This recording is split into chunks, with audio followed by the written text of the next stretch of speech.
Introduction. Li Changsheng traverses a world overrun by demons and monsters, only to find himself reborn as a 3-year-old child. The villagers, believing him to be a sacrificial offering, prepare to present him to the water god of the Kanglan River. In this dire situation, he awakens the mythical card system.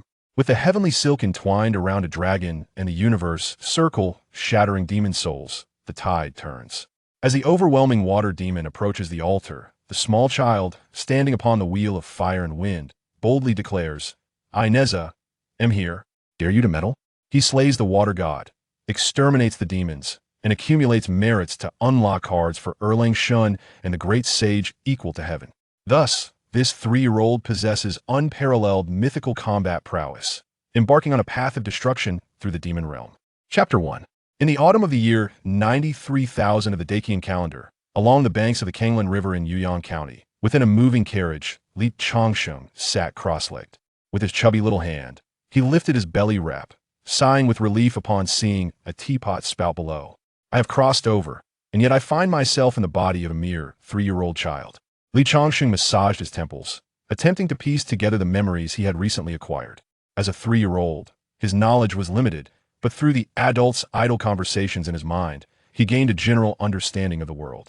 It was a realm filled with cultivators and perilous man-eating demons, exceedingly hostile to ordinary folk, where death could come at any moment.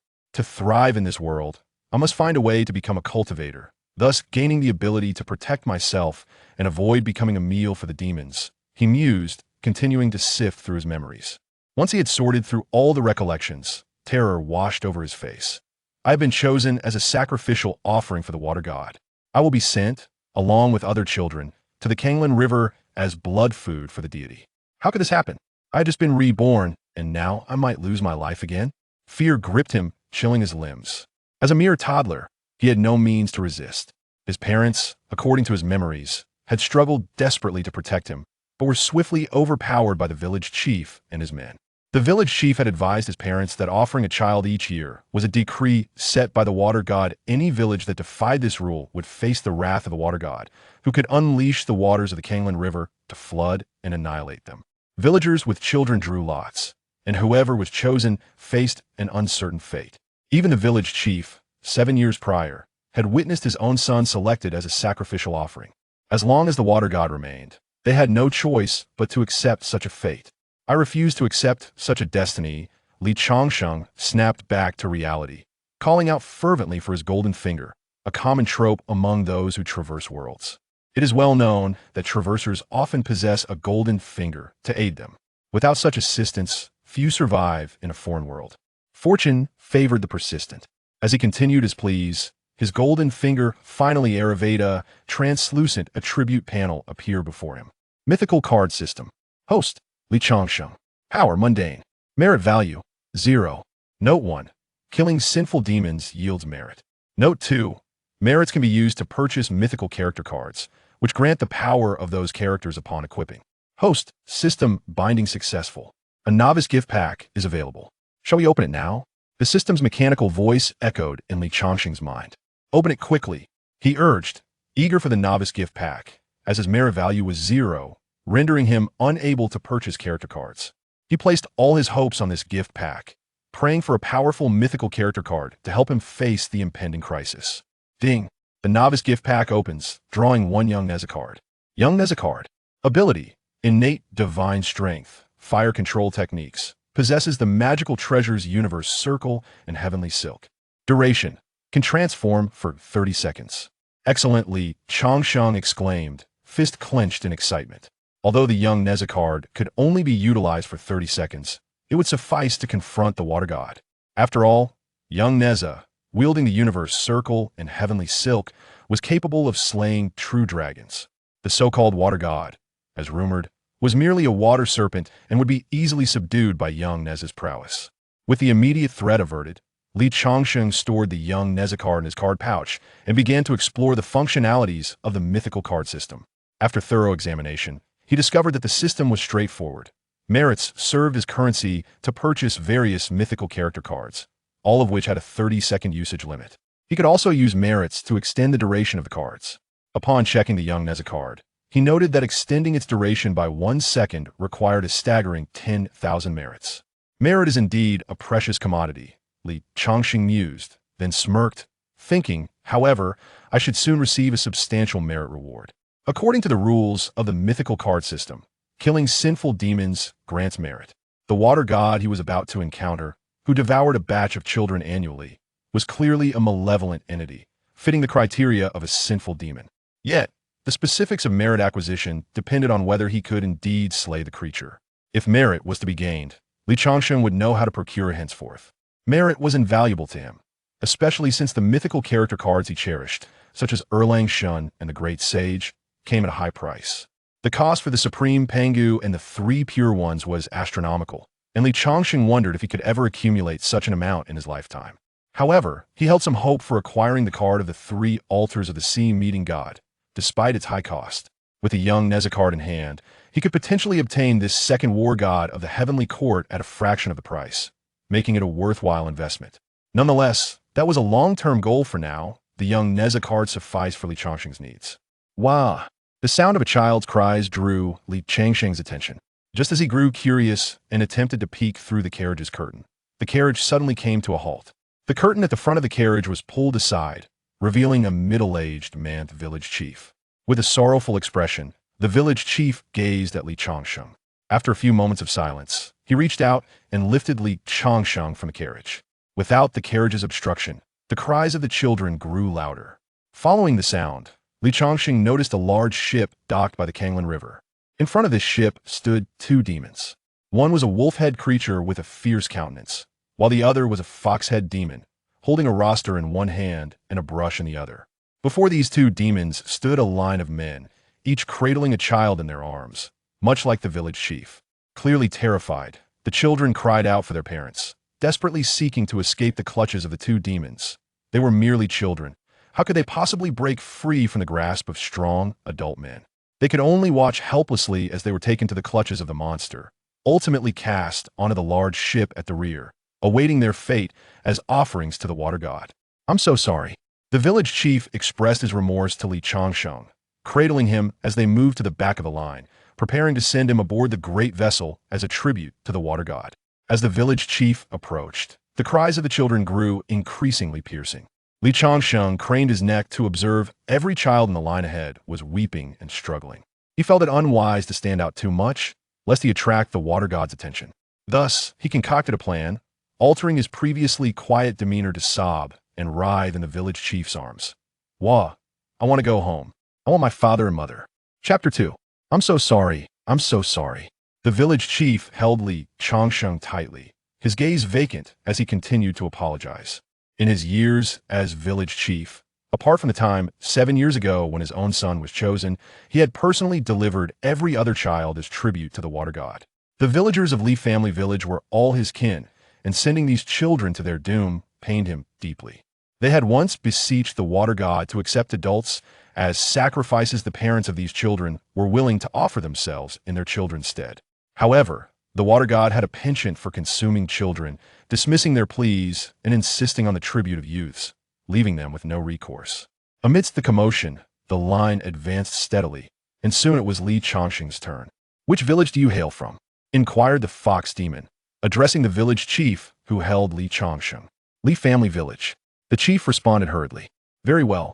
The fox demon nodded, marking Li family village on the roster with a stroke of his brush. Then turning to the wolf demon beside him, commanded, take the tribute aboard the ship. Understood. The wolf demon grinned savagely, snatching Li Changsheng from the village chief's arms, drooling as he gazed at the child and remarked, this little one looks so tender I could devour him in one bite. Father, save me. Li Changsheng cried out loudly, but in his mind, he remained on high alert, ready to activate his young Nezha card at any moment. Though the young Nezha card his mind was meant for the water god, should this wolf demon dare to consume him, he would not hesitate to eliminate the threat to his life, disregarding the risk of alarming other foes. As Li Changsheng continued to wail, the fox demon scolded, Wolf 3, if you wish to die, do not drag me down with you. The water god's tribute is not something you should covet. Are you not afraid of becoming a puppet of the water god? Haha, Fox 9. Do not be angry, I was merely jesting. Wolf 3 inhaled deeply, addressing Li Changsheng, These human children are indeed delectable, their worldly filth far less than that of adults, making them much more appetizing. Alas, the human villages are guarded by demon-suppressing sentinels, making it exceedingly difficult for us little demons to sneak in and steal a taste. Thanks to the water god, we little demons have this opportunity to savor the flavor of these human children. Slurp! The fox demon, enticed by Wolf 3's words, leaned closer to Changsheng, taking a deep breath and reminiscing. The last time I feasted on a human child was 3 years ago. That day, the water god was in particularly good spirits and allowed us to share a human child. The taste was simply exquisite. I envy those leaders who can partake in several human children each year. The two demons spoke unabashedly, causing the village chiefs to wear grim expressions, yet they dared not act against the water god, a being beyond even the reach of the court. At this moment, Changsheng continued to cry, internally sentencing these two little demons to death. After vanquishing the water god, he would deal with these minor demons as well. Unaware of the true identity of Changsheng, the imminent Death King, the two demons continued their discussion. Wolf 3, after casting one last greedy glance at Changsheng, enveloped the child in a faint green aura and hurled him onto the ship behind them. Wrapped in the gentle green energy, Changsheng landed softly on the deck without a scratch.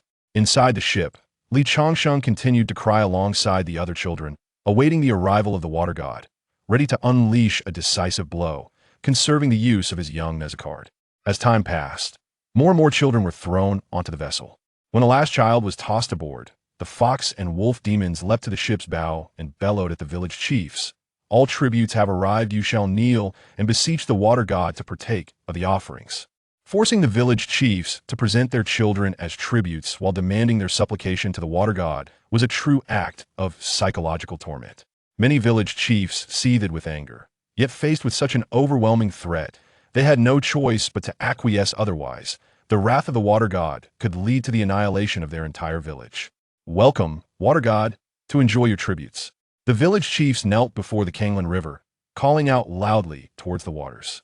Amidst their cries, a massive serpent's head emerged from the center of the Kanglan River, measuring 10 zhang in length, its scales dark as night and surrounded by ominous black mist, imparting a fearsome presence.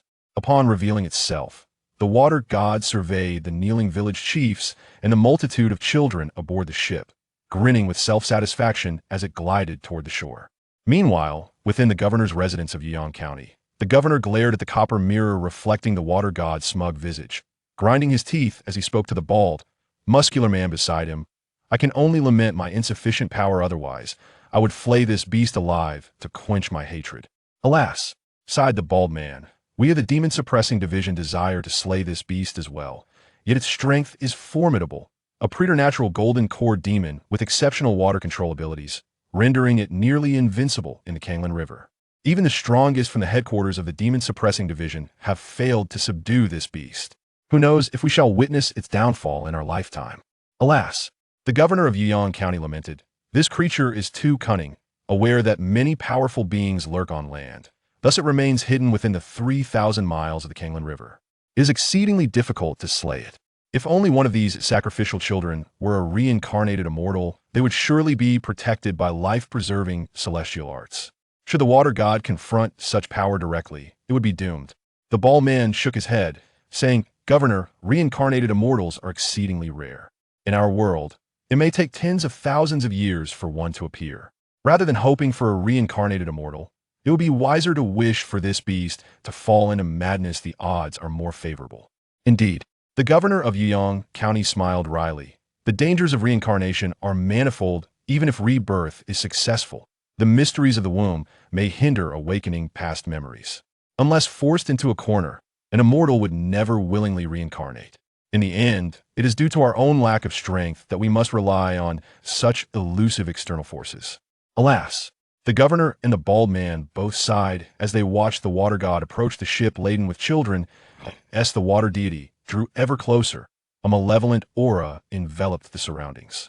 Changsheng, who had merely feigned tears, felt his body go rigid with fright, akin to a mouse ensnared by a predatory cat. All strength seemed to drain from his limbs, leaving him devoid of the power to weep. Not only was Changsheng rendered incapable of tears, but the other sobbing children also lay powerless, their bodies limp. In an instant, the great vessel fell into an eerie silence, with the numerous children resembling fish upon a chopping board, utterly vulnerable to the whims of the malevolent beings that surrounded them. Introduction. Changsheng traverses a world rife with demons and monsters, only to find himself reincarnated as a mere 3-year-old child. The villagers, believing him to be a sacrificial offering, prepare to present him to the water god of the Kanglan River. In this dire predicament, he awakens the mythical card system, with the mending silk entangling dragons and the universe circle-shattering demonic souls. He stands firm against the oncoming tide of water demons, declaring, "I, Nezha, am here. Do you dare to cause mischief?"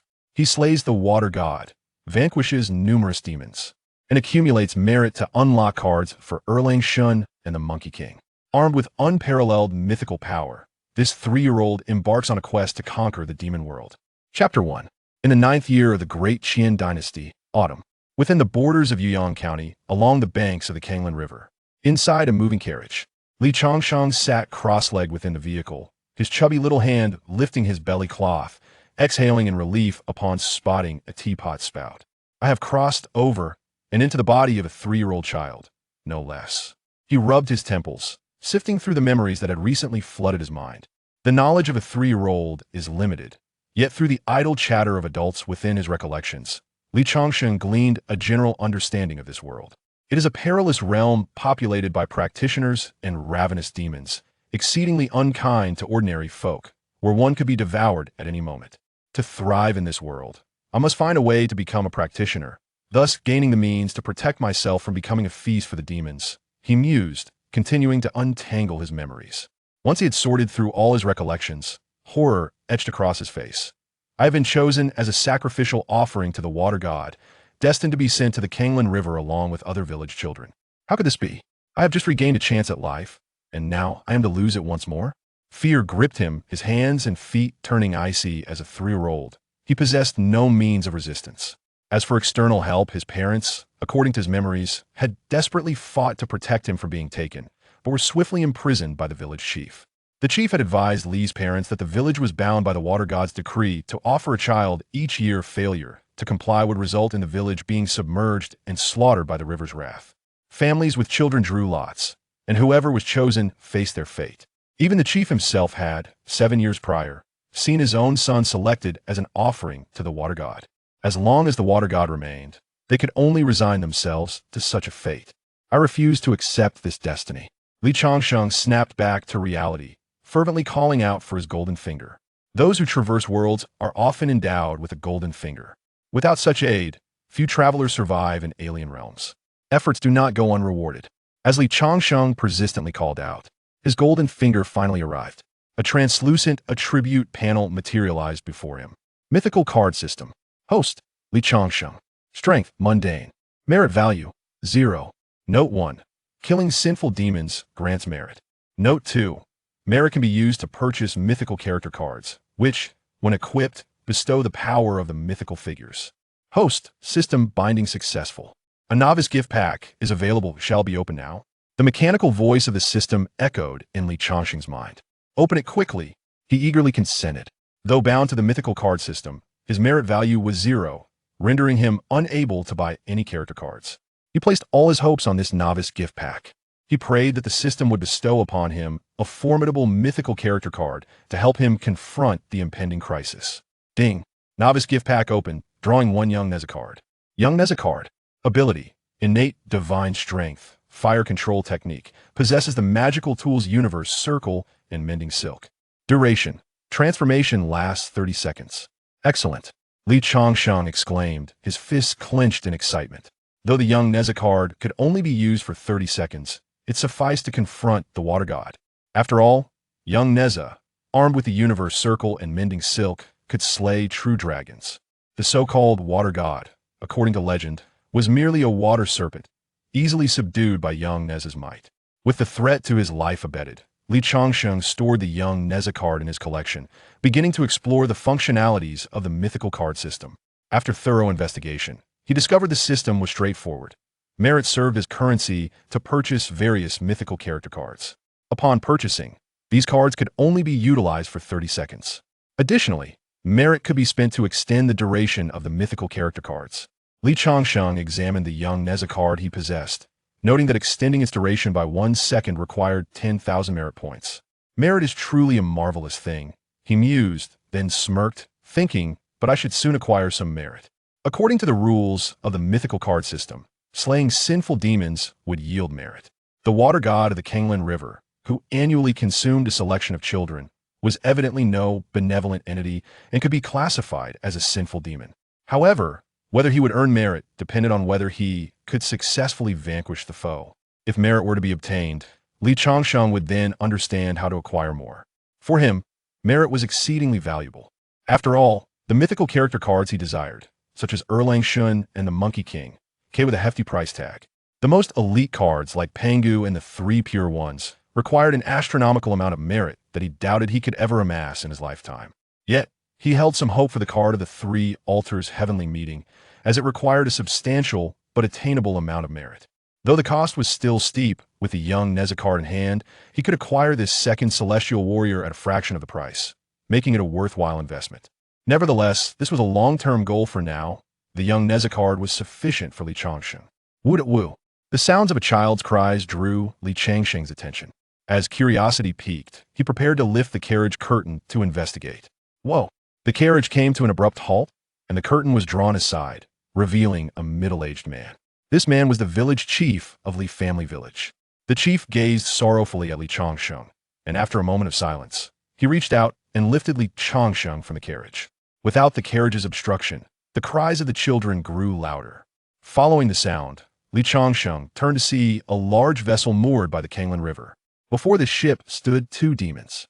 One was a wolf demon, its head resembling that of a wolf, its face etched with ferocity.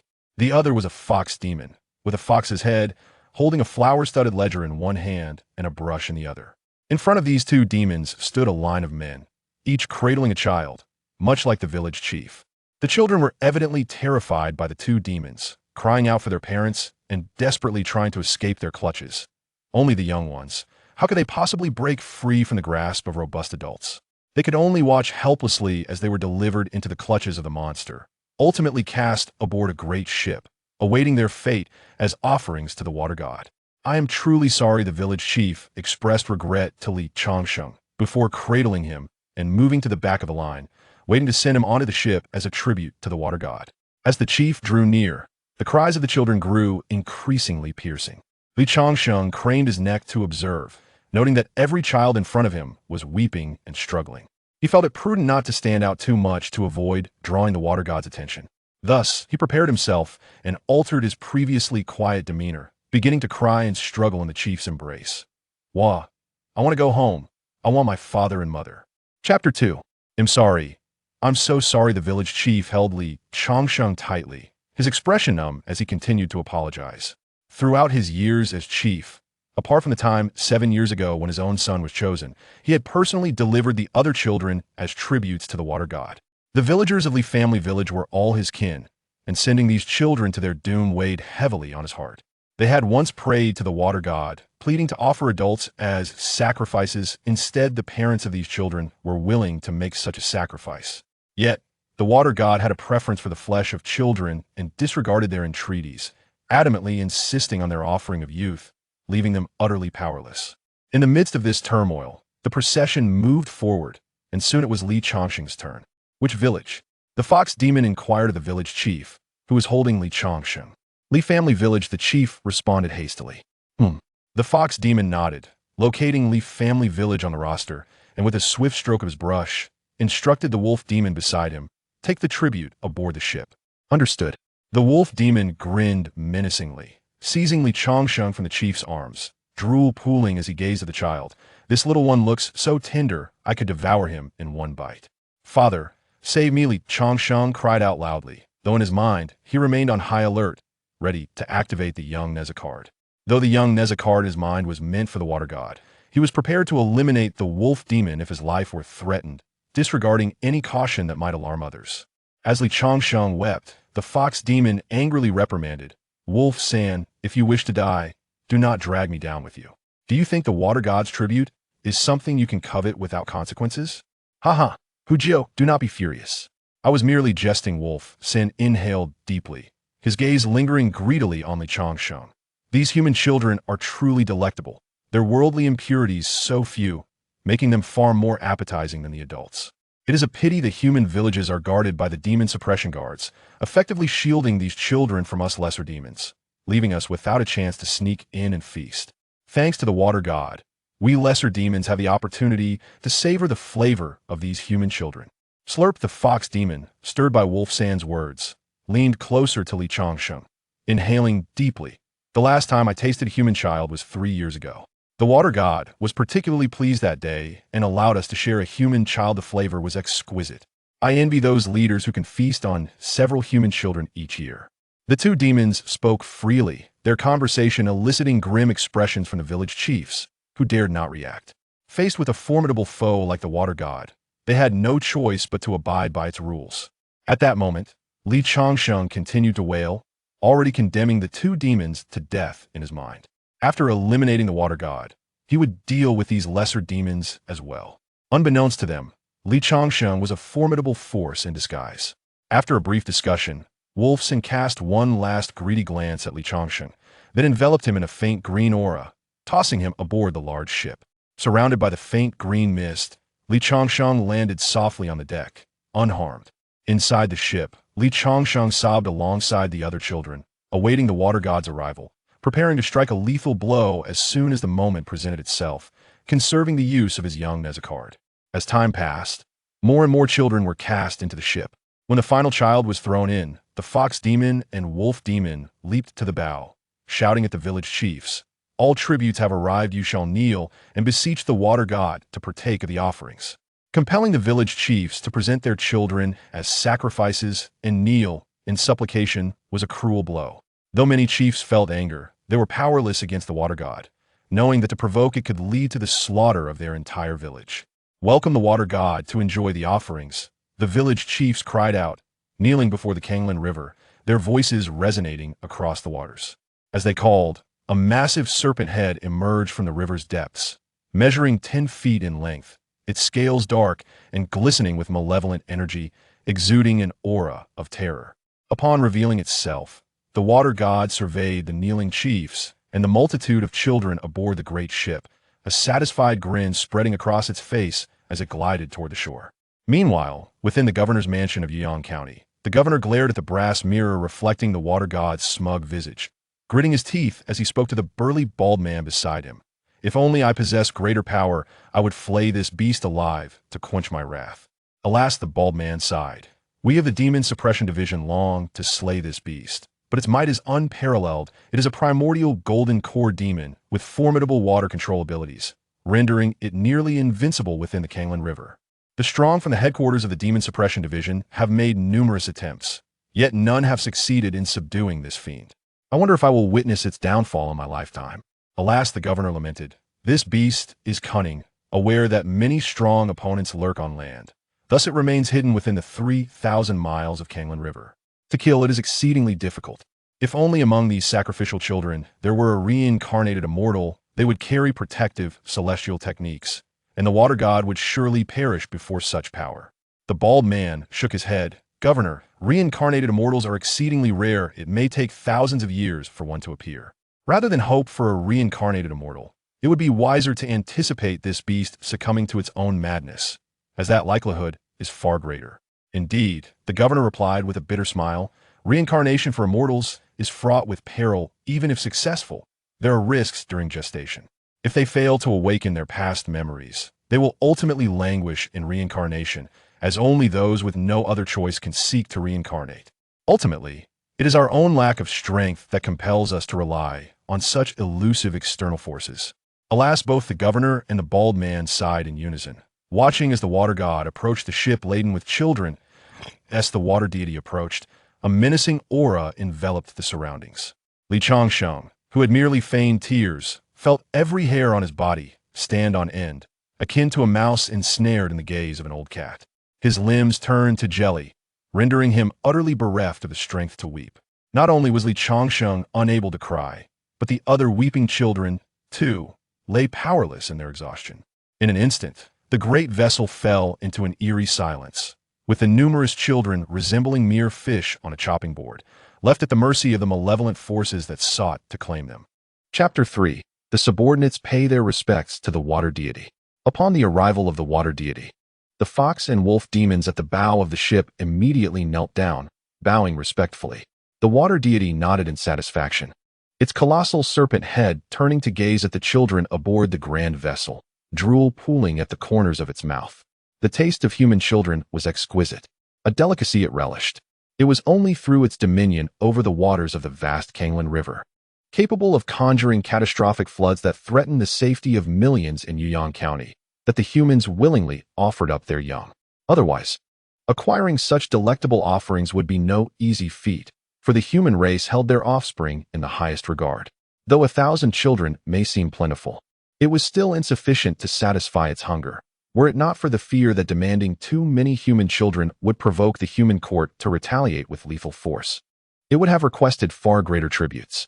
However, compared to other formidable demons who risked their lives to seize blood offerings, constantly exposed to ambushes by human warriors, the water deity found its position enviable, encircled by the 3,000 miles of the Changsheng River, securely threatening the humans to present offerings.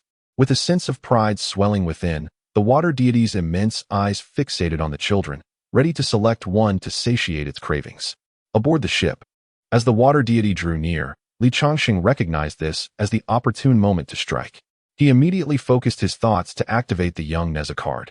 Upon activation, a powerful force surged within him, as a 7-foot-long crimson ribbon appeared in his left hand, and a golden ring manifested in his right. The reincarnated celestial being, the water deity, had been observing the ship and instantly sensed Changsheng's anomaly, gasping in astonishment. As a primordial golden elixir-level demon, it was well versed in the lore of reincarnated celestial beings. The sudden eruption of such formidable power from the child aligned perfectly with the legends surrounding reincarnated immortals. Changsheng, upon hearing the water deity's exclamation, felt a surge of clarity. The term reincarnated celestial being resonated with significance, elegantly concealing his predicament and alleviating his concerns about justifying his unusual circumstances. Demon, meet your end, Changsheng cried with youthful fervor, launching the crimson ribbon toward the water deity's neck. With the young Nezha card activated, he had only 30 seconds to utilize its power, and he could not afford to squander a moment. How unfortunate that among the offerings is a reincarnated celestial being. The water deity, recovering from its shock, saw the ribbon hurtling toward it and swiftly summoned its full magical might to plunge into the water, seeking to evade Changsheng's assault. The protective celestial arts of a reincarnated immortal were not something it, as a mere primordial golden elixir demon, could withstand. However, knowing that the power of a reincarnated celestial being, once unleashed, could not be sustained for long, it entertained thoughts of escape. Otherwise, it might as well remain still and await its demise. Nevertheless, despite the water deity's timely reaction, its entire form had already submerged into the depths. However, the Hunyuan silk swiftly followed, diving into the water and ensnaring the neck of the water god with an unyielding grip that elicited a pained cry from him. Bound by the Hunyuan silk, the water god felt his entire magical essence sealed, rendering him utterly incapable of breaking free from the crimson ribbon. In that instant, despair washed over him as he realized his imminent demise. On the grand vessel, Changsheng, witnessing the success of the Hunyuan silk in capturing the water god, exerted a forceful tug on the silk, akin to reeling in a fish, pulling the water god from the depths. Subsequently, Changsheng soared through the air, landing upon the water god's head, as the Qianquan circle in his hand radiated a golden light, preparing to strike down upon the water god's skull. Regardless of the might of any formidable demon, a full-force blow from the Qianquan circle meant certain death. "Spare me, do not kill me," the water god pleaded, sensing the lethal intent above him. Driven by a fierce will to survive, he hastily proclaimed, "As long as you spare my life, I shall acknowledge you as my master and become your spiritual pet. A protector is essential for your future cultivation." Changsheng, offering no cold retort, brought the Qianquan circle crashing down upon the water god's brow, annihilating the divine essence concealed within. The water god let out a tormented scream, his once rigid serpentine form slackening, supported only by the Hunyuan silk. Otherwise, he would have plummeted into the depths below. defeated a 3-star sinful demon, earned 5,000 merits. With the demise of the water god, a notification echoed in Changsheng's mind. He shook his head, feeling somewhat at a loss, yet accepting that resolving his own peril, even at the cost of some merits, was a fair trade. Looking ahead to his own cultivation, he resolved to slay more demons to replenish his merits in due time.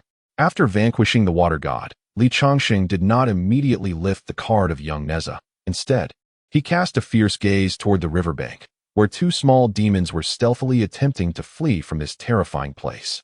The water god, an enemy intent on devouring him, was to be slain, and so too were these 2 man-eating demons. With a swift motion, Changsheng flicked his fingers toward the 2 small demons, unleashing twin fire serpents that sped toward them. Paying little heed to the doomed creatures, he lowered his gaze to the depths of the Kanglan River. In his perception, there lay a water god's abode, teeming with numerous demons within. While some of these demons did not possess the formidable strength of the water god, they were certainly more powerful than the 2 small fox and wolf demons, presumably the demon leaders spoken of by the fox. In Changsheng's awareness, the water god's residence was entirely populated by monsters, devoid of any human presence, alleviating his concerns about innocent casualties. From the wolf and fox demons, he learned that these creatures had preyed upon human children, solidifying his resolve to eliminate them. Thus, even if a single second wasted would cost him 10,000 merits, Changsheng was determined to personally eradicate every last one of these man-eating demons. With that, Changsheng hurled the Qiankuan circle toward the water god's abode at the riverbed. The Qiankuan circle radiated a golden luminescence, instantaneously manifesting at the riverbed, obliterating the water god's residence, while the formidable aftershocks annihilated all the demons within. Simultaneously, the 2 minor demons on the shore were engulfed by fire serpents, reduced to ash. Thus, the water god and his minions were utterly vanquished. Changsheng, with a satisfied smile, observed this scene as he retracted the Qiankuan circle, subsequently stepping away from the water god's head, standing resolutely in the void. With a flick of the Hunyuan ribbon in his hand, he cast the water god's corpse to an uninhabited area on the shore. Following this, the Hunyuan ribbon soared once more, landing upon a grand vessel laden with countless dolls, pulling the ship to the bank. After accomplishing these tasks, Changsheng descended from the air, arriving at the banks of the Kanglan River, promptly deactivating the young Nezha card. In just 3 seconds, he glanced at the remaining time on the young Nezha card, a smile gracing his visage. Although he currently possessed no power, unable even to contend with an ordinary strongman, the remaining 27 seconds of usage provided him ample reassurance, instilling confidence to face any impending crisis. Next, he awaited the arrival of the foremost powerhouses among the human race, contemplating joining one of their factions for cultivation. Changsheng mused, having sensed the gazes of several elite beings upon utilizing the young Nezha card's power. He also perceived the approach of several prominent human powerhouses, swiftly nearing his location. Thus, he felt no trepidation, content to await their arrival. Chapter 4. At this moment, within the residence of the governor of Yuyang County, the governor and a bald, robust man gazed at the copper mirror reflecting the deceased water god, both enveloped in a surreal sense of disbelief. After a brief pause, the governor erupted into hearty laughter, exclaiming, "The water god is finally dead. Truly a delight for the heart. What a joy, what a joy. This beast has met its deserved end." The bald man, equally elated, shared in the laughter. As the 2 principal figures of Yuyang County, the governor and the general of the Demon Suppression Division, they bore the responsibility of safeguarding the county's populace. Yet, faced with the water god, whom even the court could not contend with, they felt utterly helpless, forced to watch their subjects offer dolls as tributes to this malevolent being. This sense of impotence had robbed them of sleep for many nights. Now that this beast had finally perished, they could finally enjoy a restful slumber. After several moments of uproarious laughter, the governor, in a frigid tone, declared, "With the water god dead and the threat of floods lifted, it is time to eliminate the minor demons that serve this creature throughout Yuyang County. General Zhao, I entrust this task to you and the Demon Suppression Division." "Understood," the bald man replied, rising to accept the command, his aura brimming with murderous intent as he turned to depart. On the banks of the Kanglan River, as Changsheng cast the water god's corpse ashore, numerous village leaders looked on in astonishment, alternating their gazes between Changsheng and the lifeless body of the water god. observing the once mighty water god, who held the power of life and death over them, now lying there like a lifeless dog. The village chiefs were momentarily stunned before erupting into wild laughter. The water god is dead. The water god is dead. As they laughed, tears streamed down their faces. The water god could no longer threaten them. They would no longer have to offer tributes of children. The ominous clouds that had shrouded Yuyang County for 50 years had finally been torn away. The sky above Yuyang County was brightening. The village chiefs laughed joyously for several breaths before regaining their composure and gratefully gazing at Changsheng, the immortal who had vanquished the water god, their great benefactor. "Thank you, immortal, for ridding us of evil," they said, kneeling before Changsheng, sincerely bowing in gratitude.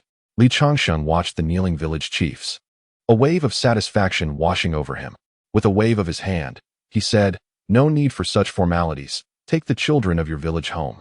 The village chiefs nodded in delight and immediately turned to the large ship in search of the children they had brought. Only the chief of Li family village hesitated, looking at Changsheng with uncertainty. "Return first," Changsheng said to the chief of Li family village. "Release my parents and let them wait in peace. I will arrange for someone to fetch them." "Yes," the chief of Li family village replied respectfully, envious of Changsheng's parents for having a child who was an immortal. Truly, one person's elevation brought prosperity to the entire family. After sending off the chief of Li family village, the air before Changsheng was suddenly torn apart, and a middle-aged man clad in a black imperial robe stepped out from the rift. This man was one of the top human powerhouses Changsheng had sensed earlier. "Greetings, Taoist friend, the Lord of Deqian," Yu said, approaching Changsheng with a smile and cupping his hands in salute. Changsheng returned the gesture with a smile. "Taoist friend Changsheng, this place is not suitable for lingering. Come with me back to the imperial capital," Yu said earnestly, as a white cloud appeared beneath his feet, enveloping Changsheng and swiftly carrying them toward the capital.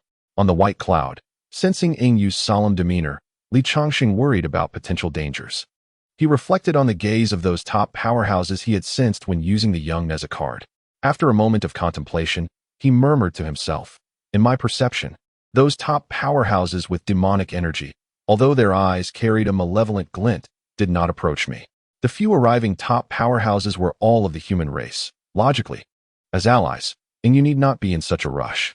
Changsheng felt perplexed, but after a few moments of deep thought, it dawned on him.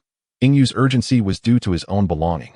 Judging from Yu's attitude towards him, it seemed that as a reincarnated immortal, he held considerable importance. It was likely that the other top human powerhouses also valued him and wished to incorporate him into their ranks.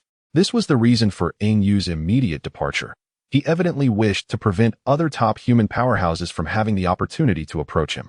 Regarding Yu's actions, Changsheng held no grievances. The mere fact that Yu could appear before him at such a moment attested to the formidable prowess of his counterpart. Should Yu indeed manage to elude others, Changsheng would find no objection to joining Deqian, as he had no alternative. Conversely, if Yu were to be thwarted by others, it would then depend on the conditions offered by either side. As they traversed the skies, boredom prompted Changsheng to voice a lingering curiosity. "Fellow Taoist Yu, I perceive your exceptional strength, capable of effortlessly vanquishing that water serpent. Why then do you allow it to wreak havoc across the Kanglan River?" "Because there exists a distinction between the celestial and the mortal," Yu replied solemnly. "In this realm, practitioners are classified into three principal realms: postnatal, prenatal, and Yuanshan. Both the postnatal and prenatal realms belong to the mundane, while the Yuanshan realm is referred to as the Yuanshan immortal. Although the Yuanshan immortal enjoys an untroubled lifespan, they are bound by the 3 calamities and 9 tribulations. To attain longevity, one must remain untainted by karma. Excessive entanglement with karmic matters can render the 3 calamities and 9 tribulations exceedingly dire, ultimately leading to one's demise within them. That water serpent is a prenatal golden elixir, a pinnacle existence among mortals, and its dominion over the Kanglan River poses a significant threat to millions of lives, intertwining it with vast karmic consequences. Should a Yuanshan immortal engage the serpent, the 3 calamities and 9 tribulations would swiftly ensue, resulting in mutual destruction.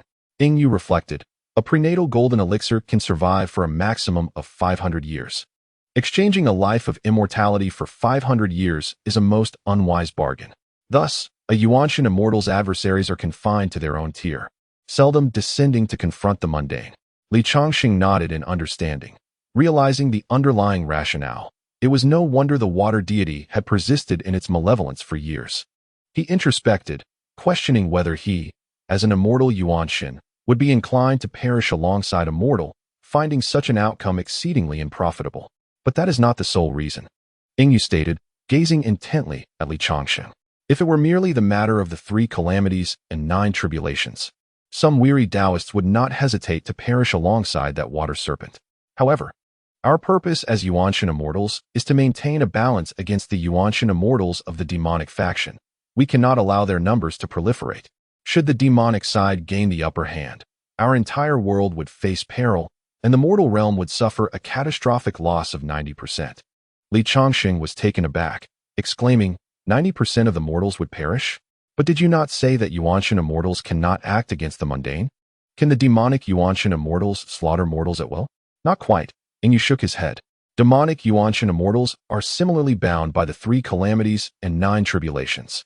Moreover, during their mortal phase, they have indulged in indiscriminate slaughter, which has left them with varying degrees of karmic taint. Consequently, their tribulations are exacerbated, making them wary of recklessly engaging with mortals. At this juncture, Yingyu smiled at Changsheng. As a reincarnated immortal, you possess a 50% chance of becoming a Yuanshan immortal in the future. To the demonic faction, this presents a considerable threat, and logically, they should prioritize your elimination. Regrettably, the immortal companion Changsheng is but a mortal, burdened by substantial karmic ties. To eliminate him would necessitate the sacrifice of a demonic spirit and celestial being. Thus, in their cowardice, they can only watch as I come to escort him away. Ha ha. Upon hearing this, Changsheng let out a hearty laugh. No wonder he had previously sensed the presence of formidable demons, their gazes rife with malevolence, yet no demon dared to approach. It appears they were too fearful to act. Friending you, the demonic spirits and celestial beings are reluctant to risk their lives today. Once I have grown in strength, I shall eradicate a multitude of demons, ensuring that each time they recall their hesitation today, they will rue the day they were born. Changsheng spoke with unwavering confidence. As one favored by fortune, he was certain that he would become powerful, viewing all demons in this realm merely as resources to enhance his might. Changsheng's words were invigorating. Only the dead demons are truly benevolent. Yingyu nodded with a smile, then explained to Changsheng. Although the demonic spirits and celestial beings do not dare to directly harm mortals, if they hold a significant advantage in a world, they can effortlessly construct demonic altars to summon the powers of otherworldly demons, reversing our world into a demonic realm. Should our world transform into a demonic one, 99% of mortals would perish due to the altered environment, and those few who survive would be tainted by demonic energy, becoming neither human nor ghost. Yingyu spoke with a grave tone. The demonic realms have achieved dominion through such methods, resulting in countless mortal tragedies. Therefore, we must remain vigilant. Even if our celestial beings grow weary of life, they must take a demonic spirit down with them. We cannot allow the demons to expand their influence. I understand. Changsheng replied earnestly, nodding his head. The two engaged in casual conversation as they soared through the skies for about the time it takes to burn a stick of incense. Suddenly, Yingyu halted upon the clouds, gazing ahead with a sigh. Friend Ziwei, the esteemed master of Ziwei Palace. Your mastery of Ziwei divination has become increasingly refined. Despite my cautious changes in direction, you have still managed to intercept me. Ha ha ha, merely luck, merely luck. A hearty laugh resonated from the heavens, followed by a cascade of starlight. A handsome young man adorned in a robe of purple stars gazed at Yingyu with a grin, were it not for the reincarnated immortal currently in the guise of a child. Unable to withstand the pressures of the void, with your skills in void displacement, you would already be enjoying tea in the imperial palace. However, since I have intercepted you, it would be remiss of you to indulge alone. Allow us at Ziwei Palace to present our terms, so that the reincarnated immortal may choose his allegiance. Very well. Since you have caught me off guard, and you conceded with a nod, casually inquiring, Friend Ziwei, are you the sole one here to obstruct me? What of Friend Yuan and Friend Tianjian? Hee, the master of Ziwei Palace chuckled lightly. While I would prefer to shake off those two to lessen the competition, I regret to say that I am no match for you, Yingyu. Without their assistance, I wouldn't even have the opportunity to present my enticing conditions. Friends Yuan and Tianjin are nearby, blocking your path. My arrival, with such a commotion, was merely to summon them. As the words left the master of Ziwei Palace's lips, in the distance, a frail old man appeared, skillfully maneuvering a small boat to the left side of the master of the Ziwei Palace. Simultaneously, a man clad in white robes soared in on his sword from the opposite direction, standing resolutely on the right side of the Ziwei Palace master. Indeed, Ziwei's foresight was unparalleled. Wen Yu helplessly shook his head. Despite his formidable strength, he could easily reduce these three old fellows to tears in a one-on-one encounter. Had it been just the Ziwei Palace master, he would have overwhelmed him today and departed with Changsheng. Unfortunately, the Ziwei Palace master was not foolish. The three of them conspired together to corner him. United, these three could inflict considerable distress upon him, leaving him with no choice but to engage in a fair competition. With a deep sigh, Wen Yu turned to Changsheng and said, "Changsheng, allow me to introduce you. The individual clad in purple is the master of the esteemed Ziwei Palace, a top-tier sect in this realm. Each master of this sect inherits the title of Ziwei Palace Master upon ascending to power. This fellow, when faced with danger, tends to flee. He is, in truth, quite cowardly."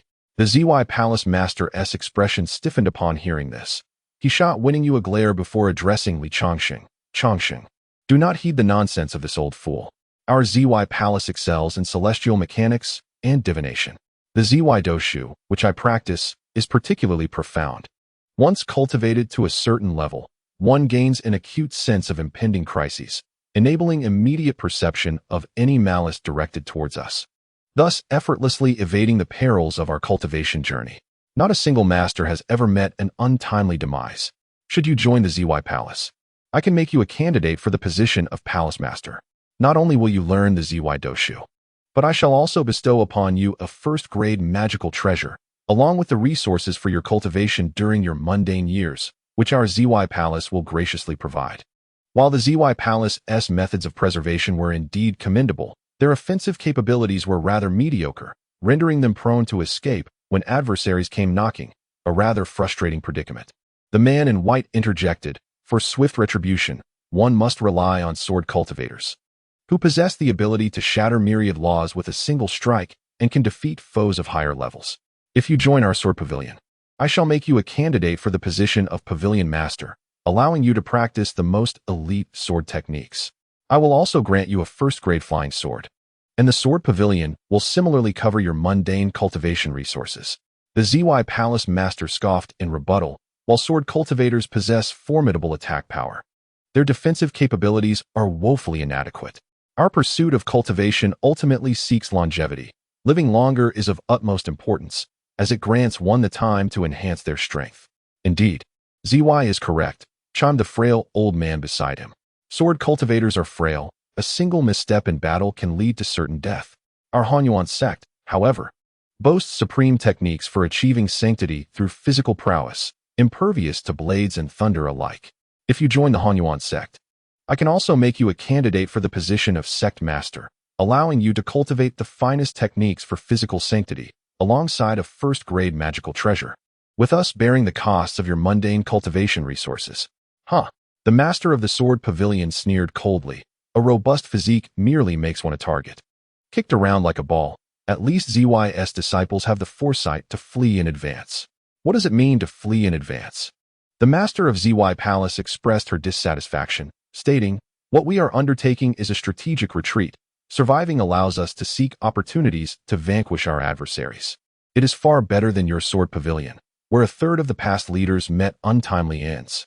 The three foremost sect leaders were ardently vying for Changsheng's allegiance, extolling their own virtues while denigrating others, engaged in a lively dispute.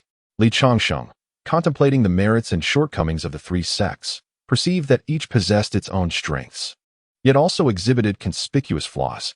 He then turned to Yu and inquired, "Friend Yu, what conditions do you propose?" In response, Yu, calm and composed, articulated, "The path of cultivation diverges into two. One embraces the infusion of the world's vital essence, while the other concentrates on tempering the body with the forces of nature. The vital essence of the world is gentle. Even with a misstep in practice, one does not meet death. Hence, new methods of vital essence cultivation continuously emerge and are gradually refined. Sects such as ZY Palace, Sword Pavilion, and Hunyuan Sect, along with others, may demonstrate varied external capabilities, yet they all belong to the lineage of vital essence cultivation.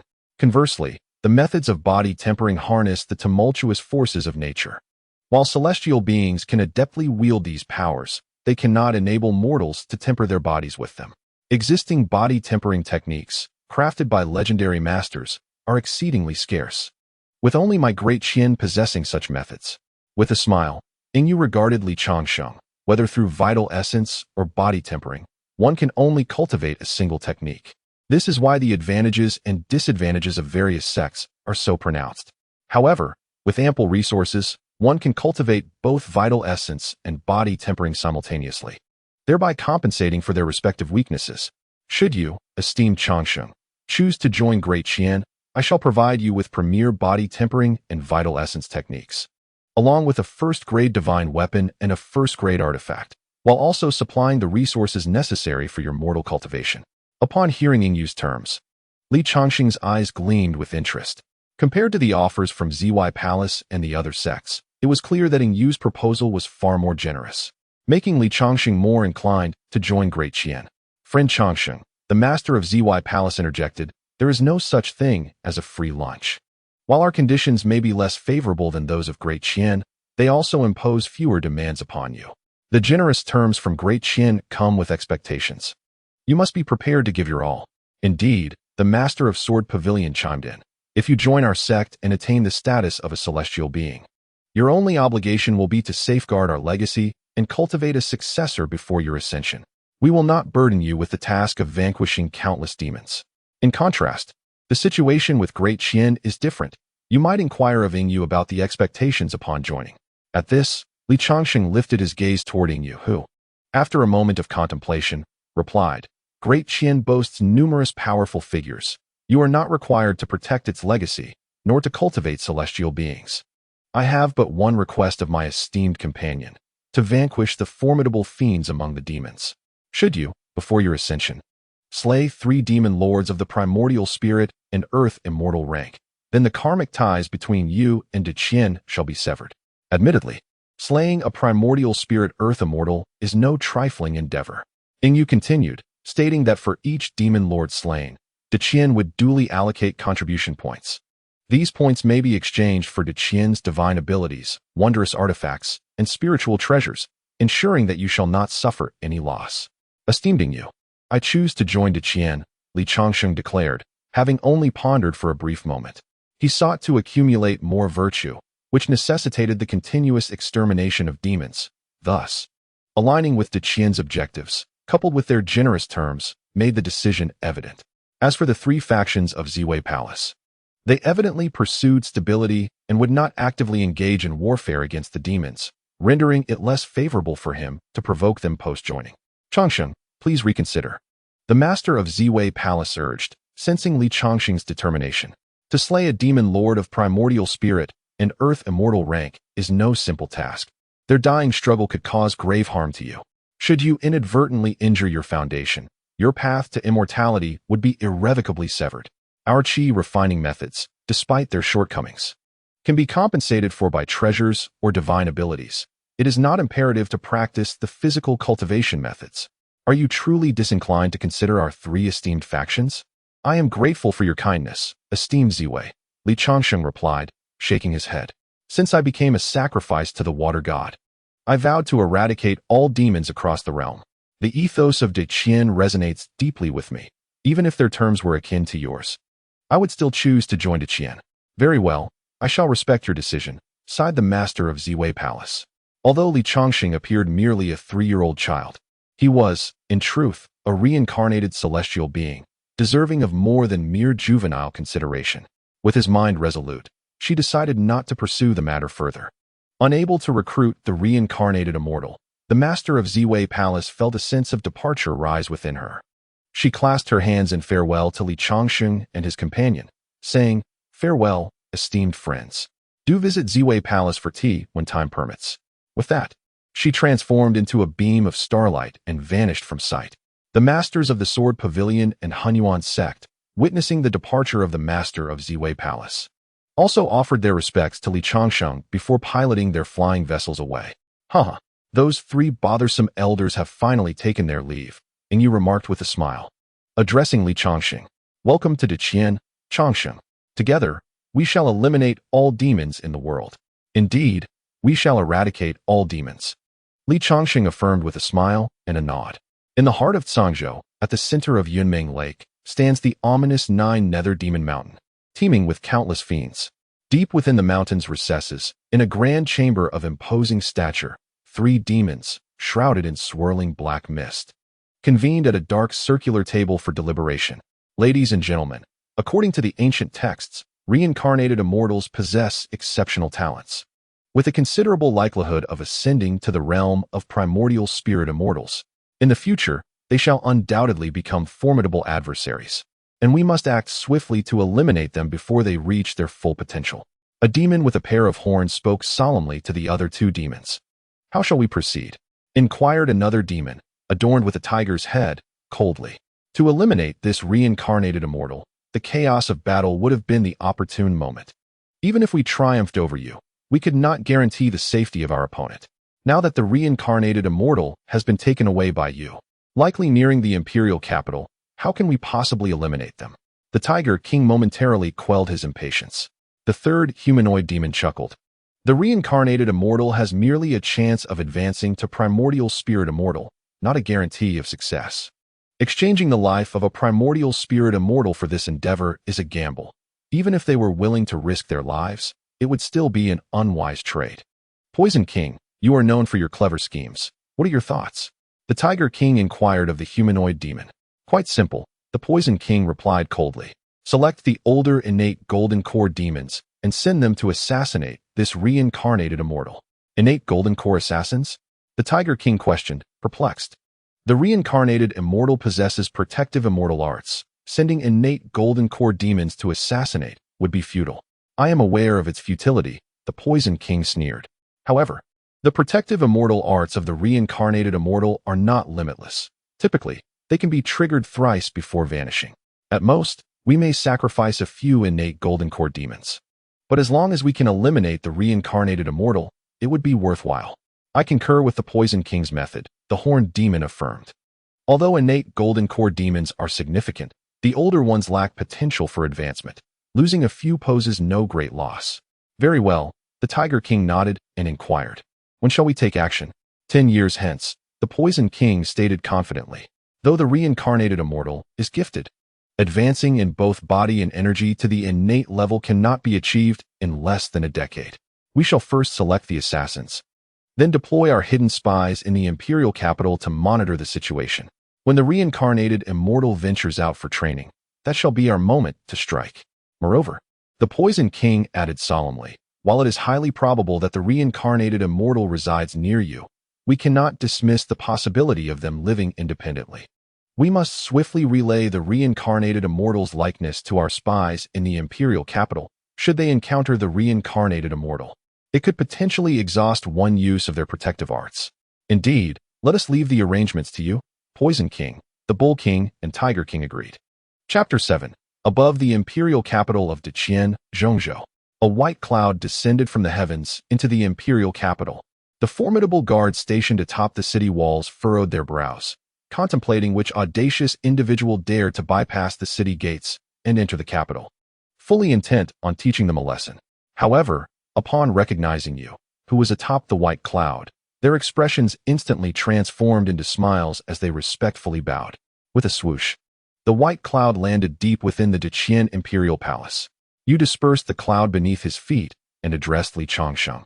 This is the place where I shall engage in seclusion and cultivation, surrounded by the vigilant Qiantian guards, making it the safest location within the palace.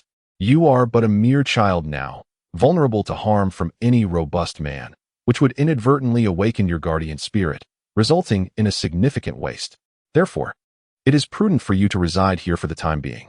Once you have advanced to a level of innate self-defense, you may then move out of the palace to establish your own residence.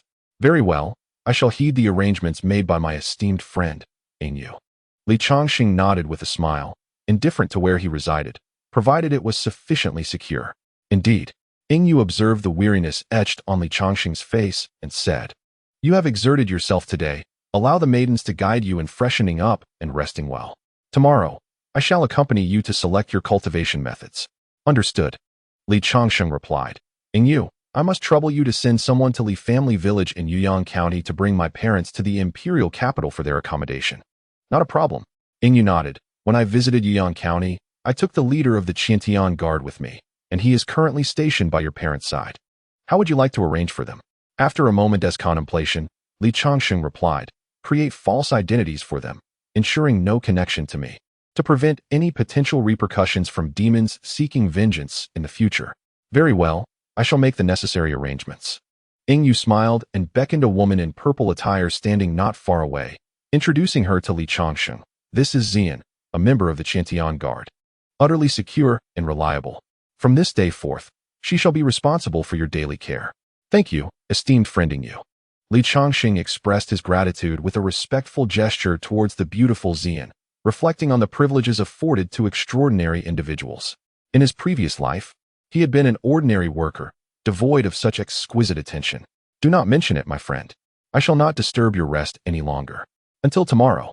Yu smiled gently and then vanished from Li Changsheng's sight. As Yu departed, Li Changsheng could not suppress a yawn. His body, after all, was that of a mere 3-year-old child. Previously, the adrenaline from life-threatening circumstances, the exhilaration of flying on a cloud, and his curiosity about this new world had masked his fatigue. Yet, with Yu's departure, exhaustion overwhelmed him, and he felt drowsy, his eyelids heavy and his body swaying precariously. In a daze, Li Changsheng felt himself cradled in soft arms, and a gentle voice whispered in his ear, "Young sir, Xian will take you to rest." Already fatigued, Li Changsheng mumbled a response and succumbed to slumber amidst the fragrance of orchids. In the palace, upon awakening from a deep slumber, Li Changsheng opened his eyes, momentarily bewildered. Turning his head, he spotted Xian standing vigil by his bedside, and he instantly realized that the events he had experienced were not mere dreams. He had truly entered another world, a perilous realm inhabited by cultivators and demons. Fortunately, although the beginning was fraught with danger, he had weathered it with the aid of a golden opportunity. Now residing in the grand palace of the Deqian Empire, he found himself in one of the safest havens, where he could cultivate and grow in peace. "Young sir has awakened. Do you have any commands?" Xian inquired with a smile, noticing Li Changsheng's consciousness returning. Li Changsheng gazed at the purple smoke before him, feeling a twinge of discomfort as he closed his eyes. Although he had previously succumbed to slumber, he vaguely sensed that the purple smoke had bathed him and gently laid him upon the bed to rest. "Purple smoke. I wish to sleep a little longer. Please step outside for now," he murmured with his eyes still shut. His desire to dismiss purple smoke stemmed not only from his discomfort, but also from his intention to delve into the mythology card system. After utilizing the childhood Nezha card, it appeared that a new function had emerged within the system. Yet, at the time, Li Changsheng had been unable to investigate. Now, he finally had the opportunity to explore this newfound feature. Noticing that Li Changsheng had closed his eyes and recognizing his unease, purple smoke covered her mouth and smiled softly. "Very well, if the young master requires anything, just call for me." With that, she turned and exited the palace, waiting at the entrance for Li Changsheng's summons. On the bed, Li Changsheng focused on the system panel in his mind. Mythology Card System. Host, Li Changsheng. Strength, Mundane. Merit Value, 5,321 points. Owned cards. Childhood Nezha card. 27 seconds of usage time remaining. Lottery chances, 3. Note 1. Each second of card usage grants 1 lottery opportunity. Note 2. There is a certain probability of drawing items related to the owned card, a very small chance of obtaining items related to other cards, and an exceedingly low probability of acquiring completely different cards. How marvelous! Li Changsheng's heart swelled with excitement. The ability to save one's life with the card was already remarkable, but he was astonished to discover that the time consumed could be exchanged for lottery chances. This system was indeed extraordinary. With a flicker of thought, he initiated the lottery. Seizing this complimentary opportunity, Li Changsheng was eager to utilize it immediately. One could never tell what treasures might emerge. Ding! Congratulations, host. You have drawn a fragment of the method to forge the Hunyuan Ling. A fragment? Li Changsheng frowned at the lottery result. The method to forge the Hunyuan Ling was undoubtedly valuable, but alas, this was merely a singular fragment. Who knew how long it would take to gather the rest? This initial lottery outcome significantly dampened Li Changsheng's expectations. He pressed on, initiating another round of the lottery. Despite his dissatisfaction with the previous draw, he felt compelled to exhaust these free opportunities. After all, should he piece together a treasure, it would be a delightful surprise. Ding! Congratulations, host. You have drawn a fragment of the 3 flavors true fire method. Another fragment. Li Changsheng shook his head in resignation and, with a flicker of thought, engaged in the final lottery attempt. Ding! Congratulations, host. You have drawn the Nezha talent. Nezha talent? Li Changsheng scrutinized the lottery result, ensuring that there were no mentions of fragments. Upon confirmation, he sat upright in sheer joy. Who was Nezha? He was the reincarnation of the spiritual pearl, possessing top-tier cultivation talent, rivaling even Erlang Shen and the great sage. The reason he seemed slightly inferior to them in mythology was due to his act of severing his bones for his father and slicing flesh for his mother, which had unfortunately impaired his innate gifts as he reconstructed his body with lotus roots. If Nezha's physical form were not to be destroyed, he would undoubtedly be on par with Erlang Shen and the great sage. Li Changsheng previously harbored concerns about not genuinely being a reincarnated celestial being, uncertain of the cultivation aptitude of this body, which might pose difficulties in future training. However, having drawn the talent of Nezha, Li Changsheng felt unperturbed, confident that Nezha's abilities would not fall short of those of a reincarnated immortal, but rather could surpass them. Chapter 8. Utilizing Nezha's talent. With a mere thought, Li Changsheng activated the Nezha talent he had acquired. As this talent integrated within him, he felt a warm current surge through his body, as if he were enveloped in a hot spring, providing an exceedingly comforting sensation. Yet, this comfort lasted only 10 breaths before everything returned to its normal state. Li Changsheng clenched his fists, feeling no notable changes within himself, had it not been for the striking warmth he had just experienced. It would have seemed as if nothing had transpired. Li Changsheng remained unhurried. After all, Nezha's talent had already merged with his being. The true effects would become evident during his formal practice the following day, and he eagerly anticipated the surprises this talent might bestow upon him. A rumbling sound from his stomach interrupted Li Changsheng's contemplation. He patted his belly, feeling the pangs of hunger, and called out towards the hall. Xian. At his summons, Xian appeared before him, bending slightly as she inquired, "What can I do for you, young master?" "I am hungry," Li Changsheng replied. With a smile, Xian responded, "I anticipated your hunger upon awakening and have already prepared some food, which awaits you in the adjacent dining hall." "Very well," Li Changsheng nodded. Following Xian to the dining area, where he immediately noticed a small table and chairs, perfectly suited for a child. On the table rested a sandalwood food box, presumably containing the meal Xian had mentioned. Li Changsheng hurriedly took a seat and eagerly watched as Xian approached to unveil the contents of the box. With a smile, she revealed a large white jade bowl and presented it to Li Changsheng. "What is this?" he inquired, eyeing the enticingly fragrant, milky liquid within the bowl. "This is spirit beast milk," Xian explained as she handed him a jade spoon. "In the Emperor's rare beast garden, we raise several female spirit beasts. They consume spiritual herbs and fruits, and drink spiritual liquids, producing milk that fortifies the foundation and enhances bone strength. Its effects surpass those of spiritual pills. Royal offspring of Deqian consume spirit beast milk before the age of 7 to build a solid foundation, and at your age, young master, you are quite suitable for this nourishment." "Indeed," Li Changsheng nodded, unable to contain his eagerness as he scooped a spoonful and tasted it. He found the spirit beast milk to be exceptionally delicious, the finest food he had ever savored. "Delicious," he praised, quickly consuming the entire bowl. Before reclining comfortably in his chair, cradling his rounded belly and relishing the aftertaste. At this moment, Li Changsheng began to comprehend the fondness of a certain powerful being for beast milk, for indeed, this beast milk is exceptionally delicious. The following morning, after indulging in another bowl of spirit beast milk, Li Changsheng was escorted by Yingyu to the top floor of the library. Yingyu pointed to 3 stone tablets before him and said to Li Changsheng, "The number of body refinement techniques is scarce. In the Great Qian, there are only 3 such methods. Fellow Taoist Changsheng may try each one to discern which is most suitable for cultivation." "Indeed," Li Changsheng replied, glancing at the 3 stone tablets, then turned to Yingyu with a hint of frustration. Could you provide an introduction? I'm still illiterate. Haha, my apologies for the oversight. I shall have Xian bring you a literacy jade slip. You will soon be able to read. Ingyu chuckled, then pointed to the first stone tablet, stating, "This first technique is called the 5 Elements Body Refinement Art, which utilizes the power of the 5 elements for body tempering. After entering the innate realm, one can manipulate the elemental forces, possessing immense power, with the potential to cultivate to the realm of Yuan Shun Earth Immortal." Stepping towards the second tablet, Ingyu continued, "The second technique is known as the Great Strength Divine Body Art, capable of harnessing any force of heaven and earth for body refinement.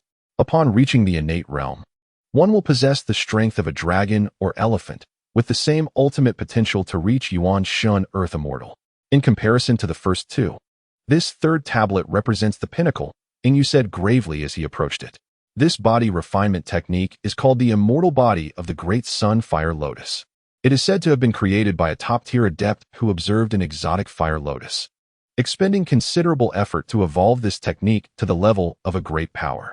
The immortal body of the Great Sun Fire Lotus, upon reaching the innate realm, allows one to control raging flames and possess formidable strength, even enabling rebirth from severed limbs. If cultivated to the highest level, not only will one's strength rival that of great powers, but one will also command the true fire of the sun to confront foes, an inferno that even the mightiest fear. I choose the immortal body of the Great Sun Fire Lotus," Li Changsheng exclaimed, his eyes sparkling with determination. "Very well, fellow Taoist, Changsheng may begin with this." Ingyu smiled. "The 5 Elements Body Refinement Art and the Great Strength Divine Body Art can be initiated by sensing the forces of this world. However, the immortal body of the Great Sun Fire Lotus requires one to connect with the supreme celestial body of the sun, a prerequisite that is exceedingly challenging. Over millennia, only a handful in the Great Qian have succeeded. Should you fail to connect with the sun, it would be prudent to abandon this method and select one of the other two that are easier to commence." "I understand, but I have faith in my abilities," Li Changsheng confidently asserted, for he possessed the innate talent of Nezha. The challenge of the immortal body of the Great Sun Fire Lotus seemed insignificant to him. "Then I shall await your progress," and you nodded with a smile. "Place your hand upon the stone tablet, and you will receive the inheritance of the immortal body of the Great Sun Fire Lotus." "All right," Li Changsheng responded, stepping before the third stone tablet and placing his chubby little hand upon it. With a hum, as soon as Li Changsheng's hand touched the tablet, it immediately shimmered with golden light, enveloping him, while the teachings of the immortal body of the Great Sun Fire Lotus flowed continuously into his mind. The messages of inheritance were intricately woven into Li Changsheng's soul through special means, allowing an ordinary individual to bear and comprehend the information within. It was a phenomenon one could neither forget nor articulate, effectively preventing any possibility of leakage. Such a technique could be deemed exceptionally sophisticated. After a full 10 breaths, the golden light enveloping Li Changsheng dissipated. After closing his eyes to contemplate for a moment, he finally opened them and expressed, "Truly deserving of the great inheritance. It is indeed remarkably exquisite. However, why does this inheritance have its highest realm limited to the innate Golden Dan level?" Li Changsheng gazed at Ingyu with some perplexity. Ingyu smiled and explained, "My friend, you are currently but an ordinary person, capable of receiving only the inheritance of the mundane. Should you rashly attempt to accept an inheritance beyond this realm, your soul would be overwhelmed by the impact of the information, and your head could very well explode. Once your strength reaches the innate Golden Dan level, you may then seek inheritance beyond the ordinary." "Now I understand." Li Changsheng nodded in realization. Then, with a sense of urgency, he declared, "Ingyu, let us depart from this place. I am eager to commence my cultivation." "Very well," Ingyu nodded with a smile. "It is said that reincarnated immortals possess exceptional talents. I have only glimpsed this in texts. Today, I shall witness it firsthand." In the square outside the library, Li Changsheng stood with closed eyes, hands pressed together in front of him, performing a gesture akin to the initiation of the sun worship dance from the inheritance. According to the teachings, to enter the realm of the indestructible body of the Great Sun Fire Lotus, one must first resonate with the supreme celestial body of the sun, invoking its power to manifest divine patterns upon oneself. Yet, how could an ordinary person resonate with the celestial sun? Within the inheritance, there exists a sun worship dance. As long as the inheritor performs this dance, There is hope to sense the celestial sun through the ritual's power, maintaining the initial gesture for 3 breaths. Li Changsheng smoothly transitioned into the next movement, seamlessly flowing into a succession of other gestures. Each motion revealed an ancient and mysterious rhythm, akin to a beautiful unfolding scroll. The first performance of this ritual dance was imbued with such spirit. Truly, he was a reincarnated immortal. Ingyu, standing at the entrance of the library, gazed at Li Changsheng in astonishment. It is noteworthy that many within his Chantian guards had practiced the indestructible body of the great sun-fire lotus. Yet their renditions of the sun-worship dance appeared stiff and devoid of any grace. Even those few who had successfully entered the practice after years of dedication lacked the ethereal quality evident in Li Changsheng's performance. He surmised that with such a spirit in his dance, Li Changsheng might succeed in entering the realm on his very first attempt. In the square, after completing a sequence of the ritual dance, Li Changsheng settled into a lotus position, simultaneously forming a lotus seal with his hands. In that moment, aided by the power of the dance, he felt his consciousness traverse an infinite distance, sensing a vast void wherein stood a colossal fireball exuding boundless majesty. Li Changsheng perceived with remarkable clarity that amidst the blazing fireball, the golden crow danced, embodying one of the supreme celestial bodies, the sun. How magnificent, how awe-inspiring. Li Changsheng's consciousness was engulfed in this spectacle. Simultaneously, behind him, an innumerable array of golden radiance materialized, ultimately coalescing into a miniature sun ablaze with fire, around which miniature golden crows flitted. Within this miniature sun, a golden lotus burgeoned from the flames, gradually evolving into a 12th-grade golden lotus. Witnessing this scene, Ingyu displayed an expression of astonishment. Having inherited the indestructible body of the great sun-fire lotus himself, he understood that even among those who grasped this technique, the manifestations varied according to individual talent. The first category, the least proficient, could barely sense the solar star, transforming only a minuscule amount of its power into a fireball, which would subsequently produce a 3rd-grade fire lotus, an endeavor considered a mere initiation, progressing at a sluggish pace, ultimately reaching no more than the innate golden elixir.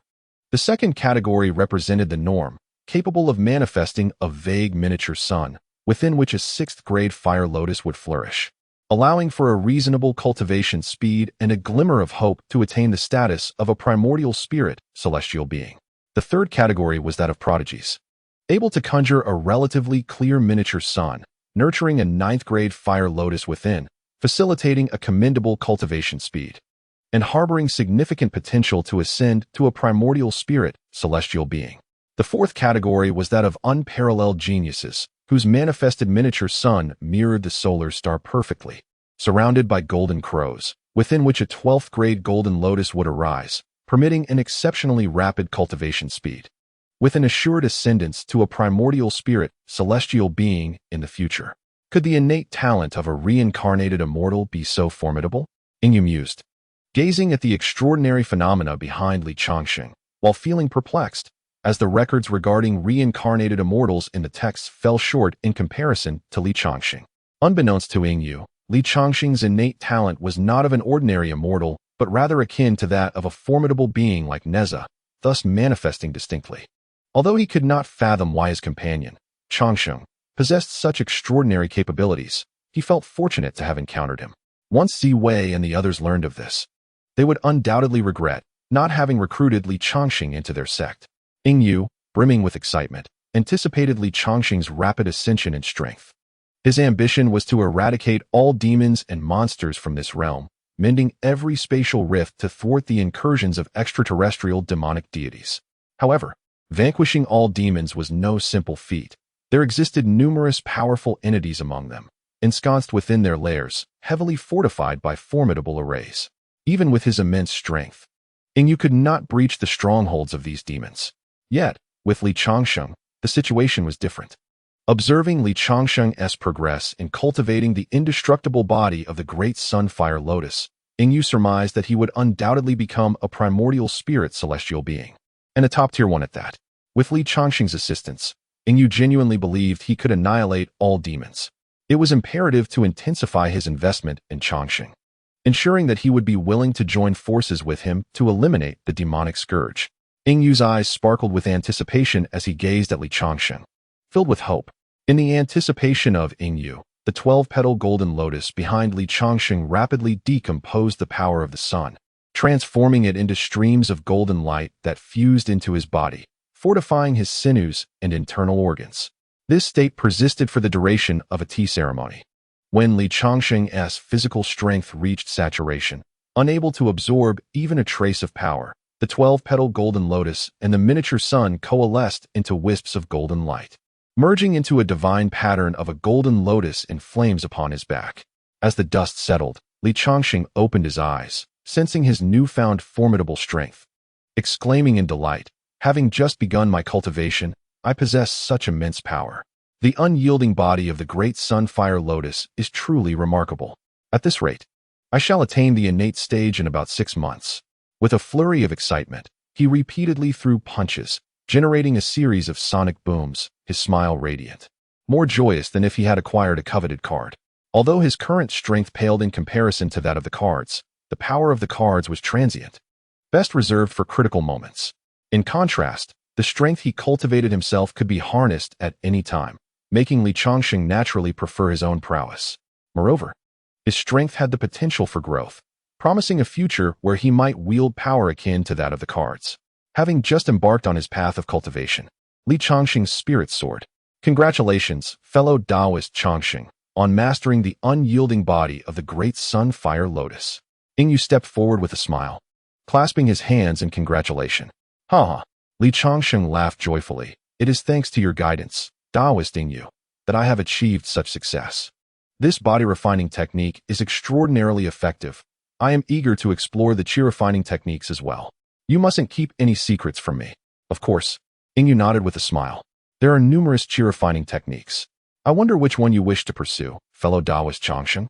Isn't sword cultivation the most powerful among the various chi refining techniques? Li Changsheng inquired. Indeed, the saying that one sword can break 10,000 laws is no mere jest. However, the body is too fragile. Otherwise, it would undoubtedly be the first choice for cultivators, Yingyu replied with a grin. Very well, I shall choose sword cultivation, Li Changsheng asserted confidently. Chapter 10.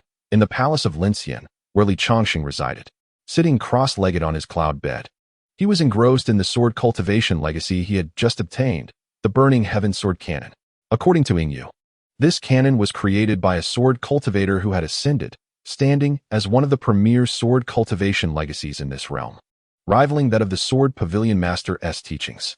In contrast to the coarse categorization of body refining techniques, which merely delineated realms as postnatal and innate, the specifics of strength within a realm could only be discerned through combat.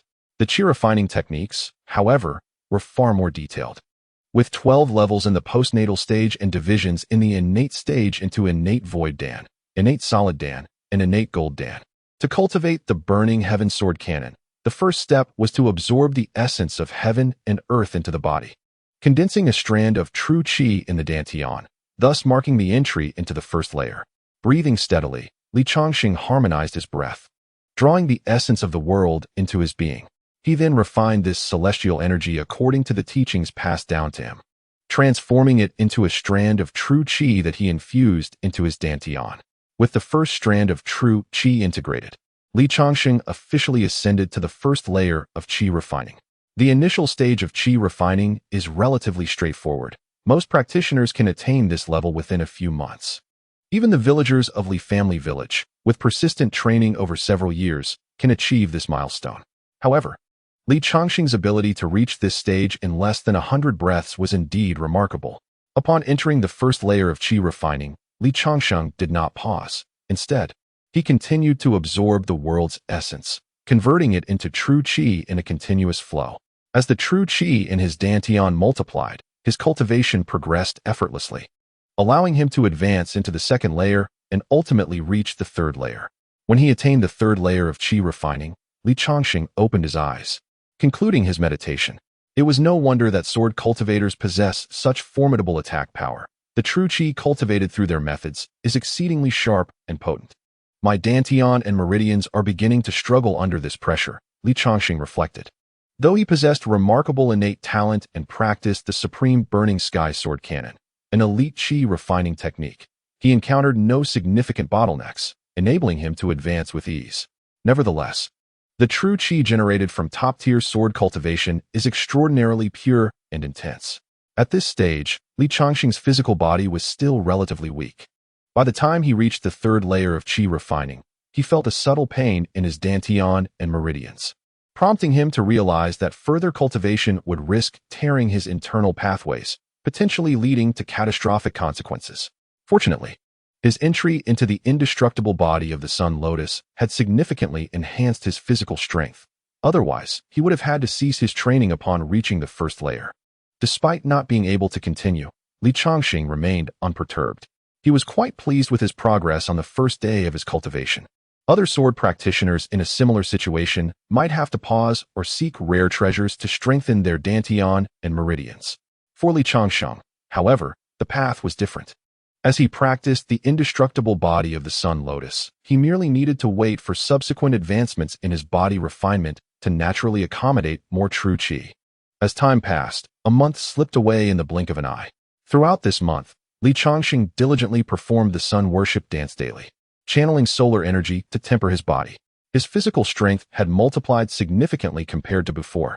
With the enhancement of his body, his progress in qi refining accelerated rapidly, and he had now reached the 9th layer. In the realm of postnatal qi refining, the transition from the 9th to the 10th layer marks a pivotal transformation, the liquefaction of true qi into true essence.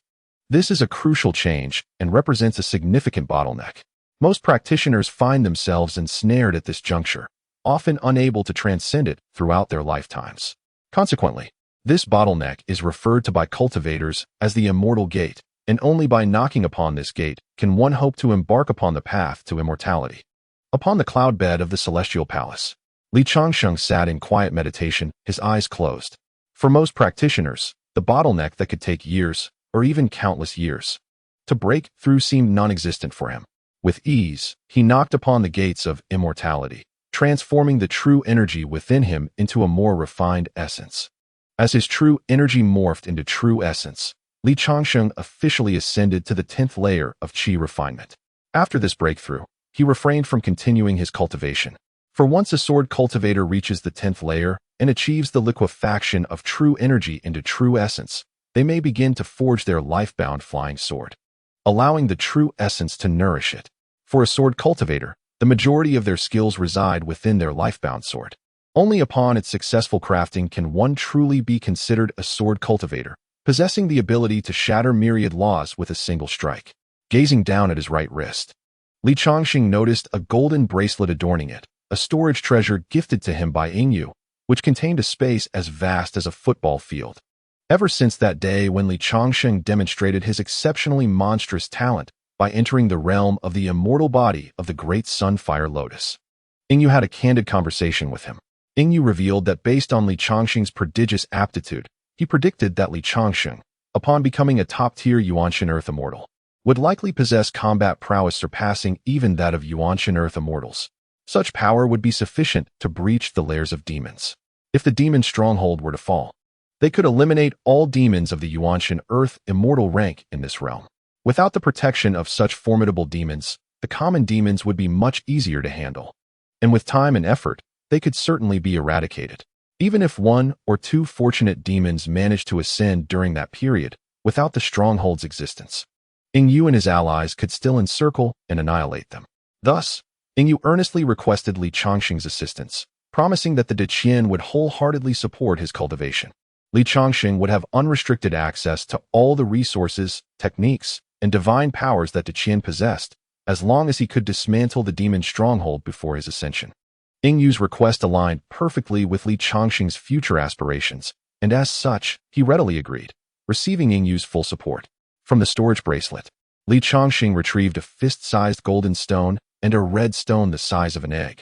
These two stones were the essence of Gung metal and Li fire, both exquisite materials for forging flying swords. Adding just a few grams during the crafting process would significantly enhance the quality of the sword. Such premium materials were scarce, even within the treasure vault of Deqian. If Li Changsheng were merely an ordinary reincarnated immortal, Yingyu would have provided him with no more than 10 grams, along with other materials for sword crafting. However, recognizing Li Changsheng's extraordinary talent and promising future, and knowing he had committed to breaking the demon's stronghold before his ascension. Yingyu generously gifted him the entirety of these materials. Should the external sword cultivators learn that Li Changsheng's lifebound flying sword was crafted entirely from such exquisite materials, they would undoubtedly be envious beyond measure. Li Changsheng gazed at the two stones before him, a smile gracing his lips, his heart brimming with anticipation for the power of the sword he would forge. Chapter 11. The commencement of forging the life sword. Li Changsheng extended his true essence, employing the methods taught by the Burning Sky sword canon to melt and merge the essence of gung metal and Li fire into a sword embryo. As the sword embryo materialized, Li Changsheng continuously formed hand seals, channeling his true essence to condense numerous inheritance runes, which he infused into the embryo.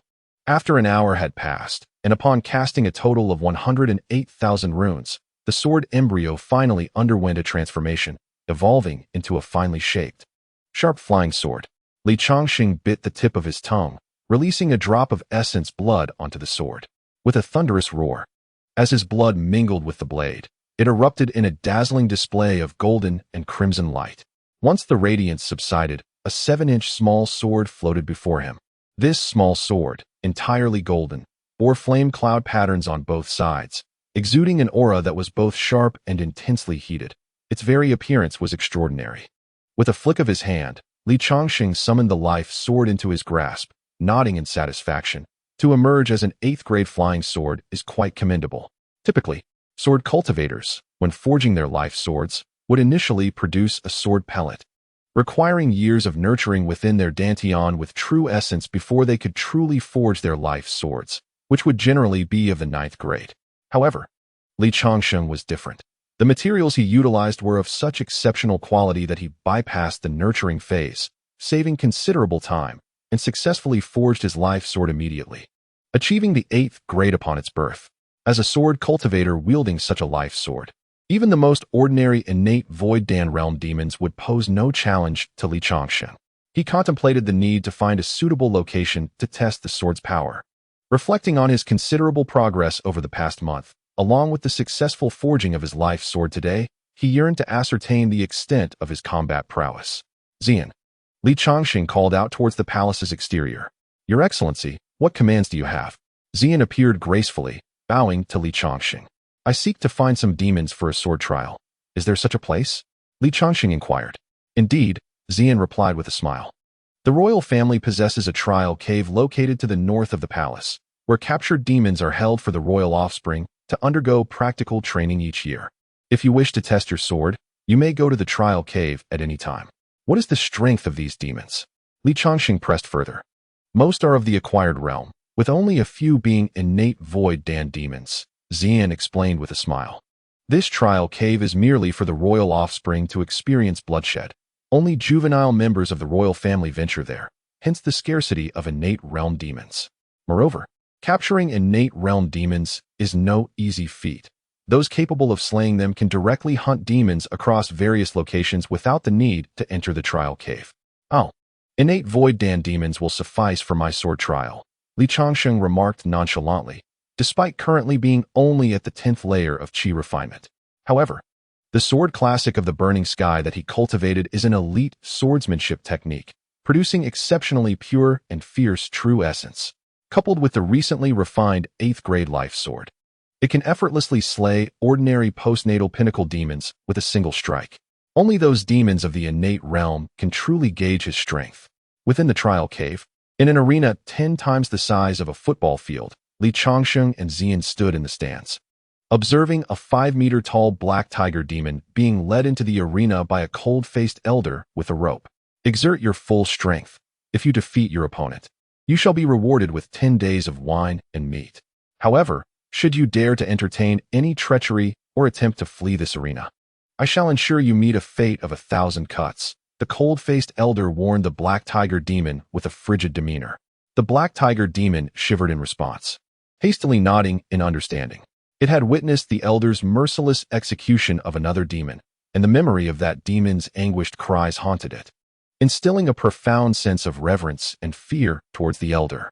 After issuing his warning, the elder soared into the air and approached Li Changsheng. A smile plastered across his face.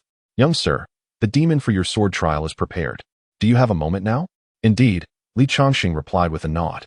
Releasing his life sword from within, he then employed the sword control technique from his heritage, gracefully descending onto the arena, landing approximately 100 meters from the Black Tiger Demon. Upon witnessing Li Changsheng's arrival, the Black Tiger Demon was momentarily bewildered, for its opponent appeared to be but a child. In the past, it had faced only the royal family's young prodigies, never having encountered someone as youthful as Li Changsheng. However, the Black Tiger Demon was not without experience. Seeing Li Changsheng's sword-riding descent indicated that the boy's cultivation was not to be underestimated. Nevertheless, the child's appearance led the Black Tiger Demon to belittle him, unable to suppress a mocking laugh. "Have you weaned off your mother's milk, little one?" Li Changsheng's expression darkened. The taste of spirit beast milk was indeed delightful. Even though his appetite had expanded and his diet had diversified, he still relished a bowl of spirit beast milk at every meal, truly a child who had not yet weaned.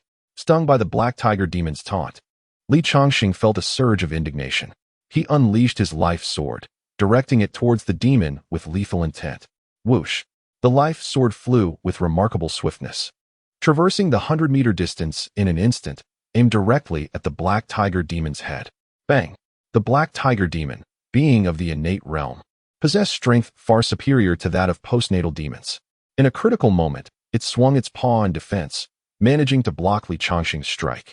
However, despite its timely reaction, the sharpness of Li Changsheng's sword was such that it severed a significant portion of the Black Tiger Demon's claw. A howl of pain erupted from the Black Tiger Demon, yet it was battle-hardened. Even as it cried out, it transformed into a streak of black light, charging towards Li Changsheng. The Black Tiger Demon had slain sword cultivators before. Although the life sword possessed formidable offensive power, the flesh of a sword cultivator was inherently fragile. If the cultivator could be defeated, the life sword would become useless. As Li Changsheng faced the oncoming Black Tiger Demon, he remained remarkably composed, skillfully employing his light-footed techniques to swiftly create distance between them.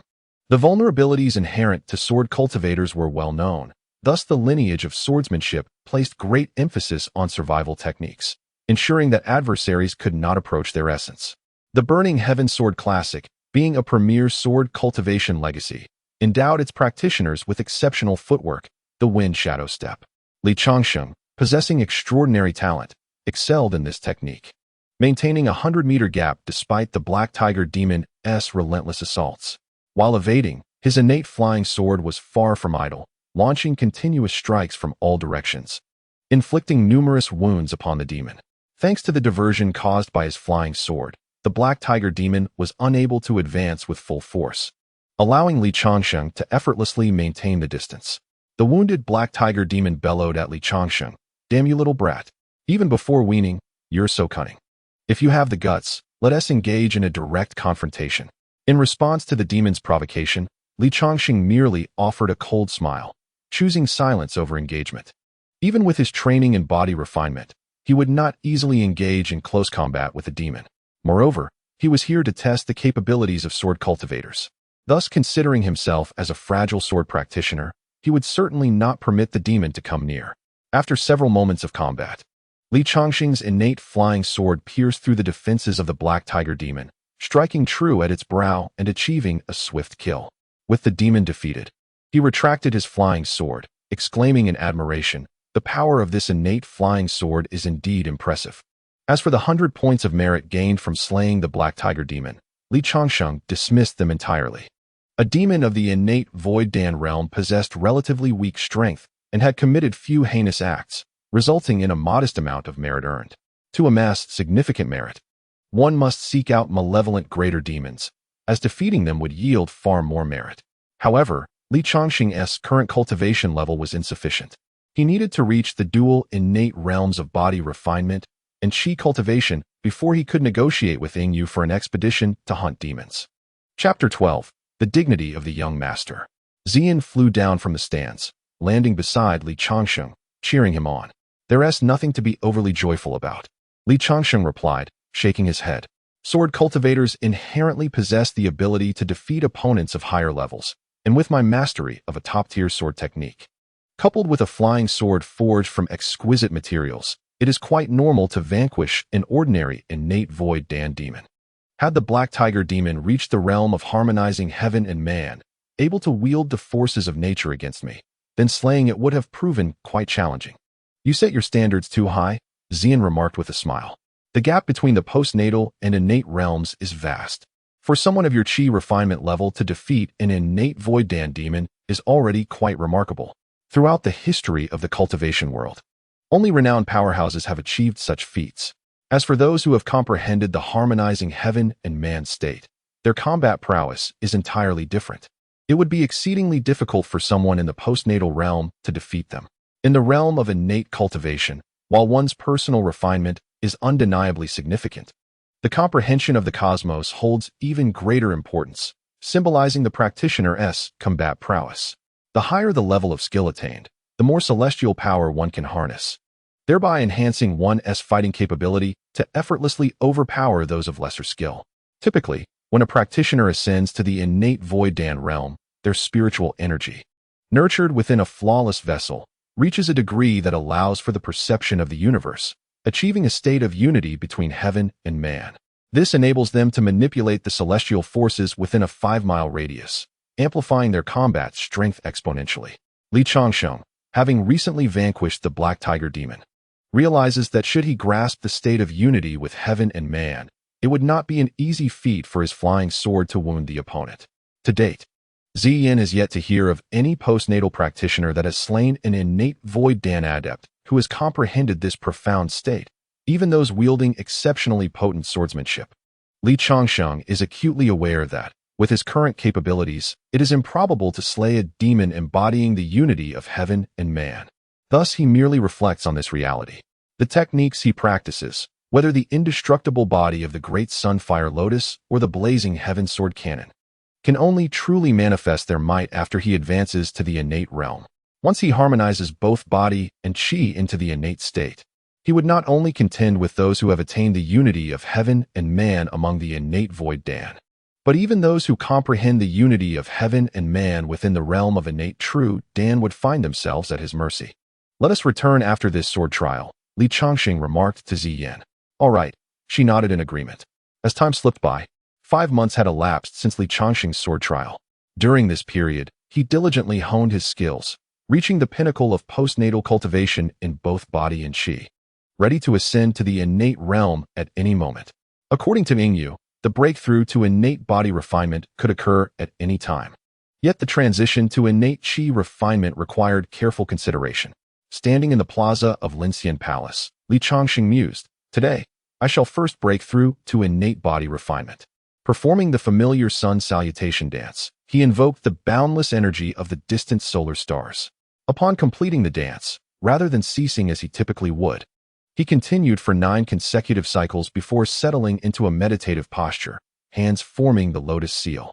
The 9 rounds of the sacred dance accumulated a substantial amount of solar stellar energy, and at the moment he halted, a torrent of golden stellar force enveloped him, igniting into a blazing inferno. Is the breakthrough commencing? Yingyu's figure suddenly materialized, observing the fiery spectacle in the plaza. Your Majesty, is there danger in such a breakthrough for the young master? Xian inquired anxiously, moving closer to Yingyu. Indeed, there is inherent danger. The transformation from a postnatal being into an innate divine entity is no simple endeavor. It may be more agonizing than 1,000 cuts. A moment's carelessness could result in catastrophic failure, Yingyu replied coolly. However, I believe that with Changsheng's exceptional talent, he can endure this suffering and successfully ascend to the innate body refinement. Under the attentive gaze of Yingyu and Xian, a magnificent flame blazed forth, giving rise to a 12th grade golden lotus. Changsheng lay within the lotus, completely at ease, his expression reflecting a deep, serene slumber. Such remarkable talent, Xian remarked with a tinge of nostalgia, recalling her own arduous experience with the 5 elements body refinement technique, where the transformation from mortal to extraordinary had nearly driven her to despair. Witnessing Changsheng's effortless metamorphosis evoked a sense of envy within her. Was His Majesty's transformation equally effortless during his innate body refinement? She inquired, her curiosity piqued. Indeed, individuals with exceptional gifts find their transformations to be remarkably smooth, Yingyu replied, casting a casual glance at Ziyan, his demeanor outwardly composed. I can't help but envy both his majesty and the esteemed Li Changsheng, Ziyan confessed. The agony of shedding my mortal form left me questioning my pursuit of the body refinement arts. A peculiar smile flickered across Ingyu's face, his expression somewhat rigid, leaving Ziyan bemused. As time slipped away, the fierce flames and the 12th grade golden lotus gradually dissipated, leaving only Li Changsheng in a tranquil slumber. However, upon contact with the ground, he abruptly awakened, a look of astonishment illuminating his face as he sensed the surge of power within him. My physical form has ascended to the innate level, Li Changsheng exclaimed, delivering a powerful punch to the ground that shattered the plaza, revealing the immense strength acquired through his transformation. Fire arise, he commanded, and crimson flames materialized, dancing around him, a testament to his newfound ability to control fire. Laughing heartily, Li Changsheng placed his hands on his hips, relishing the moment. Longsheng, my friend, I see you are overjoyed, but I would advise you to don some attire first. Yingyu teased, stepping forward with a playful grin. Do you not feel a chill? Startled, Li Changsheng glanced down, realizing he was entirely unclothed, deducing that his garments had been consumed by the flames during his breakthrough. His exuberance had masked the oversight. With a swift motion, he summoned his life-bound flying sword, which transformed into a streak of light, vanishing from the plaza. Moments later, he reappeared, fully clothed, before Yingyu. Observing Li Changsheng's composed demeanor, Yingyu chuckled, alas. I neglected to capture your comical state with the memory stone for posterity. Over the past 6 months, Yingyu had frequently visited the Immortal Palace to share tea and converse with Li Changsheng, their friendship blossoming into a camaraderie reminiscent of playful rivals. Thus, Yingyu jested without fear of inciting Li Changsheng's ire, though he could hardly contain his amusement at the latter's effortless transformation. Ah, my friend, you are playing with fire, Li Changsheng replied, his expression unyielding as he regarded Yingyu.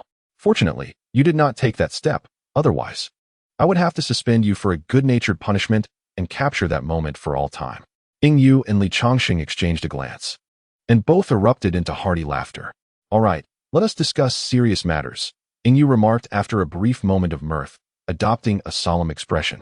I am aware that you may break through to the innate stage of chi refinement at any time. However, I hope you will take your time. Chapter 13. Are you suggesting that I infuse the power of heaven and earth into my illusory elixir when I condense it? Li Changsheng inquired, gazing at Yingyu. Indeed, there exists such a method of breakthrough within the inheritance of the Burning Heaven Sword Canon, which is not meant for ordinary prodigies. The prerequisite is to comprehend the unity of heaven and man. Precisely, Yingyu replied with a smile. The illusory elixirs of the innate chi refinement stage, along with the real elixirs and golden elixirs, are merely steps in the crafting of a primordial spirit. The better the embryo is forged, the greater the potential of the primordial spirit that will ultimately be nurtured, leading to enhanced combat prowess. If, during your illusory elixir phase, you can incorporate the power of heaven and earth, the quality of this embryo will be exceptional, resulting in a formidable primordial spirit in the future. Indeed, Li Changsheng nodded in agreement. Yingyu continued, to infuse the power of heaven and earth into the illusory elixir, one must attain at least the unity of heaven and man in their skill level, which allows for the mobilization of such power. Given your innate body devoid of flaws and the cultivation of your spiritual strength over time, comprehending the unity of heaven and man should pose no challenge for you. However, I would prefer that you wait a while longer, spending a few more years contemplating the principles of heaven and earth before breaking through. By doing so, you will be able to integrate the momentum of heaven and earth into your illusory elixir, thus ensuring that the primordial spirit you cultivate in the future is exceptionally powerful and possesses a small chance of innate divine abilities. That sounds quite reasonable, Li Changsheng said with a smile. But why not allow me to progress further and comprehend the essence of the Tao before attempting to break through? Surely, the illusory elixir I would condense then would be of the highest quality. Huh, you are indeed ambitious, Yingyu retorted with a roll of his eyes. The skill level is divided into 3 realms. The first realm, the unity of heaven and man, can be grasped after years of nurturing the innate illusory elixir. The second realm, the momentum of heaven and earth, can only be comprehended by those at the innate golden elixir stage, though a few innate real elixirs may also achieve this. The third realm, the essence of the Tao, is accessible only to a select few innate golden elixirs, requiring many years of enlightenment to grasp. It is safe to say that each subsequent realm is more challenging than the last. Yingyu regarded Changsheng earnestly. Do you know why the lifespan of the innate illusory elixir is 150 years, the innate real elixir 200 years, and the innate golden elixir 500 years? It is because upon breaking through to the innate golden elixir stage, their true essence transforms into golden elixir mana, which nourishes both the soul and the body remarkably well. After a period of nourishment, the soul of an innate golden elixir practitioner will evolve into a divine soul, thereby enhancing their comprehension of the principles of heaven and earth. This explains why practitioners at the innate golden elixir stage can all grasp the momentum of heaven and earth. However, even so, only a minority of innate golden elixirs can comprehend the third realm of the essence of the Tao. Yingyu looked at Changsheng with gravity. Though your talent is extraordinary, you remain in the acquired realm. Your soul is not particularly strong, and the innate strength of your physical body does not greatly enhance the nourishment of the soul. It is uncertain how long it would take for you to grasp the third realm. I have faith in you and am confident that with a few years devoted to comprehending the second realm, the momentum of heaven and earth, it will be quite advantageous. However, wasting excessive time without certainty of comprehending the profound essence of the Tao is indeed unwise. Ha ha ha. Changsheng gazed at Yingyu and chuckled. My dear friend Yingyu, what if I have already grasped the essence of the Tao? Yingyu suddenly fell silent. He had articulated so much precisely to convey to Changsheng that understanding the essence of the Tao is no easy feat, and that it would be prudent not to squander time on it. But what had Changsheng said? Had he truly claimed to have comprehended the essence of the Tao? Was his friend jesting? Yingyu widened his eyes, fixating intently on Changsheng. Certainly not a jest. When I transcended the physical realm, a strand of true solar fire descended to aid my transformation, from which I gleaned a fragment of the eternal essence of fire, Changsheng replied with a smile, extending his hand to conjure a fiery serpent that lunged towards Yingyu. Yingyu seized the fiery serpent, sensing its inherent power, and a look of delight spread across his face. As a formidable figure of the nascent soul realm, Yingyu was well acquainted with the essence of the Tao, and he recognized that the fiery serpent indeed contained a profound fiery essence. This indicated that Changsheng had genuinely comprehended the essence of the Tao. It appears I have underestimated your talent, my friend. No wonder your transformation was so effortless, Yingyu remarked, extinguishing the fiery serpent with a casual gesture and excitedly addressing Changsheng. Since you have grasped the essence of the Tao, you should infuse it while condensing the innate virtual Dan, thereby creating the finest innate virtual Dan. In the future, when your nascent soul emerges from the Dan, you shall instantly become a top-tier nascent soul earth immortal, endowed with divine powers that will enable you to sweep through this realm and vanquish demons at your fingertips. Previously, Yingyu had only perceived Changsheng's talent as extraordinary, harboring great hopes for him, believing he might possess combat prowess beyond the nascent soul before his ascension. Now, he was utterly convinced that Changsheng would indeed possess such strength, igniting a thrill within Yingyu.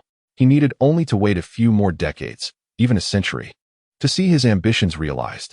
After a brief moment of excitement, Yingyu composed himself and looked at Changsheng with solemnity, advising, Longsheng, condensing the innate virtual Dan is inherently perilous, and now, with the infusion of the essence of the Tao, the difficulty is magnified manifold.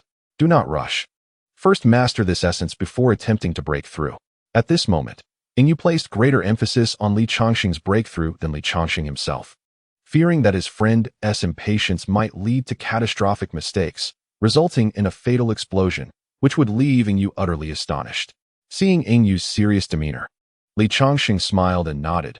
I too fear death. I will not act recklessly without sufficient assurance. That is good, Yingyu replied, relieved and smiling. A month later, in the Hall of Immortals, Changsheng sat cross-legged upon a cloud bed, preparing to condense the innate virtual Dan. During this month, Changsheng had diligently trained in the application of the essence of the Tao, and with his prodigious talent, he had achieved complete mastery over this power. Free from concern of losing control during his breakthrough, Changsheng closed his eyes and turned his gaze inward, observing a swirling vortex at the center of his dantian. Within the vast expanse of his dantian, the boundless true essence was being consumed and exhaled by the swirling vortex.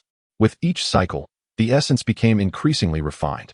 Beside this vortex, a golden small sword floated gracefully. This sword represented Li Changsheng's life-bound flying sword.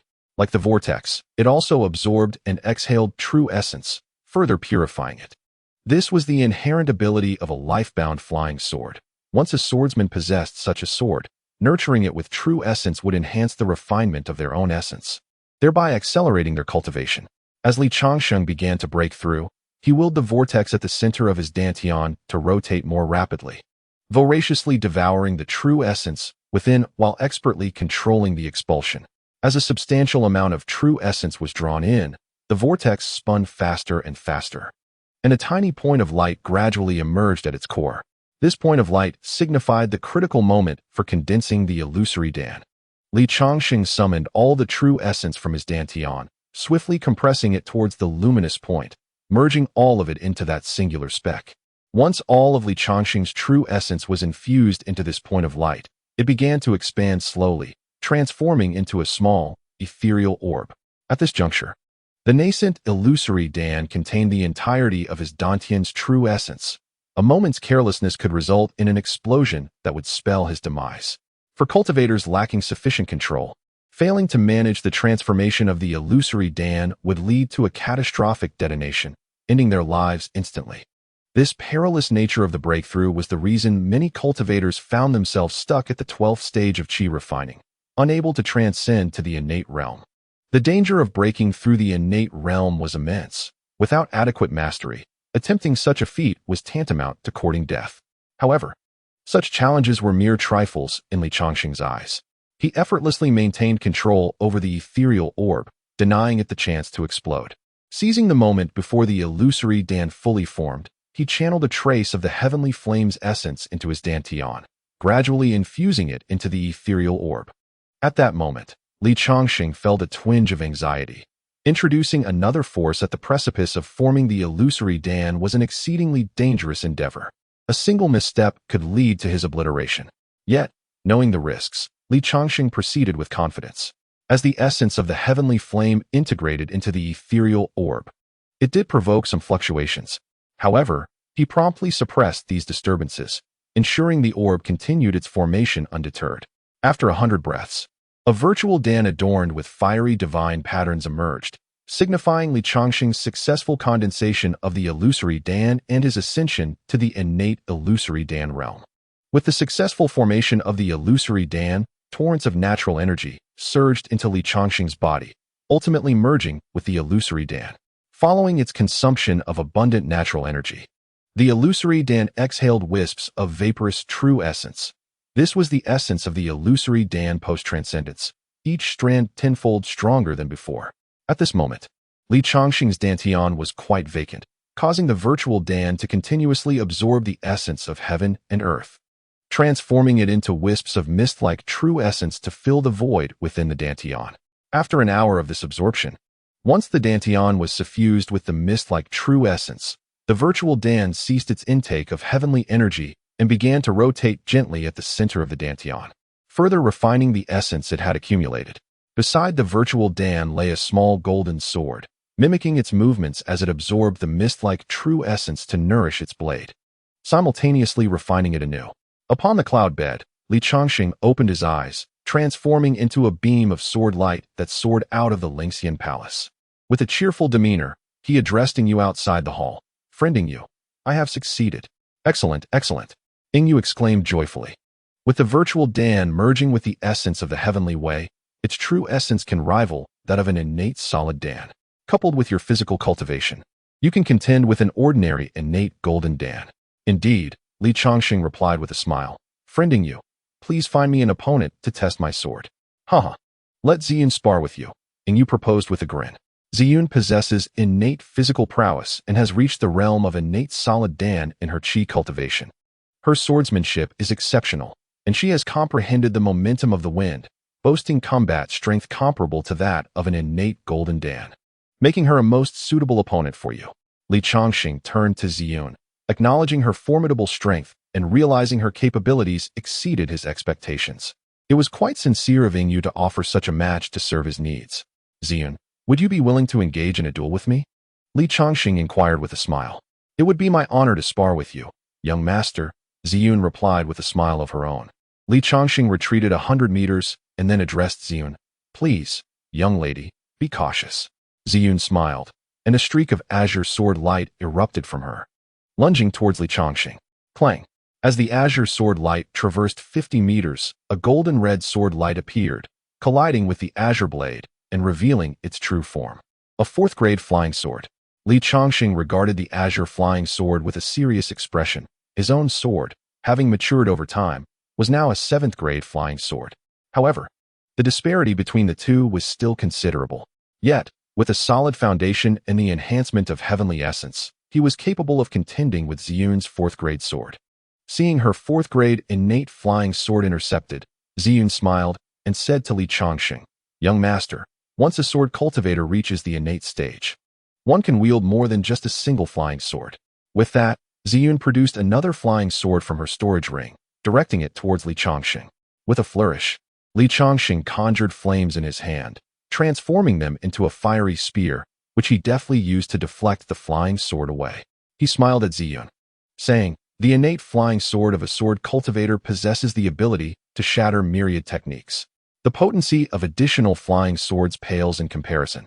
Threatening me will not be an easy feat." Li Changsheng then leapt forward, swiftly closing the distance to engage Ziyun in close combat. Although Ziyun is also a practitioner of innate body refinement, Li Changsheng's technique surpasses hers significantly, coupled with his cultivation of the indestructible body of the great sun fire lotus. His physical form stands as a paragon of excellence. In close combat, Li Changsheng is confident he can overwhelm Ziyun. Aware of the disparity in their physical strengths, Ziyun skillfully maneuvers her innate flying sword to engage in combat, while deftly controlling another sword to maintain distance, ensuring Li Changsheng does not have the opportunity to fight at close quarters, demonstrating her extensive battle experience.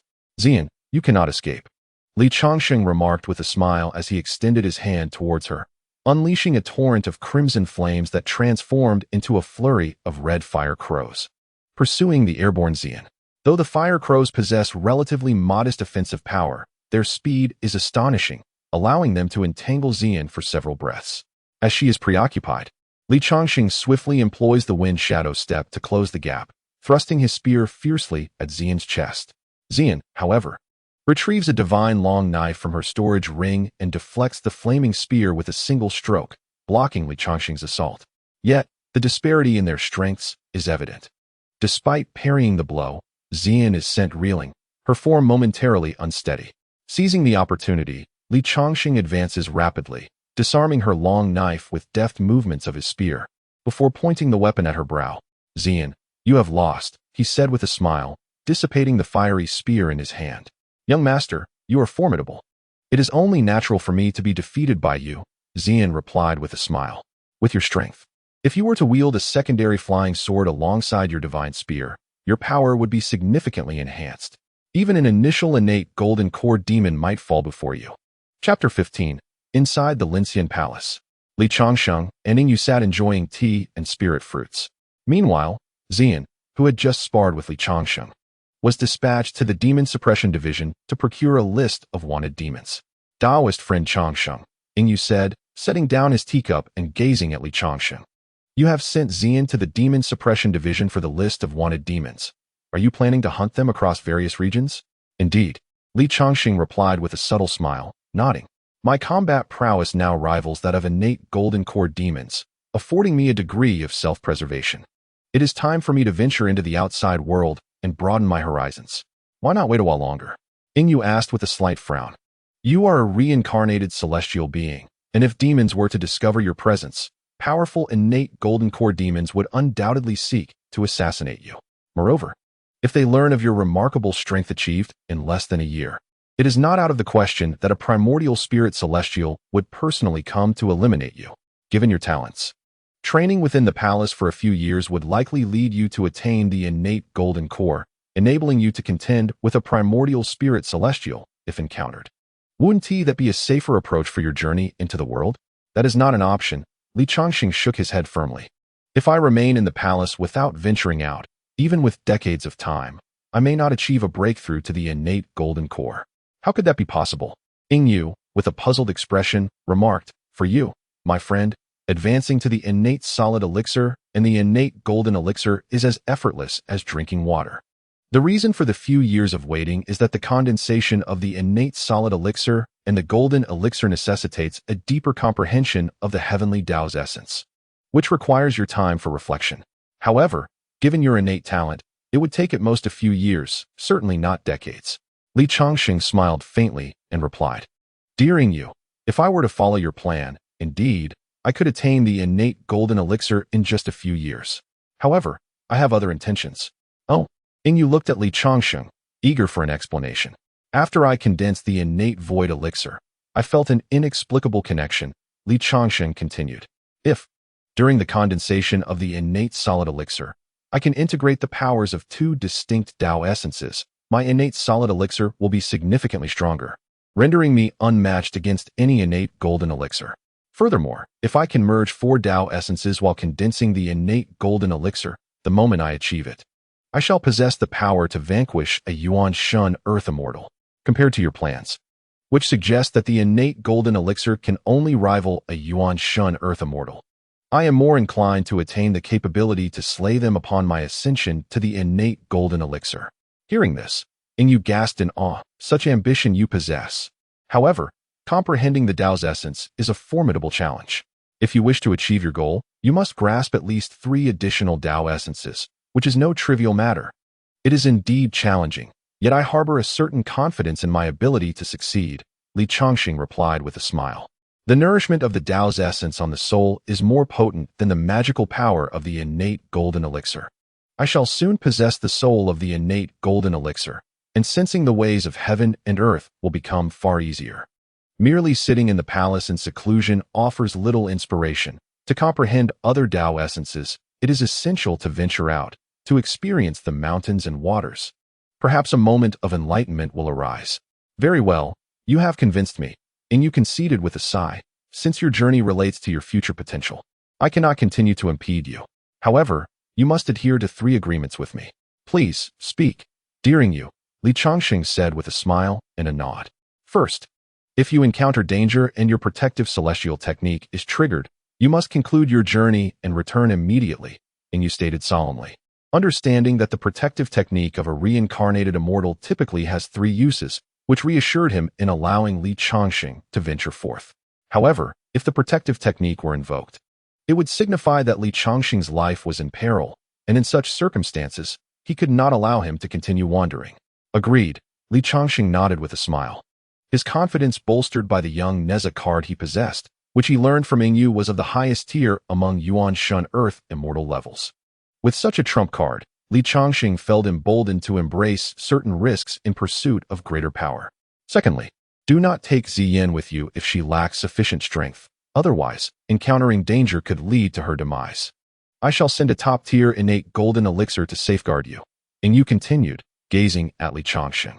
Changsheng nodded and said, "However, when we venture out, I shall take the lead. The guardian must heed my commands." "That is only natural," Yu replied in a low voice. "Thirdly, you must conduct yourself with discretion. If you encounter demons, do not leave any survivors. Delay their awareness of your presence to avoid drawing the attention of powerful celestial beings who may seek to assassinate you." "I understand," Changsheng nodded, naturally wishing to avoid being targeted by such formidable foes, for that would squander his card time. "Keep this talisman safe," Yu said, producing a black token and handing it to Changsheng. "This token bears a trace of my divine essence. Should you be assailed by a celestial, activate it immediately. If you can endure for 3 breaths, I shall arrive at your coordinates." 3 breaths? Changsheng took the black token, somewhat puzzled. "I recall that when you came to retrieve me, it took you quite a bit longer than that." Yu rolled his eyes and replied, "Though I am adept at spatial movement, arriving at your side within 3 breaths comes at a considerable cost. At that time, there was no demon seeking to harm you. What need was there for me to rush?" "Understood," Changsheng acknowledged, placing the black token securely in his possession. It was indeed a valuable item, for should he truly encounter a celestial being, it would summon Yu to aid him, ensuring he would not run short of card time. As they conversed, a beautiful woman clad in red garments flew in and bowed to Yu, saying, "I pay my respects to your majesty. May I inquire why you have summoned me?" "Hongxiu has arrived," Yingyu remarked, addressing the woman. Li Changsheng is about to embark on a journey for training. You shall serve as his guardian, ensuring his safety and following his lead in all matters. Yes, I accept the command, Hong Xiu replied, turning to Li Changsheng and bowing. Hong Xiu greets the young master. Thank you for your assistance, Li Changsheng said with a smile and a nod. The young master is too polite, Hong Xiu responded, taking her place behind him in a protective stance. Yingyu glanced at Hong Xiu and then at Li Changsheng, sighing, alas, my ambitions are vast, and I am constantly under the watchful eye of demons. Otherwise, I would accompany both you and Hong Xiu on your journey, ensuring absolute safety. You jest, my friend. Li Changsheng shook his head. I am merely going out for training. How could I expect you to lower yourself to be my guardian? Indeed, I would. Yingyu said earnestly. With your potential, you are destined to become a great power in the future. It is my honor to serve as your guardian. Chapter 16. The following day, within the Linxian Palace, Li Changsheng reclined on a cloud bed, perusing the demon bounty list in his hands. The Great Qin dynasty spans 19 states, an expanse of territory vast and wide, with a multitude of citizens in need of protection. Thus, within the state cities, prefecture cities, and county towns, there are established demon suppression offices, staffed by demon suppression generals and captains, whose sole purpose is to hunt down the malevolent demons. In most regions, these demons, pursued by the generals and captains, have taken refuge in deep mountains and vast marshes, emerging only occasionally to stealthily prey upon the innocent. Nonetheless, within the realm of demons, there exist formidable beings. Some of these powerful entities are such that even the demon general stationed in the provincial city finds himself at a loss, compelled instead to report to the headquarters of the Demon Suppression Department. These formidable demons are either exceptionally strong, possess remarkable survival skills, or are exceedingly cunning in their actions.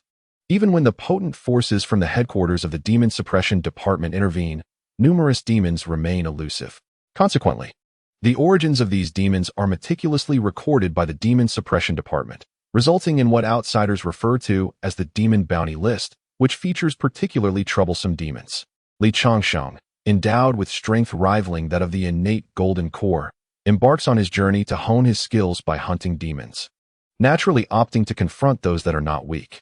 The demons listed on the bounty list have earned their place there not only due to their immense power, but also because they have committed heinous acts, causing great harm to countless human lives. For Li Changsheng, eliminating such vile demons serves a dual purpose. It allows him to refine his abilities while also earning merit points, making it a most advantageous endeavor. Red Sleeve, do you believe you can defeat the first-ranked demon on the bounty list, the Flying White Tiger? Li Changsheng inquired of Red Sleeve, who stood beside him. The young master overestimates my capabilities, Red Sleeve replied with a shake of her head. Even among innate golden cores, there are various tiers, typically categorized by the realm of mastery. The weakest are those who have only recently coalesced their golden core, and whose mastery is merely at the harmonization of heaven and man's stage. Some who have comprehended the essence of momentum can contend with them. Next are those innate golden cores who have grasped the essence of momentum. Their power is considerable and can easily subdue those of the innate real golden core. Only those who have discerned the Tao as profound implications can engage with such innate golden cores. Ascending further are those who have comprehended the profound implications of the Tao. These are the pinnacle of innate golden cores. Is that what you are? Li Changsheng queried with curiosity. Not quite. I am somewhat stronger, Red Sleeve elucidated. After an innate golden core comprehends the profound implications of the Tao, prolonged cultivation deepens this understanding, ultimately leading to a qualitative transformation. The implications can then be externalized, enveloping a vast area and forming a domain of artistic conception. Compared to the implications of the Tao, this domain represents a second tier of mastery, allowing for significantly greater combat prowess, easily overpowering innate golden cores who merely grasp the Tao's implications. I exist within this realm of mastery. Above this domain, there lies a third level of ultimate mastery. Red Sleeve continued solemnly. Only by touching the core essence of the Tao can one ascend to this third level of ultimate mastery. The innate golden cores at this ultimate stage are exceedingly terrifying, and within the entire cultivation world, there are very few. The Flying White Tiger on the demon bounty list is a demon of the ultimate golden core, and I would not last 3 moves against it. The young master would do well to avoid provoking it. Li Changsheng nodded in acknowledgement.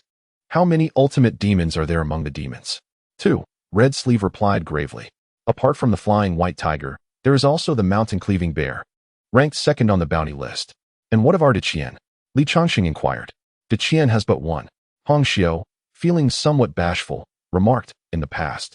Diqian had two such beings. However, one has advanced further along the path and is currently in seclusion, refining their primordial spirit.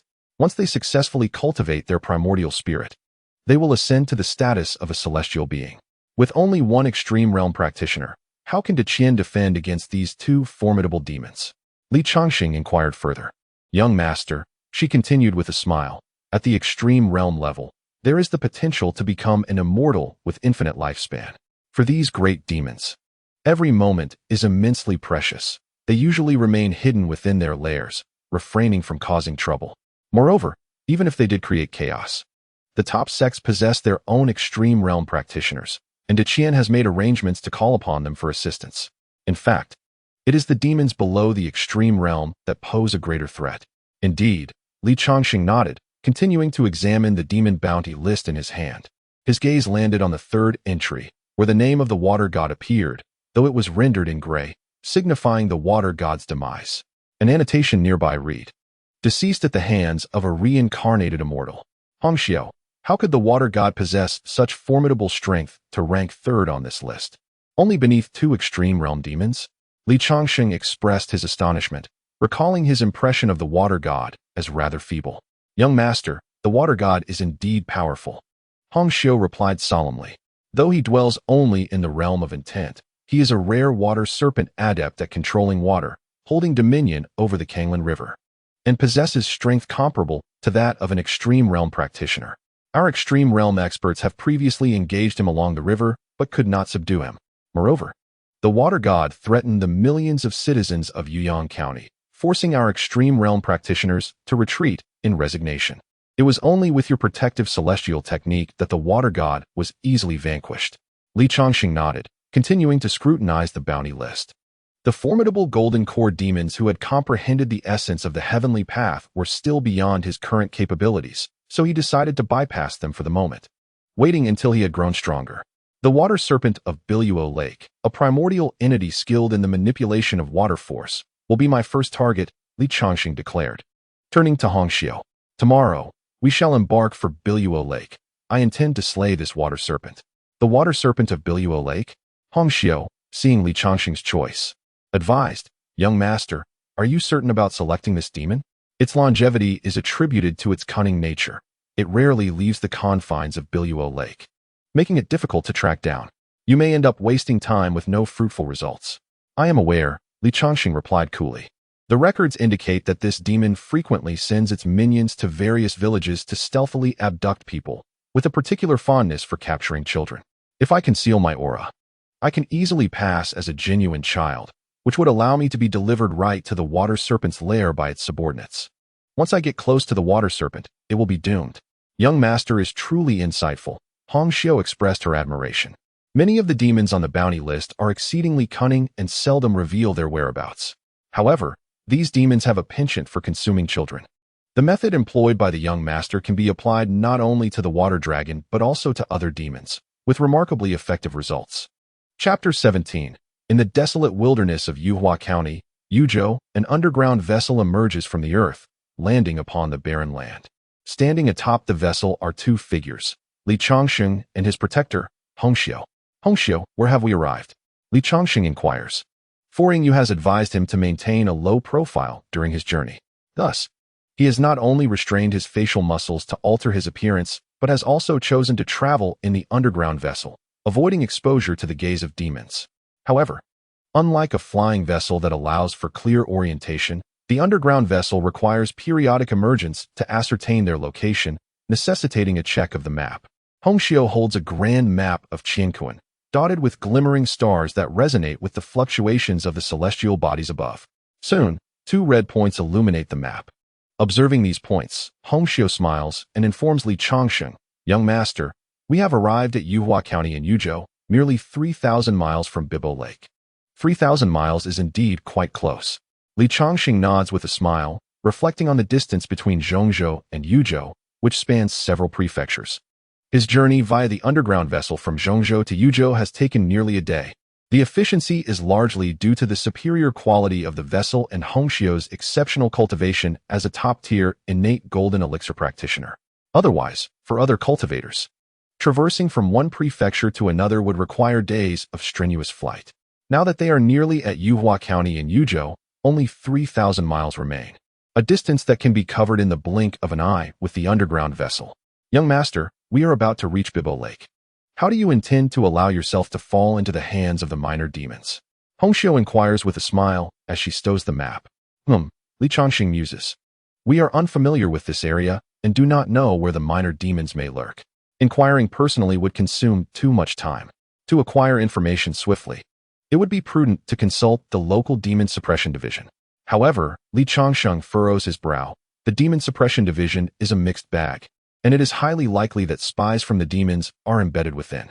I have no desire to reveal my whereabouts and return to the imperial capital of Zhongzhou in a disheveled state. As he contemplates his strategy, a glance at Hongxiu reveals her beaming smile. Suddenly, he exclaims, I almost forgot about the Qingkuan guards. You must have some undercover agents in various locations. With a cheerful nod, Hongxiu responds, Young master, during your journey, His Majesty has dispatched a team of Qingkuan guards to accompany us, assisting with various matters. If you require someone to gather information about Bibo Lake and the whereabouts of the minor demons, I can contact the Qingkuan guards to send an undercover agent from Yuhua County. Indeed, Li Changsheng replies with a smile. Let us pause here for a brief respite while we await the arrival of that undercover agent. Very well. The young woman with a gentle smile nodded, producing a communication token to notify the rear. Half an hour later, a black-armored guardian of the heavens arrived, accompanied by a middle-aged man. With a respectful bow, he addressed Li Changsheng. Young master, the person you requested has arrived. Thank you for your efforts, Li Changsheng replied with a smile and a nod. It is an honor to serve you, young master, the black-armored guardian said with a respectful smile as he stepped aside. Li Changsheng regarded the somewhat uneasy middle-aged man and inquired with a smile, What is your name? Zhang San, at your service, the middle-aged man replied respectfully. Zhang San, do you know where the minions of the water serpent, across the Bibo Lake, typically ambush the common folk? Li Changsheng asked, his expression calm. In response to your query, young master, Zhang San promptly answered. The minions of that water serpent prefer to ambush travelers on the roads and occasionally infiltrate villages to capture people. However, since there are many citizens in the villages, some possess the strength of the third or fourth level of Qi refinement, and with the demon suppression guards stationed there, the small demons infiltrating the villages are relatively few. They mainly lie in wait along the official roads and paths. I see, Li Changsheng nodded, continuing. I wish to have the water serpent's minions capture me and present me to the water serpent. How should I execute this plan? Young master, are you intent on slaying that water serpent? Zhang San asked, somewhat perplexed.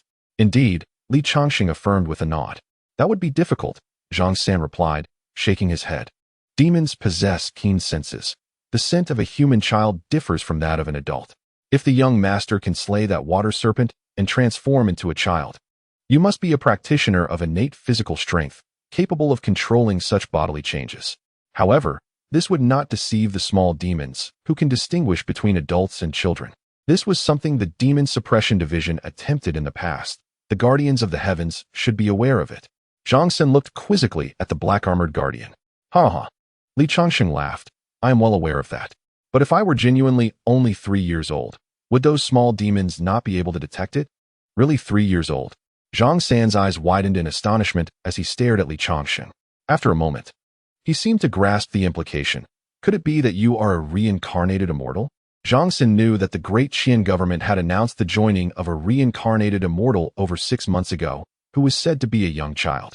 The young man before him, a true 3-year-old, commanded such respect from the Guardians of the Heavens while seeking to confront the innate water serpent. Only a reincarnated immortal could achieve such feats. After all, with immortal capabilities, even the water god could be vanquished, let alone a mere innate water serpent. Precisely, Li Changsheng replied with a faint smile, acknowledging his identity. Upon realizing that Li Changsheng was indeed a reincarnated immortal, Zhang San's face lit up with joy. Young master, since your true age is over 3 years, your scent will be indistinguishable from that of an ordinary child. As long as you can conceal your cultivation, Those small demons will not be able to discern it. Indeed, Changsheng nodded, asking, "Do you know the minions under the water serpent's command? Do you believe that through one of those small demons, I can be swiftly brought to the water serpent's side?" Zhang Xin contemplated for a moment before speaking. Under the command of Shui Jiao, there exists a wind fox leader, possessing the extraordinary prowess of a postnatal peak. Yet its speed rivals that of a congenital void dan. The wind fox leader, emboldened by its formidable strength, frequently lays ambush along the official roads and even quieter paths, capturing unsuspecting travelers. Even those accompanied by guards do not deter its audacity to strike. If only the esteemed members of the Qiantian guards were to search the areas frequented by this wind fox leader, they would surely uncover its trail. Subsequently, with some guards in tow, the young master could traverse the ambush site, allowing a few vulnerabilities to surface, thus enticing the wind fox leader to seize him. Very well. Let us proceed as you suggested. Changsheng nodded, casting a glance at the nearby armored Qiantian guards. Please, young master, remain patient. We shall scout ahead. Without needing further prompting from Changsheng, the armored guards proactively escorted Zhang San away to fulfill their task. Chapter 18. Approximately 300 miles from Baibo Lake. Along the official road, a rather opulent carriage rolled along, flanked by 7 or 8 bodyguards clad in the garb of a reputable escort agency, armed with swords and daggers. At the helm was Zhang San, the very advisor to Changsheng. 5 days had elapsed since Changsheng last encountered Zhang San, during which the Qiantian Guard unit had diligently followed the clues provided by Zhang San, successfully pinpointing the whereabouts of the wind fox leader. Currently, this cunning leader lay concealed within the canopy of a large tree, a mere 500 meters ahead along the road, poised to strike at any passerby. Initially, Changsheng intended to journey alongside Hong Xiu, masquerading as mere travelers to lure the wind fox leader into an ambush. However, Zhang San voiced a dissenting opinion. According to him, traversing the wilds posed a certain risk of encountering demons or monsters. Consequently, the common folk of Deqian typically traveled in groups of dozens or would hire escort services for protection when conducting business or visiting friends. Those who ventured alone or in pairs were often formidable individuals themselves, making it likely that the wind fox leader would hesitate to engage. Conversely, a group accompanied by bodyguards would possess the capability to fend off lesser demons, yet could inadvertently reveal vulnerabilities, thus providing the wind fox leader an opportunity to strike and abduct Changsheng. After all, the leader's speed was comparable to that of a congenital void dan, granting it confidence in its ability to escape. Given Zhang San's astute counsel, Changsheng graciously acquiesced, instructing the Qiantian guards to enlist some undercover operatives to impersonate bodyguards, escorting the luxurious carriage to this location. As the splendid carriage continued forward, nearing within 100 meters of the wind fox leader, a corner of the carriage's curtain was lifted, revealing Changsheng's impatient visage. "I am weary. I wish to disembark and play," he declared. "Young master, please remain calm." Zhang San reassured him, turning to soothe the restless child. "We shall travel a bit further, and then we can pause for a rest." "I refuse. I want to get down now," Changsheng protested, throwing a tantrum as if ready to leap from the carriage. With a swift motion, Zhang San grasped Changsheng with one hand while halting the horse-drawn carriage with the other. He then glanced towards the carriage's curtain and spoke in a grave tone. "Madame Zhao, I kindly urge you to keep a watchful eye on your child. Such reckless antics could lead to a fall from the carriage." "My apologies, Captain Zhang." A gentle voice emerged from within the carriage. "We have been traveling for quite some time. Might it be prudent to pause for a brief respite? My child is quite mischievous and cannot sit still. I would appreciate it if you could take him for a stroll nearby. Once we arrive home, I shall ensure an additional reward for you all." "Very well," Zhang San replied, a smile gracing his face upon hearing of the offered increase in remuneration. He promptly signaled the other bodyguards to assist in setting up a resting spot by the roadside. As a lady of the household, Hong Xiu remained within the carriage, while Changsheng, the spirited child, could not contain his energy. Once Zhang San lifted him down, he immediately dashed off, straying further from Zhang San and the others, drawing ever closer to the wind fox leader. "Old Qian, old son, you two stay close to the young master," Zhang San, ever cautious in his leadership, noticed Changsheng straying too far and promptly ordered the 2 bodyguards to keep watch over him. "Understood," the named guards responded, quickly pursuing Changsheng. At this moment, The distance between Li Changsheng and the bodyguards was merely 10 meters, so the two guards did not feel unduly anxious. They appeared quite relaxed. Suddenly, a flash of yellow light darted past, revealing a yellow fox the size of a tiger, which reached Li Changsheng with astonishing speed, seizing him and whisking him away. Not good. The two guards, alarmed by the sudden development, immediately rushed to intercept the yellow fox. The bodyguards, slightly farther away, including Zhang San, swiftly armed themselves with blades and swords, racing towards the scene. Yet this yellow fox was none other than the Wind Fox leader, a being of peak innate prowess, whose speed rivaled that of the preternatural. With a mocking glance at the gathered bodyguards, it swiftly absconded with Li Changsheng, choosing not to engage in combat. The Wind Fox leader was well aware that while some of the bodyguards might not pose a threat individually, facing a multitude of them could lead to its own demise. Having secured its prey, there was no need for a bloody confrontation. Damnable beast! Zhang San and his fellow bodyguards roared in fury, chasing after the direction in which the Wind Fox leader had fled. However, they were no match for the creature's speed and soon found themselves outpaced, their impotent rage echoing along the thoroughfare. After a brief interval, Hong Xiu emerged from the opulent carriage, a smile illuminating her face as she addressed Zhang San and the others. Your performance was commendable, but the Wind Fox has already distanced itself. There is no need for further theatrics. With that, Hong Xiu transformed into a streak of light, swiftly descending behind the Wind Fox leader. Following her departure, a figure descended from the sky, revealing itself to be the previous black-armored Qiantian guard. He gazed at Zhang San and the others, smiling gently. You are fortunate to have encountered the young master in need of your assistance. The whereabouts of the young master must remain confidential. Come with me to the Qiantian cave in the imperial capital for further training, and you shall become official members of the Qiantian Guard. Thank you, my lord. Zhang San and the others exclaimed with delight, their hearts brimming with gratitude towards the young master. As outer scouts, they would typically never have the opportunity to enter the Qiantian cave for training unless they achieved extraordinary feats. The mere act of cooperating with the young master to stage a performance had granted them access to the Qiantian cave and the prospect of becoming formal members of the Qiantian Guard. It was akin to a windfall from the heavens. With a wave of his hand, the black-armored Qiantian Guard summoned a concealed vessel that enveloped Zhang San and the others, whisking them away in an instant along the official road, leaving behind only an opulent carriage, solitary and abandoned, awaiting an unsuspecting fortunate soul. Meanwhile, Li Changsheng concealed his aura, allowing his physical form to appear relaxed and unassuming, resembling a genuine 3-year-old child. This method of tempering one's cultivation was one of the highest secrets of the great Qian. The Wind Fox commander, lacking in insight and cultivation, failed to realize that he had unwittingly captured a figure of great significance.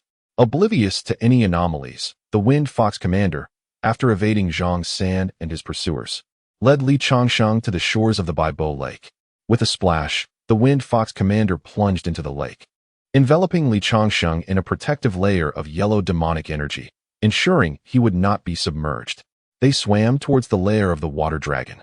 As they journeyed, the Wind Fox commander savored the thought, this child possesses an alluring fragrance. His flesh must be exceedingly tender. Offering him to the king will surely please him, perhaps earning me some elixirs in return. With a few doses of those elixirs, I could transcend into the innate realm. Chapter 19. The bottom of Baibo Lake. The Wind Fox commander continued forward with Li Changsheng, halting after traversing several miles upon encountering a network of aquatic vegetation. Behind this aquatic tapestry stood a stone lookout tower, atop which 2 demonic sentinels were stationed, one adorned with a crab-like head and the other with a catfish-like visage. Brothers, I have captured a human child to present as tribute to the king. I kindly request permission to pass. The Wind Fox commander called out politely to the sentinels. Although these sentinels possessed lesser strength than the Wind Fox commander, they were aquatic demons, closely affiliated with the Water Dragon King, affording them greater opportunities to interact with him. Thus, the Wind Fox commander refrained from leveraging his own strength to offend the sentinels, for doing so could lead to insidious whispers against him. Upon hearing the Wind Fox commander's words, the crab-headed sentinel swam over with a grin, remarking, Wind Fox commander, you are indeed fortunate. This marks the 3rd human child you have captured this month. Fortunate? The leader of the Wind Fox shook his head and remarked, I am aware that the king has a preference for consuming human children, which is why I ventured onto the human thoroughfare, risking considerable danger. If I were to be intercepted by the Demon Suppression Division, my life would be forfeit. The children I have captured this time possess commendable qualities. I hope the king will bestow upon me several more elixirs as a reward. Ha ha ha, with such determination. It seems the Wind Fox leader is on the verge of ascending to the innate realm, chuckled the Crab Sentinel. When you achieve your advancement, do not forget your brethren. Of course not.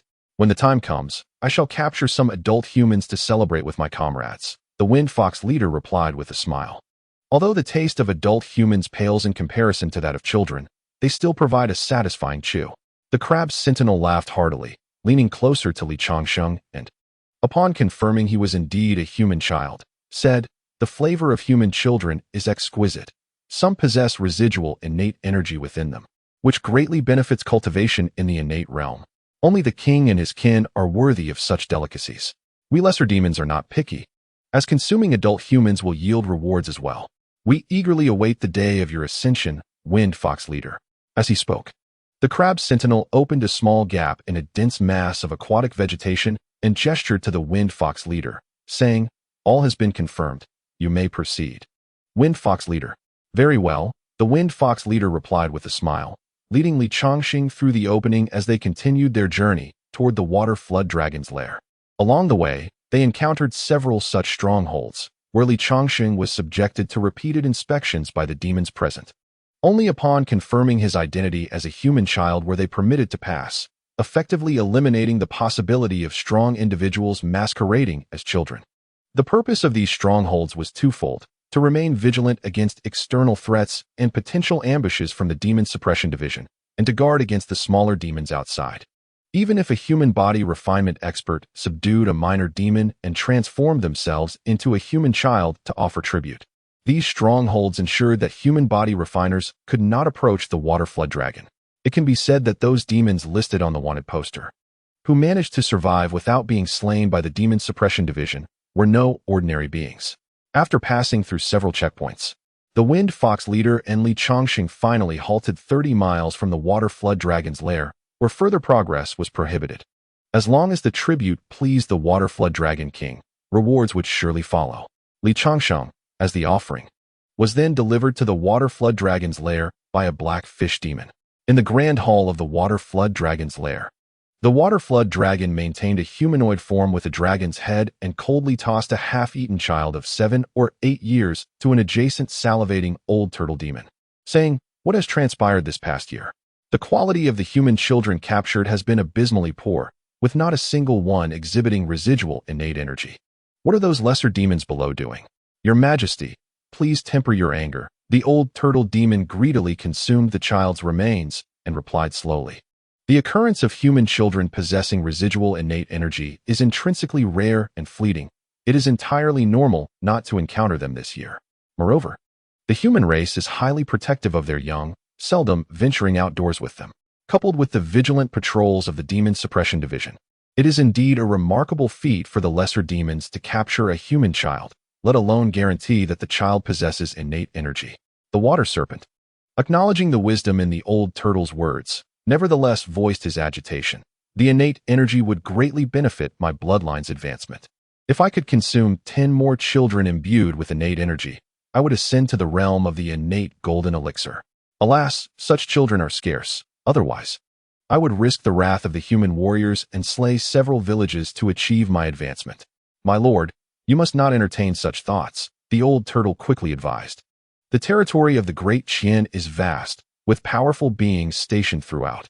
Our petty skirmishes are manageable, dealt with by the local Demon Suppression Division, who are powerless against us.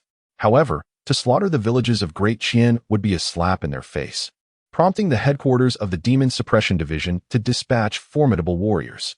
"Even if you were to achieve the innate golden elixir, you would be hunted down and slain. Let us not even speak of the past. Consider the case of the Black Wolf demon from Yuzhou 3 years ago, a being of the innate golden elixir. In pursuit of crafting a magical artifact, he ruthlessly annihilated several villages, only to be confronted and dismembered by the forces of Great Qian. If you dare to massacre the villages of Great Qian, not even the vast expanse of the Baibo Lake would harbor you. Unless you possess the might of the water deity of the Kanglan River, in which case you could act with impunity, as Great Qian would be powerless to stop you. Humph, this king understands and shall refrain from courting death, the water serpent retorted coldly.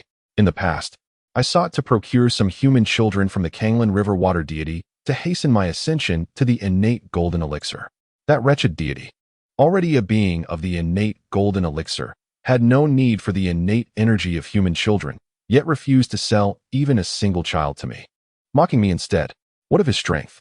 Fortune may falter, as evidenced by his demise at the hands of a reincarnated celestial in his sacrificial offerings. I find great delight in recalling his misfortune. He truly was a pitiful wretch. At that moment, a voice echoed from outside the hall. My lord, the Wind Fox commander has presented a human child as tribute. Would you like to enjoy it now? Bring it in, the water serpent replied indifferently, turning to the old turtle with a smile. The Wind Fox has done well. I recall it is the third time this month that he has delivered a human child. I should reward him handsomely. Indeed, the old turtle nodded. The Wind Fox is quite loyal, and his cultivation is on the verge of reaching the innate realm. We should bestow upon him additional elixirs, enabling him to ascend to the innate void elixir, serving as an example for the other lesser demons. Very well. I leave this matter in your capable hands, the water serpent responded with a smile. As they conversed, a creature with the body of a fish and the head of a man entered, carrying a large tray upon which lay a smooth, gleaming child, none other than the tribute offered by the Wind Fox commander, Changsheng. Chapter 20. The water serpent, seated upon the high throne, gazed at the approaching tray. Inhaling the fragrant aroma emanating from the human child, his face alight with rapture. He sensed that there was a significant probability of innate energy within this human child. The little fox demon, Pangu, indeed proved to be capable, and he thought that it could be of great use in the future. As the tray approached within 3 meters of Shui Jiao, suddenly, Changsheng on the tray sat up, and a flying sword instantly shot forth, aimed at Shui Jiao. This is bad. The child is a trap. Shui Jiao felt a chill run down his spine and immediately summoned the demon power within him, attempting to evade the sword's lethal strike. However, the two were too close. 3 meters was but a heartbeat for the flying sword. Shui Jiao felt a sharp pain in his chest as the sword struck his heart, shattering it. A howl escaped Shui Jiao, who felt his strength wane drastically, and he could no longer maintain his humanoid form, instantly transforming into a massive black dragon nearly 100 meters long. Fortunately, the cave was sufficiently large, or his true form would not have fit. Changsheng on the tray shouted fiercely and leaped toward the transformed Shui Jiao, his seemingly small fist striking the dragon's head. Despite Shui Jiao's formidable vitality, even with a shattered heart, he was merely gravely injured and still possessed some capacity to resist. However, Changsheng's speed and the force behind his punch were overwhelming. After striking Shui Jiao's head, he rendered him unconscious. As a being with an innate understanding of water, Shui Jiao was supposed to possess the combat power equivalent to that of an innate golden core. Had he been prepared and engaged Changsheng head-on, he could have fought for dozens of rounds and perhaps even escaped. Yet, caught off guard and within the lethal range of Changsheng, he met a swift and humiliating defeat. From the moment Changsheng drew his sword to the instant he knocked Shui Jiao unconscious, scarcely a breath had passed. The old turtle demon in the palace and the black fish-headed demon who had accompanied Changsheng were momentarily stunned.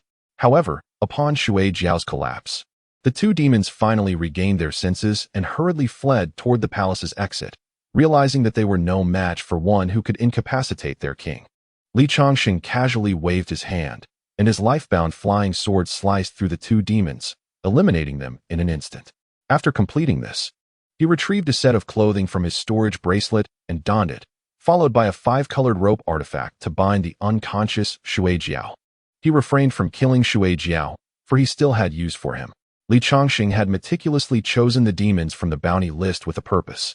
He needed to cultivate an innate golden core, which required comprehending another aspect of the heavenly principle. Having already grasped the essence of fire, he sensed that understanding the essence of water next would be beneficial for his endeavor. Though fire and water are often seen as opposing forces, they can indeed harmonize as two principles unite. The fusion of these two heavenly principles within the innate golden core would yield superior results compared to other elements. Furthermore, Changsheng had devised a plan regarding the innate golden core. After mastering both water and fire principles, he would seek to comprehend the essence of wind and earth. Thus, the four elemental forces of earth, water, fire, and wind would coalesce, and the resulting primordial golden elixir would undoubtedly be extraordinary. The divine abilities birthed henceforth would be intrinsically linked to these four elements. The reason Changsheng was able to comprehend the essence of fire was that he had just transcended the limits of physical refinement, receiving a strand of true solar fire that descended to assist him in his transformation from the mundane, coupled with his remarkable innate talent. This insight was not merely fortuitous, but rather a rare opportunity. However, when it came to grasping the essence of water, such serendipity would be absent, and Changsheng would need to seek opportunities on his own, traveling the world to contemplate the essence of water. Although it might take some additional time due to Changsheng's prodigious talents, he would ultimately arrive at understanding. Nevertheless, he sought a shortcut, dissecting the water spirits to discern their corporeal forms and souls, examining the residual fluctuations of water essence within them. The essence of water serves as the precursor to its manifestation. Only by thoroughly comprehending the water's force can a practitioner hope to grasp its intrinsic essence. In this chapter, the water serpent before him is a creature that has comprehended the force of water, making it an ideal subject for dissection and study. After binding the water serpent, Changsheng refrained from immediate examination. The expansive blue wave lake, stretching over 800 miles, still harbored numerous other creatures that required his attention, ensuring he could focus entirely on his research.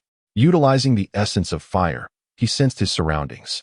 Once a practitioner attains unity with the cosmos, they can harness the power of nature to perceive events within a 10-mile radius. But the enhancement provided by the fire essence allowed Changsheng to extend his perception to a 100-mile expanse. Within this 100-mile range, he detected numerous creatures, particularly around the lair of the water serpent, where smaller demons thrived under its dominion. With a flick of his wrist, he summoned his life-bound flying sword, dispatching the lesser demons with precision. These minor entities, all of which were of the acquired realm, stood no chance against his sword, even as its power waned with distance. They fell before him effortlessly. As a sword cultivator, he found it exceedingly convenient to eliminate these lesser beings. Changsheng mused that if a practitioner focused on physical refinement, or one from the mixed origin sect, were to attempt the same, it would be a rather laborious endeavor. However, for a swordsman, it was as simple as a swift stroke. In a brief span, Changsheng eradicated all the demons inhabiting the blue wave lake. These lesser beings lacked the capacity to conceal themselves from his keen perception. Only those, like the water serpent that had grasped the water's force, could elude his scrutiny. This explains why, over the years, the water serpent had continued its malevolent deeds yet managed to survive. If a primordial golden elixir imbued with the essence of the heavenly path were to descend upon the blue wave lake to hunt the water serpent, it could indeed conceal itself. Unless the golden elixir meticulously combed through the entire lake over an extended period, it would remain elusive. Moreover, those who have comprehended the heavenly path's essence possess a tangible potential for advancing to the primordial spirit realm. Thus, each day of cultivation is invaluable, and they would naturally refrain from squandering time on the water serpent. In this vast world, there exist numerous malevolent creatures akin to the water dragon, and relying solely on innate golden elixirs is insufficient to vanquish them. Only when a particular demon provokes the wrath of the great Qian will it be pursued with great fervor. This elucidates why Changsheng was able to slay the water dragon, yet still employed a series of strategies to confront it, all in an effort to conserve time while cleansing the entirety of Bibo Lake. Changsheng retrieved a communication talisman to summon Hong Xiu from outside Bibo Lake. Simultaneously, he produced a meticulously crafted experimental platform alongside a surgical instrument of magical quality and commenced an intense dissection of the water dragon. Nearby, beneath the sprawling branches of a great tree, Hong Xiu concealed her cultivation level, perched quietly as she awaited Changsheng's call. Having followed the wind fox leader to the vicinity of Bibo Lake, she refrained from entering, aware that this was the domain of the water dragon, which could potentially detect her presence. Disturbing the water dragon would complicate Changsheng's efforts, and she held great confidence in his abilities, believing he could effortlessly subdue the creature. Thus, she patiently awaited outside.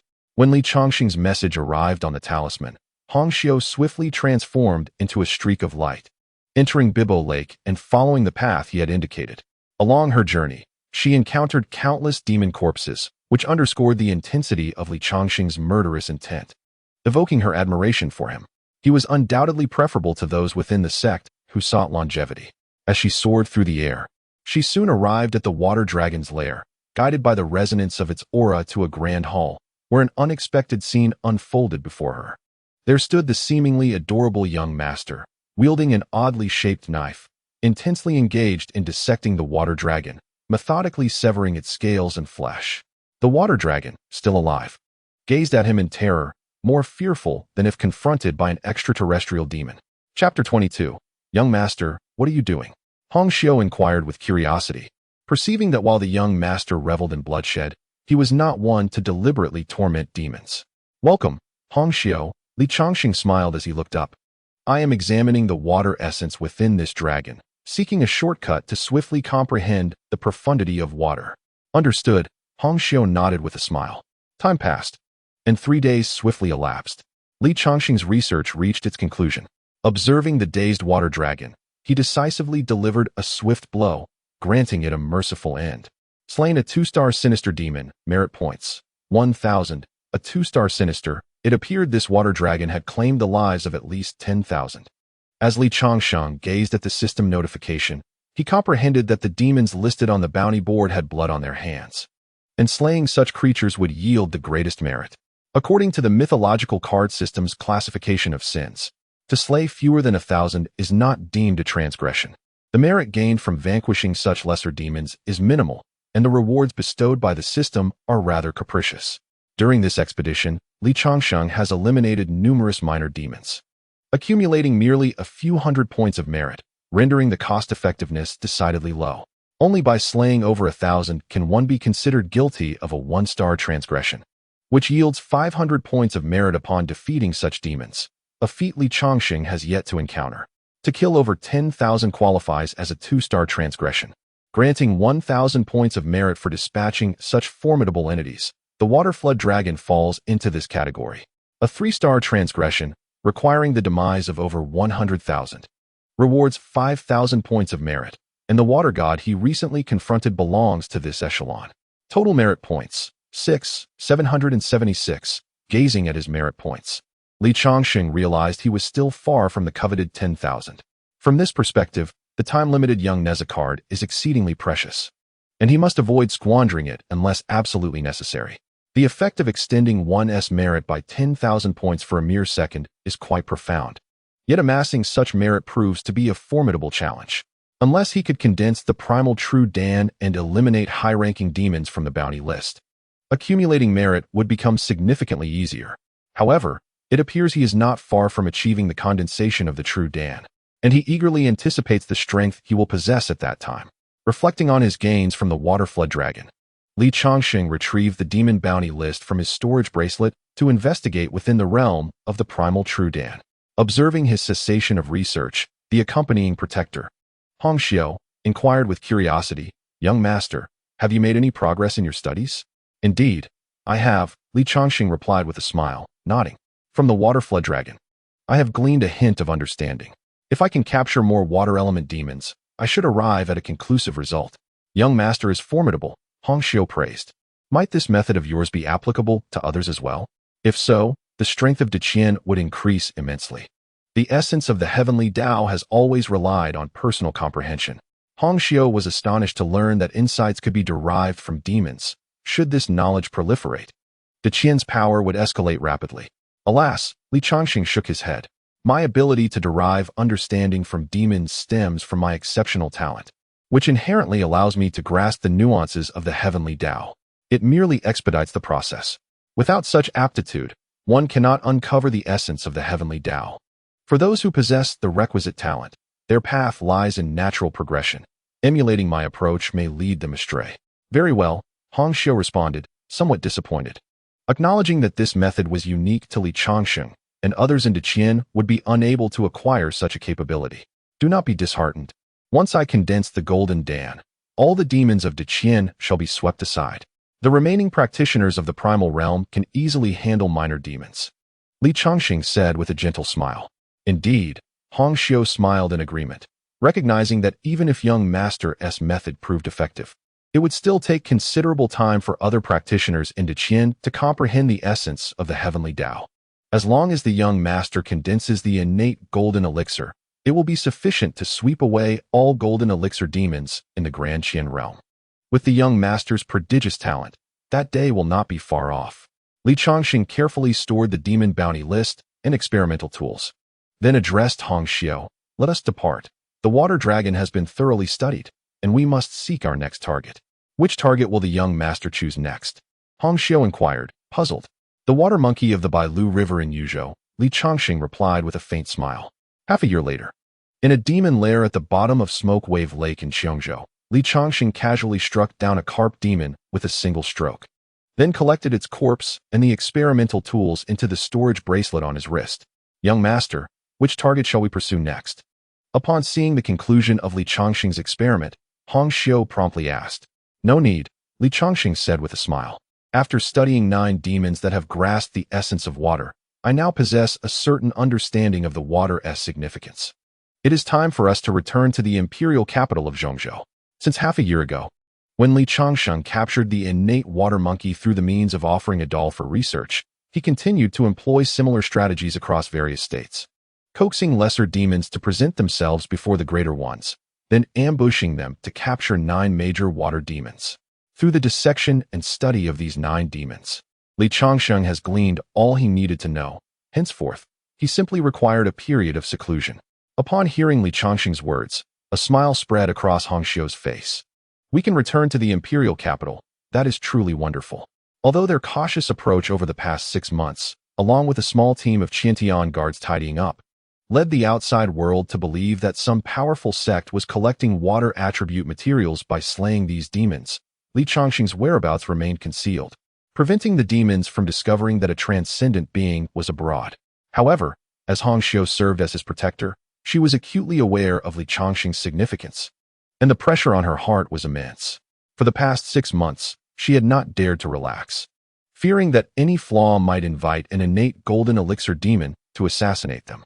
Now that they could return to the imperial capital, where residing in the palace is one of the safest places in the world, she could finally relax and rest. Thus, the prospect of returning to the capital filled Hongxiu with immense joy. "Let us go, having been out for so long. I find myself yearning for the milk of the spirit beasts from the palace. It is a shame that this milk does not keep well, otherwise I would have brought some with me," Changsheng said with a smile, transforming into a beam of light and soaring towards the lake's surface. Hearing the young master's words, Hongxiu also felt nostalgic for the delicacies of the palace. "I must indulge in a grand feast upon our return," she declared, transforming into a beam of light to follow closely behind Changsheng. Chapter 24. In the Linxian Palace of the Zhongzhou Imperial Capital, Changsheng sat cross-legged upon a cloud bed, sipping the spirit beast milk with a look of contentment upon his face. "In the future, unless there are significant matters, I shall venture out less. There is no place as comforting as home." As Changsheng pondered, after residing in Linxian Palace for a period, he had come to regard this place as home. "Taoist Changsheng, you have finally returned." Yingyu's figure appeared out of thin air at the entrance of Linxian Palace, striding in with laughter. "I have missed you greatly over the past 6 months." Approaching Changsheng, Yingyu scrutinized him from head to toe, and only after confirming that Changsheng was unharmed did he let out a sigh of relief. Although Yingyu had learned through the Qiantian guards that Changsheng had encountered no crises during his journey, the latter's significance was paramount, as he was to be the main force in purging all demons from this realm. Thus, Yingyu could only feel at ease upon seeing Changsheng in person. At that moment, while Changsheng possessed considerable strength, there remained a possibility of successful assassination attempts by the demons, for even protective celestial arts were not infallible. Once Changsheng condensed his golden core and acquired the ability to vanquish primordial spirit earth immortals, Yingyu would be able to relax completely and allow Changsheng the freedom to roam. Upon seeing Yingyu's arrival, Changsheng drained the remaining beast milk and handed the white jade bowl to the nearby Xian, before descending from the cloud bed and politely stating, "It has been a while. I have missed you as well." "Ha ha ha, your words ring hollow, Taoist," Yingyu jested, pointing at the milk stains at the corner of Changsheng's mouth. "I see that you are more enamored with this beast milk than with me. I heard that before your return, you had Xian prepare it." Changsheng wiped the corner of his mouth and chuckled, as a child. It is only natural for me to crave beast milk more than an old man like you. What I just said was merely a polite remark. Why must you expose me? The two exchanged playful banter and then sat down at the tea table in the grand hall. Taoist, have you gathered enough experience during your travels? Yu inquired, gazing at Li Changsheng. Indeed, Li Changsheng replied with a smile. I have accumulated enough. After a period of seclusion, I will be able to comprehend the essence of water. Following that, with some practice, I can condense the innate solid Dan. The essence of water? Yu furrowed his brow. You have first grasped the essence of fire, and now you are preparing to understand the essence of water. These two elements are in conflict. Thus, when you condense the solid Dan, it could be perilous. A slight misstep could lead to trouble. Fear not.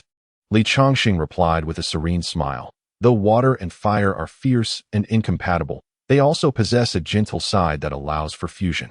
The essence of fire I have comprehended embodies the capacity for perpetual renewal, which is its gentle aspect. As I proceed to grasp the essence of water, I will likewise strive to understand its gentler side, making the fusion of these two essences less daunting. Well, as long as you are confident, and you nodded, however, before you condense the solid Dan, ensure you possess sufficient assurance. Do not rush it. I understand. Li Changsheng smiled and nodded.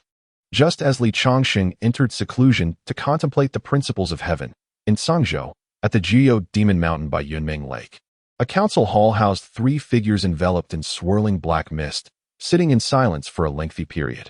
After a prolonged stillness, they finally spoke. The Bull King, adorned with twin horns, spoke. The demon god has issued a decree, commanding us to initiate a righteous and demonic war within a month, and to establish a demon god altar within 3 years to allow the power of the demon god to descend upon this realm. What shall we do? Humph. The Tiger King, possessing a head of a tiger and a human form, replied with a scoff. Our strength in this realm is insufficient. We are no match for the righteous path. How can we possibly establish a demon god altar within 3 years? Isn't that inviting death? Indeed, the Poison King, taking on a humanoid appearance, concurred. Typically, we engage in such a war only when we can suppress the righteous faction. It is only then that we establish a demon god altar to allow the power of the demon god to transform this realm. However, we possess no advantage here. Why would the demon god issue such an unreasonable decree? I inquired about this question with the messenger. The Bull King responded solemnly. According to the messenger, nearly 10,000 minor worlds within our Redstone territory have received the demon god's decree, regardless of the demonic power present in these worlds. We must initiate the righteous and demonic war within a month and find a way to establish the demon god altar within 3 years. Those who defy this order will face execution. The Poison King pondered thoughtfully. It seems the demon gods suffered losses in the Redstone Great World, and now they wish to vent their frustrations in the minor worlds.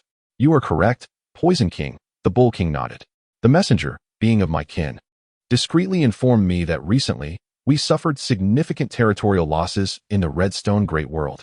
A considerable number of celestial demons have fallen, and even a demon king was besieged and killed by humans. The demon king was besieged? The Poison King exclaimed in shock, rising to his feet. A demon king is a formidable being, a pillar within our demonic realm. The loss of a demon king is catastrophic. It is no wonder the demon god's decree is so severe. We must, at all costs, seize a few human minor worlds and slay a multitude of humans to reclaim our dignity. Otherwise, we will lose face entirely. Humph, the Tiger King scoffed once more. The demon gods have merely lost face.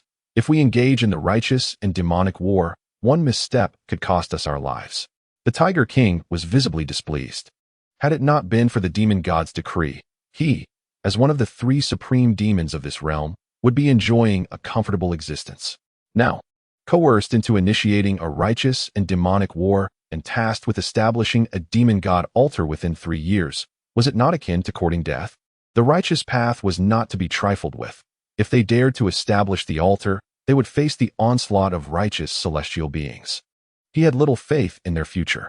Calm yourself, the Poison King smiled. Although the demon gods are enraged, they are not devoid of reason. They do not expect every world to yield results. If we manage to convert even a few minor worlds to the demonic side among the nearly 10,000, it would be a commendable victory, enough to retaliate against the humans. Thus, we still have room to maneuver in this righteous and demonic war, at the very least. The three of us shall not be in grave danger. Oh, Poison King, please elaborate. The Tiger King's eyes gleamed as he focused intently on the Poison King. As long as there was no imminent danger to his life, he was more than willing to lend a hand. The Poison King nodded with a smile, turning to the Bull King and inquiring, "The decree of the demon god commands us to commence the battle between righteousness and evil. Surely, for worlds like ours, which lack advantages, there will be some form of support." Indeed, the Bull King affirmed. The envoy mentioned that we would receive a batch of berserk pills. Berserk pills? The Poison King responded gravely. It is said that these pills can exhaust one's potential, enabling an ordinary minor demon to swiftly attain the innate realm. But the cost is that they will not survive beyond 3 months. This batch of berserk pills may grant us a temporary advantage in the beginning. But what will happen after 3 months? This level of support is rather lacking. That is not entirely accurate, the Bull King countered, shaking his head. The berserk pills contain the essence of the abyss. Transporting a batch to our world requires a considerable sacrifice from the demon gods. One might say that the value of a single berserk pill surpasses that of an innate real pill demon. If the demon gods were not intent on preserving their dignity, they would not expend such great resources to assist us. For any subsequent increase in their support, we must first demonstrate our capabilities. The envoy conveyed to me that as long as we initiate the battle between righteousness and evil and establish a cross-realm altar in the early stages, we shall be able to establish communication with a nearby demonic world. This demonic realm would provide us with a continuous flow of reinforcements, thus granting us the strength to engage in protracted battles against the righteous. If that is the case, then it is quite favorable, the Poison King remarked cheerfully. In comparison to the demon god's altar, which requires 3 years to construct and creates quite a commotion, making it susceptible to ambushes from the righteous side, if we lack suppressive forces, this cross-realm altar is different. It merely transmits mundane items and can be established in a mere 10 days. With the berserk pills in hand, we can catch the righteous off guard and swiftly seize a province. As long as we can delay until the cross-realm altar is established, the battle between righteousness and evil will indeed be winnable. Even if we cannot construct the demon god's altar within 3 years, as long as we can maintain control over a province, coupled with the forces supported by the demonic realm, our demonic power in this world can develop rather than remain suppressed as it does now. Precisely, the Bull King said with a smile. In the past, even if we managed to construct a cross-realm altar, the leader of that demonic world would never have dispatched reinforcements to us. However, with the decree of the demon god now in place, they would have no choice but to send troops, whether they wish to or not. Gentlemen, the Tiger King interjected with a hint of confusion, given the support from the demonic world. Why do we not expand our victories and consume all the territories in this realm? After all, the primordial spirit immortals would not dare to act against mortals. Even if the righteous side possesses more primordial spirit immortals than we do, we need not fear. If we occupy all the territories in this realm, our primordial spirit immortals will only increase, and we shall have the opportunity to transform this realm in the future. Tiger King, have you lost your senses? The Poison King rolled his eyes and remarked, if we can establish a cross-border altar, why should the righteous path be incapable of doing so? The small worlds in the hands of the righteous far outnumber ours in the demonic realm. Although utilizing the cross-border altar to transport troops, especially in large quantities, does exert a certain influence on the originating small world, thereby weakening the fundamental power of the opposing realm when the situation becomes dire. The righteous side will hardly concern themselves with such minor repercussions. At that critical juncture, we may not only lose all territory in this world, but might even fail to retain a single state. Hence, we must exercise caution and not provoke the righteous side unduly. The Tiger King, upon hearing the Poison King's explanation, could only nod in resignation, then furrowed his brow and said, even with the support of the demonic small worlds, it remains at the mundane level. At the realm of the soul-forming celestial, we cannot rival the righteous side. The decree of the demon god mandates that we establish the demon god altar within 3 years, otherwise, we will certainly be besieged by the righteous. Have you two devised a strategy to counter this? This is easily resolved, the Poison King replied with a faint smile. Among nearly 10,000 small worlds, only a handful will successfully establish the demon god altar, while the rest will return empty-handed. As the saying goes, the law does not punish the multitude, We merely need to make a few attempts to show our stance without truly engaging in a life-and-death struggle with the righteous. Rather than focus on establishing the demon god altar, I am more inclined to seize the opportunity during the righteous demonic war to eliminate one or two soul-forming celestials, thus satisfying the demands of the demon gods. Chapter 27. Indeed, the Poison King's thoughts resonate with me, the Bull King said with a gentle smile. The envoy from our clan informed me that during this righteous demonic war, if we can slay the soul-forming celestials of the righteous, it would count as tenfold merit, allowing us to exchange for various precious resources from the demon gods. Rarely seen treasures like heavenly demon blood crystals, the legacy of demon kings, and an array of exotic wonders are all available for exchange this time. We must seize this splendid opportunity. I can hardly wait to take action. Upon hearing the Bull King's words, the Tiger King's eyes turned crimson with greed. Patience, the Bull King replied calmly. The envoy mentioned that in 7 days, all small worlds will collectively initiate the righteous demonic war, catching the righteous off guard. As for besieging the soul-forming celestials of the righteous, we must wait for the right moment. Rashness will only alert the enemy. In the imperial capital of Zhongzhou, within the Linxian Palace, Changsheng, currently in seclusion, remained unaware of the impending righteous demonic war. At this moment, he sat cross-legged on his cloud bed, with closed eyes, reflecting on the findings of his 6 months of research, beginning to comprehend the essence of water within the heavens and earth. The understanding of the heavenly essence varies from person to person, resulting in markedly different insights. For instance, while some may grasp the essence of water as the turbulent waves, others might perceive it as the gentle rain. For Li Changsheng, had he chosen any essence at random, he would have already comprehended it. However, his pursuit of the water essence necessitates its integration into the true Dan. Thus, he cannot select the more tempestuous aspects of water. Otherwise, it would be easy now, but it would become troublesome when the time for condensing the solid Dan arrives. Time flows day by day. In a state of unity between heaven and man, Li Changsheng occasionally perceives torrential rain, mighty waves, and gently flowing streams in his vision. These manifestations of water in the world offer various interpretations, and should he choose a single scene to contemplate, there lies a glimmer of hope in grasping the essence of water. However, none of these interpretations resonate with Li Changsheng's heart, which is why he has yet to comprehend them. At that moment, a droplet of white water appeared in Li Changsheng's eyes, gracefully descending from the sky and landing on a withered blade of grass, which instantly sprang back to life. Water, the nurturer of all things, is the source of life. Witnessing this scene, a smile crept upon Li Changsheng's lips. I have found you. With his innate talent and 6 months of research on the flow of water, discovering the correct essence of water from the universe made it remarkably easy for him to comprehend. In just a day's time, Li Changsheng successfully grasped the essence of water.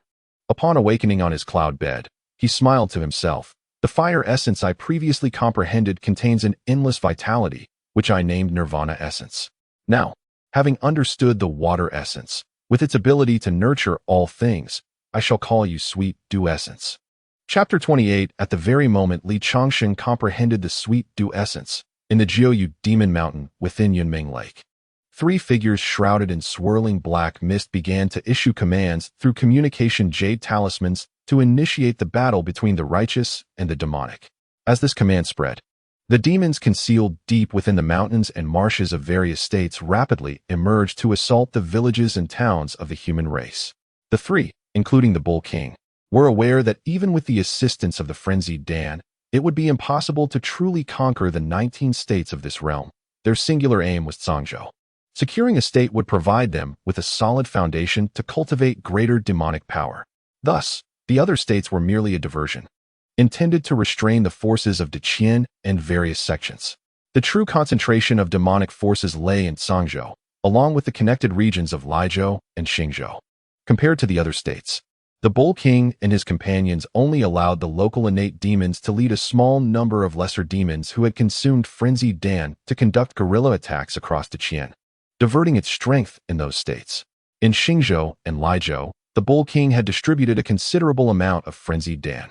Consequently, as the battle between the righteous and the demonic commenced, several innate golden core demons swiftly breached multiple human cities, catching Deqian unprepared, and began to slaughter the citizens within, collecting their flesh and blood. In contrast to the achievements in Xingzhou and Liizhou, Sangzhou. Despite the presence of numerous innate demons emerging under the leadership of several innate golden core demons, had not yielded significant results. This discrepancy was also related to the geographical location of Sangzhou. Sangzhou lies at the extreme edge of the Great Qian, with some regions bordering the frigid northern sea, while others connect to Xingzhou and Lijiao. The lair of the demons, the Nine Nether Demon Mountain, is situated towards the northern sea and is also a focal point of vigilance for the Great Qian, which has established numerous border cities in this area to thwart any expansion attempts by the demons. It can be said that nearly half of Sangzhou is occupied by garrisoned soldiers of the Great Qian, with only the hinterlands serving as the residence for common folk. Thus, the moment a multitude of demons emerged from the Nine Nether Demon Mountain, the border cities along the front lines of Sangzhou detected this immediately and promptly notified the rear cities and the imperial capital of Zhongzhou. In the imperial palace of Zhongzhou, as the demons initiated their assault against the Great Qian, Yingyu, who had been in deep meditation, felt an abrupt jolt in his heart. What has gone awry? Without delay, Yingyu probed the Linxian palace and found Li Changsheng unperturbed, having comprehended the essence of water, which elicited a smile from him. Under normal circumstances, he would have rushed to offer his congratulations. However, the unsettling feeling that had just surfaced restrained him, prompting him to soar above the palace to survey the surroundings. Open the Eye of Law, Yingyu softly commanded, and runes flickered within his eyes. Although outwardly there seemed to be no distinction, the world appeared vastly different through Yingyu's perception. Previously, when Yingyu gazed upon the various states, although demons lurked and committed misdeeds, the overall atmosphere remained under the control of the Great Qian, and the skies above each state still radiated a golden hue, albeit with Sangzhou's glow somewhat dimmed. However, upon using the Eye of Law again, he observed that the golden aura above all states was now entwined with a sinister black presence, interspersed with a crimson essence, particularly pronounced in Lijiao and Xingzhou, where the blood-red aura was especially dense. The most alarming sight was in Sangzhou, where an exceedingly thick black essence was tightly coiled around the golden aura, as if intent on devouring it. Have the demons instigated a war of righteousness against evil? At this moment, Yingyu comprehended the source of his unease. The demons were launching a full-scale offensive against the Great Qian. Yet, he could not fathom from where the demons, long suppressed by the forces of righteousness, found the audacity to escalate to such a war, as victory seemed utterly beyond their grasp. Nevertheless, regardless of the demons' motivations for their reckless assault, with their declaration of war now evident, Yingyu resolved not to fear them and to seize this opportunity to eradicate the demons. In the past, the demons had acted with cunning, concealing themselves in deep mountains and vast marshes, making it difficult to encircle them. Now, with the demons taking the initiative, it presented an opportune moment to weaken their forces. From his vantage point above the palace, Yingyu observed the commander of the Qiantian guards soaring upwards from the palace, along with the director of the Demon Suppression Division and the Prime Minister, both hastily making their way to the palace. Clearly, after the states were attacked, the intelligence of the demons' assault had been relayed, and these three had received the news promptly.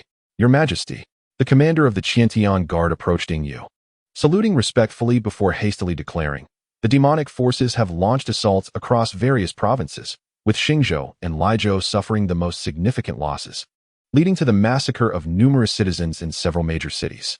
Reports from Sangzhou indicate an overwhelming number of innate-level demons. It is merely a matter of time before the border cities fall. Very well, proceed. Yingyu nodded, descending with the commander into the Grand Hall for discussions. At that moment, the director of the Demon Suppression Bureau and the Prime Minister arrived, both bowing before Yingyu and greeting him. We pay our respects to your Majesty. There is no need for excessive formality. Please share what you know, Yingyu inquired gravely.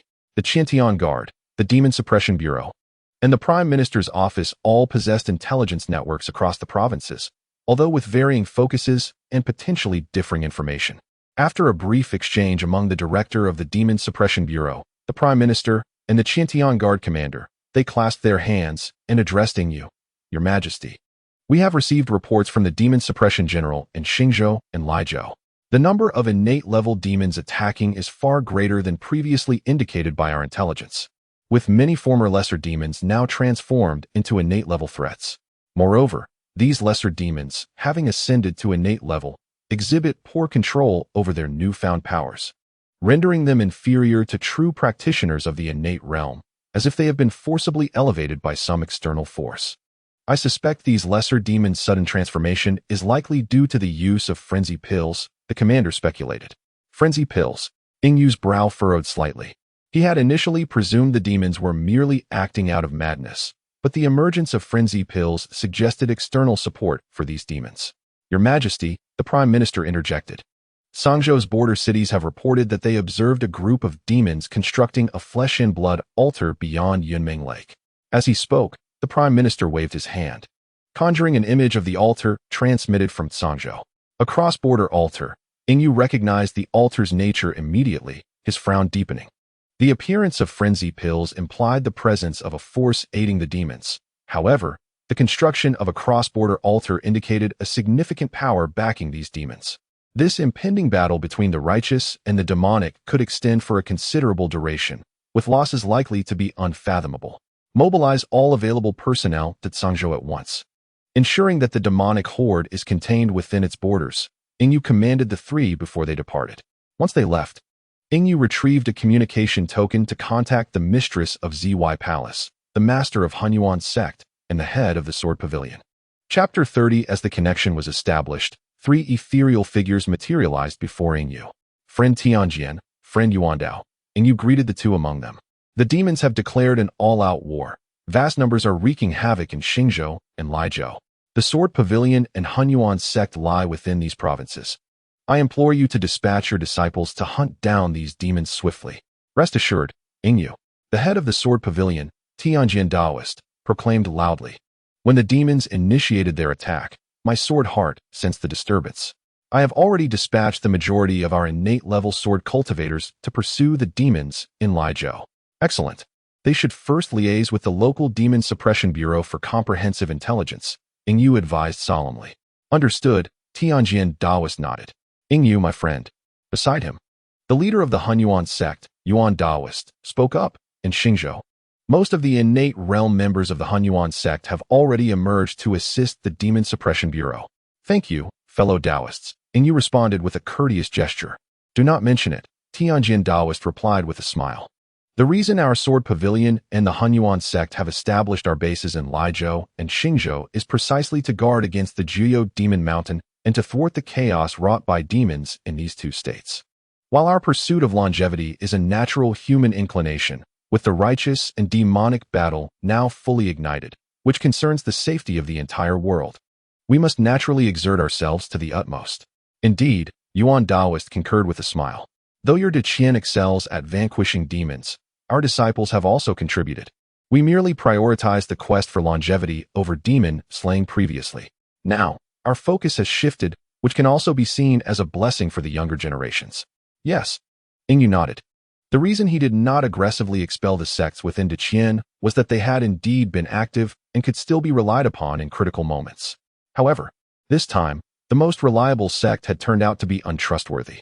Observing the grim expression on the master of ZY Palace, Ingyu directly inquired, ZY Taoist. Why was your palace unable to provide an early warning when the demons launched their sudden attack? Ingyu was somewhat irate.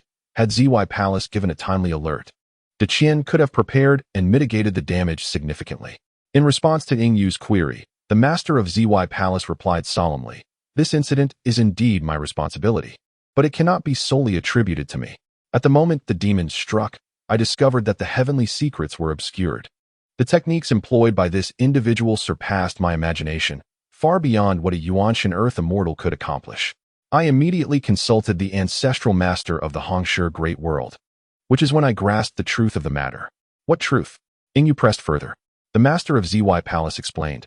The ancestral master revealed that a top-tier demon lord had concealed the heavenly secrets across nearly 10,000 small worlds, instigating a righteous and demonic battle in those realms. With a bitter smile, she added, I am but a mere Yuanshan Earth immortal, and the disparity between myself and a top-tier demon lord is simply too vast, making it impossible for me to issue a warning. Very well, then this incident is indeed not entirely your fault, Ingyu said resignedly, shaking his head. Above the Yuanshan Earth immortal lies the celestial immortal, and above that, the golden immortal. A top-tier demon lord is akin to a top-tier golden immortal, a being of supreme power, Such an entity obscuring the heavenly secrets is certainly beyond the detection capabilities of the master of ZY Palace. ZY Taoist, and you continued. Now that we have uncovered the concealment of the heavenly secrets by the top-tier demon lord, it is rendered ineffective. You must swiftly consolidate the powers of various sects to coordinate with the Demon Suppression Bureau in besieging those demons across the states. Indeed, I have already contacted the various sects at the earliest opportunity. Most of the innate realm members under ZY Palace have already hastened to different states to take action. The master of ZY Palace declared resolutely, "This time, we shall ensure that the demons pay a price." Chapter 31. Within the Lincian Palace. Li Changsheng turned to the nearby Xian and inquired, "Has something significant occurred? Why does the young sir inquire thus?" Xian expressed her confusion, unable to grasp the meaning behind Li Changsheng's words. Li Changsheng replied with a gentle smile, "I have just comprehended the essence of water. This fluctuation can certainly be sensed by Taoist Yu. However, Taoist has yet to arrive, indicating he must be preoccupied with some pressing matter. That which compels Taoist to intervene is undoubtedly not trivial. Please contact your colleagues at the Qiantian Guard for further information." Understood, Xian nodded, producing a communication token to establish contact. Moments later, the response from the token transformed Xian's countenance, her expression turning grave. "Is the situation severe?" Li Changsheng inquired, observing Xian's troubled visage. "Young sir," Xian spoke solemnly, "the demons have declared an all-out war. The fiends from various states are assaulting the citizens of Deqian. Several major cities in Liezhou and Xingzhou have fallen, and countless innocents have been slaughtered. In Cangzhou, the demons have emerged en masse, and the frontline cities are on the brink of peril." "I see." Li Changsheng nodded in understanding, no longer questioning why the demons dared to wage war, for it was beyond Xian's knowledge. He would learn the details when Taoist arrived. Taoist did not keep Li Changsheng waiting long. Arriving at the Lincian Palace after an hour, Taoist, given that the demon's strength in this realm is not formidable, why do they dare to launch a full-scale assault on Deqian? Li Changsheng asked, gazing at Taoist, who was seated across from him. Taoist smiled wryly and shook his head. "I contacted acquaintances in the Hongshi Great World and learned that the demons suffered considerable losses there. Unable to reclaim their honor swiftly, they have resorted to causing turmoil in nearly 10,000 minor worlds. We have thus found ourselves embroiled in their unprovoked calamity. However, the situation is manageable. Even if the demons establish cross-border altars and receive some reinforcement, our overall strength surpasses theirs, and we shall confine them within Cangzhou." Though the circumstances were not entirely optimistic in previous times, Taoist would have been considerably troubled by the prospect of losing a state and allowing the demons to grow stronger, complicating future efforts to diminish their power. Yet, at that moment, Taoist felt at ease, for he possessed Li Changsheng as a trump card. The Yuan Shun Earth Immortals, hindered by the 3 calamities and 9 tribulations, were rendered unable to act against mundane demons, left to watch as those fiends seized control of Cangzhou. However, once Li Changsheng solidified his golden core, he would possess the power to vanquish Yuan Shun Earth Immortals, and remarkably, Li Changsheng remained immortal, unshackled by the 3 calamities and 9 tribulations. When the time came for Li Changsheng to act freely, single-handedly wielding his sword, he could eradicate all mundane demons. "Taoist Changsheng," Taoist said earnestly, "though the demons come with great ferocity, they are but withered bones from tombs. As long as you form your golden core, you will be able to handle them effortlessly. Do ensure that you do not rush. Proceed only when you are absolutely certain." "I understand," Li Changsheng responded with a smile. 3 months later, within the Lincian Palace, Li Changsheng sat cross-legged on a cloud bed, a small sphere suspended in the palm of his right hand. The small sphere manifests in a duality of red and white, with one half embodying the essence of rebirth, while the other half encapsulates the power of ambrosia. Observing the fruits of his labor, Li Changsheng's countenance brightened with a contented smile, for he had finally mastered the harmonious synthesis of these 2 celestial principles, allowing them to coexist without discord. This mastery signified that Li Changsheng was now capable of condensing a tangible elixir. With eyes closed, he turned his focus inward to the innate void elixir within his dantian, where ethereal mist floated, exuding an air of mystery and splendor. As Li Changsheng concentrated, the mist within the void elixir swiftly transformed into a series of sword energies, swirling incessantly within. Each strand of sword energy possessed formidable power, sufficient to vanquish the innate void elixir itself, and even to severely injure a tangible elixir. However, within the confines of the void elixir, such sword energies proliferated abundantly. Should his control falter, the entire void elixir would be at risk of explosive rupture, resulting in the instantaneous demise of the practitioner.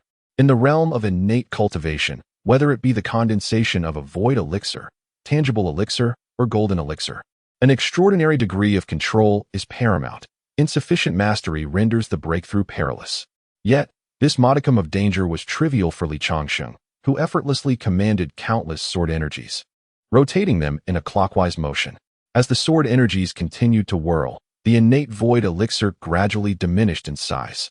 Ultimately, when the void elixir had shrunk to a mere inch, a scintillating point of light emerged at the core of the swirling energies. Upon the appearance of this luminous point, Changsheng immediately directed all sword energies from the void elixir into this singular point of light. As the energies were absorbed, the light began to expand gradually, merging seamlessly with the remaining inch of the void elixir. At this juncture, Changsheng recognized that the tangible elixir was on the verge of successful condensation, prompting him to channel the powers of ambrosia and rebirth into the radiant point. With a resonant hum, the integration of these two celestial essences accelerated the fusion, ultimately transforming the luminous point into a platinum-hued tangible elixir, adorned with intricate water and fire divine patterns. Changsheng diligently absorbed the essence of heaven and earth, infusing it ceaselessly into the tangible elixir. After a full hour of absorption, the once vacuous tangible elixir became replete with vitality. Simultaneously, as the condensation of the tangible elixir reached fruition, the sword cultivation essence within Changsheng's body grew increasingly refined, invigorating his accompanying life sword to ascend in rank. Having been nurtured over recent days and supplemented with rare materials, Changsheng's life sword had already attained the status of a third-grade sword. However, through this advancement, his sword experienced a further elevation, becoming a second-grade sword. It is noteworthy that within the cultivation world, an innate void elixir is only capable of wielding artifacts of up to the 7th grade, and even 6th grade artifacts elude their full control. Conversely, an innate tangible elixir is limited to commanding artifacts of the 4th grade, with 3rd grade artifacts remaining beyond their grasp. Chapter 33, however. The laws governing this realm are markedly different in the case of Changsheng. At this moment, although he possesses only a nascent true Dan, he is not easily matched by any nascent golden Dan. The purity of his true essence surpasses even that of nascent golden Dan. Thus, even though Changsheng's life-bound flying sword has ascended to the rank of a second-tier sword, he wields it with remarkable ease. With the infusion of two distinct heavenly Tao essences, this second-tier life-bound sword proves to be more formidable than a first-tier artifact. At present, my strength can be likened to that of the entry-level Taoist among nascent Golden Dan practitioners. Nevertheless, as a swordsman, I possess the capability to engage in combat beyond my level, allowing me to hold my ground even against Yuan Shun Earth Immortals for a brief exchange. As Changsheng attuned himself to his own power, he came to a sudden realization of just how formidable he had become. Ha ha! Congratulations, Taoist Changsheng, on successfully condensing your true Dan. When you approached with joy from the entrance of the Celestial Palace, extending his heartfelt congratulations to Changsheng. Many thanks, many thanks. Changsheng replied as he descended from his cloud bed and joined Wenyu at a nearby tea table. He inquired, "What is the current situation regarding the battles against the demons and monsters?" Changsheng was aware that the war of righteousness and demonic forces had commenced. Yet he understood that even if he were capable of contending with a nascent Golden Dan at that moment, his impact would be minimal. Thus, he had devoted the past 3 months to secluded meditation, mastering the essence of the heavenly Tao. Now, having condensed his true Dan and attained strength comparable to that of an entry-level Taoist, he was indeed ready to contribute. Moreover, Changsheng needed to comprehend the essences of wind and earth in preparation for the subsequent condensation of nascent Golden Dan. This endeavor also involved further dissecting the demons and monsters to gain a comprehensive understanding of their circumstances. Upon hearing Changsheng's inquiry, Wenyu furrowed his brow and replied, "The demons have successfully established a cross-border altar, receiving support from the minor world of demonic forces. Their power at the mundane level has significantly increased. and Cangzhou has fallen under their control. However, with the joint efforts of Deqian and various sects, the demons are currently unable to advance beyond Cangzhou, resulting in a stalemate. Nonetheless, the demon faction possesses numerous nascent Golden Dan and True Dan practitioners who have infiltrated other states to conduct guerrilla warfare, instilling fear among the populace and hampering Deqian's resources. Consequently, major sects have had to retain some of their forces within their strongholds to guard against potential demon ambushes, which has considerably diminished our available strength for counterattacks into Cangzhou. Indeed, Changsheng nodded, saying, with my newfound strength, I am prepared to pursue and eliminate the formidable demons across the states. Very well, when you did not deter him this time, merely smiling as he remarked, with your strength now akin to that of an entry-level Taoist, as long as you do not venture to the front lines where numerous demons may surround you, you shall find no adversary among the other states. However, I advise you not to maintain the guise of a child during this journey, lest it provoke the demons. Wen Yu pondered to himself, had he known that the demon faction harbored a reincarnated demon god who had attained entry-level Taoist strength within a year, he would certainly have summoned a Yuan Shun Earth Immortal to eliminate this reincarnated demon god, for if that entity were to grow unchecked, it would spell disaster. Thus, while Changsheng's intention to venture forth to slay the demons posed no issue, he needed to alter his identity and refrain from presenting himself as a reincarnated celestial being. Changsheng was aware of Yu's concerns and casually replied with a smile, very well. I shall adopt the guise of an adult and take on the identity of a Qiantian guard when I venture outside. After all, your Qiantian guards are shrouded in mystery, so my presence among them is quite natural.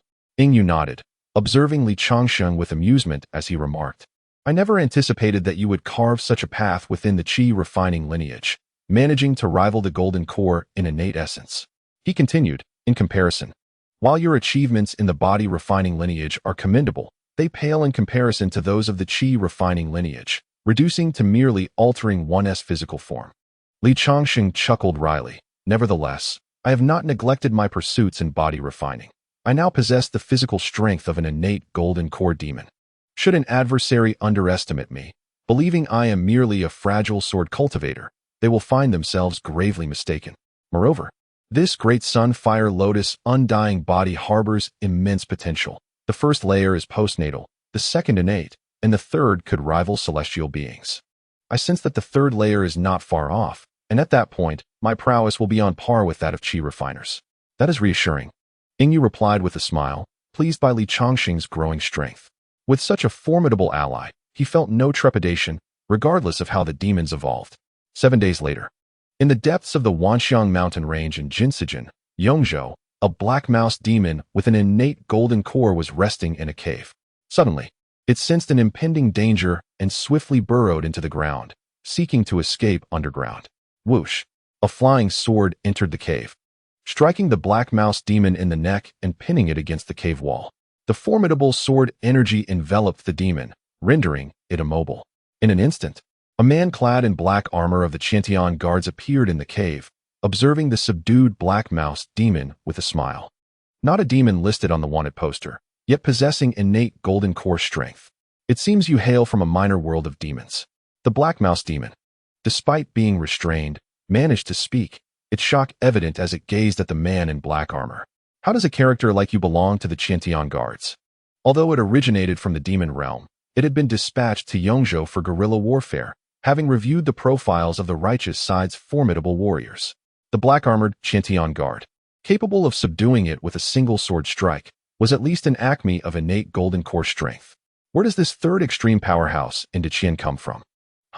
Deqian's foundation is profound. How could you demons comprehend the might of its champions? The black-armored man replied with a cold laugh, as sword energy manifested in his hand, cleaving through the black mouse demon. Observing the remnants of earthly essence upon its corporeal form, he nodded in satisfaction. He was none other than Changsheng, who had ventured forth to hunt demons. The demon faction, with numerous golden core and solid core demons operating in various states, had been wreaking havoc upon the citizens of Deqian, thereby restraining many of Deqian's and the sect's resources. Changsheng wished to exert himself, yet he also needed to consider his ongoing cultivation. Thus, he could not recklessly pursue demons without purpose, as it would be a waste of his time. It would be most prudent to select demons imbued with the essence of the earth and the wind for his hunts. This way, not only could he clear out the demons, but after subduing them, he could also proceed to dissect them, preparing for the eventual refinement of his golden core. Such meticulousness in choosing his targets would likely invite scorn from others. However, Li Changsheng was different. Within the realm of Deqian, his authority was akin to that of the Emperor Ingyu, capable of mobilizing all the forces of Deqian. His discovery of the Black Rat Demon was facilitated by intelligence from the Demon Suppression Division and the celestial calculations of the practitioners from ZY Palace. Although the predictions from ZY Palace could only provide a general area, they nonetheless saved Li Changsheng considerable time. Having subdued the Black Rat Demon before him, Li Changsheng smirked as he retrieved his research table and scalpel, commencing his dissection amid the creature's terror-stricken gaze. Chapter 35. A day later, Li Changsheng granted the Black Rat Demon a swift end, tidied up, and departed to seek his next subject of study. In the conference hall of the Nine Nether Demon Mountain at Yunming Lake in Sangzhou, the Bull King sat upon his throne with a beaming smile, announcing, "I have good news for the two of you. The emissary has informed us that the demon gods are aware of our acquisition of a province and have permitted us to summon 2 additional demon armies from the minor world of the demonic path to assist us in solidifying our hold on Sangzhou. Furthermore, the demon gods have generously rewarded us with 3 celestial demon blood crystals, urging us to continue our efforts. Should we achieve further significant victories, we shall receive additional rewards beyond our original merits." As he spoke, the Bull King produced 2 blood-red crystals, tossing them to the Tiger King and the Poison King. "Why are the demon gods being so generous?" inquired the Tiger King, clutching one of the celestial demon blood crystals, a mix of greed and confusion in his eyes.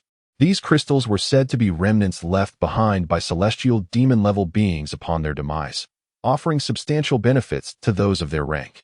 Typically, acquiring such crystals from the foreign demon gods was no easy feat. To receive one simply for claiming a province during the righteous demonic war felt like a windfall.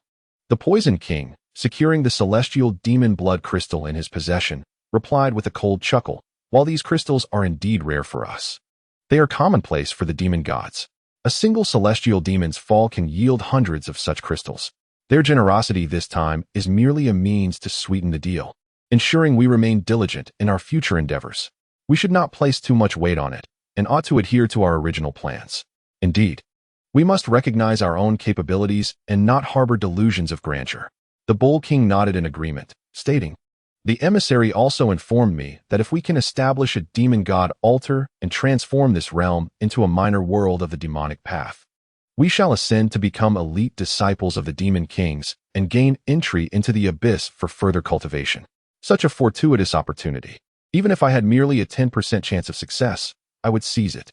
Yet, without even that small assurance, we must reluctantly abandon our aspirations." The disciples of the Supreme Demon King. Both the Poison King and the Tiger King's eyes sparkled with interest, but upon reflecting on the disparity in their strengths, they ultimately shook their heads in disappointment. Their power in this realm still lags considerably behind that of the righteous path. It is only due to the advantage of having a stronghold that the righteous cannot breach that they maintain a foothold here.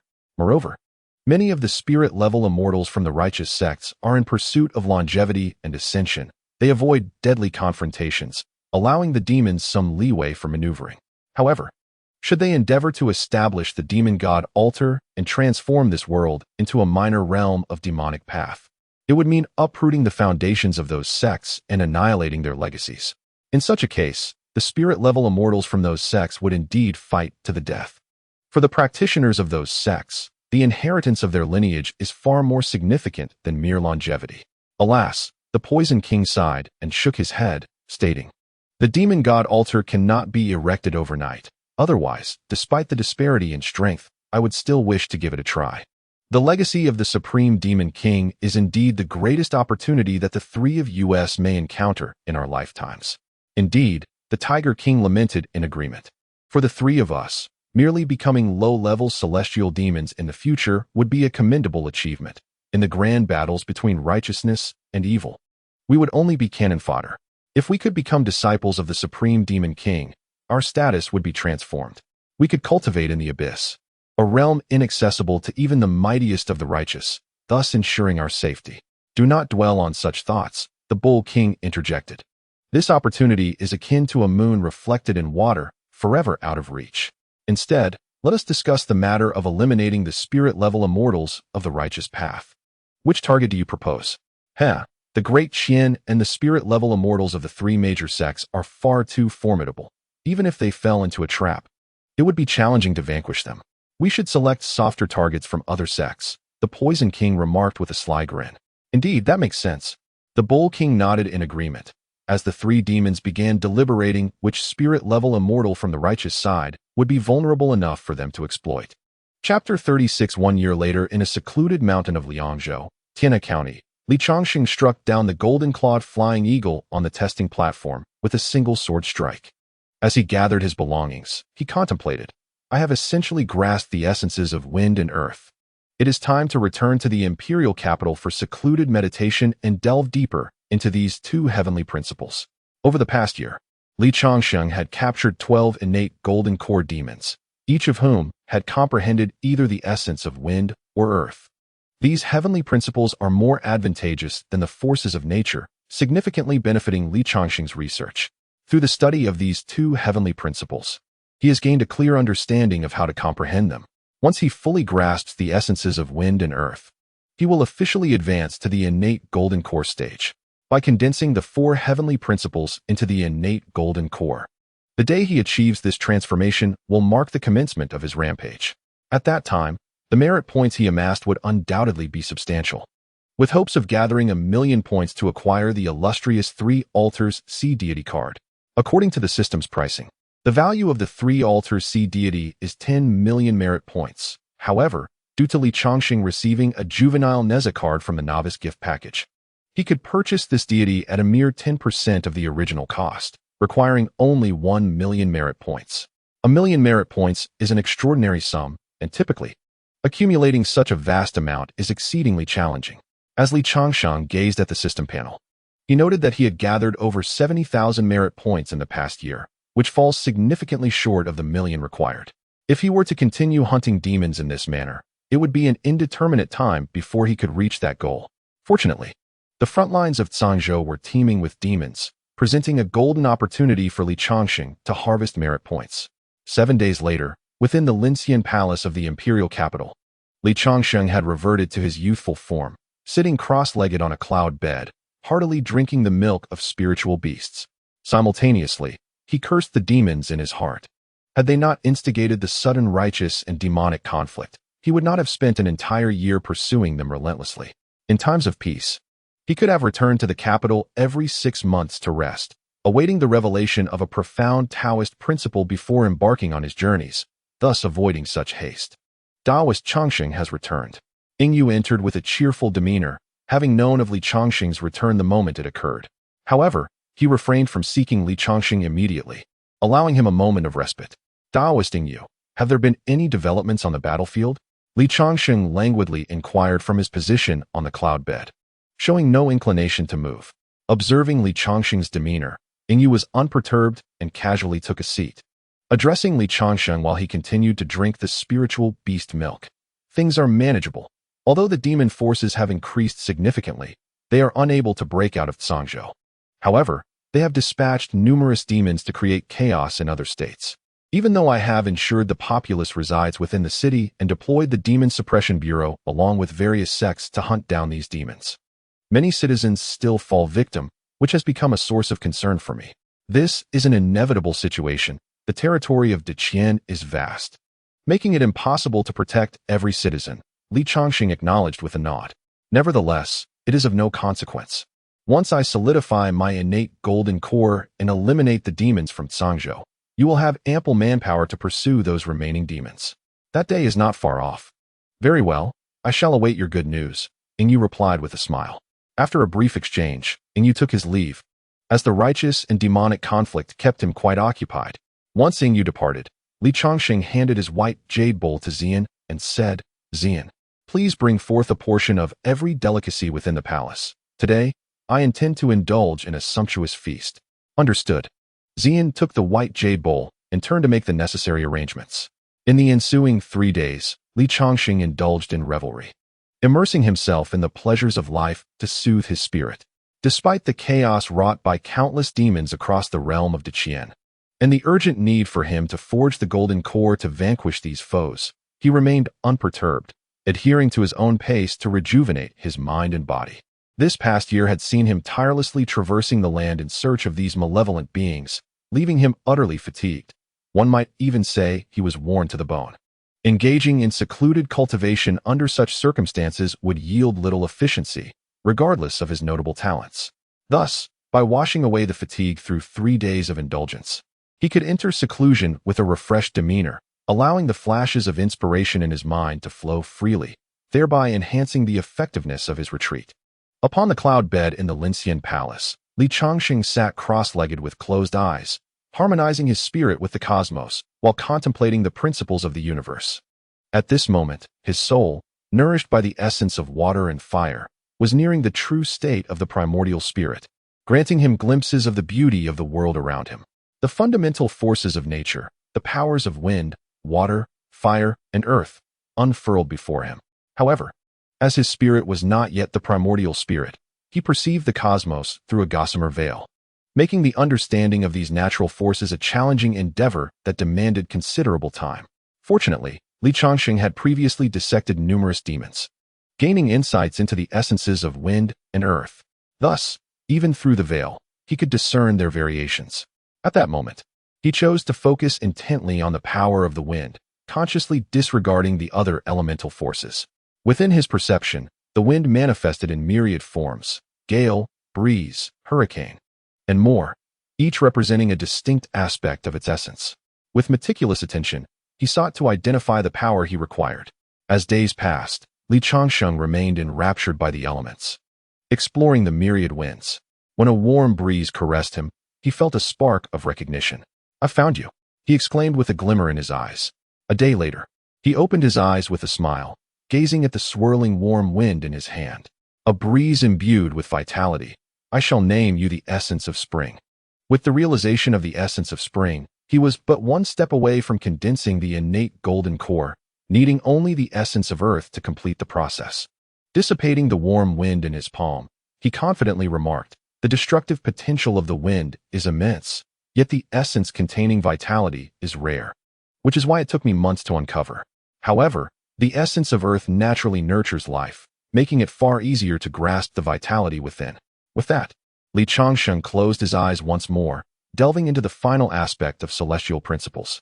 As anticipated, within just a month, he comprehended the profound essence of the earth. Now, he needed only to merge the 4 essences to commence the formation of the golden core.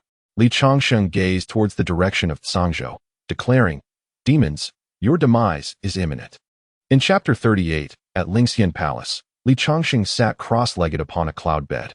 In his right hand, a small orb emerged, radiating 4 vibrant hues that danced in a seemingly chaotic yet harmonious manner.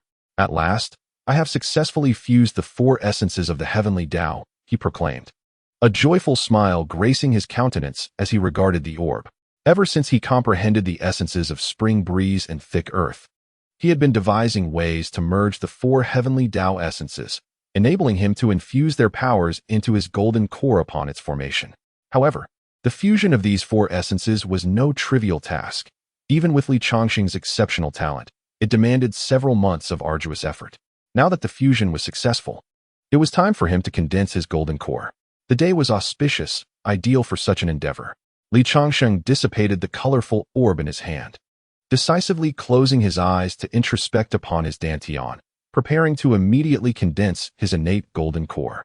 Within the dantian, a platinum-hued solid core, adorned with the runes of water and fire, inhaled and exhaled the essence of heaven and earth. Beside it lay a second-tier lifebound flying sword, linked to the solid core's energy, nourished by its true essence. As Changsheng focused his thoughts, the platinum solid core instantaneously dispersed into countless sword energies, scattering throughout the dantian. For cultivators at the innate level, the process of condensing the golden core was perilous. It required the dissolution of the innate solid core, followed by its reconstruction into the golden core. During this phase, failure to control the dispersing true essence could result in an instant explosion and death. Changsheng skillfully commanded the mystical energies within his dantian to whirl around its center, then promptly infused the 4 heavenly Tao essences into the swirling sword energies. This step was fraught with danger. While ordinary practitioners would not dare to introduce any variables at this critical juncture, fervently hoping to condense their golden core swiftly, Changsheng sought even more, integrating the 4 essences into the sword energies, thereby amplifying the risk significantly. A moment's negligence could lead to catastrophic failure.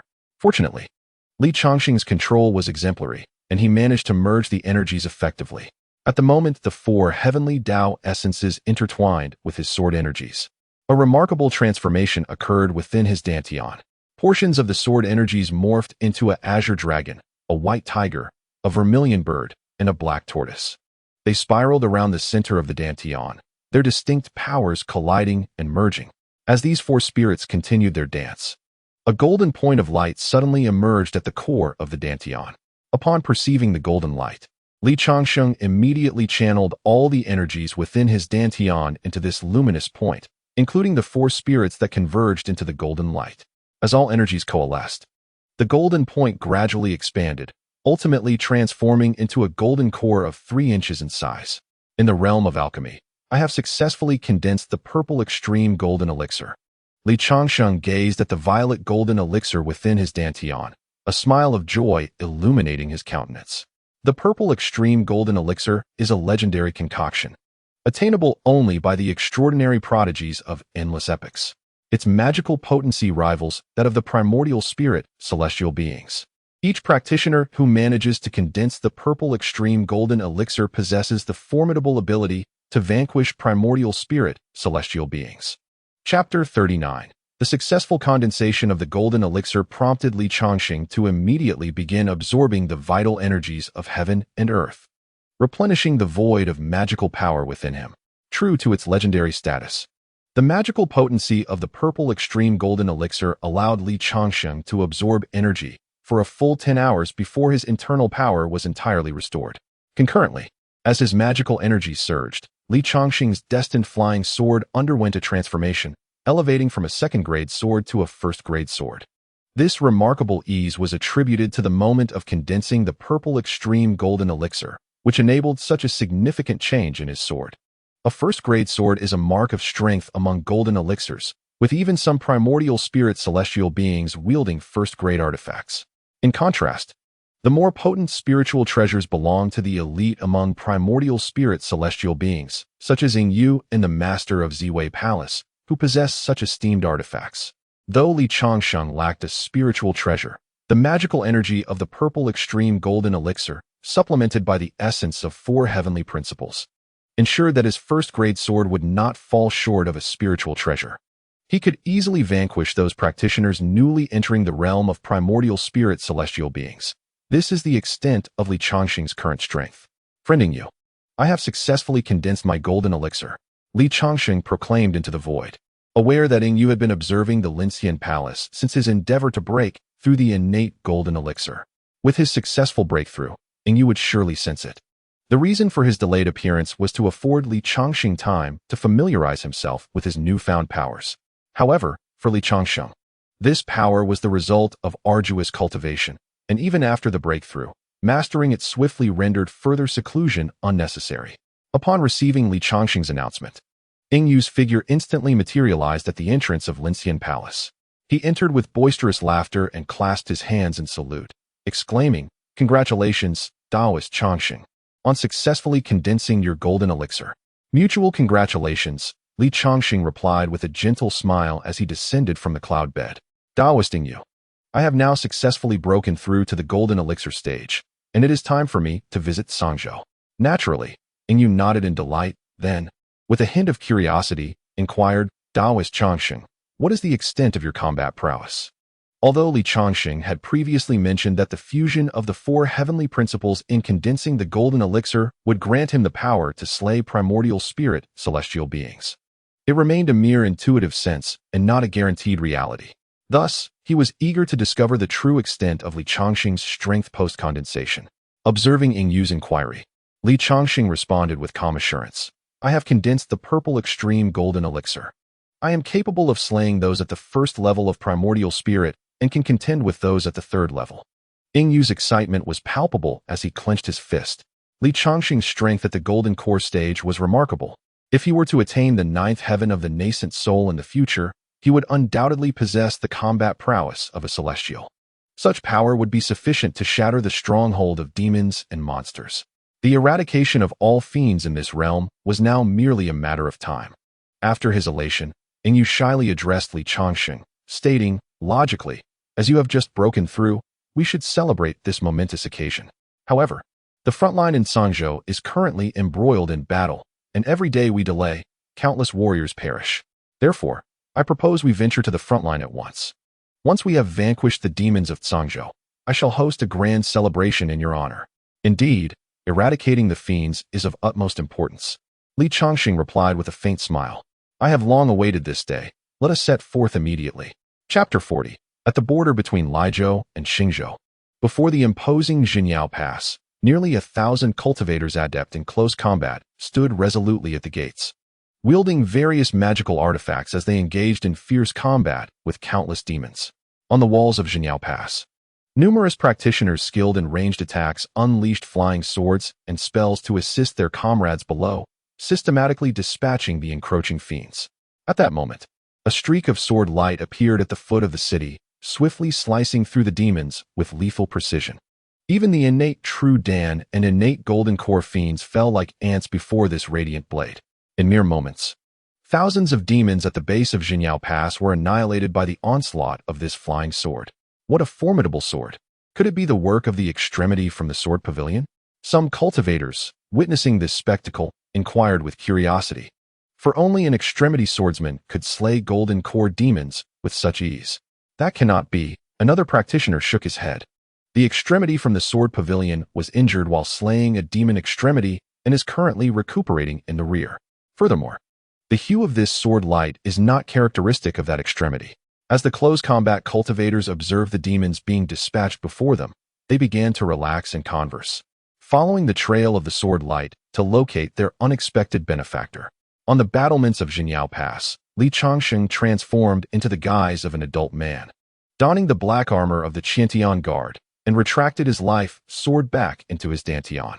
Accompanied by Yingyu to the frontline battlefield, he had fortuitously arrived amidst a skirmish, allowing him to assume the form of the Qiantian Guard and unleash his formidable prowess to cleanse the immediate area of demons. Though the extremity swordsmen were indeed powerful, the demon faction was not devoid of their own extremities. The mere appearance of an additional extremity would not instill genuine fear in the demon ranks. Li Changsheng was cautious in this endeavor, aiming to conceal his full capabilities so as not to drive the remaining demons into their stronghold. Should they retreat to their lair, he would be ill-equipped to breach it with his current strength, leading to a troublesome predicament and the potential loss of hard-won merits. Thus, the unfolding events continued. Li Changsheng harbored a desire for a grand slaughter, which necessitated the intervention of the Daqian forces. By consolidating the military strength of various frontier cities to pressure Sangzhou, he aimed to provoke the demon faction into gathering their forces for an immense confrontation. Only then could Li Changsheng unleash a wave of carnage, leaving no chance for escape. It was indeed the Daqian's heavenly guard, yet this figure appeared rather unfamiliar. Some cultivators observing Li Changsheng atop the city wall displayed expressions of perplexity. Despite the abundance of formidable beings in Daqian, one would expect a figure of such caliber in the extreme realm to be well known. But they had never heard of the person before them. Perhaps he was one of Daqian's concealed powerhouses. But the escalating situation compelled even such hidden cards to be revealed.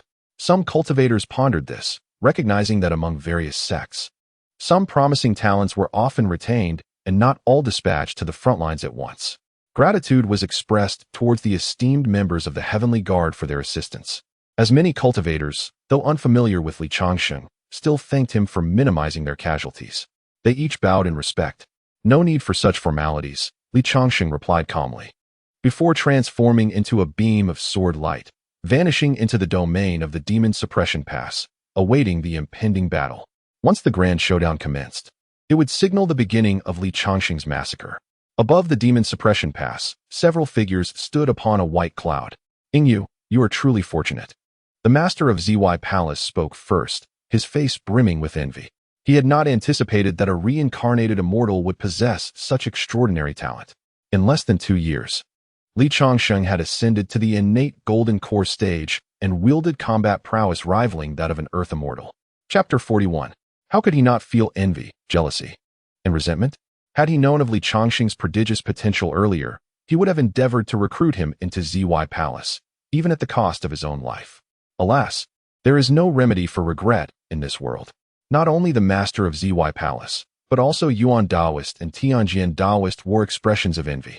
Although they had not encountered reincarnated immortals, their sect's records contained accounts of such beings. While those reincarnated immortals were indeed gifted, none matched Li Changsheng's exceptional talent. Yu, noticing the three elders' envy, exhibited a visage of great delight. He then turned serious, addressing the three. Have the earth immortals of our sect made their preparations? Starting tomorrow, during the grand battle, as Dayu Changsheng unleashes his slaughter, the demon faction's earth immortals will undoubtedly become desperate and attempt to harm him. We must intercept them and ensure they do not disrupt Dayu Changsheng.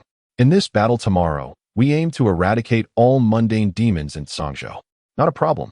They will not have the opportunity to approach Dayu Changsheng. The master of ZY Palace nodded with a smile, confident that their strength surpassed that of the demons. Indeed, Yu affirmed, his tone grave.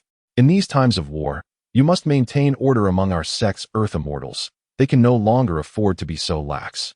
Not long ago, the Taoist of the Cold Crow tragically fell victim to a demonic trap due to a false spiritual treasure, ultimately becoming a mere point of achievement for the demons. This is nothing short of absurd. Has he lost his wits? Should any further incidents of such recklessness occur among our sect's celestial beings, I shall not hesitate to impose martial law upon them. Very well. I shall issue them a warning. With the cautionary tale of the Cold Crow Taoist, they ought to understand the gravity of their actions. The mistress of the Purple Way Palace nodded in bemusement. In contrast to the unwavering authority of Deqian, which can directly command its celestial beings, he, alongside the Sword Taoist and the Primordial Taoist, while being esteemed celestial beings of their own sect, find it challenging to enforce strict regulations upon other sects or independent celestial beings. They are, after all, of the righteous path. Unlike the demons who operate under a rigid hierarchy, leading to a more lenient approach in their actions. Although the recent battle between the righteous and the demonic appears fierce, it is merely a struggle among mortals. On occasions, the demonic faction has attempted to establish a demonic altar in Sangzhou, only to be thwarted by the united front of the righteous sects, which even resulted in the severe wounding of several demonic celestial beings. Consequently, the celestial beings of our sect have somewhat relaxed their vigilance. The Cold Crow Taoist, being an independent practitioner, had a decent talent and fortunate fate that led him to become a celestial being, but his capabilities were limited to that point. Over the years, he remained at the first level of celestial beings, lacking even a single spiritual treasure, struggling with a mere first-grade artifact. In such circumstances, it is only natural that he would seize the opportunity to pursue a rumored spiritual treasure alone. However, he did not anticipate that it was a trap set by the demons, leading to his unfortunate demise. Such schemes, however, the demonic faction can utilize but once. Our celestial beings will naturally be on high alert henceforth, making it improbable for the demons to succeed again. Though the demons managed to ensnare one of our celestial beings, the mistress of the Purple Way Palace felt a swell of joy at the thought of eradicating all mortal demons in Sangzhou the following day. With the elimination of the mortal demons in Sangzhou, they could then focus their strength to eliminate the demons in other states, thereby uprooting the demonic presence in this realm. If they could devise a means to defeat the demonic celestial beings, the threat of demons would vanish entirely. Perhaps the task of breaching the demon stronghold would rely on the longevity of the Taoist, she mused. Chapter 42. The next morning at the Hall of the Nine Nether Demons on the Cloud Dream Lake in Sangzhou, the Bull King sat solemnly upon his throne and declared, according to the intelligence received, the righteous faction has made significant movements. They have abruptly abandoned their defenses at all border cities in Xingzhou and Laizhou, mobilizing all their forces for a grand confrontation with us. Their sudden shift from defense to such bold action leaves me somewhat uneasy. Your concerns are unwarranted, Bull King, came the reply. The Tiger King chuckled and remarked, had the righteous faction amassed their forces and launched an all-out assault on Sangzhou at the onset of the righteous demonic war, perhaps we truly would have been unable to defend the region. Yet, Their hesitation ultimately allowed us to gain the assistance of the minor worlds of the demonic realm. And we now command multiple legions from these realms, with the capacity to summon reinforcements at any moment. As we commence this grand decisive battle, we need not fear the righteous side in the least. What is your perspective, Poison King? The Bull King disregarded the Tiger King's boisterous comment, instead directing his attention toward the cunning Poison King, eager to hear his insights. The Poison King responded, "The Tiger King's assertion holds merit. The optimal moment for the righteous faction to crush us was during the establishment of our cross-dimensional altar.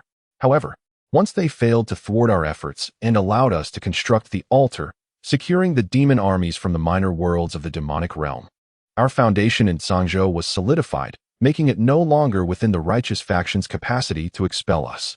Were it not for the considerable resource expenditure associated with cross-dimensional transportation, which even risks depleting the essence of the demonic realm, we could have summoned far more than just a few legions of demons. The righteous faction is aware of this situation. Thus, they have refrained from offensive maneuvers and have primarily focused on defense over the past year." As the Poison King spoke, a hint of confusion crossed his face. Logically, they should not initiate an offensive, let alone engage in such a large-scale conflict. The Bull King furrowed his brow and replied, "In a large-scale battle, countless lives will be lost. Why would the righteous faction suddenly act this way? I find it unsettling not knowing the reason behind it." The Poison King, deep in thought, eventually voiced his uncertainty. Could it be that our previous slaying of the Cold Crow Taoist has provoked the righteous faction, prompting them to prepare for a large-scale confrontation to retaliate? The Bull King stroked his chin thoughtfully. Indeed, the demise of the Cold Crow Taoist at our hands must have ignited their ire. Moreover, since we remain hidden in our stronghold, they lack an outlet for their frustration. It is only natural for them to unleash their anger upon the mundane demons beneath them. The conjecture of the Bull King and Poison King was firmly rooted in the facts before them. The eruption of the righteous demonic war in this realm stemmed from the slaying of a demon king by the righteous, which incited the demon deities to seek vengeance, leading to the awakening of nearly 10,000 minor worlds for this conflict. Thus, the loss of a primordial spirit celestial being by the righteous faction, inciting them to provoke a grand battle among their subordinates, is entirely plausible. Understanding the rationale behind the righteous faction's unusual behavior allowed the Bull King to breathe a slight sigh of relief. If a battle were indeed to commence, he harbored no fear. Even if the demon armies suffered casualties, he could continually summon reinforcements from the minor worlds of the demonic realm. With the edict of the demon deities guiding him, he could leverage even the smallest of tokens to request more demon legions, all without the burden of resource expenditure falling upon them. With worries dispelled from his heart, the Bull King chuckled and remarked, "The righteous path lies at the border of Changsheng, where nearly 1,000,000 cultivators have gathered. Meanwhile, we have amassed over 1,000,000 demons within Changsheng. Such a grand spectacle of battle is indeed a sight to behold for the first time." As he waved his hand, a colossal water mirror materialized, allowing them to observe the troop movements in Changsheng. It was indeed a magnificent sight. The Poison King gazed at the reflections in the water mirror and laughed. The demons from the small world of the demonic path are led by quite a few capable commanders. Their responses are remarkably swift, as they have rapidly mobilized their forces for battle. In contrast to the adept commanders from the demonic realm, the local demons in this world lack such capabilities for commanding vast armies. "This is only to be expected," the Bull King replied with a faint smile. "Previously, we were at a disadvantage, with our demons scattered in the deep mountains and vast marshes, commanding at most a few thousand minor demons. Where would they find the opportunity to lead tens of thousands in battle? Nevertheless, it matters little. Since these demon armies have come, they shall not escape. Henceforth, they will only serve as our subordinates." Hilarity erupted among the three top demons, as they laughed heartily, realizing that while their contributions to this righteous demonic war were minimal, their gains would be substantial. A prosperous future awaited them. At the border of Changsheng, within the central camp of the 1,000,000-strong army of cultivators, aboard the command ship of General Dakian, Changsheng stood at the bow, gazing at the approaching demon horde. He calmly addressed General Dakian beside him. "Mobilize all innate golden elixirs, including those who have reached the extreme realm, to the front lines as vanguards. Draw out the strong among the demons. Once I have slain their powerful adversaries, swiftly lead our forces to encircle them, ensuring none escape back to their lair." "Understood," General Dakian nodded. I have already arranged for a rapid contingent to cut off their retreat at the first sign of their collapse. A fervent glint flashed in General Dakian's eyes as he regarded Li Changsheng. As the supreme commander of Dakian's forces, he was a favored confidant of Ingyu, who had shared insights into Li Changsheng's formidable prowess, revealing that he possessed the combat strength of a primordial spirit earth immortal. The implication of an innate golden elixir wielding such power on the battlefield was clear to General Dakian. They had a significant opportunity to eradicate those loathsome, mundane demons. The end of these ordinary demons was nigh. At this moment, under the watchful eyes of Li Changsheng and General Dakian, the two armies drew ever closer. However, such a vast host could not simply clash in chaos. Thus, it was the vanguard troops of both sides that advanced first. The numerous vanguard troops from the demon realm, though composed of elite warriors at the innate level, predominantly consisted of those with innate virtual Dan, while the innate solid Dan and innate golden Dan diminished in proportion. In contrast, among the vanguard forces from Deqian, a portion comprised innate solid Dan, while the remaining were innate golden Dan, including several of the utmost golden Dan from Deqian and various sections. This disparity in strength became apparent as the two vanguard forces clashed within mere seconds. The demon vanguard was decimated, suffering nearly total annihilation, whereas Deqian's vanguard emerged unscathed. Li Changsheng observed the unfolding battlefield with a satisfied smile upon his face. Chapter 44. On the command ship of the demon army, Marshal White Fox stood at the ship's bow, witnessing the ease with which the righteous forces slaughtered his vanguard. In a fit of rage, he struck the railing with a claw, exclaiming, "These righteous ones possess no shame," daring to assign innate Golden Dan and utmost Golden Dan entirely to their vanguard. In military engagements, such arrangements are utterly disgraceful. Seeing his commander in a fury, Vice Marshal Black Wolf quickly interjected, "Marshal, please temper your anger. However, the instantaneous slaughter of our vanguard has dealt a significant blow to our morale. We must swiftly suppress the righteous side." "Indeed," Marshal White Fox nodded. "The righteous merely caught us off guard. We are not without our own formidable warriors. Immediately gather the innate Golden Dan and utmost Golden Dan within our ranks to form a new vanguard. And let us engage the righteous vanguard in a fierce battle to demonstrate our might." "Understood," Vice Marshal Black Wolf acknowledged, turning to summon the Golden Dan warriors from the army. As Vice Marshal Black Wolf rallied the Golden Dan experts, they swiftly congregated and advanced from the center of the army to the forefront, engaging in combat with the righteous Golden Dan vanguard. Marshal White Fox, witnessing the fierce contest between his vanguard and that of the righteous, nodded in satisfaction and commanded, "Deploy the entire front line to engage in a thorough battle with the righteous forces." "Understood," Vice Marshal Black Wolf replied, relaying the command to the demon front line to initiate combat. Meanwhile, aboard the command ship of Deqian's forces, Li Changsheng observed the clash between the Golden Dan warriors of the demon side and those of Deqian, noting that the demon vanguard was advancing rapidly and would soon collide with Deqian's front line. Recognizing that the moment had arrived to shatter the demon's morale, he unleashed his innate flying sword, directing it towards a formidable demon of utmost realm on the battlefield. This demon, possessing tremendous strength and an exceptionally resilient physique, was evenly matched against the utmost from the Hunyuan sect, with neither able to secure a decisive advantage. However, as Li Changsheng's flying sword arrived, it swiftly pierced through the head of the demon, obliterating its spirit. This remarkable feat left even the utmost from the Hunyuan sect momentarily astonished. However, Li Changsheng remained unperturbed, swiftly dispatching the demon at the pinnacle of its realm with a single strike of his sword. He directed his life-bound sword to swiftly soar towards the next target, eliminating another demon of the same caliber. With the demise of these two formidable demons, an uproar ensued among the other demons in the vanguard army.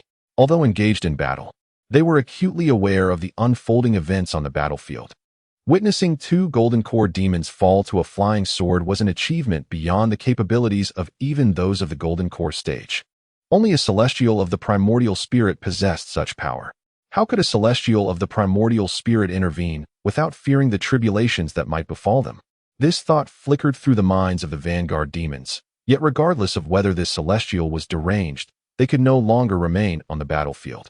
The demons assigned to the vanguard, even those at the innate true Dan level, were exceedingly cunning, let alone those at the innate golden core level. They immediately resorted to various means in an attempt to flee. Do you think you can escape without consulting us?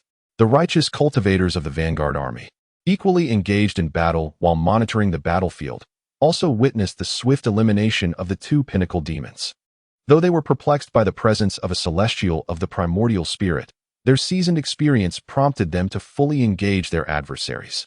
The opponents of the two pinnacle demons were also cultivators of the same level, and upon witnessing their foes dispatched by the flying sword, they promptly readied themselves to intercept the fleeing demons of the vanguard army. Whether golden core demons or cultivators, their reactions were remarkably swift, with these actions transpiring in the blink of an eye. In this very moment, Changsheng's life-bound sword continued its assault, once again annihilating another pinnacle demon. Within the ranks of the demon vanguard, there were merely 8 pinnacle demons, yet in the span of a breath, all 8 were vanquished by Changsheng. How could this be? On the command ship of the demon army, Marshal Baihu gazed in disbelief as the 8 pinnacle demons were effortlessly dispatched, as if they were mere chicks. Despite his own strength being at the innate true Dan level, his experience as a demon marshal was considerable, and he understood that only a celestial of the primordial spirit could execute such swift eliminations. However, according to Marshal Baihu's understanding, celestials of the primordial spirit were bound by 3 tribulations and 9 calamities. Should they act against mortals of significant karmic ties, they would immediately face dire retribution. This implied that even if a celestial of the primordial spirit were to intervene on behalf of the righteous, they could at most vanquish a single pinnacle demon before facing their own demise, leaving no opportunity for a second strike. Yet, the 8 golden core pinnacle demons of the vanguard had all been annihilated by the forces of righteousness, an occurrence that greatly exceeded Marshal Baihu's comprehension. Not only was Marshal Baihu astonished, but even Marshal He Lang nearby, as well as the demon army in the rear, were equally taken aback. The 8 golden core pinnacle demons were renowned within the demon army, each a formidable figure in their own right, yet they had been dispatched with such ease. The morale of the demon army plummeted to an all-time low, especially the demon vanguard, which was originally advancing and preparing to engage fiercely with the righteous forces, now stood frozen in place, paralyzed by fear and unwilling to proceed further. In stark contrast to the astonishment of the demon army, their morale plummeted to rock bottom. At this moment, the demon cultivators of the golden core stage in the vanguard found their spirits utterly shattered. They were so desperate that they sought to flee the battle, even at the cost of injury. However, since Changsheng had gathered them together, he would not allow their escape. With a flicker of sword light, he unleashed 100 beams of multicolored brilliance from his life-bound flying sword, striking down nearly 100 golden core demons in an instant. For Changsheng, the strength of the extreme demons was still considerable, requiring his life-bound sword to vanquish them. Yet, for the golden core demons beneath that level, mere beams of divided sword light sufficed to obliterate them. Hence, Changsheng's strategy commenced with the elimination of 8 particularly formidable extreme demons, followed by the rapid eradication of the golden core demons through his sword light. Countless golden core demons shrieked in terror, yet they could not escape the fate of annihilation at the hands of Changsheng's divided sword light. In less than 10 breaths, every golden core demon in the vanguard was eradicated. Some of the corporeal demons fell to the hands of the golden core cultivators who were free to engage. With the demise of this vanguard, the morale of the demon army was shattered, and under the command of Marshal Baihu, they fled in haste. After all, this vanguard had gathered all the golden core powerhouses of their kind, and to be so easily slaughtered by the righteous forces left the demon army with no courage to continue the fight. Chapter 46. At the boundary of Tsangzhou Yunming Lake in the Juyo Demon Mountain, the Bull King glared at Yingyu outside the formation, his face twisted with anger. Yingyu, I am willing to exchange a spiritual treasure for the release of 100,000 demons. My offer is exceedingly generous. Do not let greed cloud your judgment. With a mocking laugh, Yingyu retorted, a spiritual treasure for 100,000 demons? Do you take me for a beggar? He pointed towards the distant horde of demons fleeing in panic and declared, I have them right where I want them. Not even the demon ancestor can save them now. Yingyu, if you refuse my proposal, I will immediately incite the demons from other states to launch a full-scale assault on the citizens of Dakian, wreaking havoc upon them. The Bull King warned ominously. Besides, the tides of fortune change. The Golden Core stage has a lifespan of merely 500 years. That sword cultivator with the strength of a Yuan Shun Earth Immortal cannot remain stagnant forever. Even if you eliminate all the demons here in a few hundred years, they will rise again, and by then, we shall be sworn enemies. How laughable. As if you weren't already sworn enemies, but merely feared the might of Dakian. Hiding in the deep mountains and lakes, Ingyu coldly responded. If you dare, let those beasts come for revenge. My citizens of Dakian fear no such creatures. You may unleash the beasts from all states upon us. I have been searching for them. Ingyu gazed coldly at the Bull King and declared, once the battle in this place concludes, I shall systematically annihilate the beasts causing turmoil in the other provinces. Henceforth, not a single creature shall attain enlightenment within the 19 provinces of Daqian. Starting today, no beast shall emerge from the 9 Nether Demon Mountain. Should they dare to do so, their demise is assured. The Bull King, perceiving Ingyu's obstinacy, turned to the celestial beings of the sect and bellowed, will you allow this tyrant to reign unchecked? Ingyu's intent to eradicate all mundane demons threatens to sever the foundation of our dark path in this realm, jeopardizing my own existence as well, compelling us to resist you fiercely. Although our numbers are fewer, we can certainly take down a portion of you. Are you truly willing to sacrifice your lives for Ingyu's ambitions? Retreating, the Poison King and the Tiger King, accompanied by a myriad of demonic celestial beings, their eyes ablaze with fury, shouted at the sect's celestial beings, appearing ready to fight to the death. The fierce demeanor of the demons momentarily unsettled the sect's celestial beings, who had already attained longevity and fervently wished to avoid perishing in such a conflict. Noticing the hesitation among the sect's celestial beings, the Bull King seized the moment, exclaiming, I am willing to offer 2 spiritual treasures in exchange for 100,000 demons, one for Daqian and the other for your sect. Upon hearing this, many celestial beings within the sect were stirred. Spiritual treasures are exceedingly rare, and half of those present lacked even a single one, still relying on first-grade artifacts. This scarcity is precisely why the previous Cold Crow Taoist fell into a trap. Acquiring a spiritual treasure is an arduous task. Yet possessing one significantly enhances a celestial being's combat prowess. In the eyes of the sect's celestial beings, a single spiritual treasure far outweighed 100,000 demons, making the prospect of trading 2 for such a vast number exceedingly appealing. They turned their gazes toward Ingyu, eager for him to acquiesce. In doing so, they could reap substantial benefits while providing an explanation to the demons, thus avoiding a desperate confrontation. Even if you offer 10 spiritual treasures, the demon army of Changsheng is doomed. Ingyu responded frostily, entirely disregarding the yearning looks of the sect's celestial beings. Chapter 47. Ingyu, you force my hand. Today shall be a fight to the death. The Bull King, upon hearing Ingyu's reply, was consumed with rage, his entire being radiating dark mist as he glared icily at the sect's celestial beings. Does Ingyu seek death, and must you accompany him? The righteous faction's ability to suppress the demons stems from the considerable number of celestial beings on the sect's side. If it were solely the celestial beings of Daqian, their numbers would not surpass those of the demons, and the Bull King would indeed be unafraid of a direct confrontation. Thus, the Bull King had initially proposed terms. A successful negotiation would be ideal. However, if negotiations failed, he could still sow discord between Ingyu and the sect's celestial beings, making them perceive Ingyu as excessively domineering, potentially costing them a spiritual treasure. At this juncture, failing to reach an agreement, the Bull King adopted a desperate demeanor, hoping to intimidate the sect's celestial beings into retreating. Perhaps there still lay a chance to escape the 9 Nether Demon Mountain and rescue a contingent of the demon army. The reason the Bull King acts thus is due to the previous consumption of the Frenzy Elixir, which has depleted the lesser demons within the 9 Nether Demon Mountain.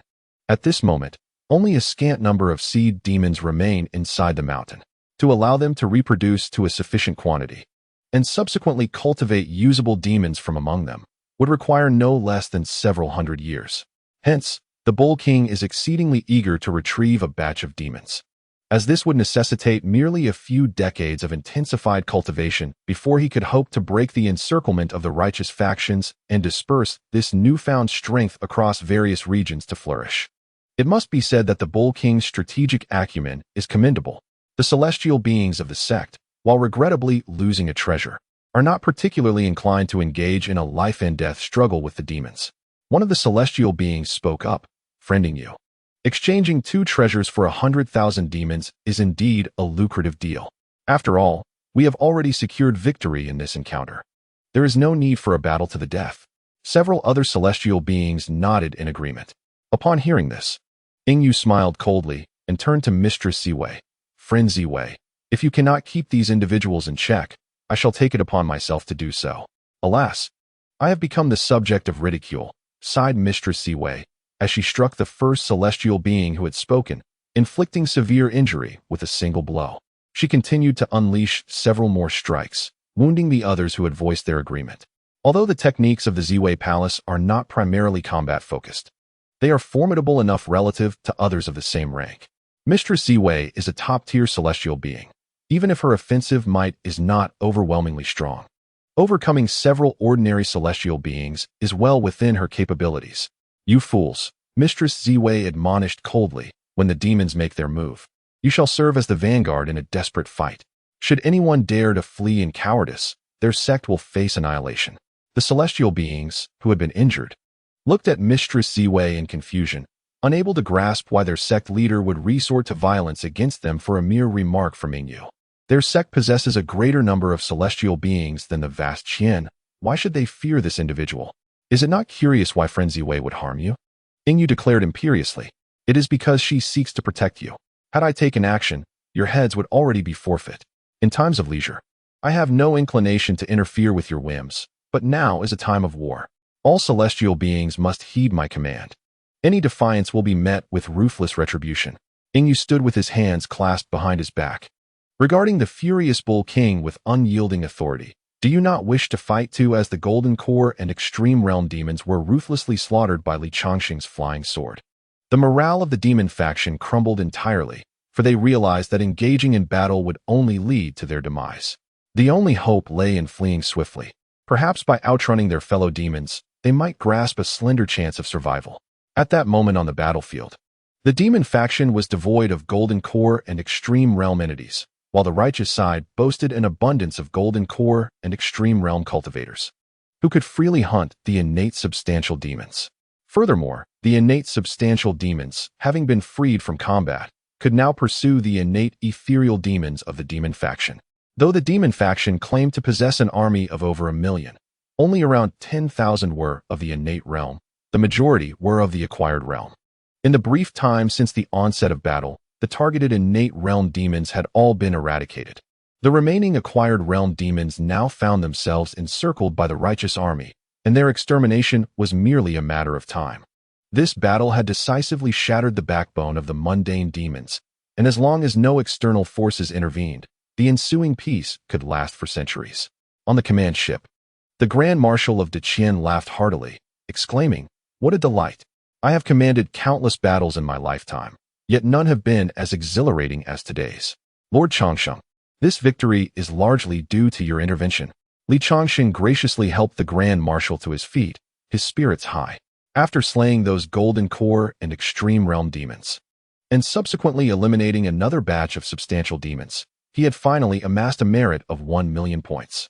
This meant he could purchase the 3 Cauldrons of the Sea meeting Great Deity card, representing Nezha's ultimate form, an anticipation that thrilled him.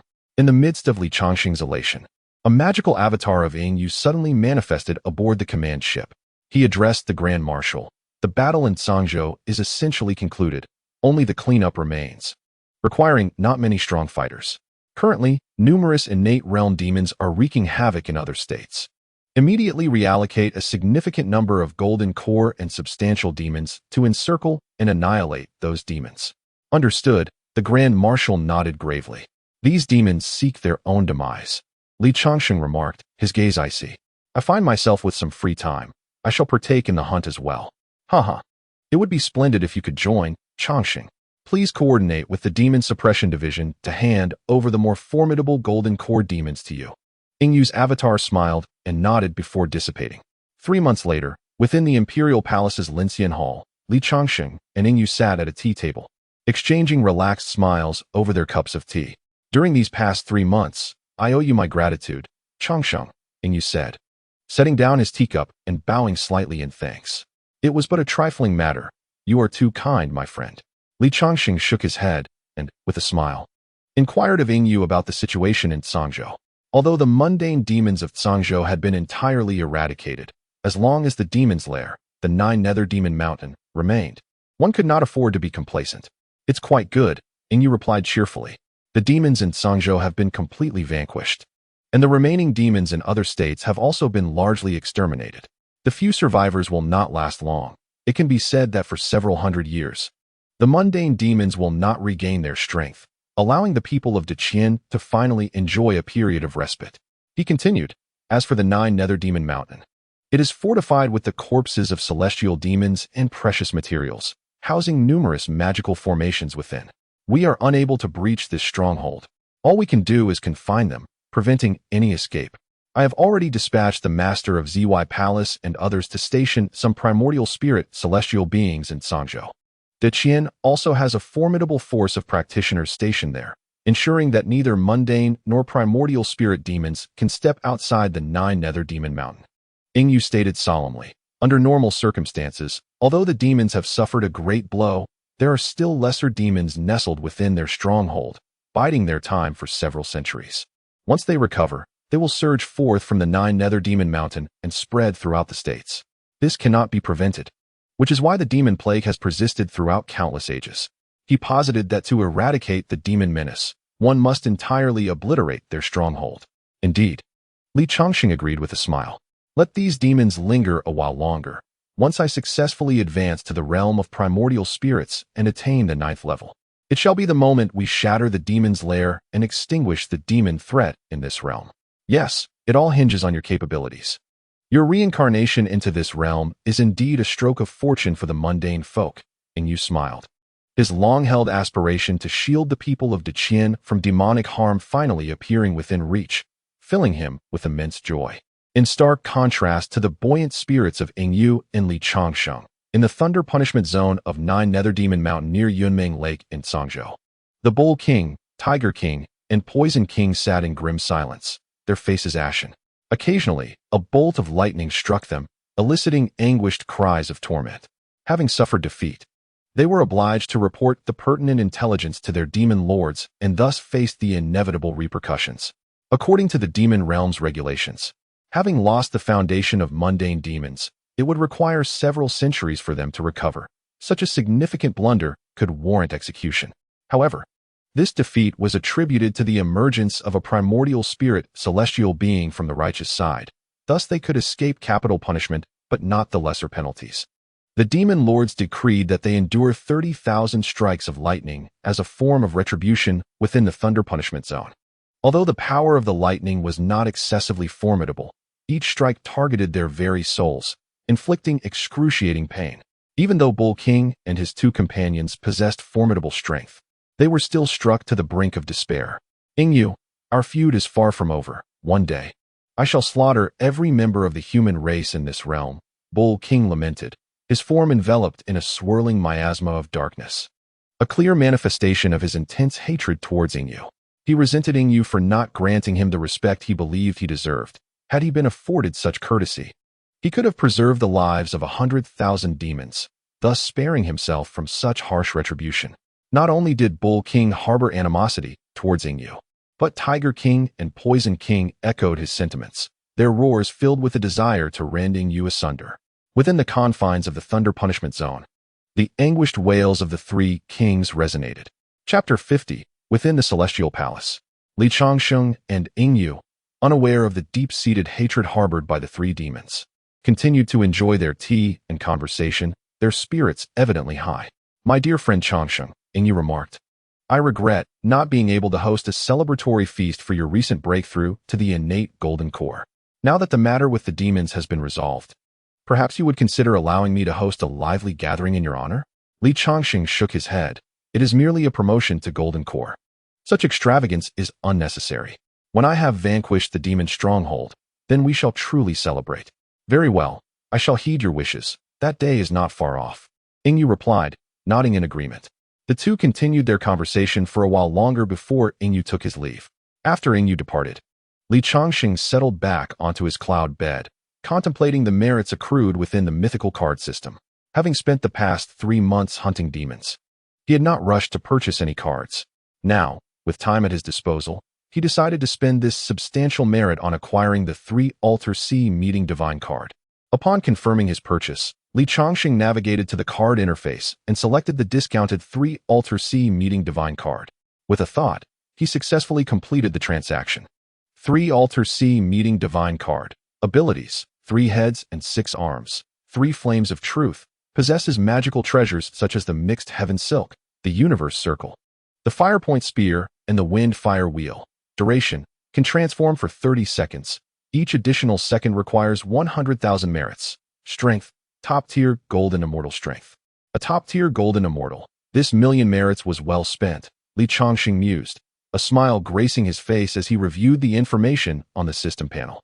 No longer a novice, he understood the significance of being a Golden Immortal, a title revered in the Redstone Great World as one of the mighty. A top-tier Golden Immortal was among the most powerful of beings, capable of easily subduing ordinary Golden Immortal entities. With such a card in his possession, Changsheng felt assured of his safety, even in the Redstone Great World. Just as he was reveling in his good fortune, a prompt appeared before him. Would you like to merge the young Nezha card with the 3 Alter C Meeting Divine card? Changsheng carefully examined the prompt, which stated that after integrating the childhood Nezha card, the remaining 27 seconds of its duration could astonishingly be transferred to the San Tan Hai Huidishan card. Given that extending 1 second of the San Tan Hai Huidishan card required 100,000 merits, the additional 27 seconds effectively equated to a profit of 2,700,000 merits. Integration, swift integration. Changsheng excitedly agreed. He now possessed the combat strength of a Yuan Shun Earth Immortal, and his subsequent power would only continue to grow. The childhood Nezha card had become of little use to him. At this moment, merging it into the San Tan Hai Huidishan card was undoubtedly the optimal choice. The novice gift pack that had bestowed upon him the childhood Nezha card had initially helped him through a life-threatening crisis, subsequently saving him 9 million merit points in purchasing the San Tan Hai Huidishan card. Now, it enabled him to gain an additional 2,700,000 merits in terms of duration. Truly, the system's novice gift pack was exceptionally beneficial and worthy of appreciation. With the successful integration of the childhood Nezha card, Changsheng found that his card pack contained only the San Tan Hai Huidishan card, now boasting a duration of 57 seconds. The combat power of a top-tier Golden Immortal for 57 seconds was sufficient to vanquish an ordinary Golden Immortal, instilling Changsheng with an overwhelming sense of security. Oh, why can I draw 3 times again? Upon reviewing his card pack, Changsheng, who had initially prepared to exit his cultivation, felt a surge of joy upon noticing the 3 chances for a draw on the lottery wheel. He speculated that these 3 opportunities were likely a reward for his substantial investment in purchasing cards. Although the free draws typically yielded fragments, offering scant chances for valuable items, they were not entirely devoid of merit. The Nezha talent he relied upon had indeed been obtained from such free draws. With a thought, Changsheng initiated the first round of draws. Ding! Congratulations, host. You have drawn a fragment for the Qiankuan Circle Refinement Method. TCH, this free draw is disappointing. What use is a fragment? Changsheng shook his head and, with another thought, started the second round of draws. Ding! Congratulations, host. You have drawn a fragment for the 3-headed and 6-armed method. Another fragment? Surely this time I won't end up with nothing. Changsheng shook his head again and continued with the third round of draws. Ding! Congratulations, host. You have drawn the 8-9 Profound Art. 8-9 Profound Art. Changsheng gazed at the draw results, his face lighting up with delight. The 8-9 Profound Art, a technique of Erlang Shen is a premier method for physical cultivation, allowing one to attain an indestructible body at its highest level, making it exceedingly difficult to kill. The fortune of acquiring such a technique was almost unbelievable for Changsheng. Yet, as the method flowed into his mind, a broad smile spread across his face.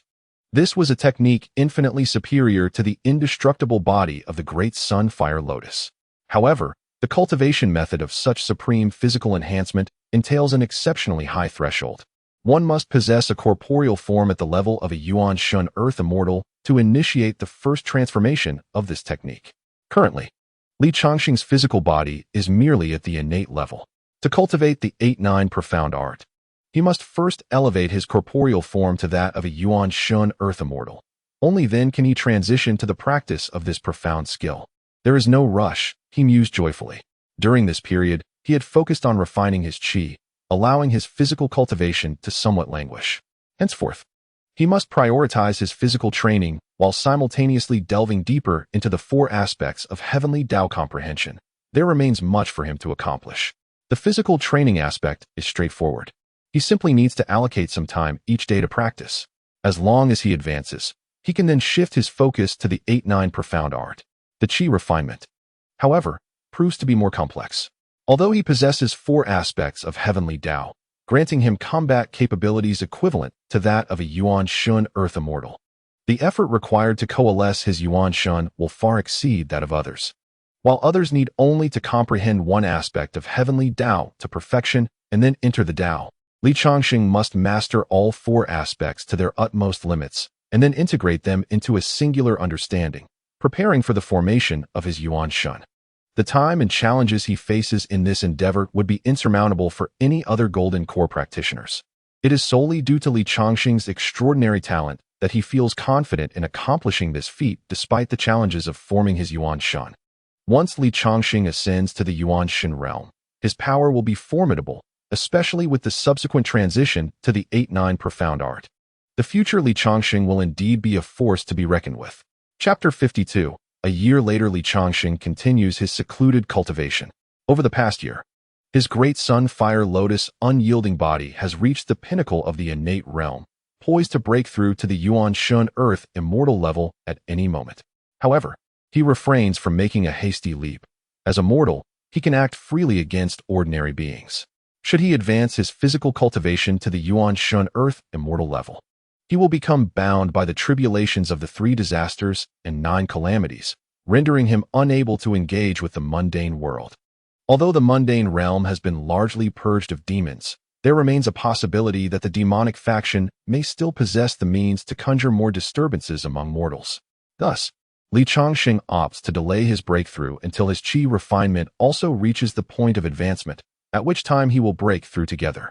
The results of his physical training have been promising, and in terms of qi refinement, he has made significant strides. Having comprehended the essence of the 4 heavenly Tao aspects and reached the extreme level of power, resulting in a substantial enhancement of his strength. What lies ahead for Changsheng is the integration of these 4 extremes to uncover his unique path.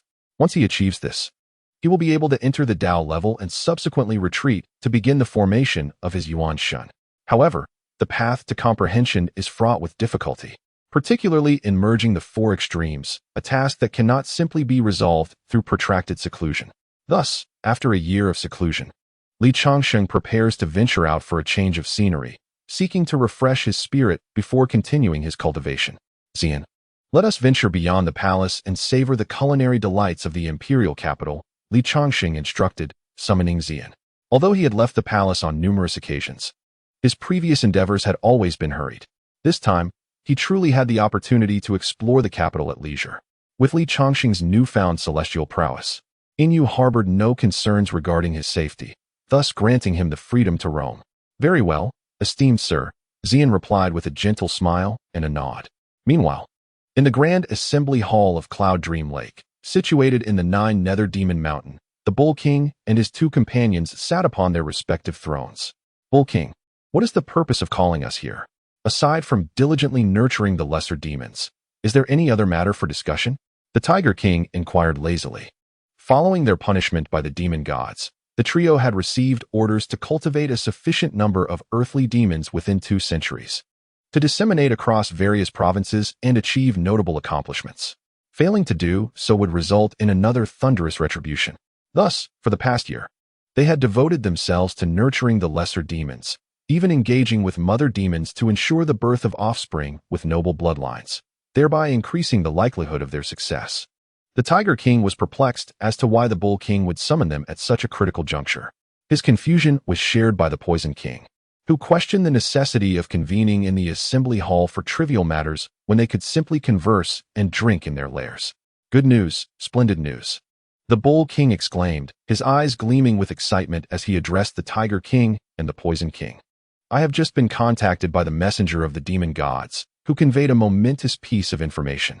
He revealed that our realm, the Crimson Cloud Minor world, is a crucial nexus world, Our opportunity for vengeance has arrived. Are you certain that our minor world is a Nexus world? You must be mistaken, the Poison King rose. Incredulous, demanding clarification. The significance of a Nexus world cannot be overstated. Each time such a world is discovered, a ferocious battle ensues between the forces of righteousness and evil, resulting in the fall of countless celestial beings. To understand this, one must delve into the composition of the Crimson Stone domain. The Crimson Stone domain consists of a vast Crimson Stone major world, surrounded by innumerable minor worlds. This major world serves as the epicenter, with many minor worlds orbiting it. Among these minor worlds, a select few are designated as Nexus worlds. These Nexus worlds typically remain inconspicuous, invisible to outsiders. Yet they possess the unique ability to connect the celestial forces of all minor worlds within that region. The convergence of these celestial forces can even influence the celestial dynamics of the Crimson Stone major world. Therefore, seizing control of a Nexus world can significantly impact various territories within the major world, allowing for substantial expansion. In this context, the importance of a Nexus world is indeed profound. In the vast realm of the Redstone world, the forces of the demonic path have found their quest for territorial expansion rather arduous. Consequently, they have expended great resources in their attempts to deduce the existence of node worlds, seeking to leverage these realms to facilitate their dominion over the Redstone world. Each time a node world emerges, the demonic faction spares no expense in their invasions, determined to seize control of these vital territories. Thus, if their current locale, the Qian minor world, indeed proves to be a node world, they would receive unprecedented support from the demon gods. This revelation ignites a fervor within the Poison King. Not only is he exhilarated, but the Tiger King beside him also becomes animated, addressing the Ox King with fervent inquiry. Ox King, are you certain this information is authentic? In the past, upon discovering that the Qian minor world was a node world, the Tiger King might have harbored concerns for his own safety. However, following the brutal extermination of mundane demons and their own punishment meted out by the demon gods, the deep-seated anguish has fostered a profound hatred within the Tiger King towards Yu and all practitioners of the righteous path. Were it not for his lack of strength, he would have long since ventured forth from the Nine Hells Demon Mountain. Now, with the prospect of vengeance on the horizon, a murderous intent gleams in the Tiger King's eyes. The Ox King, pressed by the inquiries of the Poison King and the Tiger King, responds with a smile. Naturally, it is true. This information was imparted to me directly by the messenger of the demon gods. According to the envoy, the demon gods have conducted calculations over several millennia and have finally delineated the approximate scope of this node world. Thus, the impending battle between the righteous and demonic forces across nearly 10,000 minor worlds serves both to uphold the dignity of the demon gods and to confirm the existence of our Qian minor world through the substantial fall of countless beings. When can we expect the support from the demon gods? The Poison King inquires eagerly. In 7 days, the Ox King replies with a smile. The messenger contacted me to inform that I must relay the situation of the righteous faction's Yuan Shun Earth Immortal within the Qian minor world, so that the demon gods can adequately prepare their reinforcements. It is important to note that this is not the dawn of the world. Dispatching a Yuan Shun Earth Immortal incurs a significant cost. Indeed, the Poison King nods and swiftly adds, Ox King, have you informed the messenger that the righteous faction possesses a sword cultivator of Yuan Shun Earth Immortal strength? This is crucial intelligence. I have already conveyed that. The Ox King affirms with a smile. The messenger is aware of this detail and assured me not to worry, for a mere sword cultivator of Yuan Shun Earth Immortal strength will easily summon 10 ordinary demons of the same caliber to encircle and annihilate the opponent. Although such beings are rare in our Qian minor world, the demon gods, who command countless minor worlds, can effortlessly mobilize a multitude. The demon gods are resolute in their pursuit of this node world and will undoubtedly deploy superior forces to seize it. Our opportunity for vengeance is at hand. A glint of murderous intent flashes in the Ox King's eyes, as the humiliation he endured at the hands of Yu lingers in his memory. When the demon gods arrive to support them, he will assuredly return this affront in kind. Chapter 54, 7 days later. In the vast expanse of the Redstone Great World, atop a formidable mountain within the realm of the demonic path, stood a fearsome red-haired demon king. With his arms crossed, he gazed upon the distant Qian small world, his eyes shimmering with countless runes that pierced through layers of obstruction. "Let us commence," the red-haired demon king commanded in a measured tone. At his behest, 5 colossal demon nests materialized around the periphery of the protective barrier surrounding the Qiyun small world. Beneath each of these nests resided a celestial demon of formidable strength. At the moment one celestial demon emerged from its nest, it immediately offered its life as a sacrifice, merging its essence with the world barrier of Qiyun small world to swiftly create a spatial rift. With the sacrifice of this celestial demon, its nest surged through the rift, successfully infiltrating the Qiyun small world. Following suit, the second celestial demon similarly sacrificed itself, opening yet another spatial rift to usher the second nest into the realm. The celestial demons acted with remarkable swiftness, and within but a fleeting moment, all 5 nests had been transported into the Qiyun small world. Simultaneously, a demon king adorned with dragon horns materialized, wielding a supreme spiritual treasure battle flag. He shattered the flag, transforming it into motes of light that fused with the barrier of the Qiyun small world. Having completed this act, the dragon-horned demon king laughed heartily, addressing a figure that had appeared in the void. "Yulong Golden Immortal, you have arrived too late. This Qiyun small world has absorbed a supreme spiritual treasure. Merely the sacrifice of celestial beings is insufficient to breach the barrier. Of course, should you be willing to sacrifice yourself, you could still send aid into this realm. It all hinges on your willingness to make that sacrifice. Should you choose not to, this node world shall belong to us, the demonic path." The outcome is not yet determined. "Do not rejoice too soon, Flying Dragon Demon King," Yulong Golden Immortal replied with an impassive expression, though internally he recognized the peril facing Qiyun small world. The demonic path had seized the initiative, sacrificing 5 celestial demons and a supreme spiritual treasure to swiftly insert 5 nests while promptly sealing off the realm, rendering support from the righteous path impossible. Under such circumstances, the odds of the righteous path maintaining their hold on the Qiyun small world were exceedingly slim.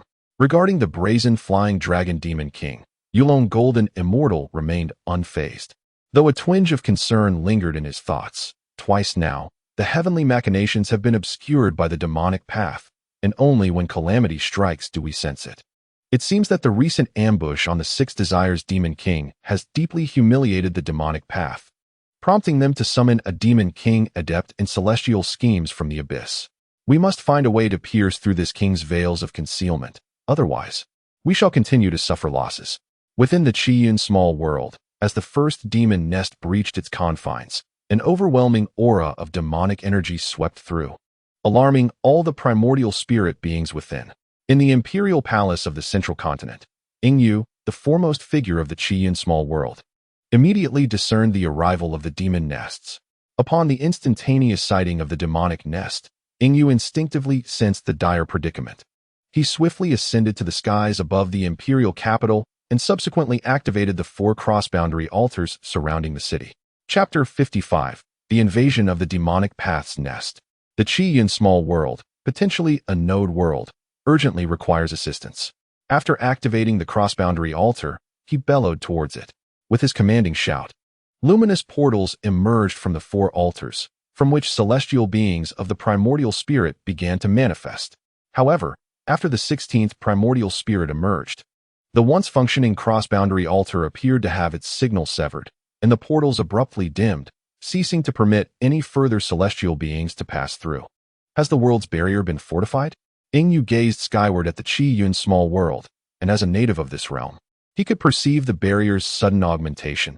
Its strength had seemingly multiplied several times over. The previous vulnerabilities of the barrier had now been sealed tightly, making it exceedingly difficult for external forces to penetrate. Even the cross-boundary altar, painstakingly crafted to allow celestial beings to enter, had been rendered ineffective. Fellow Taoists Ziwei, Tianjian, and Yuan, the large-scale invasion of the demonic path is inexorable. Hasten to gather your forces in Zhongzhou, and you communicated urgently to the leaders. As he contemplated the combat prowess of both sides, he noted 5 demonic nests at the barrier's edge. With the reinforcement of the barrier, the demonic forces could only muster a limited response. Each nest could transport 20 celestial beings, alongside numerous mundane demons. Thus, 5 nests equated to 100 celestial beings. combined with the 22 demonic entities already present, summing to a total of 122. Ingyu continued his calculations. Our side possesses 35 celestial beings, plus the subsequent reinforcement of 16, yielding a total of 51. We are thus at a disadvantage of more than double in numbers. Although our celestial beings are weaker, the formations I have established should suffice to repel them, albeit not to prevent the construction of the demonic altar. This indicates that we can only hold out for a maximum of 3 years. Once the altar is completed and the abyssal forces are summoned into this realm, it will signify the fall of the Qi Yun small world. Lowering his gaze to the Lin Xian palace below, he mused, the sole glimmer of hope for the Qi Yun small world lies with Taoist Changsheng. But can he attain celestial combat prowess within 3 years? Alas, the citizens of Deqian have only recently begun to enjoy a semblance of peace. How many more will suffer in the days to come? In the midst of his concerns, a flash of sword light pierced the air as Li Changsheng approached Ingyu, his voice grave. Ingyu, what calamity has befallen us? The demonic path's large-scale incursion has commenced, with over 100 celestial beings traversing into our realm via the nests, accompanied by countless mundane demons. Ingyu replied solemnly, external support has been severed, and the situation is poised to deteriorate. Our opportunity for a turnaround rests solely upon your shoulders. Though the demonic celestial beings are formidable, Ingyu felt confident in their ability to withstand them, yet he recognized the futility in halting the construction of the demonic altar. Only if you can attain celestial strength within 3 years can we hope to turn the tide against the demonic forces. Why would the demons expend such great resources to invade? Li Changsheng pondered, visibly bewildered.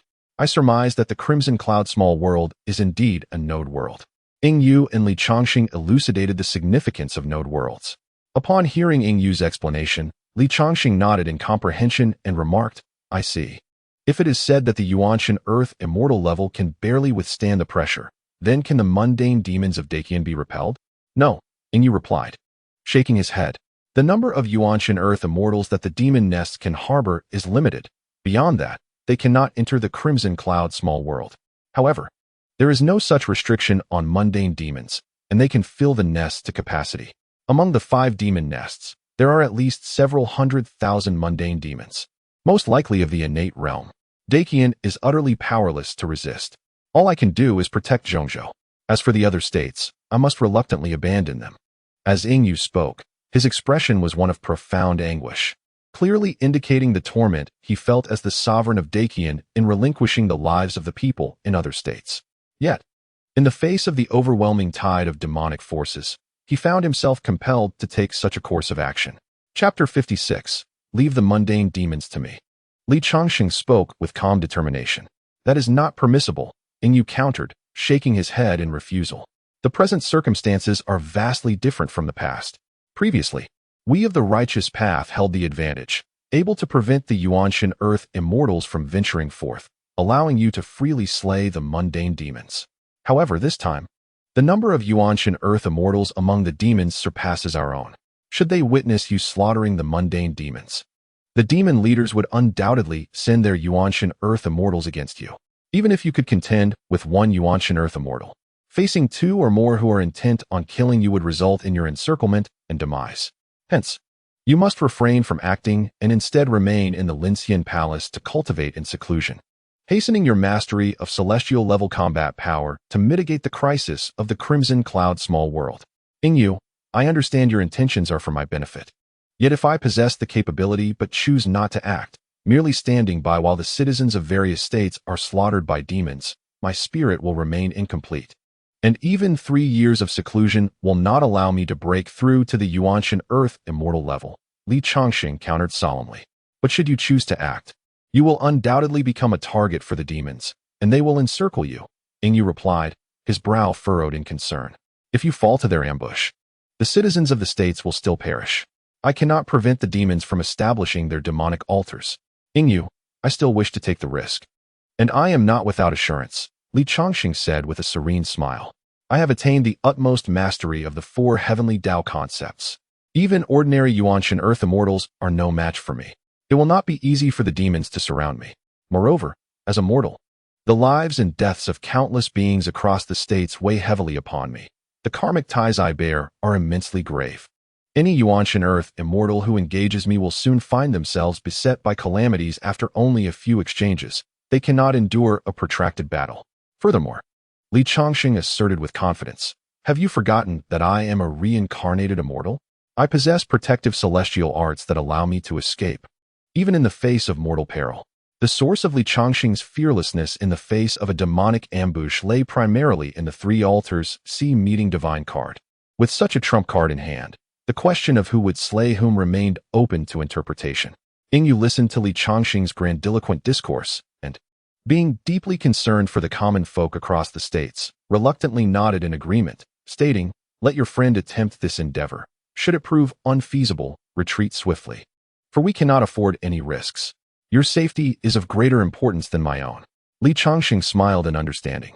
Atop Sangzhou's Yunming Lake and the peak of Jiuyou Demon Mountain, the trio of the Bull King, Tiger King, and Poison King gazed at the 5 demon nests entering the Crimson Cloud small world, erupting into exuberant laughter. Yingyu, this time you are doomed. The Bull King gritted through his teeth, unable to forget the humiliation Yingyu had inflicted upon him, his thoughts consumed with a desire for vengeance. Does Yingyu not hold the commoners of Diqian in high regard? The Poison King remarked sinisterly. Let him witness the slaughter of the Diqian populace while remaining powerless to intervene. It will shatter his spirit. Come, let us welcome our reinforcements. The Tiger King boisterously laughed. Previously, Yingyu barred our exit. Now the tides have turned, and it is we who shall obstruct them. The 3 demon leaders departed from Jiuyou Demon Mountain, advancing towards the 5 descending demon nests, successfully convening in the air. Upon their meeting, one of the demon nests dispatched a dragon-horned demon, who addressed the Bull King and his companions with an air of authority, by the command of the Demon King. I am appointed as the supreme commander of this Crimson Cloud War Zone. Where are the previous demon nests in this realm? Lead the way forthwith. Yes, Supreme Commander. The Bull King and his companions replied with respect, guiding the 5 demon nests into Tsangzhou.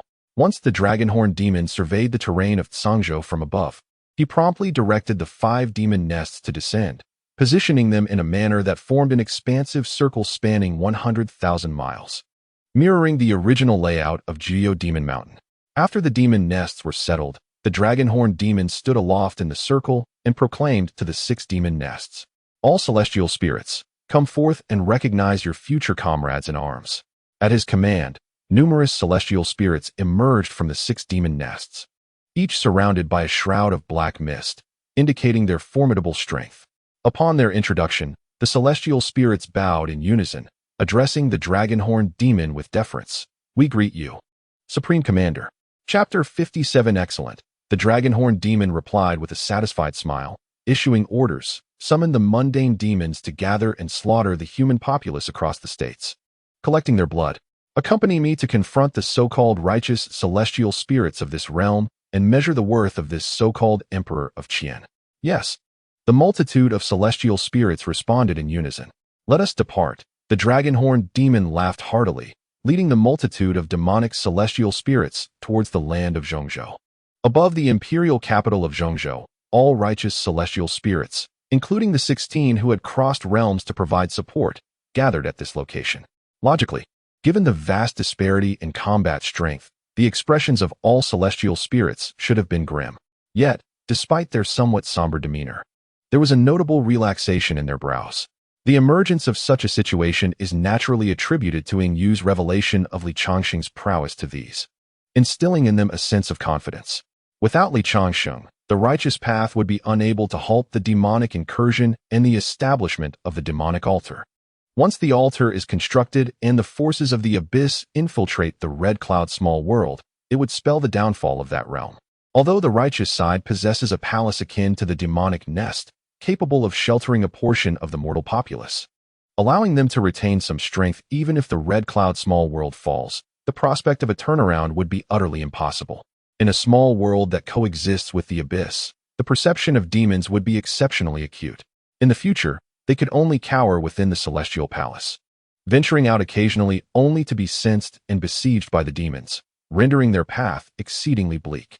However, the presence of Li Changsheng alters the scenario significantly.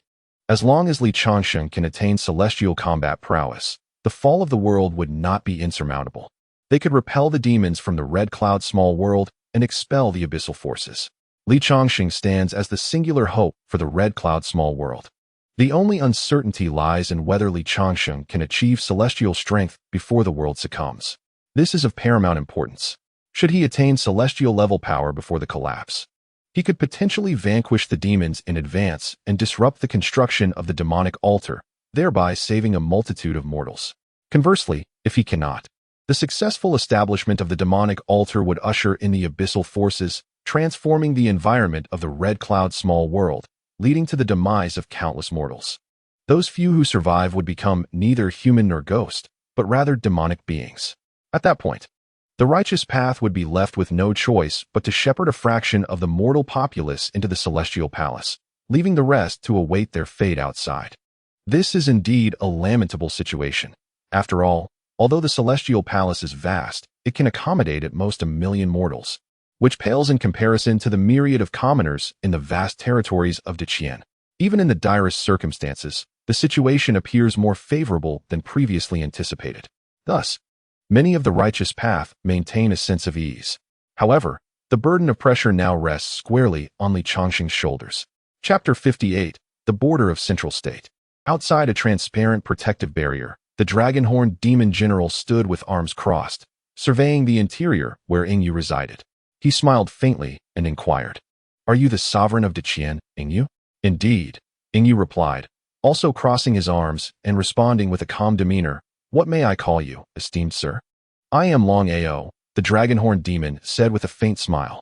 "As the foremost figure of the righteous path in this realm, you are indeed the Emperor of Qian, while I am the foremost of the demonic path. How about we engage in a duel?" "Very well, should you enter the central state. I shall grant you a fair battle," Yingyu nodded in response. "Spare me," Long Ao chuckled and shook his head. "If I were to enter central state, it would be akin to a sheep walking into a tiger's den, seeking certain doom. It would be better for you to exit central state and face me in battle. This throne can command my generals to retreat 1,000 miles and vacate the battlefield." "Long Ao, do you take me for a fool?" Yingyu scoffed, saying, "If I were to exit Zhongzhou, once you entangle me, your demonic minions would immediately come to slay me. We are not inexperienced fledglings. There is no need for such juvenile tricks." Upon realizing his scheme had been uncovered, Long Ao displayed no embarrassment. Instead, he laughed maniacally, "Though this trick may be childish, should you lack the wit to actually emerge, it would indeed make my subsequent endeavors much simpler. However, since you are too frightened to leave Zhongzhou, let us observe how the citizens of Deqian beyond Zhongzhou are slaughtered by my minions. If you cannot even protect your own people, how can you still dare to call yourself the ruler of Deqian?" Once these words were spoken, Yingyu's expression remained unchanged. Yet the celestial beings standing behind him displayed visible distress. At that moment, Yingyu, as the leader of the righteous faction, was being humiliated by the leader of the demonic faction, inciting their collective fury. However, the disparity in strength was too vast for them to act upon their anger. At that instant, Li Changsheng, who had long transformed into an adult figure clad in Kantianhui armor, stepped out from the protective barrier of Zhongzhou, casting a cold glance at Long Ao. "With those worthless demons, I alone with my sword can vanquish them all."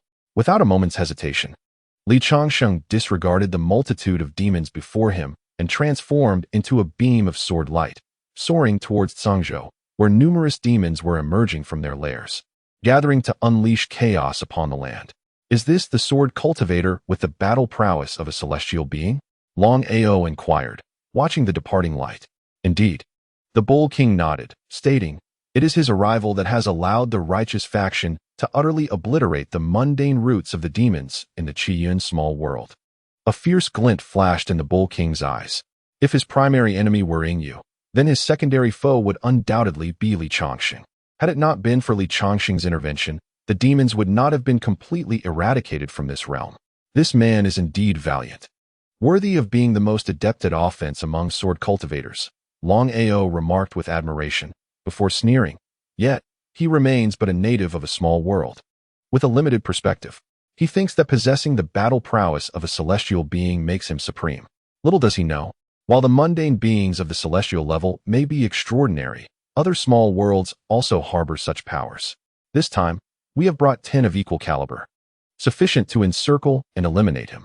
Long Ao dismissed Li Changsheng's significance, turning to Yu with a sardonic smile. Do you truly believe that a mere mundane being with celestial combat strength can save your Dacian citizens? Such a notion is laughable. Yu gazed deeply at Long Ao, responding calmly, with those pitiful demons, my friend Changsheng alone suffices. If you can still maintain your arrogance when the time comes, I shall commend you. Chapter 59, Then I shall eagerly await to witness how this fellow meets his demise. With an air of confidence, Long Ao waved his hand to conjure a colossal mirror of water, within which the figure of Li Changsheng materialized. Simultaneously, he discreetly communicated with the forces in Tsangzhou, instructing 10 mundane demons, each possessing the battle prowess of a Yuanshan Earth Immortal, to launch a coordinated assault upon Li Changsheng upon his arrival, swiftly encircling and eliminating him. Though Long Ao exuded confidence, he was, after all, a seasoned fox, aware that since Li Changsheng dared to venture into Tsangzhou, and Yu displayed such unwavering assurance, it was evident that Li Changsheng possessed considerable strength. Nevertheless, their preparations this time were exceedingly meticulous.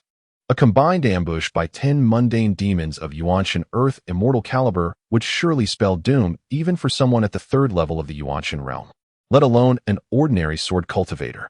At that moment, both sides of Yuanshan Earth Immortals remained silent, observing the figure of Li Changsheng traversing through the water mirror, awaiting his arrival in Tsangzhou.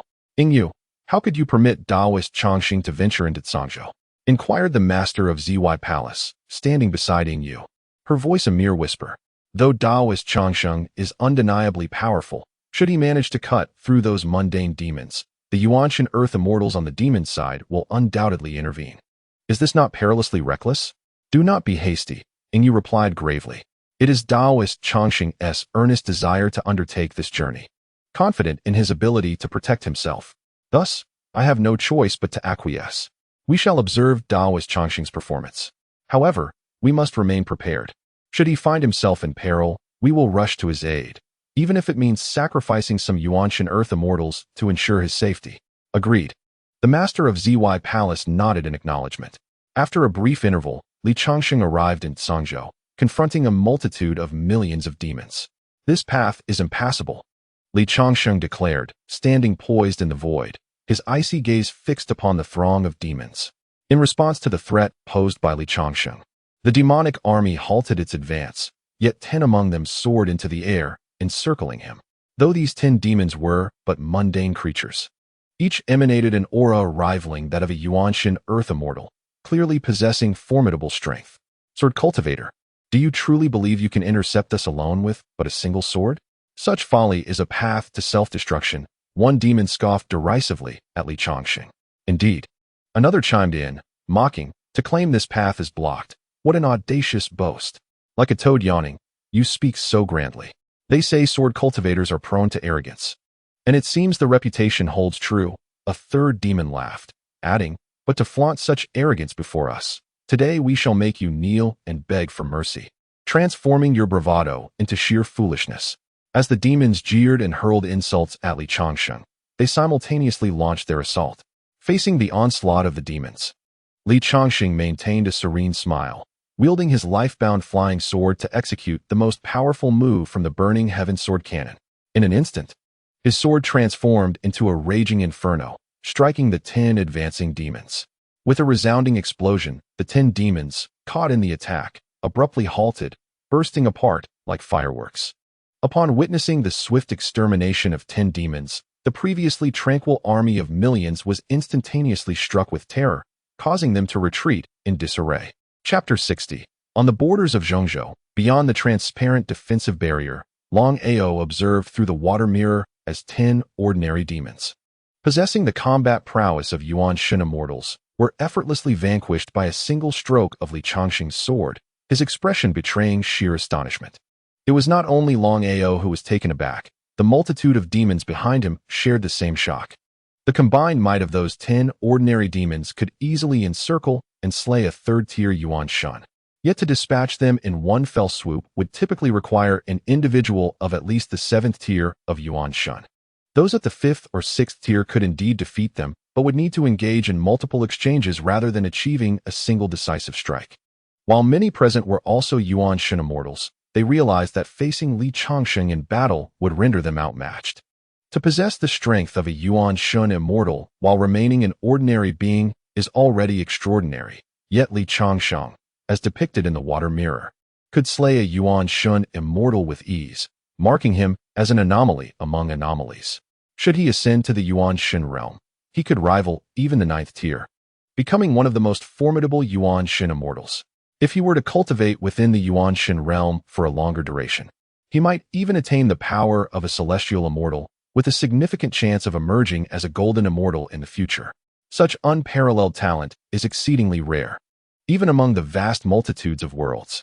Amidst his astonishment, the formidable sword cultivator Long Ao recognized Li Changsheng as a prodigious threat, an obstacle to their dominion over the Qiyun small world, which must be eliminated post-haste, in stark contrast to the shock felt by Long Ao and his cohorts. The individuals sheltered within the protective barrier, including Yingyu, erupted in joyous laughter, their raucous mirth aggravating Long Ao immensely. Yingyu further taunted Long Ao, remarking, "Long Ao, do you not feel as though you are being soundly slapped in the face as you witness this scene in the water mirror?" In response to Yingyu's pointed derision, Long Ao coldly retorted, "Yingyu, do not rejoice too prematurely. Even if this sword cultivator possesses formidable strength, he remains merely an ordinary being. I could easily crush him if I so desired. Do you dare to emerge and assist him?" With a countenance darkened by displeasure, Long Ao surveyed the assembly of Yuan Shun immortal demons behind him and commanded 10 of them to encircle and eliminate this sword cultivator. The designated demons were taken aback. Bound by the 3 disasters and 9 trials, they understood that recklessly attacking an ordinary being with such profound causality could easily invoke dire consequences. The one who would strike down Li Changsheng would instantaneously face retribution from the 3 disasters and 9 trials. Observing their hesitation, Long Ao's expression grew increasingly grim, his eyes glinting with a fierce murderous intent.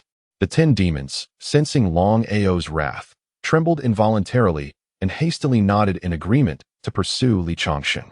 In the realm of demonic hierarchy, disobeying a superior's command could lead to immediate execution, and such a fate would not only befall the insubordinate, but could also ensnare their partners, descendants, and even their ancestral clans.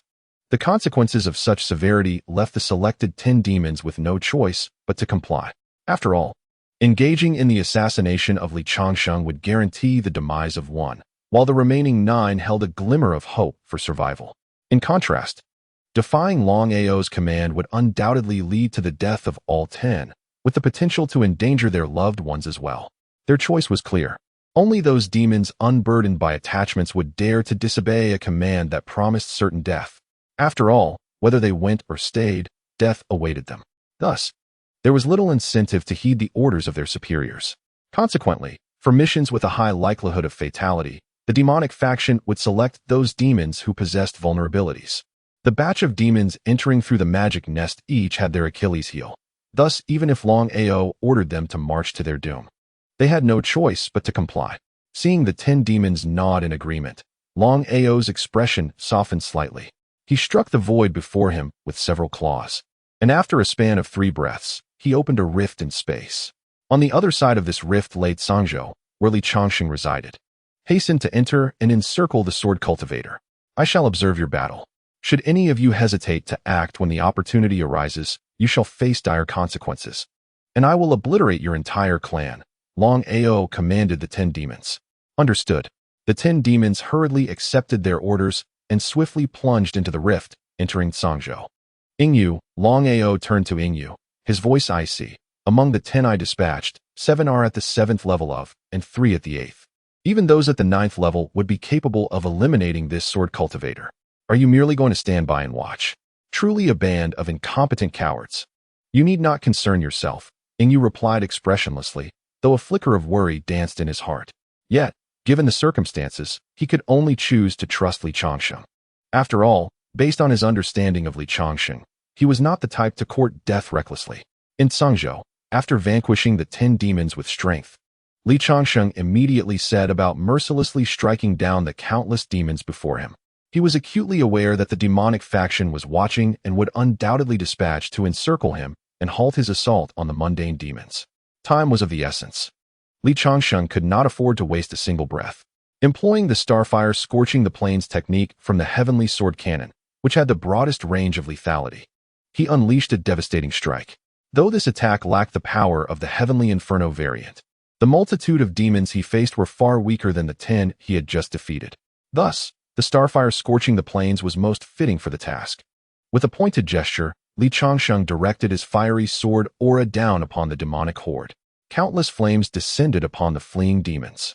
In this army, be they demons of the Golden Core or the Void Core realms, any struck by this fiery sword energy were instantly vanquished.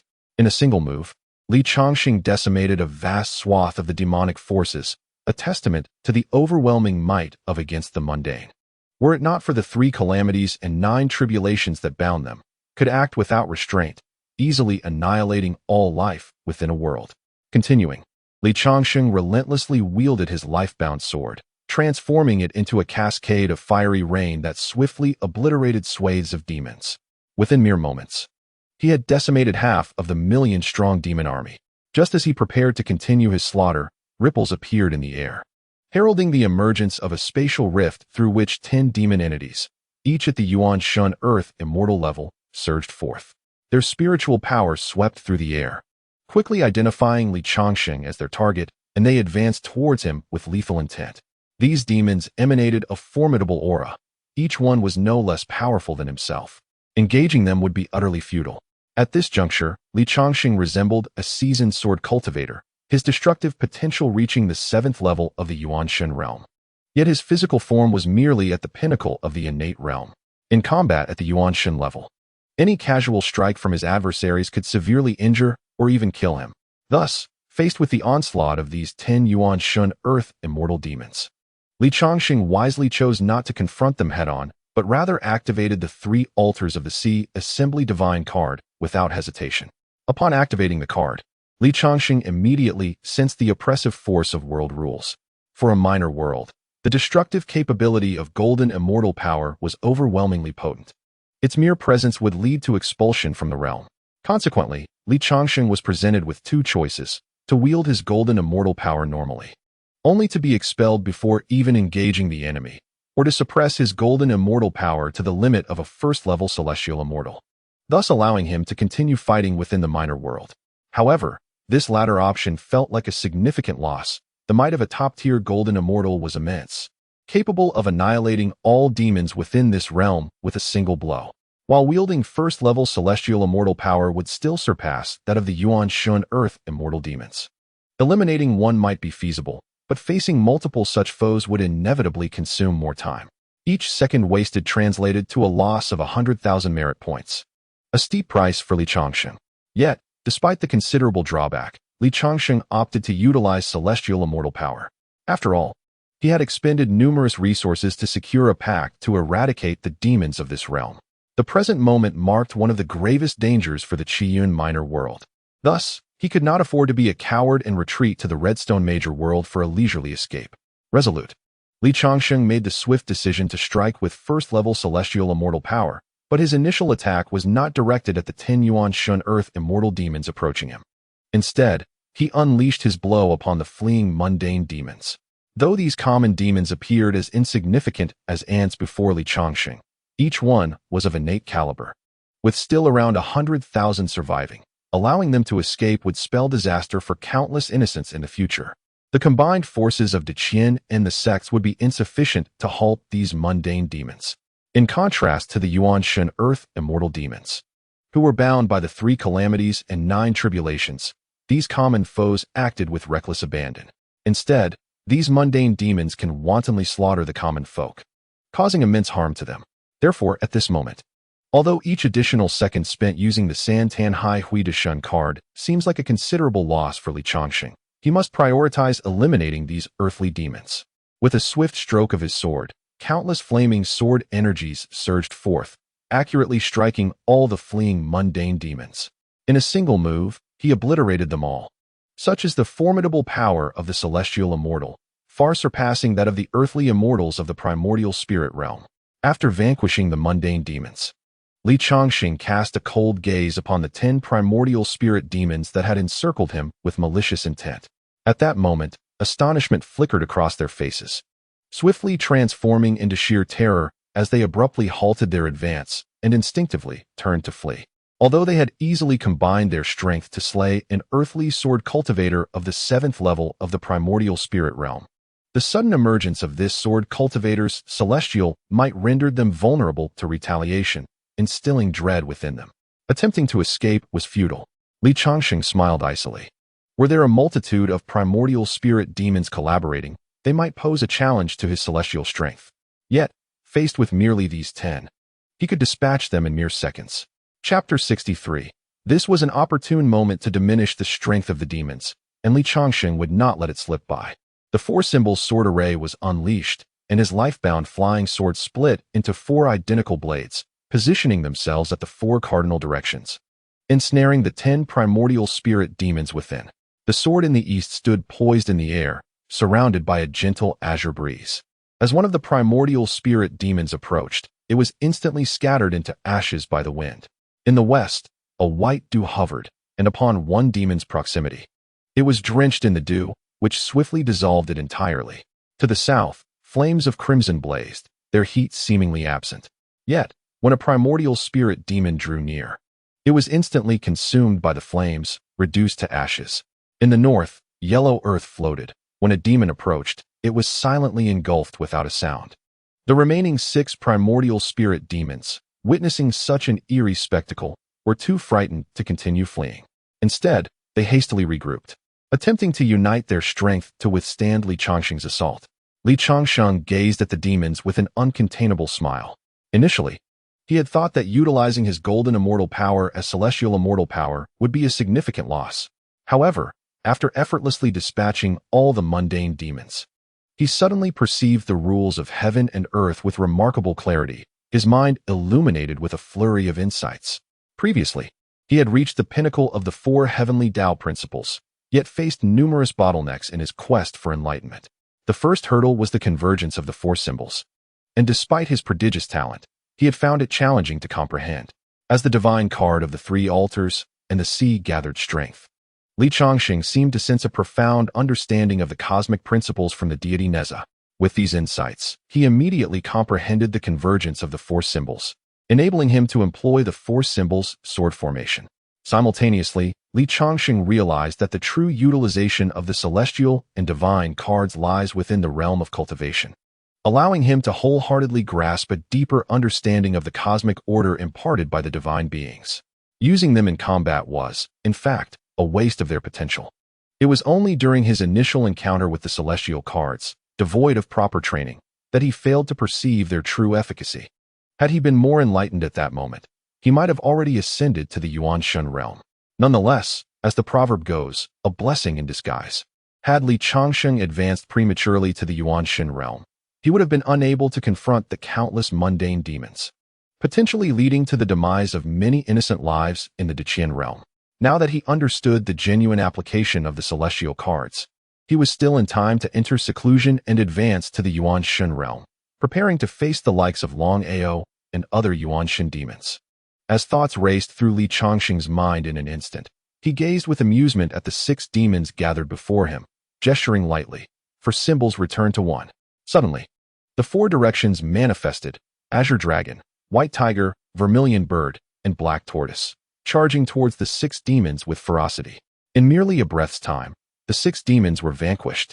After dispatching these foes, Changsheng utilized his life-bound flying sword to slice open a spatial rift, subsequently sheathing the sword and entering the rift, returning from Cangzhou to the borders of Zhongzhou.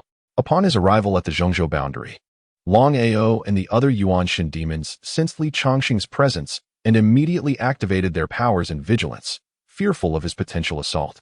The display of Changsheng's terrifying might had left them apprehensive. Although he alone could not annihilate them all, the combined forces of the righteous Yuan Shen within Zhongzhou would easily surround and eliminate them. Chapter 64. Ha! Welcome back, Taoist Changsheng, slayer of demons. Ingyu laughed heartily, ushering Changsheng into the protective array of Zhongzhou. Aware of Changsheng's capabilities and knowing that his power would not endure for long, he promptly led him to safety. Upon entering the array, Changsheng immediately deactivated the 3 altars and sea divine card, causing the celestial might emanating from him to dissipate instantly.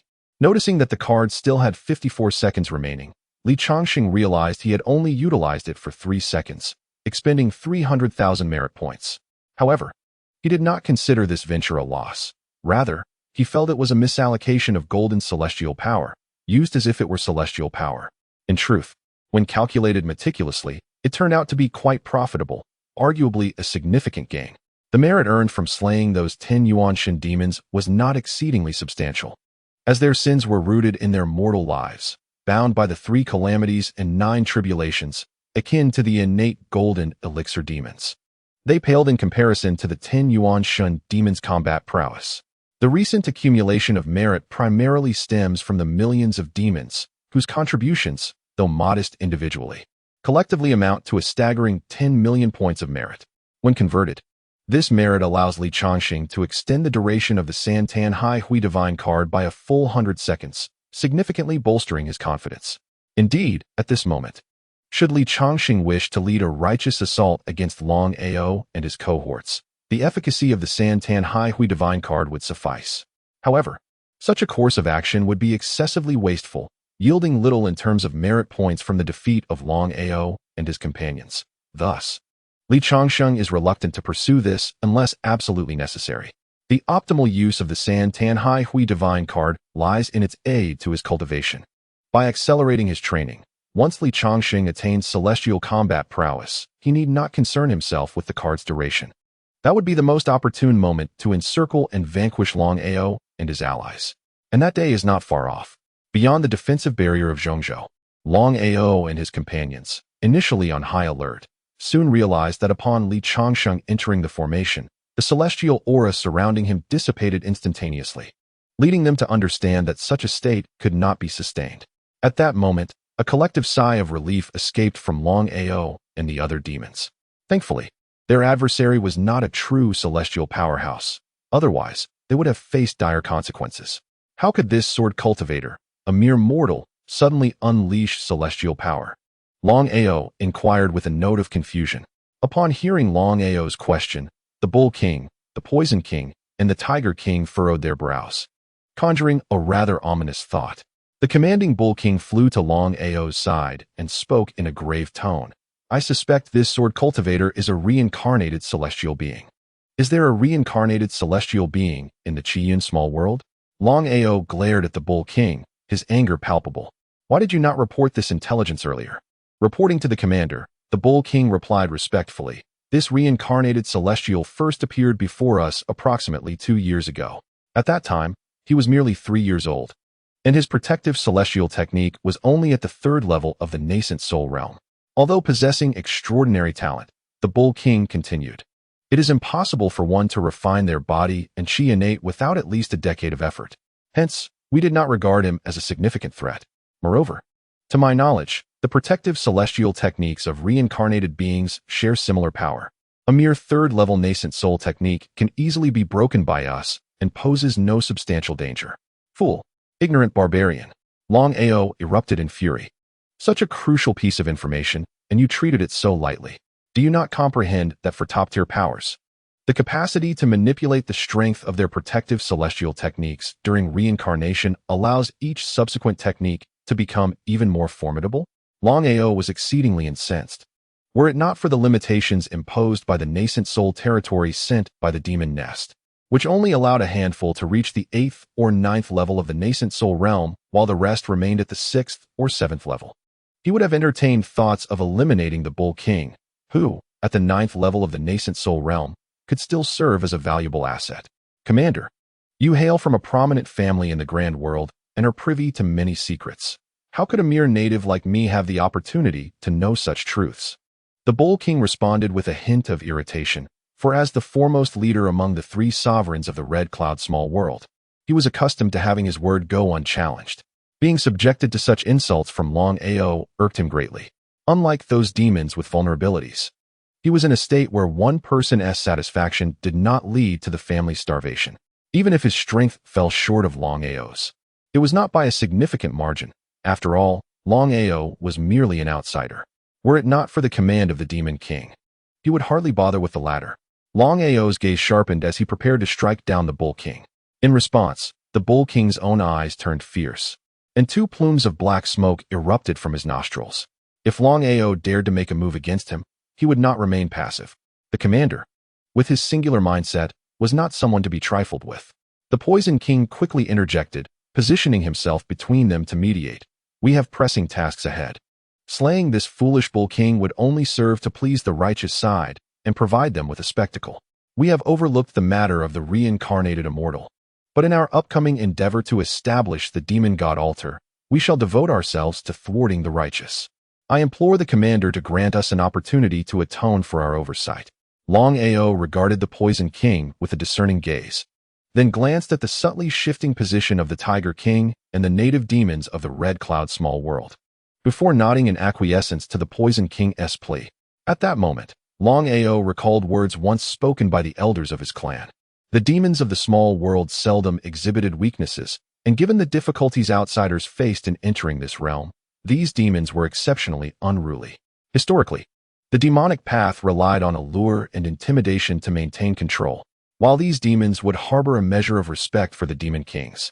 Such deference was contingent upon their lives not being in jeopardy. Should a demon king seek the lives of these native demons, they would not passively await their demise, but would instead resist.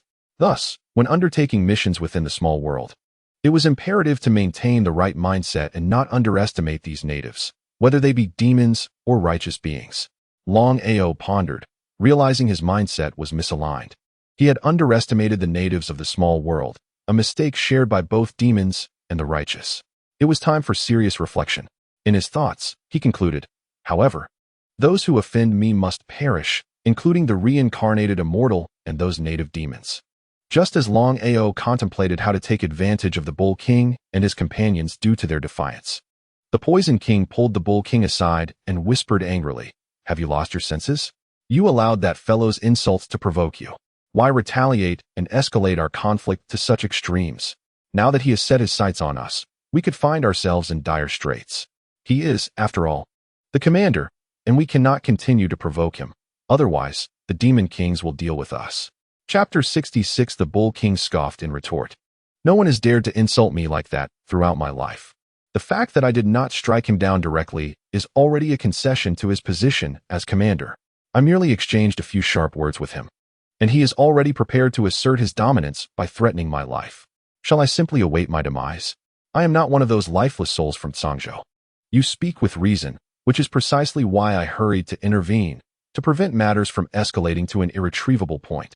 The Poison King sighed as he spoke. I am grateful to you and the Tiger King for your support, the Bull King expressed, well aware that Long Ao refrained from striking due to the Poison King's mediation and the backing of the Tiger King alongside some demons, which made Long Ao cautious. Otherwise, given Long Ao's temperament, he could have very well taken action, resulting in a dire predicament. Our long-standing friendship compels us to support you, and should Long Ao slay you, it would be akin to executing a monkey to intimidate us chickens. We cannot allow him to succeed, the Poison King said darkly. However, having already offended Long Ao, we must tread carefully moving forward. It is best that before he schemes to eliminate us, we find an opportunity to outmaneuver him. Yet, prior to orchestrating Long Ao's downfall, we must unite our efforts to construct the demon god altar. The Poison King spoke gravely, whether it is our intention to eliminate Long Ao or his to eliminate us. Both scenarios will unfold after the successful completion of the demon god altar. Until then, we must not engage in internal strife. Otherwise, should the altar remain unfinished, the demon king will have us all executed. If we truly provoke the demon kings, they will strike at any cost, and we too shall perish even in our hidden world. I understand. I will strive to avoid provoking Long Ao in the future, the Bull King nodded. That is good. The Poison King continued.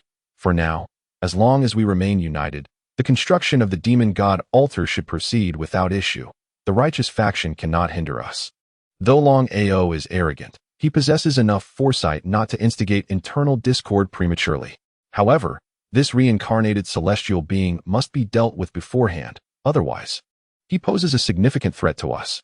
Like the Poison King, Long Ao also regards Li Changsheng with great importance. Yet at this moment, Li Changsheng is within the formation, leaving no opportunity to eliminate him. Since killing Li Changsheng is not an option, the only recourse is to delay his breakthrough. Long Ao thought to himself as he gazed at Li Changsheng within the barrier, inquiring solemnly, "What shall I call you?" Seeing his identity had been exposed, Li Changsheng nonchalantly reverted to his youthful form, mimicking Yingyu with his hands clasped behind his back, and replied to Long Ao with indifference, "I am Li Changsheng." "Excellent," Long Ao remarked, observing Li Changsheng. "From this day forth, I shall commence the construction of the demon god altar, which will be completed in 3 years. You place great importance on mortals, do you not? You now have only 3 years. Should you fail to attain celestial combat prowess within this time frame, you will have no chance to disrupt the demon god altar. Once constructed, when the forces of the abyss invade, all mortals in this realm will perish. And even this formation before us will not protect them. Their demise will reflect your incompetence." "Huh, you are testing my resolve. It seems you are indeed wary of me," Long Ao remarked. Li Changsheng spoke with a faint smile. "Let me inform you, in this realm, the demonic god altar cannot be constructed with my presence. Even the demon ancestor's arrival would be futile, as I declare. For now, you shall all live in fear. Once I attain the combat prowess of a celestial being, it will mark the end for all you demons." Chapter 67. Hehe, I shall await that moment. Long Ao retorted defiantly, "Remember, you have only 3 years. After delivering his ultimatum to Li Changsheng, Long Ao departed with a multitude of demons back to Zhangzhou, where they began constructing the demonic god altar using the vast amount of blood and materials they had brought from their lair. Upon witnessing Long Ao and his companions leave, Yingyu approached Li Changsheng, saying, "Friend Changsheng, Long Ao is clearly threatened by you, unable to breach Zhongzhou to confront you. He resorts to pressuring you with the lives of many mortals, hoping to provoke a mistake in your cultivation. Do not fall for his scheme." "I understand," Li Changsheng replied with a gentle smile, nodding at Yingyu. "However, his machinations are destined for failure. I have gained some insights from our previous battle, and I should soon achieve a breakthrough. Friends Yingyu and all others, let us refrain from recklessly disrupting the demonic god altar for now. Once I have broken through, I will personally lead you into action." After speaking, Li Changsheng transformed into a beam of sword light and swiftly vanished before the crowd, returning to the Linxian Palace in the imperial capital. Seeing Li Changsheng depart, Master Ziwei stepped forward to inquire, "Friend Yingyu, shall we truly do nothing and simply wait for friend Changsheng?" The other righteous celestial beings looked to Yingyu, their leader, eager to hear his thoughts. Yingyu gazed at the assembly of celestial beings, gesturing to unveil a water mirror, pointing to the terrain of Zhangzhou within. "During the construction of the demonic god altar, there will be disturbances in the surrounding space, tearing apart the protective formations. Thus, it cannot be hidden beneath the veil of these formations, which is why the demonic Dao struggles to succeed. However, this time, 5 demon lairs have entered the Qiyun small world, establishing a sufficiently large domain within which the demonic god altar can be constructed. Observe," Yingyu directed, indicating the large circle. With 6 demon lairs positioned in the 4 cardinal directions, traversing through them will be exceedingly difficult. Our only option is to strike from the skies into that circle. If the demonic Dao secures the high ground, those who penetrate will find it perilous to escape, facing the risk of encirclement and annihilation. Yingyu articulated the challenges and, looking at the celestial beings, stated solemnly, "Were it not for friend Changsheng, we would undoubtedly continue to sabotage the demonic Dao's progress, even at great cost, to prevent them from seizing this pivotal world. However, since friend Changsheng has requested we wait, it would be unwise to seek our own demise. I have faith in friend Changsheng. He is not one to speak idly. I propose we refrain from action for 2 years. Should he not achieve his breakthrough by then, we can still commence our efforts. What do you all think?" Upon hearing this, Master Ziwei and the others nodded in unison, relieved at the prospect of not having to fight recklessly. The demonic path aims to establish the demonic god's altar and seize the pivotal world of Qiyun. They have received messages from their revered ancestors, compelling them to thwart this endeavor at all costs, even if it requires the ultimate sacrifice. Although the righteous path enjoys a leisurely existence and imposes few rules on practitioners, when true conflict arises, they must be prepared to fight with unwavering resolve. To cower in fear would not only lead to their own demise, but also bring disgrace upon their sect's legacy. Thus, the celestial beings present, despite recognizing the demonic faction's advantage, showed no signs of retreat. However, given the option to avoid dire confrontation, they were willing to bide their time, hoping that their comrade, Li Changsheng would break through within 2 years. Many righteous celestial beings silently offered their prayers. Chapter 68. In the imperial capital, at the Linxian Palace, Li Changsheng sat cross-legged on a cloud bed, eyes closed in contemplation of the cosmic laws, having previously absorbed some insights from the great deity Nezha regarding these principles. The laws of nature appeared more lucid before him, revealing deeper truths. What had once seemed an arduous task of integrating the 4 celestial paths now appeared remarkably similar, making their synthesis exceedingly effortless. It was only during battle that Li Changsheng could not fully embrace Nezha's wisdom. Had he been in a secure environment, his progress could have been significantly greater. He estimated that, under optimal conditions, he could grasp tenfold insights, while in combat, he could only absorb a fraction, wasting the majority of potential understanding. Therefore, unless absolutely necessary, it was prudent to reserve the effectiveness of his cards for cultivation.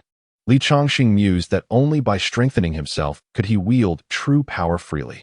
Though the cards possessed formidable might, they were constrained by time limits and should be employed as a last resort. After several days of seclusion, digesting his prior insights, Li Changsheng focused his thoughts and activated the 3 altars of the Sea Deity card. Unlike his first encounter with the youthful Nezha card, during which he lacked the mastery of cultivation and inadvertently broadcasted his presence throughout the Qiyun world, he was now adept at concealing his energy. Thus, even while activating the 3 altars card, his power remained undetected by the outside world. Upon initiating the 3 altars of the Sea Deity card, Li Changsheng absorbed additional insights from Nezha regarding the cosmic laws. As these revelations merged with the now clearer principles of nature before him, he felt an immense sense of gain. 1 second, 2 seconds, 3 seconds. After 3 seconds of intense contemplation, he ceased using the 3 altars card and began to navigate through the cosmic laws, a cascade of realizations springing forth in his mind. A month later, Li Changsheng opened his eyes with a smile, summoning a golden longsword that shimmered with the presence of 4 spirits. This was the 4 symbols sword Tao he had comprehended. Previously, in his quest to condense the golden elixir, Li Changsheng had realized 4 aspects of the heavenly principles that were inclined towards gentleness and vitality. This proved highly effective during the condensation process, as no significant upheavals occurred. However, for a sword practitioner adept in the art of slaying, these 4 principles exuded excessive vitality, rendering his sword techniques rather unwieldy. This dissonance made it challenging for Li Changsheng to integrate the 4 heavenly principles with his swordsmanship and thus comprehend his unique path. Yet, with the subtle insights imparted by the deity Nezha, which Li Changsheng absorbed and assimilated, he gained a remarkable advantage. During a month of contemplation, Li Changsheng refined the 4 heavenly principles, achieving a harmonious balance between vitality and lethality, ultimately creating the 4 symbols swordsmanship, which excelled in the art of killing. The azure dragon sword was swift, the vermilion bird sword was fierce, the white tiger sword was deadly, and the black tortoise sword was robust. When the 4 symbols united, they possessed the power to obliterate all. As Li Changsheng realized the 4 symbols swordsmanship, it signified his entry into the realm of Tao, enabling him to attempt a breakthrough into the Yuanshan realm. At the very moment he achieved this breakthrough, an extraordinary phenomenon manifested above the Linxian Palace. A colossal golden sword stood majestically in the void, surrounded by the ethereal spirits of the 4 symbols. This phenomenon extended over a vast expanse of hundreds of miles, capturing the attention of countless onlookers. In the borderlands of Zhongzhou, Yu and his companions remained vigilant, prepared to thwart any sudden incursions from the demonic faction. Despite the protective formations in place, an unanticipated attack could easily breach their defenses. At that juncture, Yu and the others sensed a disturbance emanating from the direction of the imperial capital, turning in astonishment as they employed their mystical vision to observe. This commotion signified the emergence of someone entering the Tao. Typically, such a phenomenon would only extend a mere 10 miles. Yu laughed heartily, exclaiming, "Taoist Changsheng's domain extends a remarkable 100 miles. This is the mark of a golden immortal. Truly, Taoist Changsheng is extraordinary. Such talent is indeed monstrous." The mistress of ZY, astonished, remarked, "It has only been a little over a month since Taoist Changsheng secluded himself for cultivation, and he has already stepped into the Tao realm. It seems that a breakthrough into the Yuanshan realm is not far off. Taoist Changsheng truly possesses great potential. Within 3 years, he may achieve celestial immortal combat prowess." leading us to vanquish the demons and thwart their construction of the demonic altar. A Yuanshan Earth immortal who had come from the Redstone Great World to offer support could not restrain himself from speaking.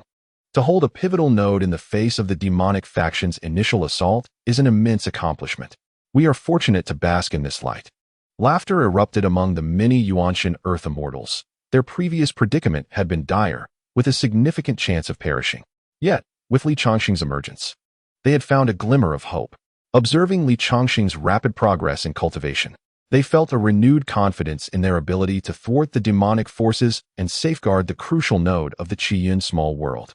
Such a monumental achievement would undoubtedly attract numerous rewards from the righteous powers. Although it is certain that the enormous bounty belongs to Li Changsheng, these celestial beings of the righteous path are still able to share in a fraction of the rewards. Even a mere token of gratitude is a significant boon for them, outweighing their entire fortunes. Thus, at this moment, the celestial beings of the righteous path are in exceedingly high spirits. The reincarnated immortal possesses an unparalleled talent, indeed. In the region of Zhangzhou, surrounded by the 6 great demon nests, the demons such as Long Ao, who are overseeing the construction of the demon god altar, also sense the unusual disturbances in the heavens and earth emanating from Zhongzhou. When they employed their divine vision techniques to peer through mountains and rivers, observing the commotion above the imperial palace, their expressions turned exceedingly grim. Although they could not see who within the palace was making breakthroughs, it was clear to them that it must be the reincarnated immortal, Li Changsheng. What the righteous path could deduce, the demons of the dark path could likewise infer. They recognized that with Li Changsheng's current momentum, achieving celestial combat prowess within 3 years is indeed plausible. The commander, the Poison King, flew to Long Ao's side and inquired. This reincarnated immortal, Li Changsheng, is extraordinarily gifted. It is likely he will attain celestial strength within 3 years. We cannot afford to sit idly by. Does the commander possess any hidden cards to counter this reincarnated immortal? No, Long Ao sighed, shaking his head. The rules of this small world are exceedingly stringent. It is only through the sacrifices of the 5 demon lords that we were able to enter this realm. As for certain demon king talismans and the full force of the celestial demons, they cannot be brought into this small world. They would be outright rejected. Given the current situation, we cannot simply focus on constructing the demon god altar and wait for the celestial beings to come to their doom. Long Ao's gaze turned fierce as he declared, "We must do whatever it takes to breach Zhongzhou's defensive formation, preventing Li Changsheng from entering a state of seclusion." "The formation in Zhongzhou is formidable," the Poison King remarked with a furrowed brow. "Considering the power of the protective shield, along with the presence of Ying Yu and others, it would be difficult to breach that defensive formation without an attacking force at least 5 times greater." "I am aware," Long Ao nodded. "However, there are methods to overcome this. We can employ the strategy of using formations to dismantle formations, targeting Zhongzhou's defenses." "Using formations to dismantle formations?" The Poison King shook his head.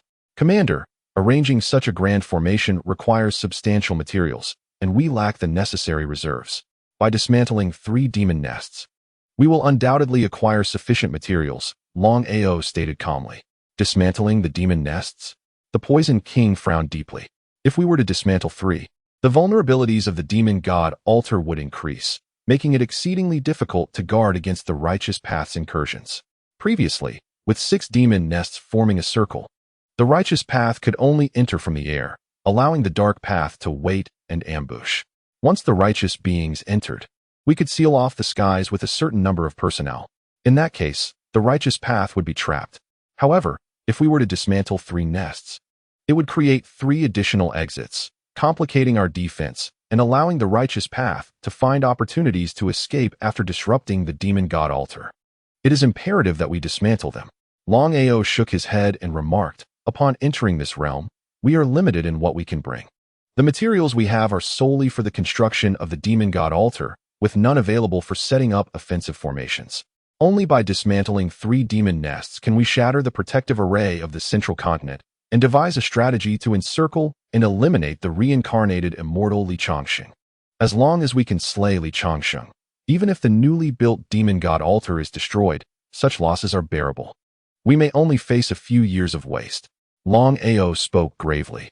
"Should Li Changsheng remain alive, It is highly probable that one day he will return with the spirit immortals of the righteous path and annihilate us all. At that point, the demon nest would be equally indefensible. Previously, the initiative lay with the demonic path. We merely needed to construct the demon god altar in peace, awaiting the righteous to deliver themselves to their doom. The righteous had no choice but to come. Otherwise, once the demon god altar was completed in 3 years, and the abyssal forces invaded the Crimson Cloud small world, they would have no opportunity for a comeback. However, with the emergence of the reincarnated immortal Changsheng, the initiative has shifted to the righteous side. Long Ao and his comrades dare not gamble on when Changsheng might attain celestial-level combat prowess. Should he achieve such power within 3 years, they would all be doomed. Thus, we must take the initiative to breach the defenses of the central continent and find a way to encircle and eliminate Changsheng. Only then can we avert catastrophe. The Poison King pondered Long Ao's words and nodded, saying, "The commander-in-chief has a valid point. Let us proceed as per his strategy. We, the demons of the Crimson Cloud small world, shall exert ourselves to the utmost and not hinder the commander-in-chief." "Indeed," Long Ao replied. "In the face of a formidable adversary like Changsheng, we must unite with unwavering sincerity. Let bygones be bygones. And I swear to the demon ancestor that I shall not let past grievances impede your progress." "We too swear to the demon ancestor." The Poison King called upon the Bull King and the Tiger King, who likewise vowed to work hand in hand with Long Ao. Although both sides harbored thoughts of undermining each other previously, such sentiments arose when the demonic path held the advantage. Yet, with Changsheng's advancement, both parties recognized the looming threat. For the sake of their own lives, whether it be Long Ao or the Poison King, they swiftly commenced collaboration.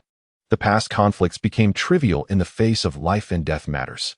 In the imperial capital, within the Linxian Palace, Changsheng, seated upon a cloud bed, remained oblivious to the fact that his entry into the Tao, revealing a domain spanning 100 miles, instilled a sense of urgency in Long Ao and the others, prompting them to hastily prepare for an offensive against the central continent. At this moment, Changsheng contemplated, for ordinary individuals to ascend to the Tao realm, they often require years to familiarize themselves with their path, ensuring that when the breakthrough occurs, they do not face the crisis of losing control. The individual from the Great Qian who entered the Tao realm years ago is still in seclusion, unprepared to break through to the spirit realm. However, I am different. At this moment, my understanding of the laws of heaven and earth is profound. Even though I have only just comprehended the 4 symbols Sword Tao, I am already able to master it completely, poised to break through to the Yuan Shen realm. As I begin my breakthrough, Changsheng sits cross-legged with closed eyes, his mind enveloped in tranquility. He then envelopes a portion of his soul power with the 4 symbols Sword Tao, allowing it to permeate into the purple extreme golden Dan within his dantian. As a substantial amount of soul power seeps in, the essence of Changsheng's golden Dan begins to gradually merge with the soul power. Once this fusion reaches completion, the Yuan Shen will be born. This phase, however, is the most perilous stage of the breakthrough. The essence of the golden Dan and the soul power are 2 entirely foreign forces, and merging them is more challenging than the union of fire and water. A moment's carelessness could result in the golden Dan's energy running rampant and the soul being torn asunder. To avert such a catastrophic fate, one must draw upon the Tao that the cultivator has comprehended. Only by utilizing this Tao as a catalyst can the 2 powers coalesce and give rise to the miraculous Yuan Shen. Changsheng carefully channels the power of the 4 symbols Sword Tao, delicately harmonizing the essence of the golden Dan with the soul power, akin to walking a tightrope high above the ground. As time passes, within the purple extreme golden Dan, the essence of Changsheng's golden Dan and soul power, under the harmonious influence of the 4 symbols Sword Tao, gradually begin to merge. Changsheng remains unhurried, patiently continuing the fusion. According to the teachings of his cultivation and the wisdom of Yingyu, nurturing the Yuan Shen cannot be rushed. It is akin to the gestation of a child, requiring gradual nurturing. It is normal for this process to take anywhere from 7 to 8 days, or even 1 to 2 months, primarily depending on the speed of the fusion between the essence of the golden Dan and the soul power. 7 days later, the essence of Changsheng's golden Dan and soul power successfully fuse, forming a miniature transparent figure within the golden Dan. This ethereal figure bears an exact resemblance to Changsheng himself. Thus, He has successfully birthed his Yuan Shun. Excellent. At last, the Yuan Shun has been successfully nurtured. Upon witnessing the emergence of the Yuan Shun, a smile graces Li Changsheng's face, for with its successful birth, the most perilous moment has passed. Now, he simply needs to allow the Yuan Shun to break free from the Golden Dan and merge with his soul, officially advancing to the Yuan Shun realm and becoming a Yuan Shun Earth Immortal. From this point forward, as long as Li Changsheng remains detached from karma, he will achieve longevity. With a thought, the transparent figure within the Golden Dan breaks through its outer shell, swiftly entering Li Changsheng's sea of consciousness and merging with his soul. In this instant, Li Changsheng formally ascends to the Yuan Shun realm. Chapter 72. The moment Li Changsheng breaks through to the Yuan Shun realm, in that moment, he immediately perceives the profound foundation of his innate realm. Upon breaking through to the Yuan Shun realm, he possesses a unique innate divine ability. Divine abilities are more formidable than spells. They embody the power of the laws of heaven and earth and can grow alongside Li Changsheng's strength. Therefore, possessing an innate divine ability is immensely beneficial for Li Changsheng's future. In the realm of the four symbols star domain, Li Changsheng extended his hand forward, enveloped by a resplendent aura of four colors. This manifestation represented his innate divine domain, the four symbols star domain. It harnessed the powers of the four symbols to summon the celestial energies of the cosmos, bestowing upon him the ability to guard against threats from all directions.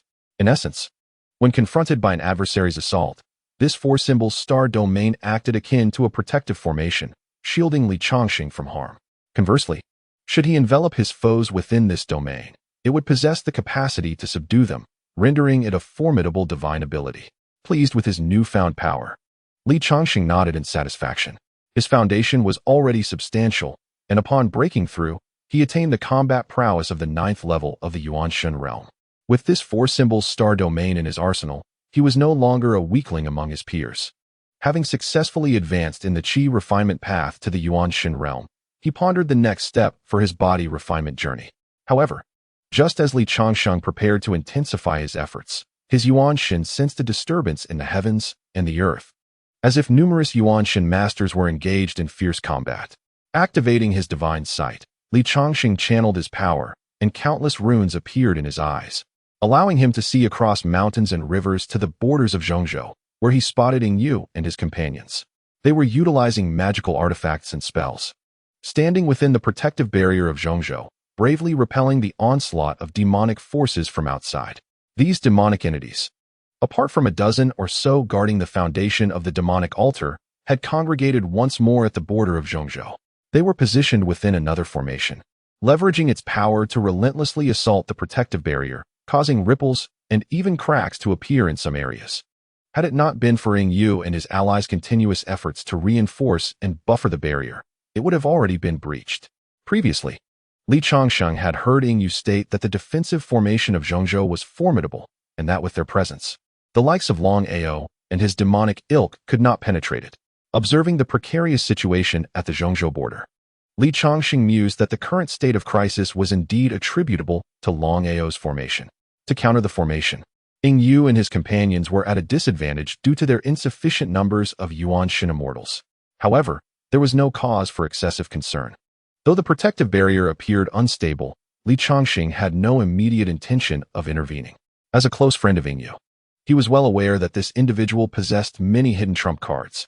Despite having previously suppressed the demonic forces, Ing Yu remained vigilant, apprehensive that the demons might grow stronger, leaving Deqian in a vulnerable position. Consequently, Ing Yu had prepared 3 defensive formations for Zhongzhou. The first encompassed the entirety of Zhongzhou. Although its coverage was extensive, its defensive strength was not the greatest, yet it was sufficient to protect the common folk of Deqian. With this formation in place, even in the absence of Li Changsheng's intervention, the mundane demons would find it impossible to invade Zhongzhou and wreak havoc upon its citizens. In addition to the 2 formations, one covers an entire county near the imperial capital, while the other envelopes the capital itself.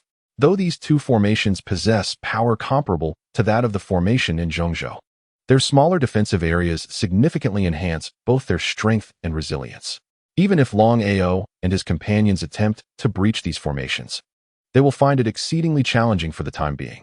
The presence of these three formations provides Yingyu with ample time to regroup, allowing many citizens of Deqian to survive. In the realm of cultivation, where miracles abound, there remains a possibility that someone might suddenly attain enlightenment, presenting a chance to turn the tide in dire circumstances. Often, merely surviving for an additional day may lead to unforeseen changes. Changsheng is aware of Yingyu's trump cards, even if the outermost formation is breached. Yingyu and his allies can retreat to the second or even the third formation. As for the ordinary citizens lacking protective formations, Changsheng feels no need for concern at this moment. The ordinary demons have all perished, leaving only a handful of primordial spirit demons. Bound by the calamities, they would not dare to act recklessly against the common folk. Although the karmic consequences for ordinary citizens are less significant compared to those of extraordinary prodigies like Changsheng, excessive killing would still invoke severe repercussions, swiftly attracting calamities upon them. These demons are not foolish enough to exchange their lives for a mere handful of ordinary citizens. Thus, after observing the situation at the Zhengzhou border, Changsheng retracted his divine sight and began preparing to elevate his physical body into the primordial spirit realm. Once his physical form ascends to this level, he would officially commence the cultivation of the renowned 8-9 profound art, which promises to enhance his strength for confronting the demons. At this moment, Yingyu and his companions' defenses are also buying time for Changsheng. He descended from his cloud bed and walked to the square outside the Lingxian Palace. Having previously cultivated the great sun fire lotus immortal body to the pinnacle of the innate realm, he now only needed to perform the sun worship dance 9 times in succession, as per the teachings, to officially advance to the primordial spirit realm. Changsheng executed the sun worship dance with remarkable proficiency, drawing down the power of the solar star. After completing the 9 dances, he sat cross-legged, forming a lotus seal with his hands, and began to harness the solar star energy accumulated within him for the final breakthrough. Boom! In an instant, Changsheng was engulfed in flames, consumed by blazing fire. After a brief moment, a 12th grade golden lotus emerged from the inferno. Upon the lotus platform, a radiant figure sat in meditation. This was Changsheng, in the midst of his breakthrough. With a remarkable talent for cultivating the great sun fire lotus immortal body, Changsheng transitioned smoothly from the pinnacle of the innate realm to the primordial spirit realm, experiencing no pain whatsoever during his ascent. As the 12th grade golden lotus gradually dissipated, transforming into divine patterns that fell upon Changsheng's back, he too descended to the ground, settling into a meditative posture and slowly opening his eyes. Changsheng glanced down at himself, finding his form once again to be completely bare. He hastily retrieved garments from his storage bracelet and adorned himself. Subsequently, he began to sense his own state, in contrast to the Qi refinement and Yuanshan realms, which are nurtured through the golden core, culminating in the Yuanshan breaking free from the core and merging with the divine soul. The body refinement and Yuanshan realm was indeed remarkable, allowing the physical body to transform into a divine entity, possessing the ability of blood rebirth, a truly heightened capacity for survival. The unyielding body of the great sunfire lotus was indeed impressive. However, I still prefer the 8-9 profound art. It is time to commence my cultivation of the 8-9 profound art. Chapter 74. The initial stages of the 8-9 profound art are quite simple to cultivate, with ample resources. One can swiftly achieve success. Changsheng returned to the cloud bed of the Lingxian Palace, reflecting on the teachings of the 8-9 profound art within his mind. This profound technique comprises 9 transformations, with the first 3 being relatively straightforward. One only needs sufficient celestial elixir energy to advance through these initial stages quickly. However, the expenses involved are considerable. For those lacking substantial wealth, the path to cultivation becomes quite troublesome. It appears that to cultivate the 8-9 profound art, I must seek assistance from the wealthy Yingyu. Changsheng stroked his chin in contemplation, recognizing his own impoverished state, unable to procure even the most basic celestial elixir. In contrast, Yingyu's situation was quite different. As the most powerful force in the Qiyin small world, Daqian had accumulated considerable wealth over the years. Furthermore, Yingyu's master was a certain golden immortal from the Hongshi Great World, enabling him to exchange a significant number of treasures through this connection. This explains why Yingyu was able to establish several interdimensional altars and 3 formidable protective formations. Thus, lacking resources, Seeking out this affluent Yingyu was undoubtedly a viable solution. Li Changsheng felt no hesitation in asking for assistance. After all, once he attained strength, he would naturally repay the favor tenfold or 100-fold. Yingyu's investment would surely prove most profitable. Dear friend Yingyu, I kindly request a moment of your time to meet. Li Changsheng communicated through a messaging artifact, sending a message to Yingyu amidst the battle. After the duration of an incense stick, Yingyu's divine power avatar entered the Linxian palace, expressing apologies. The demon faction is assaulting Zhongzhou, and my true self cannot return. I can only send a fragment of my divine power to meet with you. Please forgive me. Not at all. The situation on the front lines is pressing. Li Changsheng replied with a smile. I have some good news to share. I have advanced in both Qi refinement and body refinement to the Yuanshan realm. Now, even those at the 9th level of the Yuanshan realm are no match for me. Wonderful. Yingyu's avatar exclaimed with delight. This is indeed splendid news. Since you have broken through this significant bottleneck, progressing to the 9th level of the Yuanshan realm, and soon attaining celestial immortal combat prowess will be swift. However, let us keep this information confidential for the time being, lest it provoke the demonic forces. The avatar of Yingyu expressed a sense of relief, remarking, Fortunately, I have transcended to the Yuanshan realm, avoiding the need to communicate with the laws of heaven and earth as one does when entering the Tao, which would summon grand celestial phenomena. Otherwise, the demonic entities of the dark path would go mad, and my 3 formations may not hold for long. I understand. Li Changsheng replied with a smile. In addition to informing you of this news, I seek some elixirs to aid in my cultivation. Elixirs? Yingyu's avatar responded grandly. Very well. How many do you require? 100 9-turn elixirs of the earth immortal level, or a single 9-turn elixir of the celestial immortal level, Li Changsheng stated calmly. Coughing suddenly, Yingyu's avatar looked at Li Changsheng with a wry smile. Indeed, I possess quite a number of earth immortal level elixirs. Though they are all of the 1st or 2nd turn variety, 9-turn elixirs are exceedingly rare. I have no more than 10. As for the 9-turn elixir of the celestial immortal level, I do not have such treasures in my possession. Must you utilize 9-turn elixirs for your cultivation? Yingyu inquired. Yes, I have a body refinement technique that necessitates 9-turn elixirs as support. Elixirs of other levels lack the requisite purity of energy, Li Changsheng calmly explained. While the first 3 turns of the Ba Jiuxian Gong have relatively low requirements, allowing for rapid cultivation with elixirs, they are quite particular. Without sufficiently pure elixir energy, they yield no results. Hearing this, Yingyu's avatar spread his hands in resignation. Were it any other time, I could have requested additional 9-turn elixirs of the earth immortal level from my master, and would likely have procured enough. Even the 9-turn elixir of the celestial immortal level could be obtained from him. However, the current invasion of the dark path has sealed off the Qiyun small world, preventing external supplies from entering. Thus I cannot conjure sufficient 9-turn elixirs. Then, I would trouble you to provide 10 for now, and I shall return them 100-fold. Li Changsheng said with a smile. Very well. Yingyu's avatar nodded with a smile. However, considering our friendship, let us not speak of repayment. Moreover, if it were not for your emergence amidst the invasion of the dark path, my Deqian would surely have faced annihilation at the hands of the demons. How could I ever repay that debt? Indeed, I have been remiss, Li Changsheng acknowledged graciously. That is correct. Please wait a moment. I shall return shortly. Yingyu's avatar nodded in satisfaction before vanishing from the Linxian palace. After a brief interval, Yingyu's avatar reappeared, presenting a white jade elixir vial to Li Changsheng. Here are all 12 9-turn elixirs in my possession. Excellent, Li Changsheng replied with a smile, accepting the white jade vial. I will soon enter seclusion again, striving to attain celestial immortal combat strength. I would appreciate it if you could buy us some time on the front lines. That is no issue. You may focus on your cultivation without worry. Yingyu's avatar nodded with a smile before disappearing from Li Changsheng's presence. Li Changsheng observed the dissipating avatar of Yingyu and promptly opened the jade dan bottle in his hand. He retrieved 10 9-revolution celestial pills and swallowed them all in one breath. As these potent elixirs entered his abdomen, they unleashed a formidable surge of medicinal energy.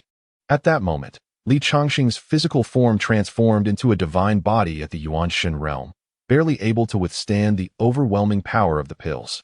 Had he still been at the pinnacle of the innate realm, he would have perished from the explosive force.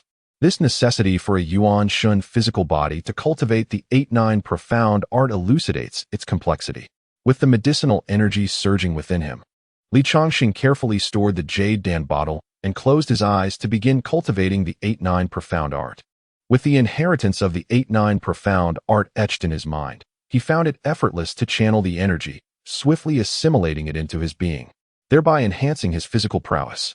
Once all the medicinal energy was absorbed, he continued to cultivate the 8-9 profound art, transforming his originally indomitable body of the great sun fire lotus, which he had cultivated to the Yuan Shen realm, into the golden body of the 8-9 profound art. As Changsheng's entire form radiated a golden hue, it signified his formal transition to the 8-9 profound art and the successful attainment of the first transformation golden body. The strength of this first transformation golden body was such that even the third level of the Yuan Shen realm could not breach it. Upon opening his eyes, he gazed at his golden body, a smile gracing his lips. With this golden body, Changsheng could engage in combat with adversaries at the 5th or 6th levels of the Yuan Shen realm, resulting in a stalemate. Even if struck by a 9th level Yuan Shen expert, he would sustain only minor injuries. This exemplifies the might of the 8-9 profound art. Had you possessed sufficient celestial pills, Changsheng would have ascended to the 3rd transformation golden body, remaining impervious even to assaults from 9th level Yuan Shen beings, single-handedly capable of subduing all demons. However, it appeared that the first transformation golden body was still somewhat inadequate.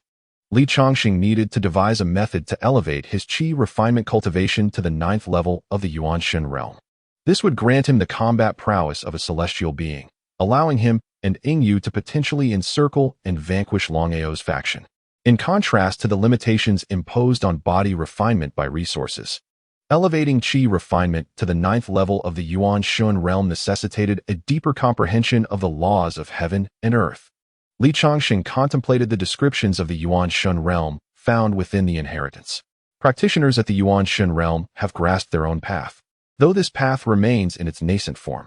To enhance their Yuan Shen strength, they must continue to refine their understanding of their path. However, perfecting this path is exceedingly arduous. The journey from the 1st level of the Yuan Shen realm to the 9th level of the celestial being realm involves the continuous refinement of one's own path. Furthermore, to advance from the 9th level of the celestial being realm to the golden immortal realm, one must achieve a flawless self-path, free of any defects, thereby enabling the fruition of their unique golden immortal Tao fruit, which is essential for becoming a mighty golden immortal. Nonetheless, while countless celestial beings exist across the 3 realms, very few successfully bear the golden immortal Tao fruit and ascend to the status of a golden immortal powerhouse. Regardless of the faction, golden immortal powerhouses command respect, and even the leaders of major forces regard their words with great significance. Indeed, at this juncture, Changsheng's cultivation remains a considerable distance from attaining the golden immortal Tao fruit, rendering such considerations premature. To refine one's own path within the realm of the primordial spirit, mere seclusion and solitary endeavor are insufficient. It necessitates the interconnection of nascent Tao forms with other laws of the universe. One must grasp the quintessence of these laws and integrate them into one's own path, the choice of which laws to associate with hinges upon the foundational essence of the practitioner's cultivation. For instance, if a practitioner embraces the essence of the tempest, they may ultimately discern their own nascent Tao form, making the path of the tempest the most accessible to them. Concurrently, the essence contained within this tempest path will significantly aid the practitioner in refining their own Tao. Should a primordial spirit practitioner fully master the tempest path, they could leverage its essence to enhance their nascent Tao form, thereby successfully advancing to the celestial immortal realm. Even if one does not completely master a single path, the greater the understanding of interconnected laws, the more potent their command over these paths becomes.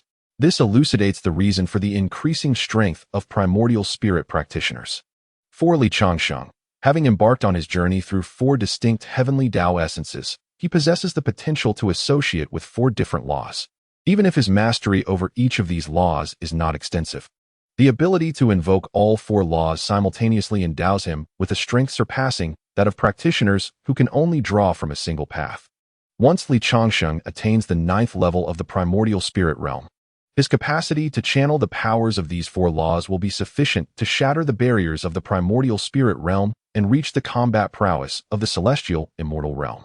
Commencing his cultivation, Li Changsheng seated himself in meditation, intertwining the four symbols Sword Dao with the paths of Spring Breeze, Nirvana, Amrita, and Fertile Earth, absorbing the essences of these four laws to enhance his four symbols Sword Dao. As time flowed like water, a month swiftly elapsed. Through his contemplation of the four laws, he achieved a 1% mastery over each, successfully refining his four symbols Sword Dao incrementally.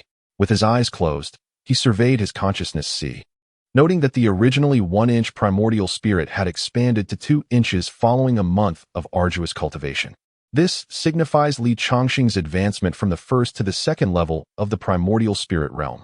As his primordial spirit grows stronger, so too does his ability to harness the powers of the Tao, which underscores his necessity to elevate his strength to the 9th level of the primordial spirit realm.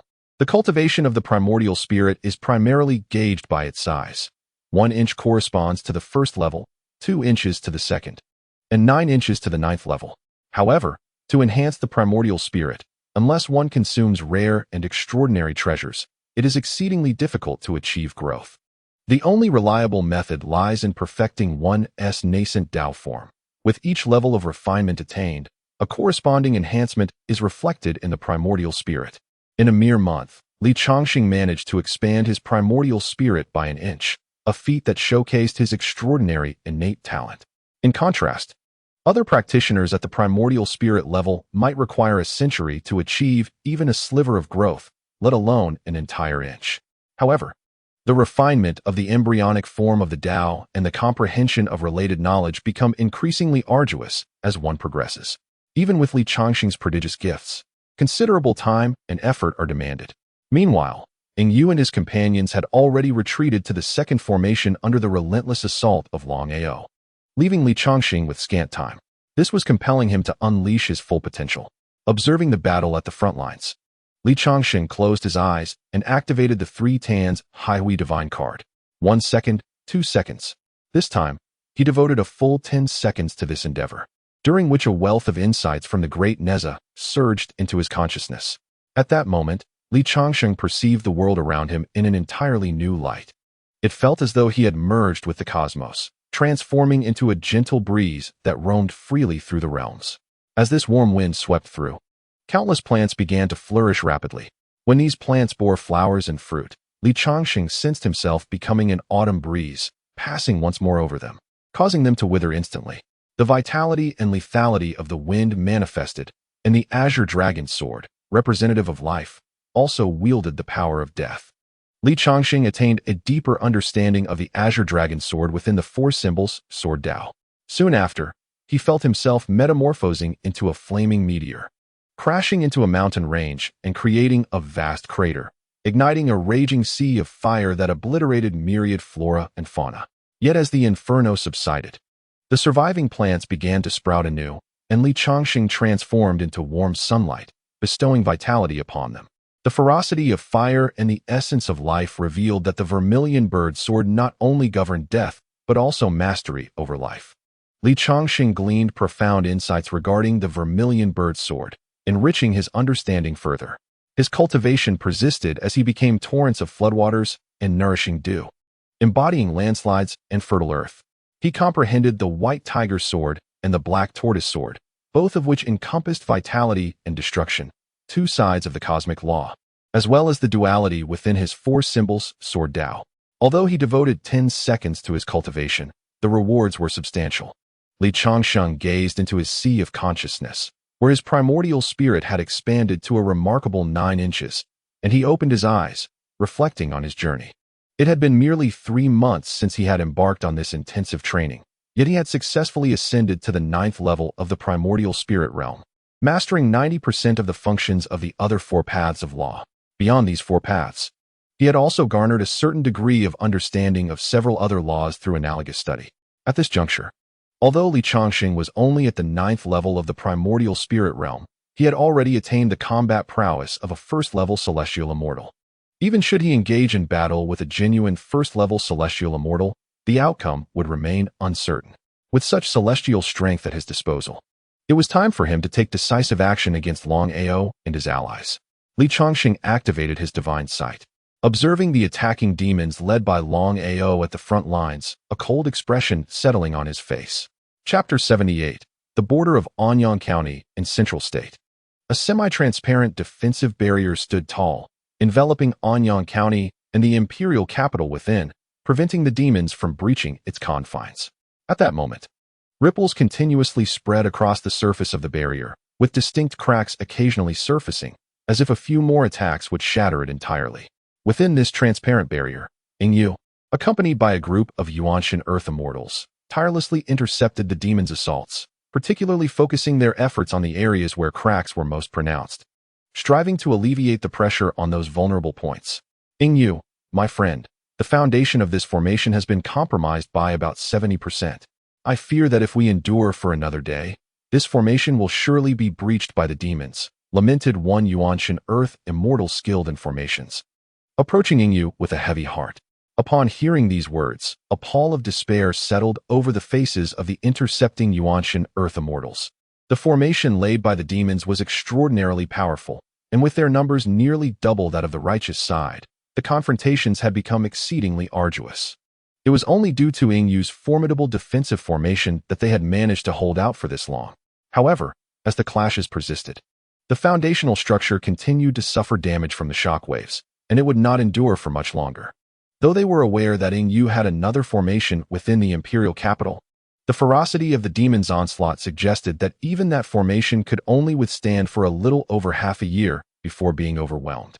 The uncertainty hung heavy in the hearts of the Yuanshan Earth Immortals. Could they expect any good news from Changsheng? Despite Changsheng's prodigious talent instilling a glimmer of hope, the nature of cultivation was often capricious. Should he encounter a bottleneck, he might stagnate for years, even decades, leading to dire consequences. Observing the somber expressions of his companions, Yingyu managed a faint smile, choosing not to elaborate. Their despondent demeanor served to mislead the demons, preventing them from launching an all-out assault. If the demons were to learn that Changsheng had broken through to the Yuanshan realm months prior and was now pursuing celestial combat power, they would surely descend into chaos. In that scenario, the demons would abandon their plans for constructing the demon god altar and dismantle all 6 demon nests to intensify their assault on the righteous faction. Even the formation in Central State might not withstand such an onslaught for long. Under the current circumstances, although the demons were wary of the possibility that Changsheng might soon break through to the Yuanshan realm and gain celestial might, their estimates suggested it would take at least 2 to 3 years, and even then, it was merely a possibility. Therefore, the demons had no choice but to refrain from placing all their bets on dismantling every demon nest to launch an attack.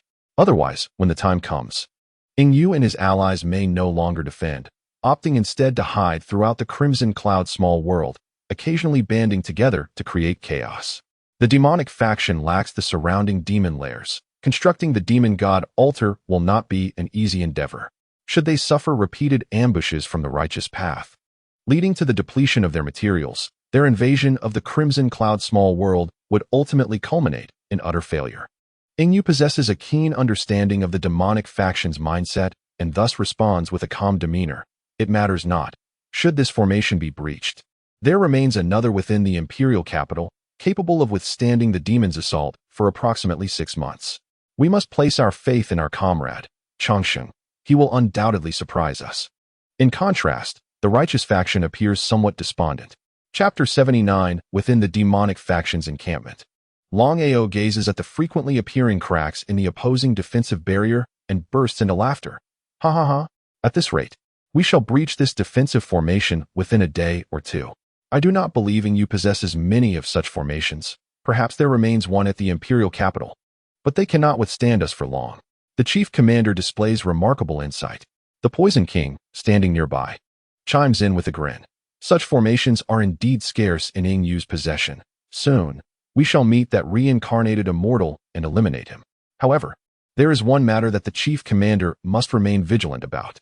In recent months, our demon god altar has been steadily established. Yet we must be wary of the righteous faction dispatching individuals to disrupt our efforts. If it were to be damaged, all our labor over these past months would be in vain. Indeed, your point is well taken. Long Ao nods in agreement. This is a risk we cannot overlook. I shall ensure that the spirit beings left behind remain alert, and do not afford the righteous faction an opportunity to cause disruption. However, our immediate priority is to concentrate our forces on breaching the righteous formations and swiftly encircle and eliminate the reincarnated immortal, Changsheng. Even if the demon god altar is compromised, we shall still have a chance to recover. The chief commander's reasoning is sound.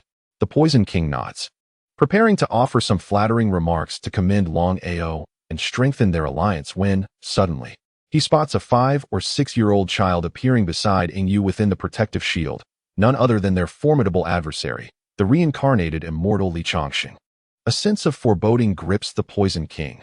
Based on his knowledge, the reincarnated immortal should be diligently sequestered, enhancing his power, not appearing on the front lines. The righteous faction has yet to reach their most perilous moment. Why would Changsheng suddenly present himself on the battlefield? Surely, he cannot have attained celestial strength already? At that moment, Long Ao also notices Changsheng's figure, his mind slower to grasp the situation than the Poison King's. He merely remarks, puzzled, "What brings Changsheng to the front lines?" "Chief Commander, we may be in trouble," the Poison King rasps. Changsheng's presence on the front lines likely indicates he has attained celestial strength. What? How can this be possible? Long Ao's face was etched with astonishment. Merely a few months had elapsed since Changsheng embarked on his path, and even ascending to the Yuanshan realm would require considerable time, let alone elevating his strength to that of a celestial being. At this moment, the demons of the demonic faction felt a wave of trepidation wash over them upon Changsheng's sudden arrival at the front lines. Within the protective barrier, Yu's countenance brightened with surprise as he beheld Changsheng's presence. "Taoist Changsheng, have you attained celestial strength?" he inquired, aware of Changsheng's cultivation pace. Having reached the Yuanshan realm months prior, Yu realized that his appearance at the front lines could only signify one possibility. He had indeed acquired celestial strength. Thus, his delight was palpable. Taoist Changsheng possesses celestial power? The originally bewildered Yuanshan Earth Immortals, upon seeing Changsheng, instinctively felt a surge of joy. Hearing Yu's question, they fixated their gazes upon Changsheng, silently wishing for him to utter the words they longed to hear. Changsheng, surveying the assembly of Yuanshan Earth Immortals, smiled and nodded. "I have reached the 9th layer of Yuanshan, possessing the strength of a 1st-layer celestial. Taoist Changsheng is formidable." Yu and the Yuanshan Earth Immortals erupted in jubilant cheers. Chapter 80. Commander, hasten to open the spatial passage back to the demon lair. The Poison King urged Long Ao in terror, having witnessed the Yuanshan Earth Immortals of the righteous faction suddenly erupting in ecstatic laughter. He immediately comprehended that his ominous premonition had come to fruition. Changsheng, this reincarnated celestial being, had indeed become an anomaly, attaining celestial strength within mere months. Without the Poison King's urging, Long Ao sensed the gravity of the situation and swiftly clawed at the void, attempting to open a spatial passage. However, the spatial secret technique he practiced required 3 breaths to activate, a duration that now represented a fatal vulnerability. Changsheng would not permit Long Ao and his cadre of demons to escape, allowing them to return to the demon lair, fortified by its formidable defenses. Would compel Changsheng to expend considerable effort to breach it. With a flourish, Changsheng unleashed his life-bound flying sword, which swiftly reached Long Ao's dragon claw, delivering a decisive strike that severed the claw before Long Ao could react. "Oh!" Long Ao howled in anguish as his claw was cleaved, simultaneously affirming that Changsheng indeed possessed celestial strength, for it was inconceivable that anyone could so effortlessly sever one of his claws. "What do we do?" The Poison King and the other demons were engulfed in terror. Collectively, the Yuanshan Earth Immortals could potentially withstand a single celestial adversary. If Changsheng were their sole opponent, they might have had a chance to safeguard themselves. Yet, the righteous faction boasted not only Changsheng, but also numerous Yuanshan Earth Immortals. With their support, the demons would inevitably be besieged and slaughtered. "Scatter and flee. I shall await you in the demon lair." Long Ao roared before swiftly transforming into a colossal dragon, instantly tearing through the void to arrive in Tsangzhou, entering the demon lair therein. Previously, Long Ao required a mere 3 breaths of time to open a spatial passage, as he needed to establish a stable route for other demons to escape to Tsangzhou. However, upon realizing that he had no opportunity to open the spatial passage, he swiftly made the decisive choice to flee, knowing he could escape in an instant. if he could reach the demon's nest. Alongside the dozen or so Earth Immortal demons stationed there, he might yet prolong his survival for a time. Meanwhile, if the current batch of Earth Immortal demons dispersed to flee, some might successfully return, thereby increasing his strength. Engaging in a fierce battle with the righteous side, especially with Changsheng's celestial combat prowess, would likely lead to their complete annihilation. Long Ao's actions were understood by the Bull King and the others, yet they could not help but curse him as a fool. Faced with a life-and-death crisis, their commander fled first, leaving them behind, which only heightened their grievances. Were the situation not so dire, the Bull King and his companions would have had much to say to Long Ao. As Long Ao made his escape, the Bull King and the other demons swiftly employed their abilities, transforming into streaks of fleeing light. Their numbers exceeded those of the righteous side. Allowing them to scatter and evade pursuit, the righteous could only chase a fraction of them. The remaining demons still had a chance to return to the demon's nest, provided they were not unfortunate enough to attract Changsheng's attention. Thus, their fate now hinged on luck. Chasing after them, Changsheng bellowed, swiftly breaking through the protective barrier. And with a single swing of his flying sword, he struck down an 8th-level Earth Immortal demon effortlessly. The reason he did not target the Bull King's 9th-level Earth Immortal companions was that they possessed some hidden trump cards. To vanquish them with his celestial might would not be as simple as a single strike. It was more prudent to leave them for Yu and the others to contend with, allowing Changsheng to return later to deal with them. At this juncture, Changsheng prioritized hunting down the 8th-level Earth Immortal demons, for, in his celestial strength, these demons were no different from those at the 6th or 7th levels. They were all easily dispatched with a single sword strike. This was the optimal choice. As Changsheng surged forth, Yu and the other Earth Immortal allies also broke through the defensive barrier, pursuing the fleeing demons. In recent months, due to a shortage of Earth Immortal allies, Yu and the righteous side had faced relentless pressure from the demon faction, leaving them with pent-up frustration. Witnessing their side gain the upper hand, they were naturally elated to pursue the fleeing foes. Although their previous encounters had not led to direct confrontations, both sides had engaged in long-distance skirmishes, allowing the righteous faction to become familiar with the demon's strength. Now, in their pursuit, they were not overestimating themselves by chasing demons stronger than they. Instead, they opted to target those of a lower level. At this moment, the demons, driven by the instinct to survive, were willing to pay any price. Engaging with a foe of superior strength, or even one of equal standing, could lead to a fierce counterattack, potentially resulting in severe injuries or mutual destruction. However, if they confronted an adversary of lesser power, they could ensnare them, skillfully avoiding casualties even if the opponent harbored thoughts of a desperate demise. Yet, this was the consideration of ordinary celestial beings. At this juncture, Yu stood defiantly before the Bull King, a mocking smile upon his lips as he declared, "Beast, today marks your end. I shall personally see you beaten to death." The Bull King retorted with a scoff, "Were it not for the reincarnated immortal in Great Qian, would you, Yu, dare to flaunt your prowess before me?" He chuckled, "Even if my Great Qian possesses a reincarnated immortal, it is merely fortune on my part." Yu replied with a calm demeanor, "You demons are steeped in sin, destined for annihilation." The Bull King coldly shot back, "You dare to utter such words to the demon ancestor? Let us see if you remain unscathed." Yu, too, was a braggart, even the Emperor of Heaven, the Tao ancestor of the Chaos Palace, or the Buddha of the Pure Land. None could vanquish the demon ancestor from the abyss. As long as the demon ancestor lived, the evil path would persist, and we demons would continue to emerge. Do you, Yu, possess the ability to eradicate us all? Your proclamations are nothing short of farcical. Irritated, Yu's expression darkened. He chose not to waste further words with the Bull King. Gripping a black longsword, he charged toward the Bull King. Among the fleeing demons, others might still have a chance to escape, yet a renowned leader like the Bull King was the prime target for Yu and his companions. As Yu intercepted the Bull King, another figure appeared before the Tiger King, none other than the formidable sword master of the Celestial Sword.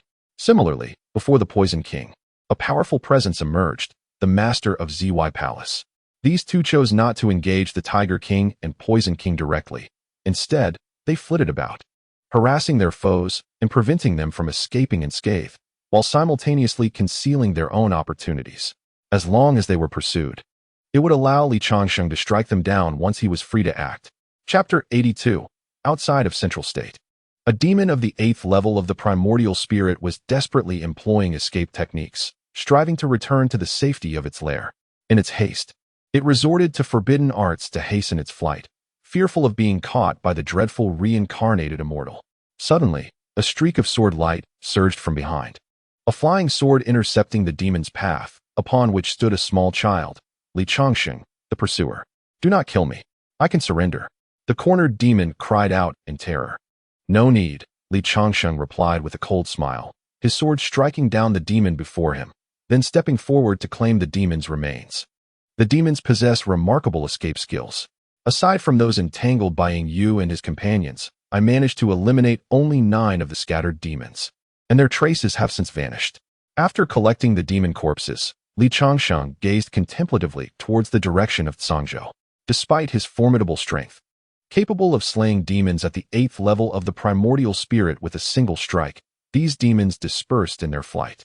Once they had fled a certain distance, they would immediately conceal their presence and glide low, making it impossible to detect them from afar.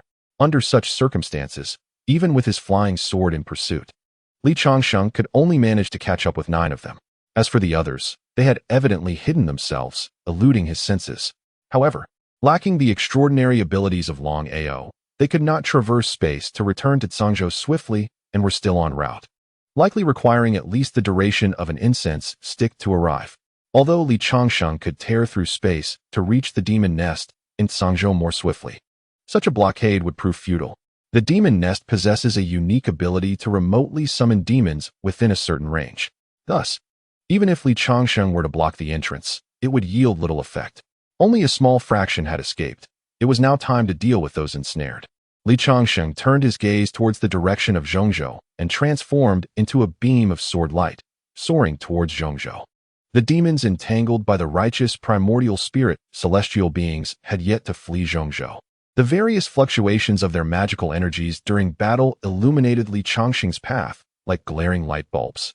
In a flash, Changsheng arrived at a battlefield, where the master of Zy Palace and the Poison King were engaged.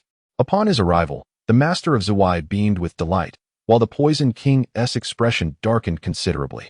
"I can surrender. Do not kill me," the Poison King pleaded, fully aware of the futility yet unable to suppress his instinct for self-preservation. With a cold chuckle, Changsheng unleashed his flying sword towards the Poison King. A resounding clash echoed as the Poison King, having transformed into his scorpion form, swiftly countered with his scorpion tail.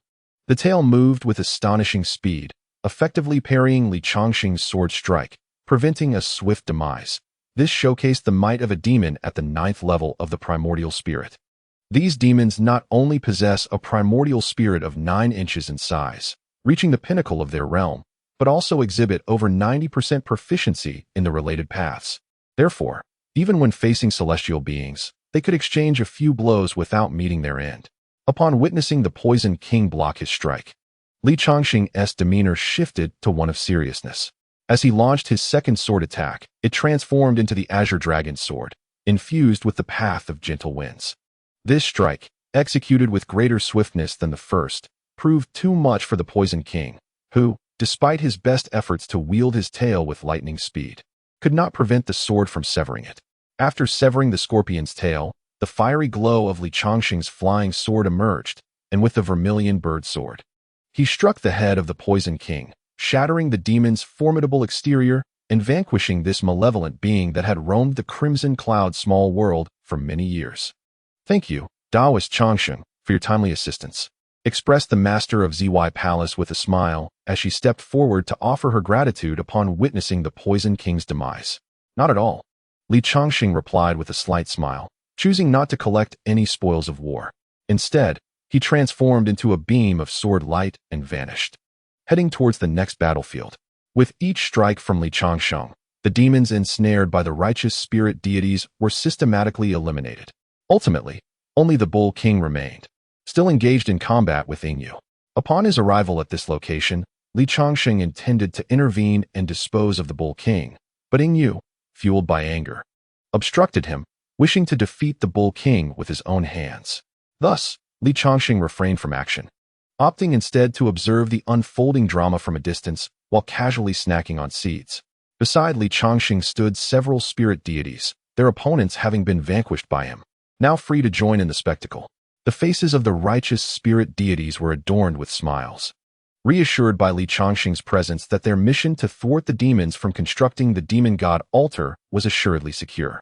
In fact, with a bit of time, they could even obliterate the demon nest, eliminating any further demonic threats in the Crimson Cloud small world. This fortunate circumstance bestowed upon the spirit deities a share of Li Changsheng's fortune, promising them considerable benefits. Whether they chose to remain in the Crimson Cloud small world or venture into the Redstone Great World. In this context, the multitude of righteous spirit deities began to cast spells, conjuring a vast expanse of white clouds, producing treasured spirit wines and fruits, and cheerfully offering them to Li Changsheng as they watched the unfolding battle together. Yingyu, can you handle this? If not, let Taoist Changsheng step in. The master of ZY Palace jestingly urged as she observed Yingyu's relentless but fruitless efforts to swiftly defeat the Bull King. Do not overexert yourself, Taoist Yingyu. We can lend a hand if necessary, Tianjin Taoist chimed in with a smile. With the situation well in hand, the gathered spirit deities, amused by the spectacle, showed no reluctance in providing Yingyu with a bit of distraction. Why the hurry? Witness my divine powers as I manipulate heaven and earth, Yingyu bellowed in response, his form beginning to expand dramatically until he reached a towering height of 10 meters, his sword proportionately increasing in size as well. Now nearly equal in stature to the Bull King's true form, Yingyu swung his colossal sword with vigor, and with just 9 decisive strikes, he severed the Bull King's head from his body. At last, I have slain this scoundrel, Yingyu exclaimed, triumphantly holding aloft the bull's head, his laughter echoing. Since the establishment of the Great Qian, he had been entangled in dealings with the Bull King, who had orchestrated many troubles for the Great Qian. Yingyu had long desired this moment, and today, he finally realized his wish. After a hearty laugh, Yingyu carefully stored away the corpse of the Bull King, then transformed into a common human form and flew before Li Changsheng, clasping his hands in gratitude. Thank you, Taoist Changsheng, for granting me the opportunity to slay the Bull King. You're too kind, Taoist Yingyu, Li Changsheng replied with a smile and a shake of his head. He then drew his sword, slicing through the fabric of space to reveal a spatial passage. Addressing the assembly of Yuan Shun and Earth Immortals, he declared, "Let us proceed to blockade the entrance of the demoness lair." Laughter erupted among the Yuan Shun and Earth Immortals as they gazed at the faintly visible demon nest across the passage, and without hesitation, they stepped forward, flying into the lair, surrounding it completely. Chapter 84. Sangzhou, inside the demon nest. Long Ao surveyed the 51 demons before him, his expression darkening. On this journey into the Qi Yun small world, there were 100 Yuan Shun and Earth Immortal demons, including himself, alongside 22 native Yuan Shun and Earth Immortal demons of the Qi Yun realm, totaling 122. This number surpassed the 51 from the Orthodox faction by more than double. Yet, on the Orthodox side, there emerged an exceptionally formidable reincarnated immortal, Li Changsheng, who had already inflicted losses of 10 Yuan Shun and Earth Immortal demons in previous encounters. Now, with Li Changsheng possessing the combat strength of a celestial immortal, the demons were forced to scatter in retreat across the central continent, suffering an additional loss of 60 Yuan Shun and Earth Immortal demons. Such a significant loss, if known to the Demon King, would surely lead to Long Ao's dismissal as commander. However, the issue now transcended mere dismissal. With the reincarnated immortal Li Changsheng and the Orthodox faction poised to blockade the demon nest, Long Ao felt an impending crisis with no avenue for retreat. The realm was currently sealed, preventing external reinforcements from entering, while the Yuan Shun and Earth Immortal demons inside were unable to escape. Should the shell of the demon nest be breached by Li Changsheng, it would herald their doom. Inside the demon nest, the expressions of Long Ao and the other demons were grim, their eyes betraying a palpable fear. Outside the demon nest, Li Changsheng, accompanied by the Orthodox Yuan Shun and Earth Immortal demons, encircled the lair. He scrutinized the demons within, counting their numbers with satisfaction. Previously, as the demons of the central continent fled, Li Changsheng had hunted down those he could, allowing the others to return to the nest instead of pursuing them further. His decision to grant Yingyu the chance to kill the Bull King was not merely for entertainment. It was also to allow the remaining demons to return to the nest, thus facilitating their capture all at once, sparing him the trouble of searching the world for them later. As for whether the demons would choose to hide in the Qi Yun small world rather than return to the nest, that was a notion rendered impossible. They could only prolong their survival within the confines of the nest. Should any demons choose not to return, it would only take a few orthodox Yuan Shun and Earth Immortal demons to conduct a thorough search across the provinces, inevitably uncovering any hidden demons. At that point, their demise would be swifter. Thus, the Yuan Shun and Earth Immortal demons naturally returned to the demon nest, which also accounted for Long Ao, still having 51 subordinates at this moment. Long Ao, I present you with an opportunity. If you surrender and bring them forth, I shall spare your insignificant life. Li Changsheng, with his hands clasped behind his back, gazed at Long Ao within the demon's lair, attempting to persuade him to yield. The lair served as a stronghold for the demonic forces across various realms.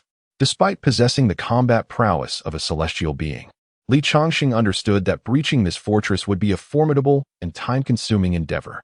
Thus, although he typically left no survivors in his pursuit of demons, he was willing to grant Long Ao and his companions a chance, thereby conserving his own strength.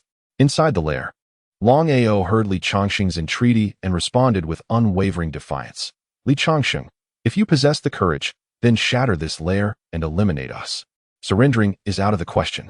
The demons within the lair were all outsiders like Long Ao, while the native demons, numbering over 20, had engaged in numerous skirmishes with the righteous celestial beings. Consequently, there was a mutual animosity between the two factions. When the righteous celestial beings previously intercepted the demons, they instinctively targeted the native demons first, resulting in their complete annihilation. The remaining demons, as outsiders from the greater world, were vulnerable to the manipulation of their demon lords, making surrender to the righteous forces an impossibility. Thus, Li Changsheng's hopes of conserving energy were dashed. Seeing Long Ao's obstinate refusal to capitulate, Li Changsheng ceased his dialogue and addressing you and the others. You all proceed to destroy that demonic altar while I dismantle this barrier. Understood, and you nodded, leading several celestial beings to commence the destruction of the demonic altar that had been under construction for some time. If completed, the altar would be enveloped by abyssal forces, making its destruction exceedingly difficult. However, at this juncture, it had yet to reach completion, and with minimal effort, Yu and his companions obliterated it. This urgency to establish the demonic altar stemmed from the necessity for the demonic forces to secure a substantial advantage and maintain vigilant defenses. Should the righteous celestial beings approach the altar, it would be easily destroyed, rendering the demons' efforts futile. While Yu and the others engaged in their task, Li Changsheng did not remain idle. He summoned his life-bound flying sword and struck down upon the demon lair. Upon the execution of this attack, the lair's protective barrier merely rippled, indicating that Li Changsheng's ordinary assault inflicted little to no significant damage. Testing the lair's resilience through his initial strike, Li Changsheng swiftly transitioned to employing the sword techniques derived from his understanding of the four symbols. From his flying sword emerged the azure dragon, the vermilion bird, the white tiger, and the black tortoise swirling around the lair. Subsequently, they coalesced into a four-colored long sword, which he unleashed in a fierce downward strike against the demon lair. A resounding roar erupted, reverberating through the air. Before Li Changsheng, the magical nest's defensive shield rippled violently, with some areas even showing cracks. It was evident that Li Changsheng's strike wielded tremendous power, pushing the magical nest's defenses to their limits. Quickly, guard the magical nest, Long Ao shouted, rallying all the primordial spirit deities and demons to launch a counteroffensive, employing their magical artifacts and spells to shield the cracks and prevent Li Changsheng from launching a fierce assault on them. Let us join forces to assist our comrade Changsheng. After the primordial spirit deities, led by Yu, had destroyed the demonic altar, they immediately rallied to attack the fissures created by Li Changsheng's sword strike. The tides of battle had shifted. It was now the demons' turn to defend, while the righteous primordial spirit deities began their offensive outside, feeling a surge of exhilaration as they attacked with renewed vigor. However, the demons, possessing the advantage of defense, managed to quickly mend the cracks under Long Ao's protection, thwarting Yu and his companions' attempts to breach their defenses. Moreover, Li Changsheng, having unleashed such a formidable move, needed to recuperate for a few breaths. rendering him unable to seize the opportunity for further assaults. Yet, any defensive formation subjected to relentless attacks would inevitably sustain damage. And as the onslaught continued, its potency would wane. Thus, all Li Changsheng needed was to collaborate with Ying Yu and the others, persistently assaulting the magical nest. For there would surely come a day when they would shatter it, even if it meant merely expending time and effort.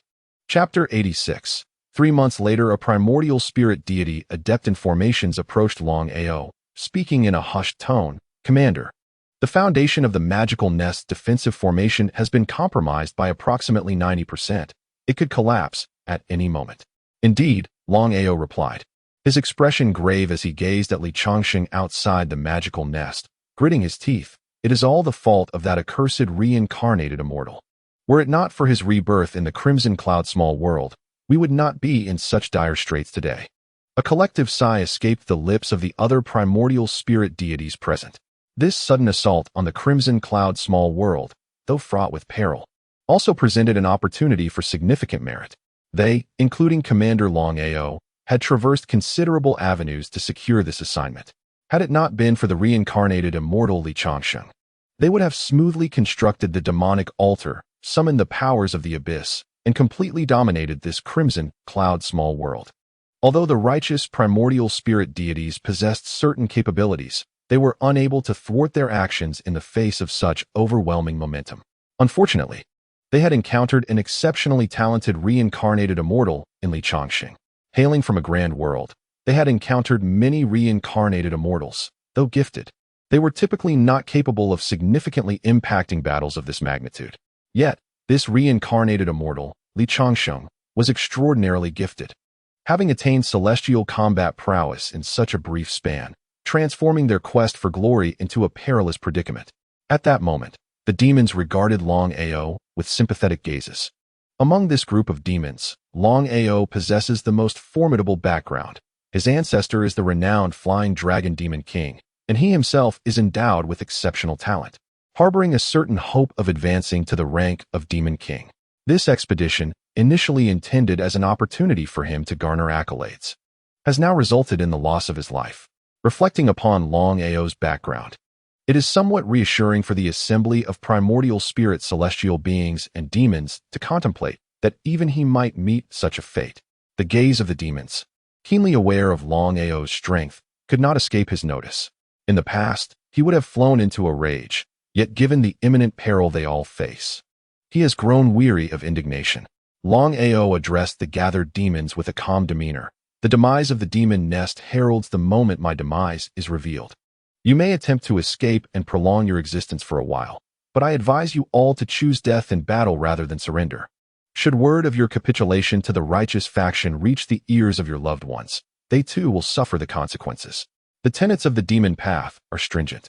Even one of my stature would see my family and companions executed for such a transgression.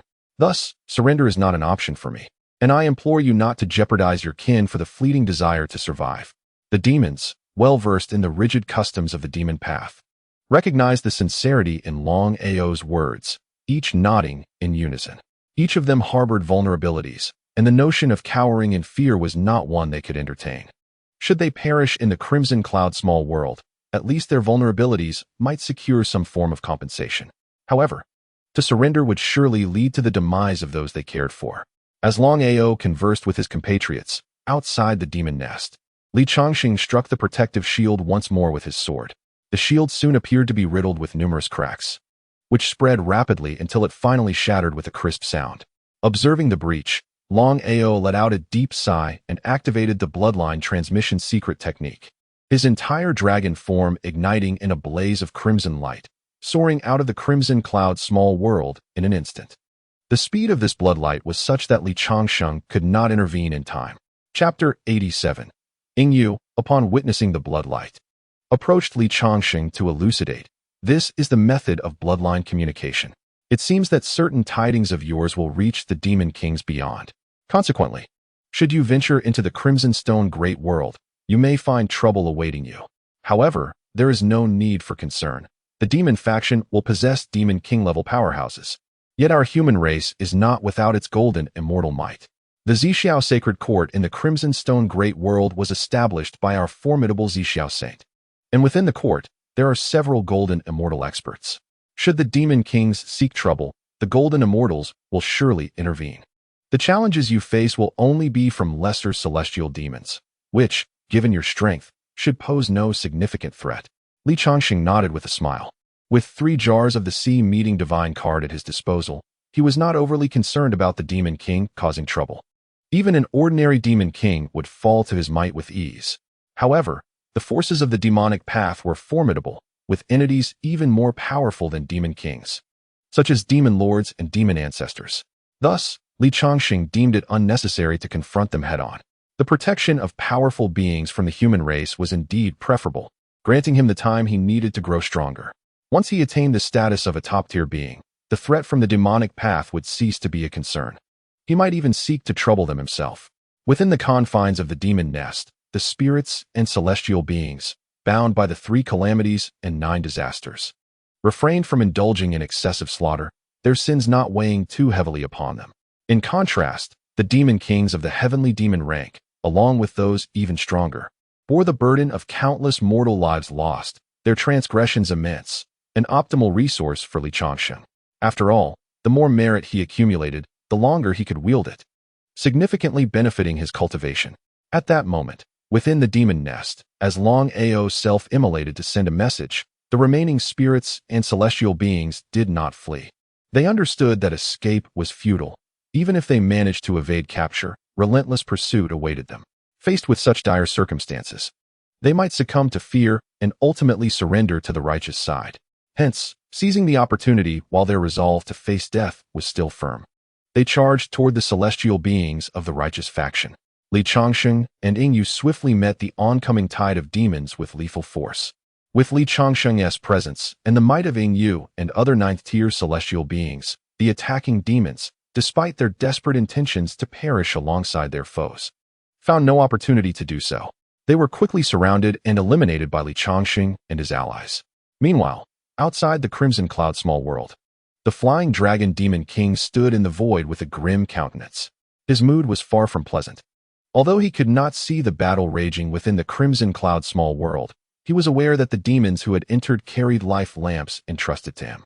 Initially, when 10 of these lamps extinguished, it could be attributed to fierce counterattacks from the righteous side. However, months later, a significant number of lamps had gone dark, leaving him perplexed. They had previously investigated the internal strength of the righteous side in the Crimson Cloud small world and confirmed that their forces held the advantage. How could they suffer such tremendous losses while in a position of strength? In that moment, despite his fondness for Long Ao, he began to doubt his capabilities. Yet, when the flying dragon demon king witnessed a bloodlight emanating from the Crimson Cloud small world that resonated with his bloodline, his expression turned as cold as ice.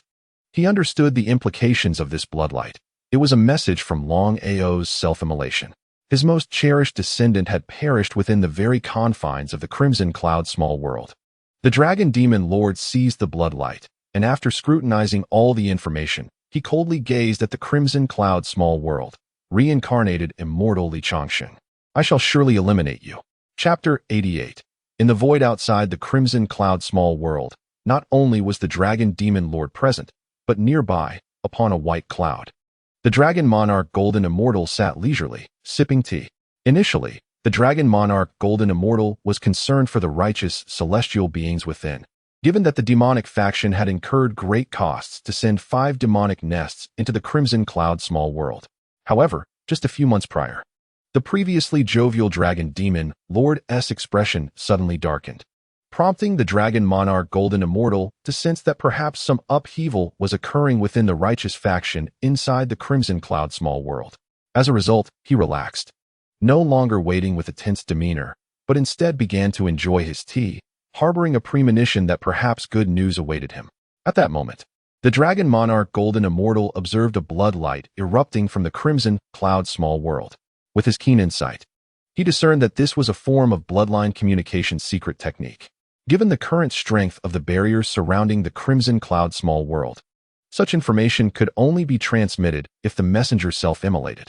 Based on the dragon monarch golden immortal's experience, This indicated that the demonic situation within the Crimson Cloud small world had completely collapsed, prompting the Dragon Demon Lord's descendants to relay information about the downfall.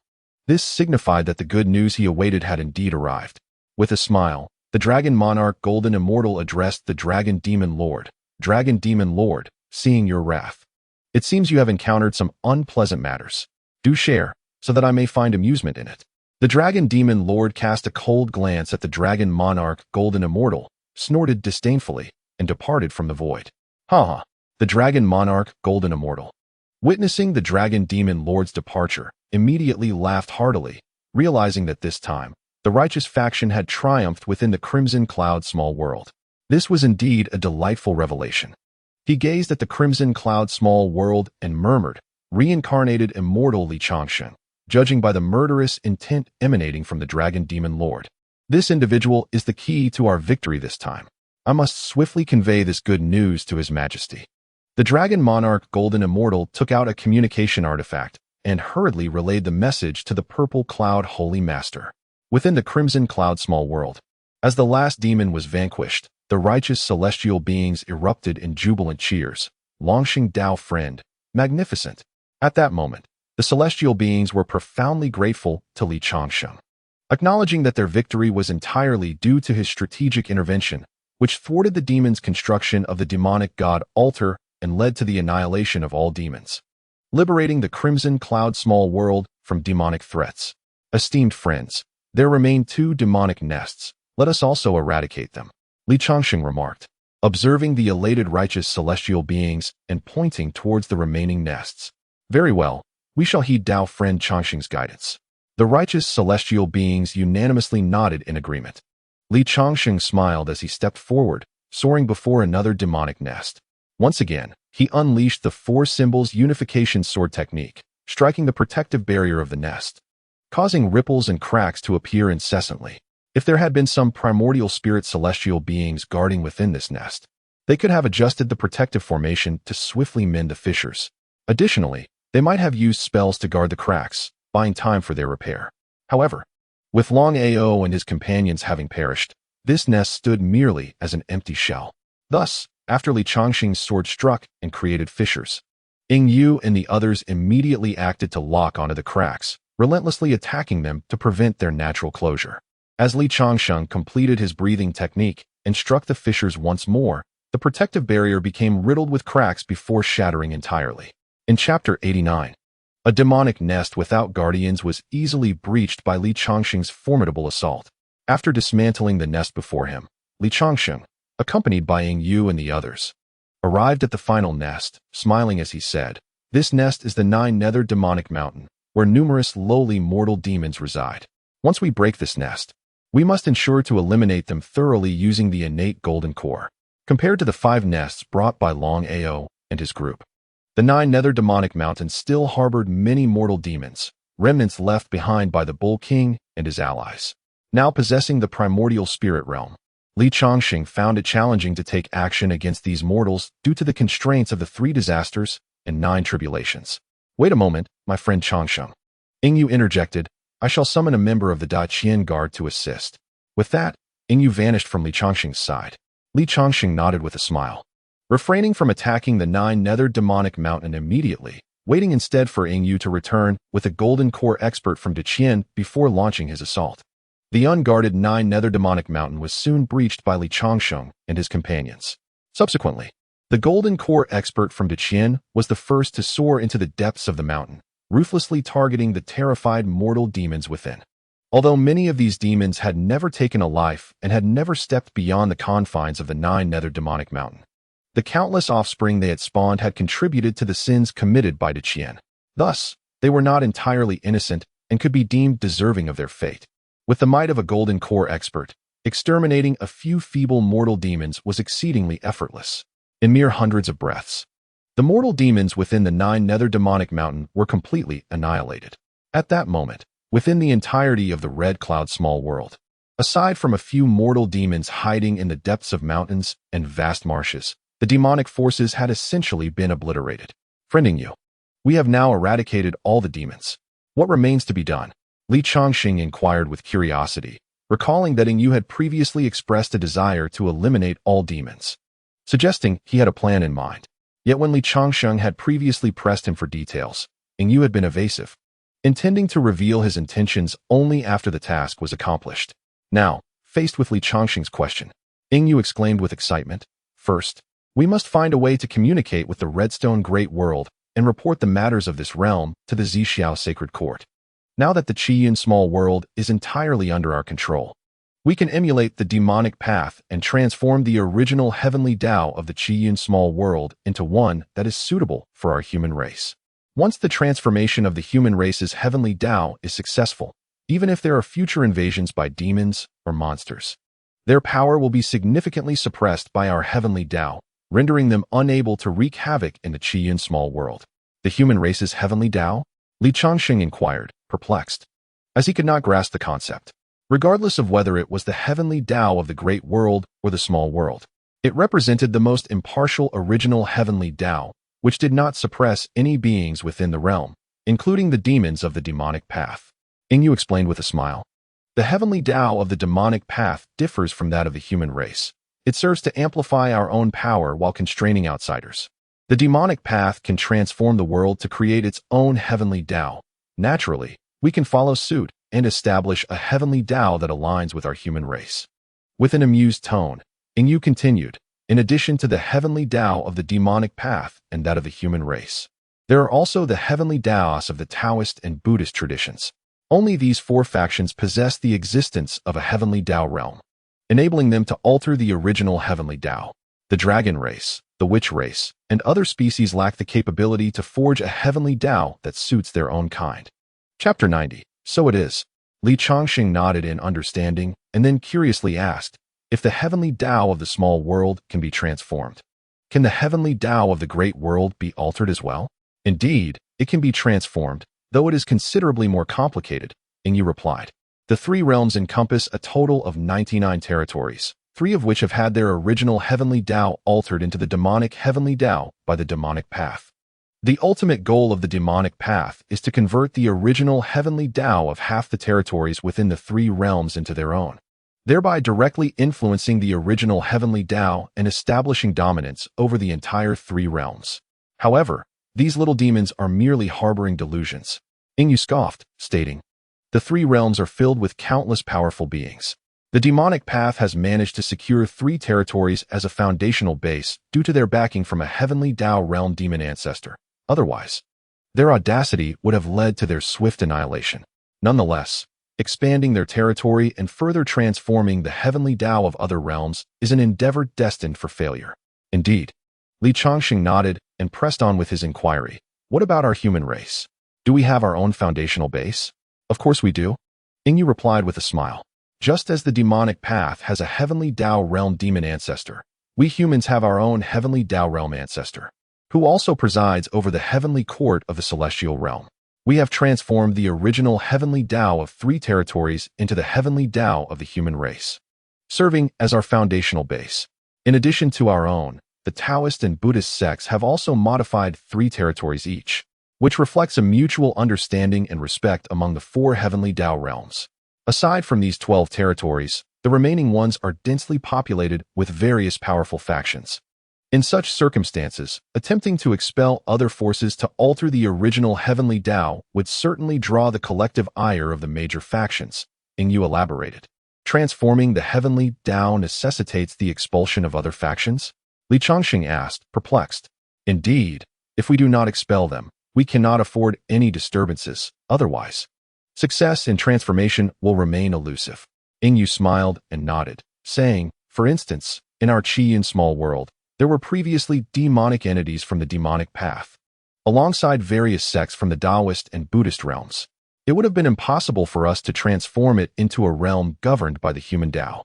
However, now that the most troublesome demonic forces have been decisively eradicated by you, my esteemed Taoist friend, the remaining Taoist and Buddhist sects can be engaged in negotiations by the higher echelons of humanity. The small world is not as influential as the greater realm. With adequate compensation, successful negotiations are certainly achievable. Should they refuse to engage, with your presence in the Qiyun Small World, we can expel them forcefully." and neither the Taoists nor the Buddhists can impede us. The resistance we face will be minimal. Indeed, Changsheng replied with a smile. It appears that you had been contemplating this strategy long before, or else you wouldn't be so well informed. Haha, Yingyu chuckled shyly. In my youth, I was overly ambitious, believing that I could achieve this on my own. Alas, it is only with age that I realized I had overestimated myself. Fortunately, with your reincarnation into this realm and your incorporation into the Great Qian, I am now able to fulfill my long-held aspirations. At this moment, not far from Yingyu and Changsheng, a group of righteous primordial spirit earth immortals overheard their conversation. The master of ZY Palace sighed at Taoist Tianjian, saying, "This time, we are bound to face the old ancestor's wrath. Such a powerful reincarnated immortal, and we failed to seize the opportunity to draw him into our sect.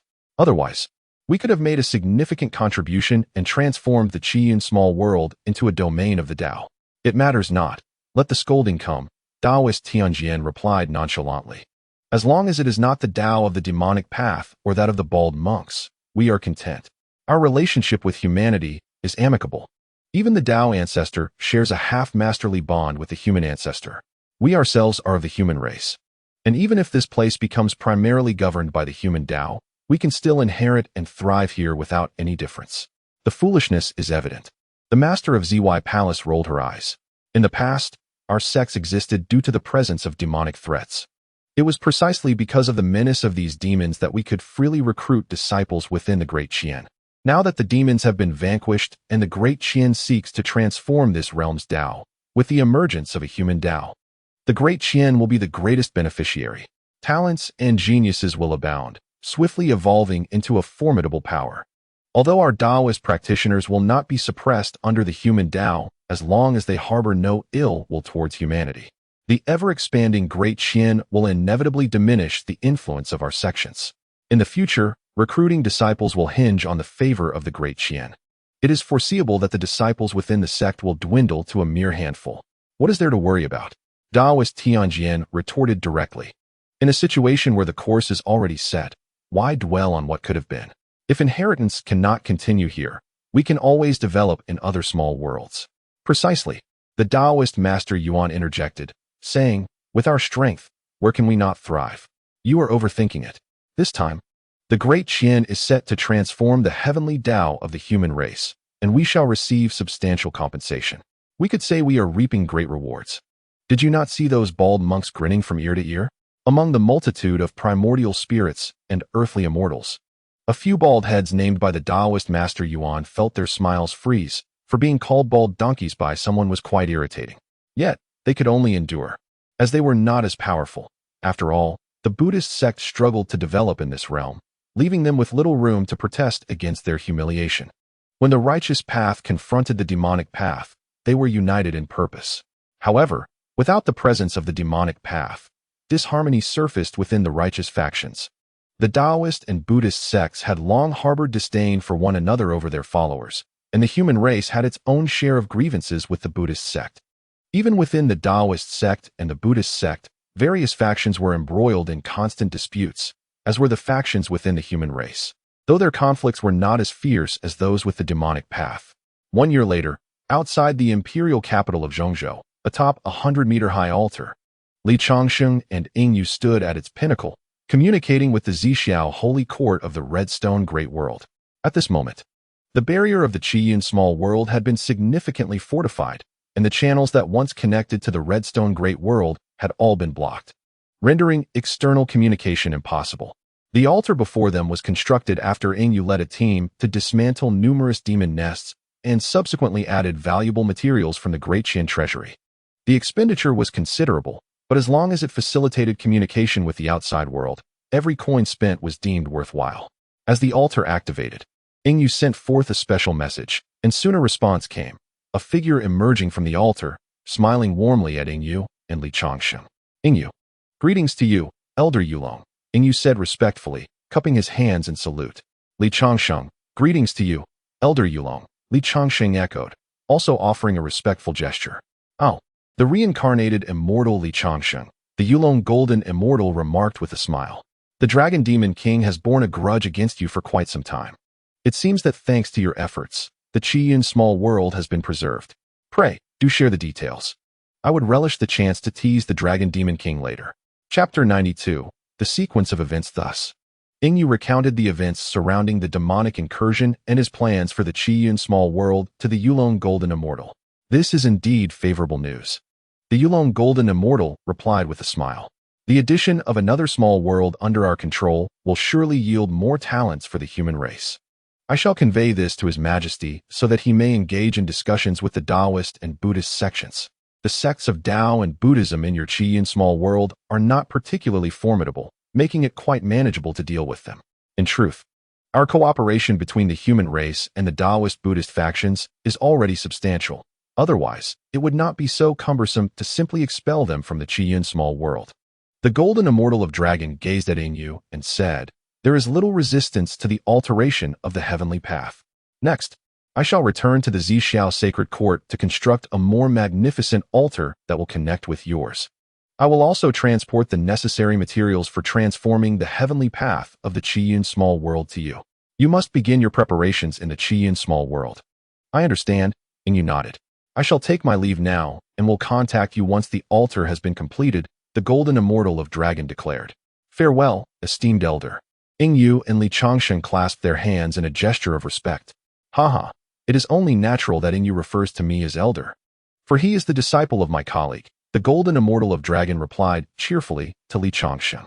"According to what Yingyu has said, my friend Changsheng may very well be a reincarnation of a human race Golden Immortal. I cannot bear the title of elder. From now on, let us address each other as friends." Changsheng responded graciously. "Very well, my friend," he continued, nodding in agreement.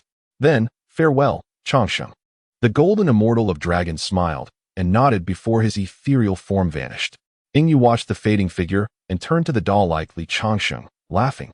"In the blink of an eye, you and my master are of the same generation. How should I address you henceforth? We met before you encountered your master. So it is only fitting we continue to address each other as friends," Changsheng replied, hands clasped behind his back, exuding the demeanor of a wise sage. "Of course, if you insist on calling me elder, I shall not object. Let us refrain from that and stick with friend instead."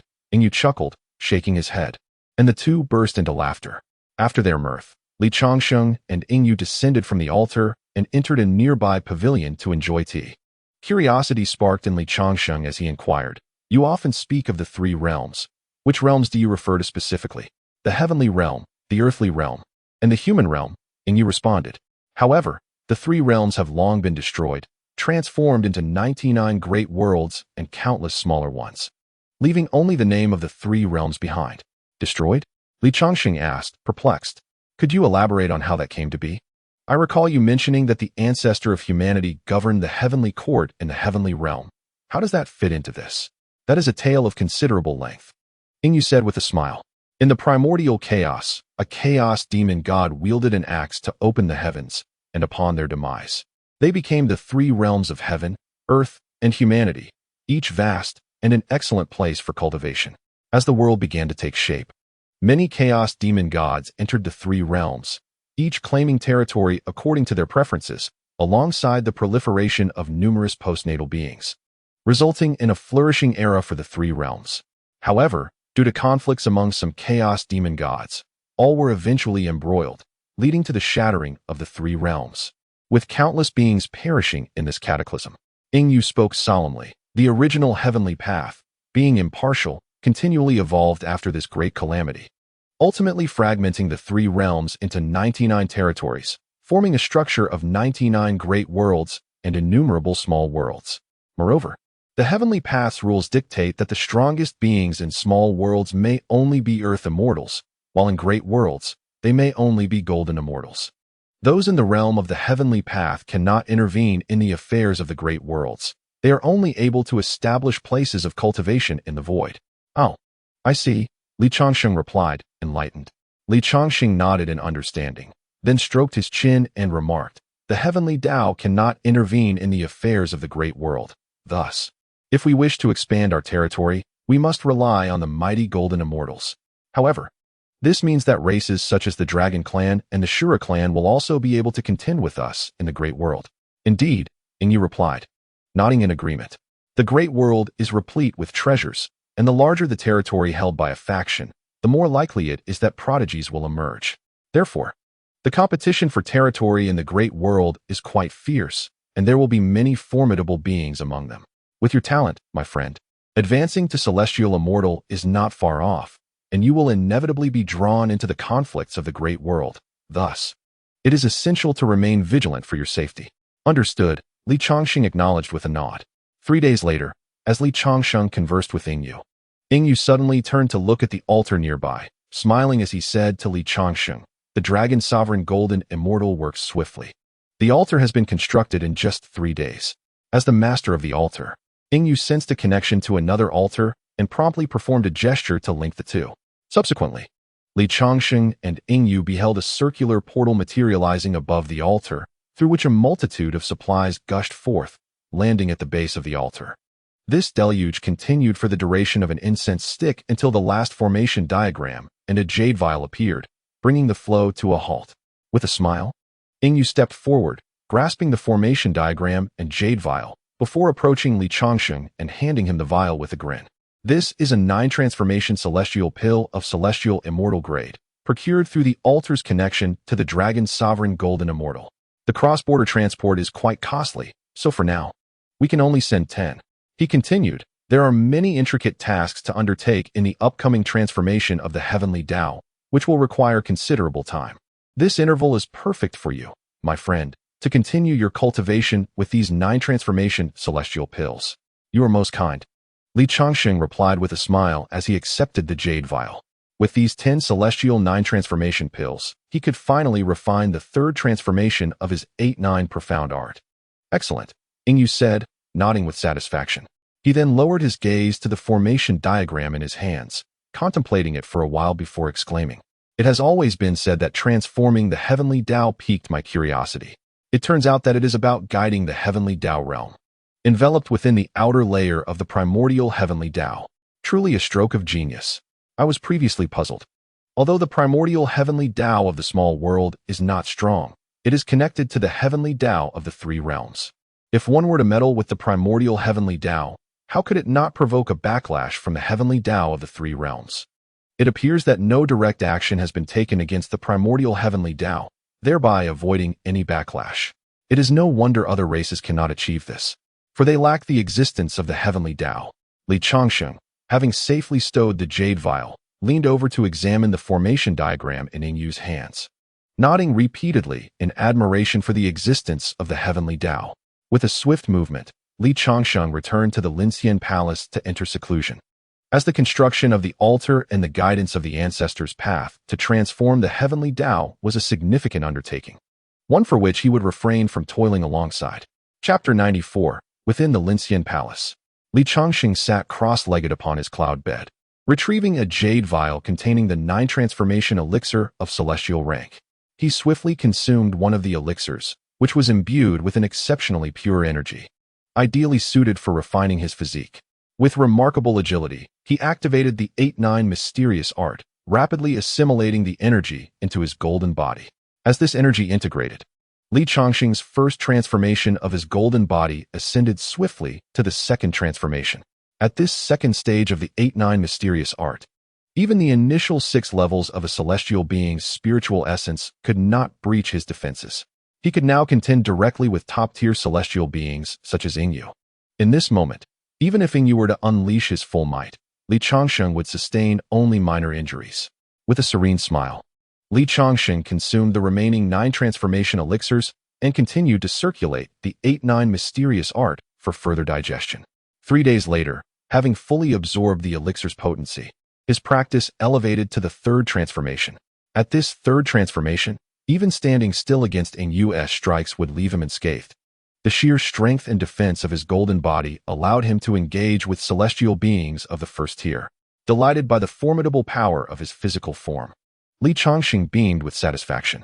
The first 3 transformations of the 8-9 mysterious art were deceptively simple, requiring merely sufficient resources. However, the journey towards the 4th transformation proved to be far more arduous.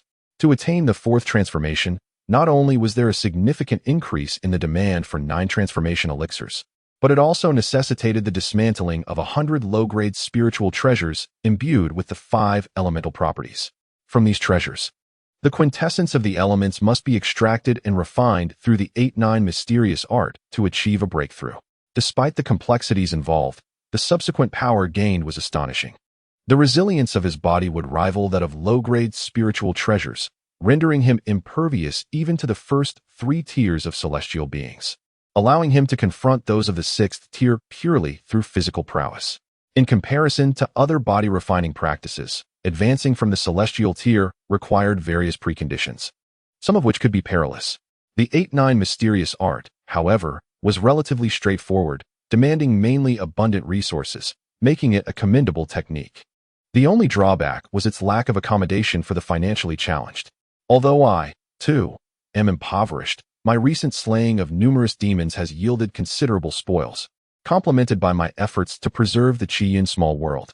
Upon returning to the Hongshi Great World, I anticipate substantial benefits from the Zhixiao Sacred Court, ensuring I possess the necessary resources for the 4th transformation. Li Changsheng pondered thoughtfully, uncertain of the rewards the Zhixiao Sacred Court might bestow upon him. Should they be generous, I may even gather sufficient resources for the 5th transformation. However, if I fall short, it matters not. Having ventured into the Hongshi Great World, I can hunt the celestial demons of the demonic path. These beings are plentiful in virtue points and possess considerable wealth. A casual hunt would suffice for Li Changsheng's subsequent cultivation endeavors. He envisioned his future path of cultivation within the Hongshi Great World.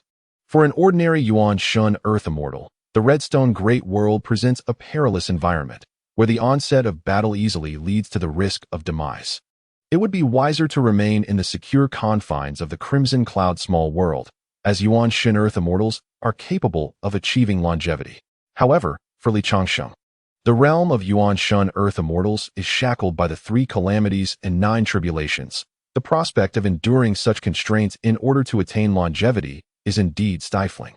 Should he inadvertently invoke great karma, even the mightiest would find themselves destined for death under the weight of these tribulations. Such a form of immortality is not what Li Changsheng desires.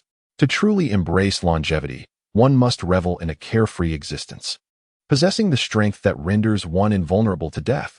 This is the kind of immortality Li Changsheng seeks. Thus, his aspiration is to ascend to the heavenly Tao realm, a state wherein he cannot be easily extinguished, and where he wields the power to effortlessly obliterate others. With the divine card system as his unique advantage, Li Changsheng is confident in his ability to reach this pinnacle.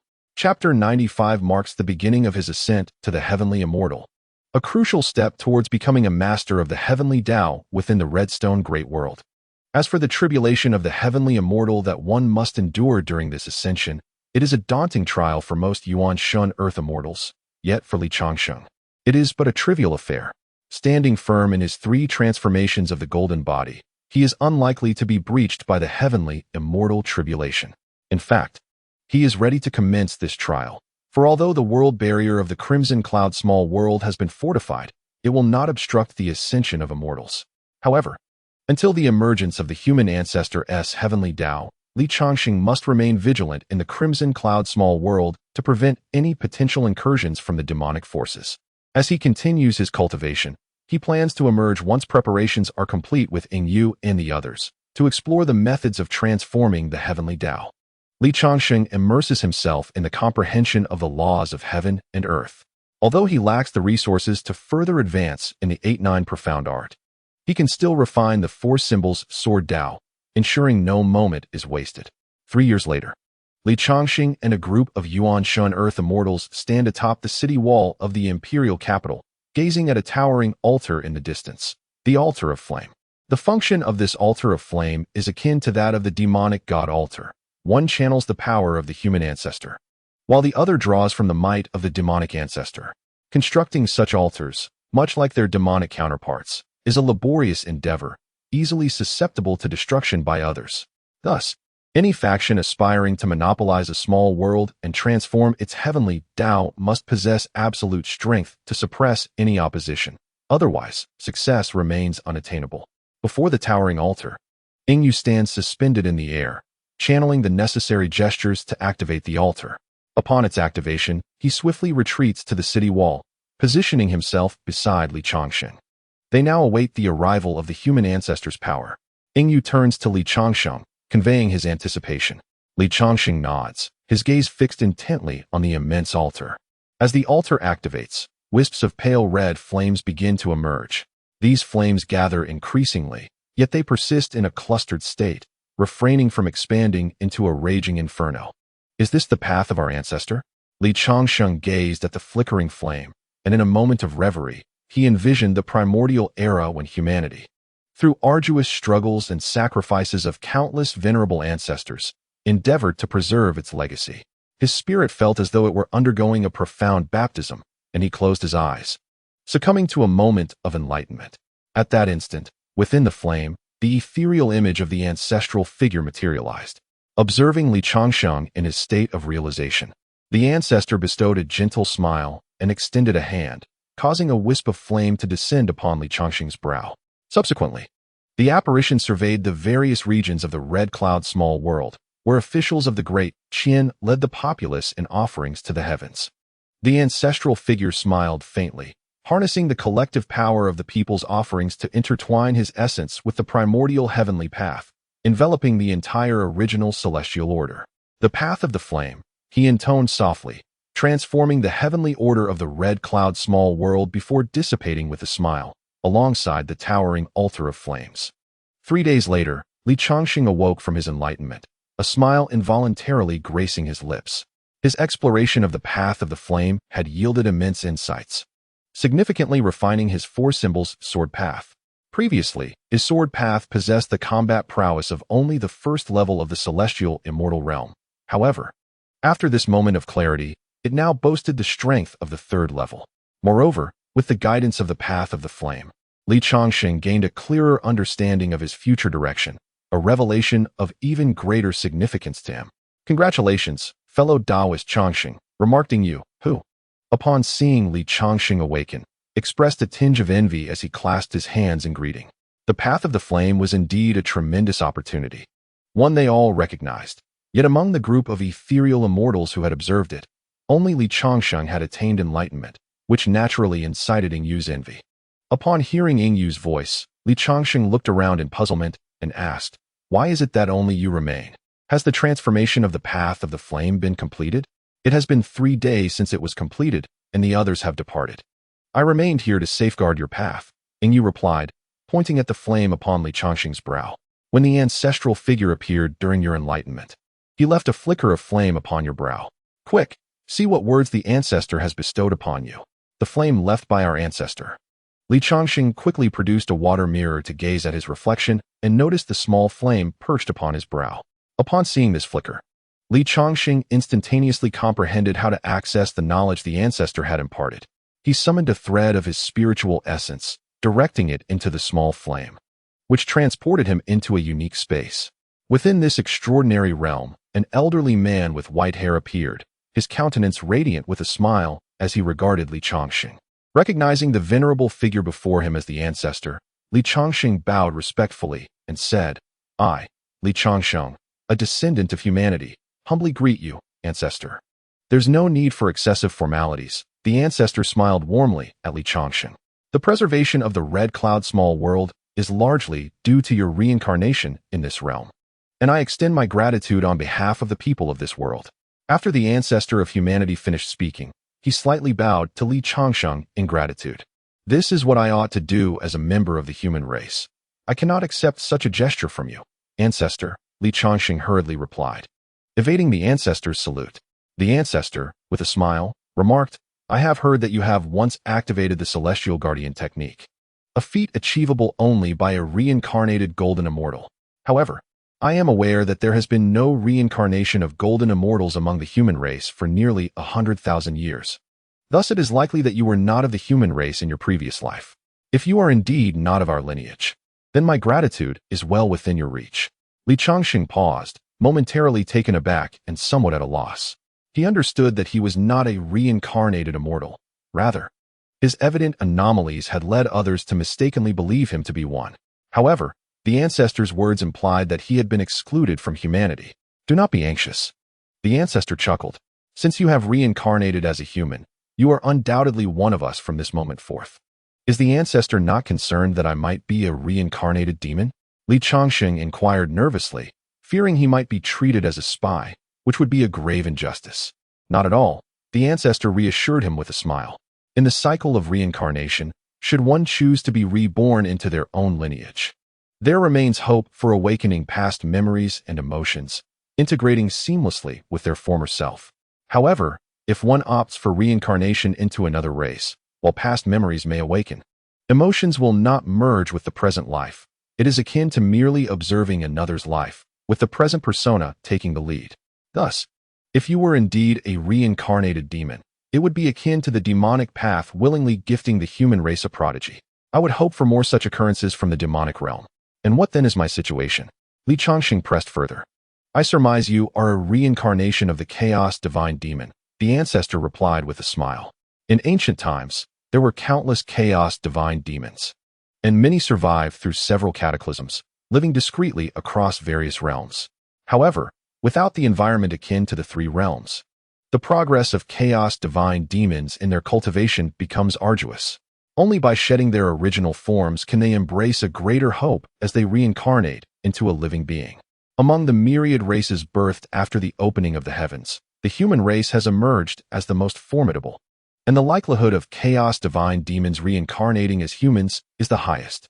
In fact, since the destruction of the three realms, there have already been several chaos divine demons who have reincarnated into humanity. You are not the sole one. Ah, now I understand. Li Changsheng nodded in realization, feeling a sense of relief. The reincarnation of a chaos divine demon bore no significant difference from that of an immortal, as long as he was not treated as an outcast. As for the potential lack of awakened past memories in the future, he could easily devise an excuse to deflect such inquiries. Moreover, with sufficient strength, once he reached the realm of the heavenly path, who would dare to question his origins? The ancestor gazed at Li Changsheng with a warm smile, and, seeing him relax, spoke. Your ability to comprehend the way of the flame of heritage and grasp the unyielding spirit of our race signifies that you are indeed one of us. I wish to take you as my disciple. Would you be willing? I am willing. Li Changsheng immediately nodded upon hearing the words of his master, without a trace of hesitation. Although he possessed the mythical card system and was confident that he would eventually ascend to the Tao realm, he was still weak at present. Thus, he was more than willing to cling to the leg of a mighty figure in the Tao realm. To become a disciple of such a grand master meant that, should he inadvertently provoke other Tao realm beings in the future, he would at least have a strong backing to rely upon for protection. Excellent. The ancestor of humanity smiled and nodded before addressing Li Changsheng. Due to the restrictions of the laws of this small world, I cannot formally bestow upon you the rights of apprenticeship. Once you transcend the celestial tribulation and ascend, my token will bring you to the heavenly realm to meet me, at which point we shall properly conduct the apprenticeship ceremony. Thank you, Master. Li Changsheng expressed his gratitude. Ha ha ha. I shall await you in the heavenly realm. The ancestor of humanity laughed heartily 3 times before vanishing into the ethereal space. With the ancestor's disappearance, Li Changsheng awakened, unable to suppress his own laughter. Changsheng, my friend, what fortuitous event has brought you such joy? Yingyu inquired, observing the elated Li Changsheng. The ancestor has accepted me as a disciple, Li Changsheng replied with a smile. As long as I successfully navigate the tribulation, I will directly enter the heavenly realm to cultivate. What? Yingyu was momentarily taken aback, then looked at Li Changsheng with envy. I never imagined such an extraordinary opportunity would fall into your hands. I lament not possessing your talent. My inability to penetrate the essence of the fire path has kept me from catching the ancestor's eye, thus missing such a monumental opportunity. Changsheng, my friend. Yingyu grasped Li Changsheng's shoulder. Should you prosper in the future, do not forget to lend a hand to me. Of course, of course. Li Changsheng nodded with a beaming smile. Chapter 98, 1 month later. In an uninhabited expanse outside the imperial capital, Li Changsheng gazed skyward, preparing to invoke his celestial tribulation. For cultivators, attaining the 9th level of the primordial spirit realm granted them the qualification to trigger the celestial tribulation. Successfully overcoming this tribulation would allow them to ascend into the grand world, becoming carefree, celestial beings unburdened by the 3 calamities and 9 tribulations. Yet, the celestial tribulation was notoriously difficult to navigate, One had to fully comprehend a specific branch of their own Tao to possess any assurance of success. Even Yu, with his formidable strength, only harbored a mere 10% chance of successfully overcoming the tribulation, with the remaining 90% likely leading to his demise at the hands of the celestial tribulation. However, for Changsheng, the celestial tribulation posed no challenge. Whether through his chi refining techniques or body refining methods, he could easily surmount either one alone. As Changsheng invoked the celestial tribulation, swirling black clouds materialized above him, emanating an immense pressure that bore down upon him. On the city walls of the imperial capital, Yu observed the ominous clouds, a look of solemnity crossing his face. It was not that he doubted Changsheng's ability to succeed. Rather, it was a mark of respect for the celestial tribulation from a fellow cultivator. Your Majesty, do you think our young master can endure this trial? As Yu stood beside Ziyan, she gazed at the ominous black clouds that exuded an overwhelming aura of power, her heart filled with apprehension. She pondered the true extent of her own strength, feeling that the black clouds were particularly terrifying. Do not worry. To others, this heavenly immortal tribulation may appear daunting, but with Changsheng Taoist's prowess, he will easily transcend it. Yu reassured her with a smile. Rest assured, Sister Ziyan, our young master has the power to shatter demonic nests. He is a formidable being with the strength of a heavenly immortal. If he cannot overcome this heavenly immortal tribulation, then no one else could possibly succeed. Hong Xiao, standing beside Ziyan, chimed in with a smile. With Yu and Hong Xiao's words, Ziyan finally relaxed. The reason Ziyan and Hong Xiao were present during Changsheng's tribulation was due to the rules of the small world, which allowed one person to ascend, taking along those close to them. A practitioner who successfully navigates the heavenly immortal tribulation can lead some of their intimate companions through the ascension pathway into the greater world. Although the small world is safe, its barriers prevent many treasures from entering, or they require significant sacrifices to acquire. Conversely, once one enters the greater world, the cost of obtaining useful items for mortals becomes quite ordinary. Thus, practitioners who ascend are inclined to bring along their loved ones. In the Qi and small world, the person Changsheng was most familiar with was Yu. However, as the ruler of Deqian, and with her considerable strength, she was likely to ascend on her own in the future, and thus did not need to be taken along by Changsheng. Besides Yu, the only others were Ziyan and Hong Xiao. One was Changsheng's maid, while the other had been his protector for some time. Given the talents of the two women, they would likely only reach the mortal realm and could never aspire to become Yuanshan Earth immortals. Therefore, accompanying Changsheng on his ascent was the best opportunity for their future development. Both women were well aware of this. So when Changsheng inquired whether they wished to follow him in his ascent, they both eagerly agreed. This was a celestial opportunity that countless mortals, and even Yuanshan Earth immortals would envy, and they certainly could not afford to miss it. At that moment, the swirling black clouds above Changsheng seemed to have amassed sufficient power. With a thunderous roar, a bolt of tribulation lightning suddenly descended, carrying immense might directed at Changsheng. The power of this lightning was so formidable that even a 9th-level Yuanshan would suffer severe injuries from it. Although Changsheng possessed a robust physique capable of withstanding the lightning strike, it would still cause him pain, particularly affecting his appearance. Hence, Changsheng immediately unleashed his life-bound flying sword, cleaving towards the tribulation lightning. With a swift motion, the sword struck down, dispersing the overwhelming lightning, preventing it from reaching Changsheng. Moments later, another bolt of lightning descended with even greater strength and speed. Those with weaker abilities, even at the 9th level of Yuanshan, would find it impossible to react to such velocity and would be struck by the lightning. With a swift flash of sword light, yet another formidable lightning tribulation was effortlessly dispelled. As subsequent bolts of tribulation descended, each more potent and rapid than the last, they proved utterly incapable of approaching Changsheng, who wielded celestial combat prowess, and were swiftly shattered by him. Such a graceful navigation through tribulation filled Yu and the other spirit-seeking immortals with envy, longing to experience such ease themselves. Yet, they were acutely aware that this method of transcending tribulation belonged to extraordinary prodigies. If they were to face tribulation in the future, it would be a perilous affair, with survival itself being the greatest triumph. As the 9th bolt of tribulation struck and was easily dismantled by Changsheng, the swirling black clouds in the sky dissipated, giving way to a vortex of golden clouds. Subsequently, a beam of golden light descended from the clouds, illuminating Changsheng. This radiant light enveloped him, merging with his spirit and causing it to transform from a mere 9 inches to a full foot in size.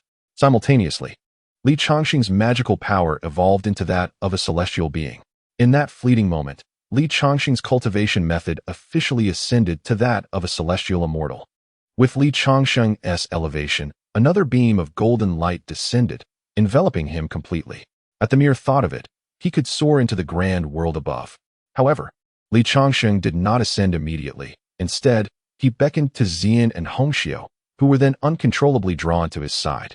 Following this, with a mere thought, Changsheng began to ascend along the golden beam, departing from the Crimson Cloud Minor world and entering the Redstone Major world.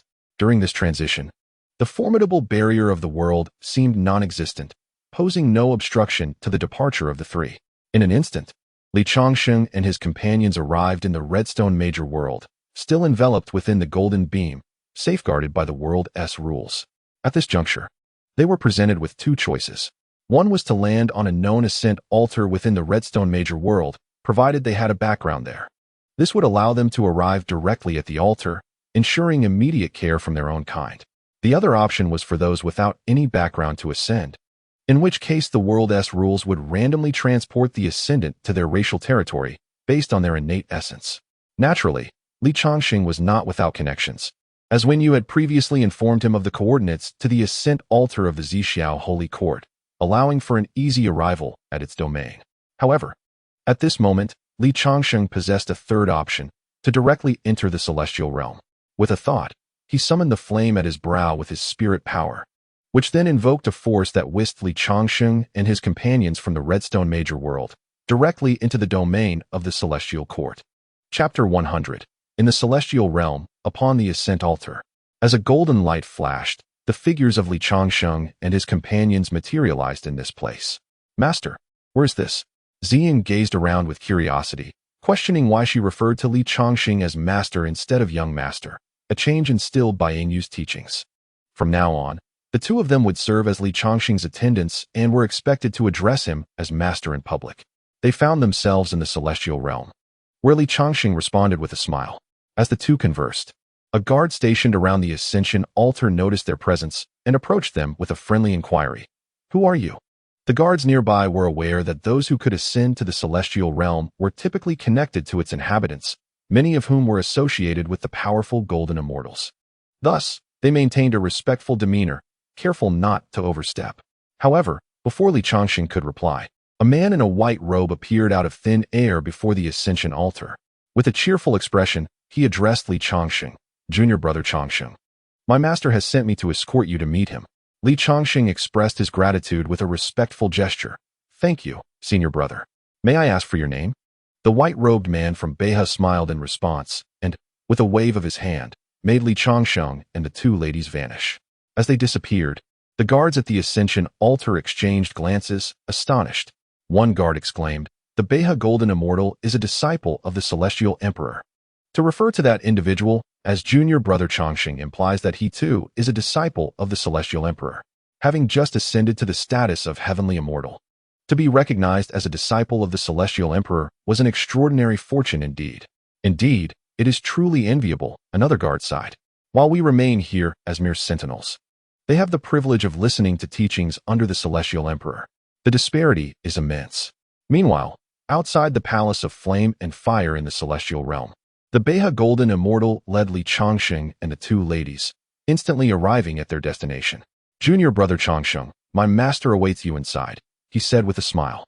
Changsheng nodded and turned to the 2 ladies, who appeared somewhat anxious. Do not worry, wait here for my return. He then addressed the Beha Golden Immortal.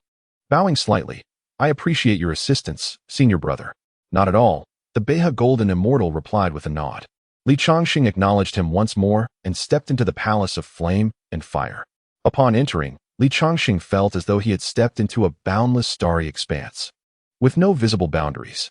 In the center of this celestial space floated a cloud bed, upon which sat an elderly man with white hair, his master, the ancestor of humanity. In contrast to the gentle demeanor he had witnessed in the previous vision, the true form of the ancestor radiated a majestic presence. Changsheng, standing before him, felt as insignificant as an ant in the face of a blazing sun. "Disciple, I bow before you, Master," he said, taking just a few steps that seemed to traverse endless distances, reaching the cloud bed. With utmost reverence, he knelt and performed the traditional 3 kneels and 9 kowtows, signifying his formal acceptance as the true disciple of the ancestor. "Beloved disciple, rise swiftly." The ancestor of humanity smiled as he extended his hand, gently assisting Changsheng, who had just bowed in respect. With a warm grin, he produced a long sword and tossed it to Changsheng, saying, "The path you have comprehended is that of the 4 symbols swordsmanship. This exquisite sword, a treasure of the highest quality, has been specially sought out as a gift for you." "Thank you, Master," Changsheng exclaimed joyfully as he accepted the sword. This was indeed a precious artifact of superior grade, one that only the most elite of celestial beings could hope to possess. Even ordinary golden immortals might only have access to treasures of lesser quality.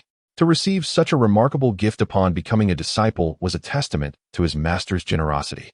"Every disciple of mine is afforded the opportunity to hear my teachings," the ancestor observed, gazing at the delighted Changsheng. "Will you utilize this opportunity now? Or would you prefer to wait until you have progressed further in your cultivation?" "I would like to wait," Changsheng replied solemnly. Having just ascended to the realm of the celestials, he felt his foundation was still insufficiently solid, and he was reluctant to squander such an invaluable chance. He believed that after a period of diligent practice, once he had amassed a plethora of questions, it would be the perfect moment to seek the wisdom of a great master. "Very well," the ancestor responded without surprise. He waved his hand at Changsheng, saying, "You may go now. The North River will make arrangements for you. Once you have accumulated enough experience, return to seek me." "Understood, Master. I take my leave," Changsheng replied respectfully, nodding his head before retreating a few steps to exit the Hall of Flames. "Senior brother North River, I will rely on you henceforth." Changsheng addressed the golden immortal North River with a courteous gesture. "You and I are brothers. There is no need for excessive formality," North River replied with a smile. "I am merely the least capable disciple of our master, here to assist him and care for newly arrived brothers like yourself." Though North River spoke with humility, Changsheng understood that he was likely the most favored disciple of the ancestor, which was why he remained close by. Unlike other disciples, who received only a single one-on-one session upon initiation, North River had the advantage of years spent at the ancestor's side, reaping invaluable guidance. Anyone who truly believed him to be inept would be a fool, for among the golden immortals of the human race, North River undoubtedly ranked among the top. Under North River's guidance, the trio arrived at a cave dwelling. North River pointed to the residence and said with a smile, "These nearby caves are designated for disciples below the golden immortal level. When you, Longsheng, advance to golden immortal, you may select a superior dwelling." "Understood." Changsheng nodded with a smile. North River then produced a token and a ring, presenting them to Changsheng. "This token is for your residence. Once refined, you shall become its master." The storage ring contains various resources for cultivation, which can be replenished every century from the treasure vault. This is a benefit bestowed upon us by our master. The higher your cultivation, the more resources you may claim. Indeed. Changsheng smiled as he accepted the token and ring. "One last thing," North River continued. "After you settle in, do take the time to visit the Hall of All Laws. It houses numerous methods collected by our master, which all disciples can view freely. This will greatly benefit your journey to perfect your own path." "Thank you for your guidance, senior brother," Changsheng expressed gratefully. "There is no need for formalities. I shall not disturb you any further. Should you require anything, do not hesitate to seek me out," He replied, revealing the location of his cave dwelling to Changsheng. They exchanged communication talisman frequencies before he vanished from sight. As he departed, Changsheng refined the cave talisman in his hand and led the 2 women into the dwelling. Upon entering, the 2 women behind him gasped in astonishment. The exterior of the cave appeared unremarkable, yet within lay a breathtaking expanse, adorned with clusters of palatial structures, majestic mountains, and flowing rivers, all of which were visually alluring. "Master, this place is truly magnificent. Shall we make our home here from now on?" Ziyan asked, her expression one of disbelief. "Indeed. This location shall be our home henceforth," Changsheng affirmed with a smile and a nod. Chapter 102. Inside the cave, within a grand hall, Changsheng sat cross-legged at a tea table. He lifted a cup of tea and took a sip, his eyes sparkling with delight as he remarked, "This spirit-enriching tea is exquisite. It provides a slight boon to the primordial spirit. The treatment of a senior disciple is indeed splendid." The spirit-enriching tea he indulged in was one of the privileges granted to disciples of the human ancestor, replenished every century. In addition to this tea, a variety of spiritual fruits and elixirs were available, all of which were of the highest quality for both entertaining guests and personal consumption. Ziyin, Hongxiu. Li Changsheng addressed the two women attending to him. "Each of you shall take 10 pieces of spirit-enriching tea. Brew 1 piece every 3 days. It will draw your souls closer to the primordial spirit, greatly aiding your future advancement to that realm." "Master, this spirit-enriching tea is a resource for your cultivation. It would be a waste to give it to us," Ziyin protested, having heard Li Changsheng mention its benefits for celestial beings. "Indeed, Master," Hongxiu added. "We are already overjoyed to be in the celestial realm. We cannot hinder your cultivation progress." "Haha, you two are truly foolish," Li Changsheng chuckled. "With your master's cultivation level, this so-called spirit-enriching tea is merely a novelty. It will not significantly enhance my progress. You may take it without concern. Furthermore, you must diligently cultivate and elevate your strength to the primordial spirit realm as swiftly as possible. Otherwise, outsiders might think me miserly for failing to nurture you both adequately." "Then we thank you, Master," Ziyin and Hongxiu replied, feeling unburdened and accepting Li Changsheng's generous gift. "Remain here in the cave. I shall visit the 10,000 Methods Pavilion," Li Changsheng concluded, finishing his tea before departing for the pavilion. Outside the 10,000 Methods Pavilion, Li Changsheng's figure materialized as he stepped forward. Inside the pavilion, there were no guards, nor was there a need for any. This celestial realm was the domain of the human ancestor. Even those of the celestial realm could not intrude upon this sacred space without alerting the human ancestor. As Li Changsheng entered the Hall of All Laws, his gaze was immediately drawn to the towering shelves filled with tomes. Each volume, a precious treasure in the outside world, lay here for his perusal. After surveying his surroundings, Li Changsheng made his way directly to the sword path section, eager to seek out the techniques he required. At his current level of cultivation, he understood the folly of gluttony. Thus, despite the abundance of sword techniques available, he refrained from attempting to acquire them all. In the realm of the celestial immortals, it is paramount to prioritize quality over quantity. It is only upon reaching the golden immortal level, when one can condense the golden immortal Tao fruit, that the pursuit of numerous techniques becomes advantageous. After a thorough exploration of the sword path section, he selected 3 sword manuals. The first was the 4 symbols sword canon, perfectly aligned with Li Changsheng's primary focus on the 4 symbols sword Tao. The second was the celestial star sword canon, which harnessed the power of the celestial bodies, capable of forming a formidable array to ensnare adversaries when cultivated to a profound level. Given that his 4 symbols sword canon already possessed the ability to conjure the 28 lunar mansions, this celestial star sword canon complemented it beautifully, making it an ideal secondary study. The final selection was the 5 elements sword canon, centered on the 5 elements path, which shared numerous overlaps with Li Changsheng's 4 symbols sword Tao. This manual would greatly aid him in refining his practice. Hence it was chosen as one of his supplementary sword techniques. All 3 of these sword canons were of golden immortal caliber. A primary focus paired with 2 supplementary texts was a perfect balance. Any additional texts would only serve as encumbrances, distracting Li Changsheng and hindering his progress. Having completed his selection, Li Changsheng began to wander leisurely through the Hall of All Laws, exploring other texts within. At present, he had achieved mastery in 8 or 9 body-refining techniques, possessed the 4 symbols sword canon for energy cultivation, and also had his innate divine ability, the 4 symbols star realm. His speed in sword teleportation was remarkably swift. Regardless of whether it involved offense, defense, or controlling adversaries, Li Changsheng was adept at managing all situations, confident that honing his own skills would suffice against any foe.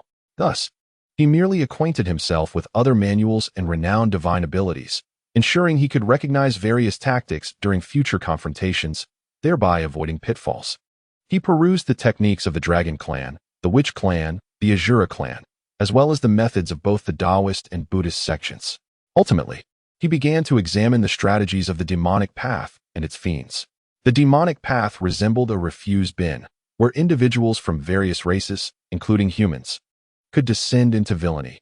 even practitioners from the Taoist and Buddhist traditions occasionally faltering and succumbing to the demonic realm. The methods employed by the demons were intricate and multifaceted, encompassing techniques from all races, combined with the tenets of the demonic path, rendering them particularly formidable.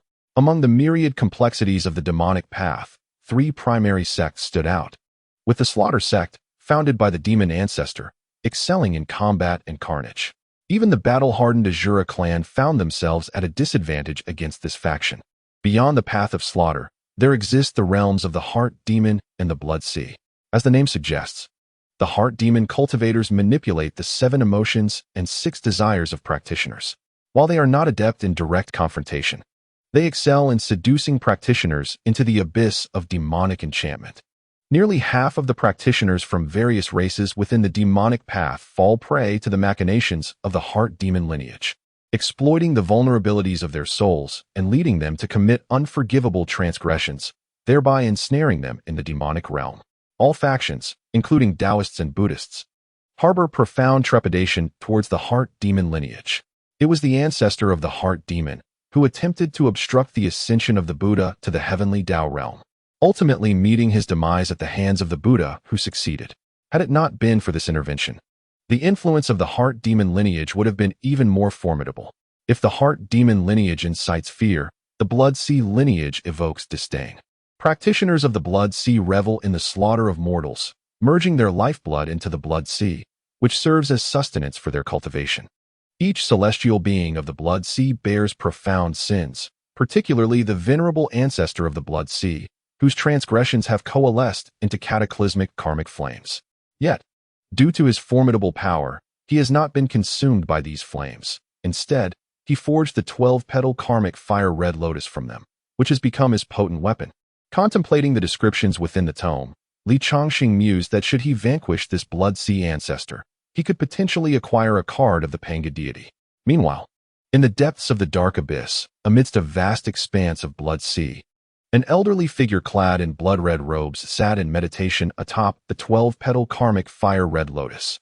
Suddenly, the elder opened his eyes, a radiant joy illuminating his features as he murmured to himself, "After countless years of arduous cultivation, I have finally grasped the mysteries of the cosmos. My blood sea shall soon attain the heavenly Tao realm." Chapter 104. Upon the 12-petal karmic fire red lotus. After expressing his sentiments, the blood sea ancestor closed his eyes and commenced his breakthrough. As he ascended, a crimson radiance surged forth, sweeping across the 3 realms, imbued with the unparalleled might of the heavenly Tao. In that fleeting moment, all the mighty beings across the 3 realms sensed this surge of heavenly Tao energy, simultaneously realizing that the blood sea ancestor had broken through, becoming the 5th entity of the heavenly Tao within the realms. In the dark abyss, within the domain of the demon ancestor, the moment the blood sea ancestor achieved his breakthrough, the demon ancestor immediately sensed it, erupting into wild, maniacal laughter. "Our demonic path now boasts a 2nd heavenly Tao. What splendid news this is! Hong, Sure, and Sui, you 3 who once suppressed me. With the ally from the blood sea at my side, I am no longer alone." The demon ancestor's gaze turned fierce as he fixated on the chaotic palace, the blissful world, and the heavenly realm. With the emergence of a 2nd heavenly Tao within the demonic path, he would not be content with the current configuration of the 3 realms. The territories of the 99 dominions must yield more ground to the forces of the demonic path. The demon ancestor's mind was already devising plans to instigate a grand conflict between righteous and demonic forces, a fitting celebration for the blood sea ancestor's attainment of the heavenly Tao. Within the heavenly realm, at the Ember Palace, the ancestor of humanity was immediately made aware that the one who had broken through was none other than the blood sea ancestor of the demon path. His expression slightly darkened as he began to contact the Tao ancestor and the Buddha ancestor. Moments later, 2 phantoms appeared within the Hall of Flames. One was a young man clad in a Tao robe, and the other was a middle-aged monk with a shaved head. Both renowned figures from the 3 realms, the Tao ancestor and the Buddha ancestor. "Hong, Sure. You are both aware that the blood sea has attained the status of the heavenly Tao, correct?" The ancestor of humanity stated in a grave tone. Indeed. Both the Tao ancestor and the Buddha ancestor nodded in unison. The demon path has always harbored ulterior motives, with the emergence of another at the heavenly Tao level. It is inevitable that they will seize the opportunity to instigate a great war between the righteous and the demonic to expand their territories. The ancestor of humanity continued, I hope that we can join forces to suppress the arrogance of the demon path. As long as the Tao sect and the Buddhist sect are willing to exert their full strength, the numerous holy courts within the territories of the human race will allow you to preach your doctrines. The Tao ancestor nodded gently. Sway, you need not worry too much. Even with the blood sea attaining the Tao, we can still keep them in check. Indeed, the Buddha ancestor smiled and nodded, with a 3-2 advantage. The demon path holds no significant leverage and cannot stir up tremendous waves. The outcome will ultimately depend on those below.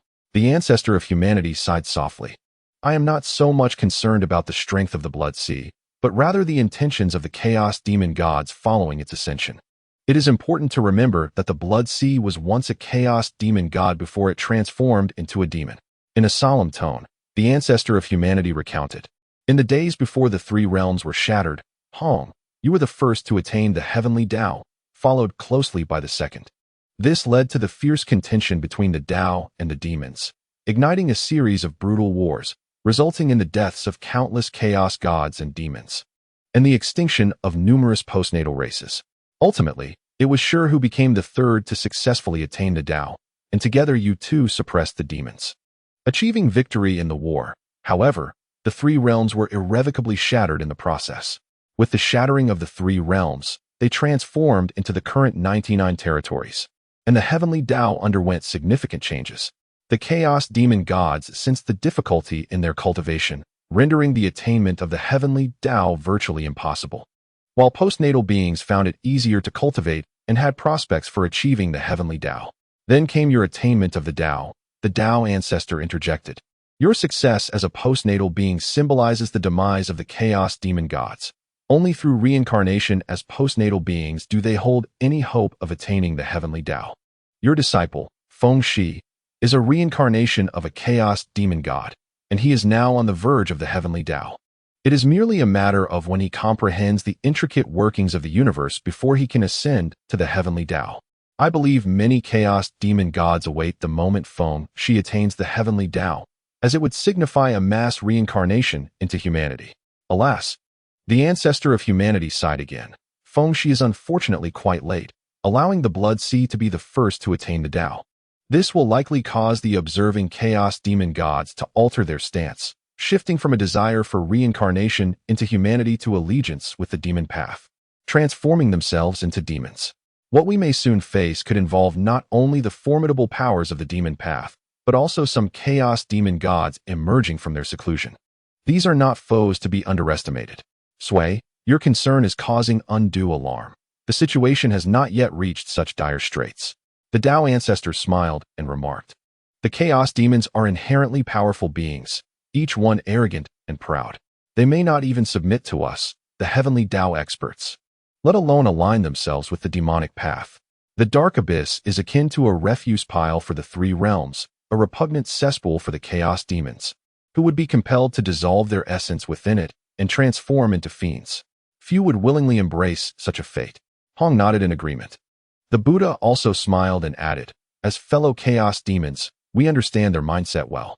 Unless the human race sees no glimmer of hope, they will never plunge into the dark abyss, that vile pit. Such a cesspool can only be inhabited by beings like Mie and those of the blood sea, who thrive in darkness. I can even speculate that Mie and the blood sea do not relish the cesspool either. Mie, being the only one among them at the heavenly Tao realm, dares not leave the dark abyss for fear of being besieged by the three of us. Now that the blood sea has attained enlightenment, we shall see if he and Mie establish a sanctuary in the void, distancing themselves from the dark abyss, which will reveal much. The Buddha chuckled. Should they establish a sanctuary elsewhere?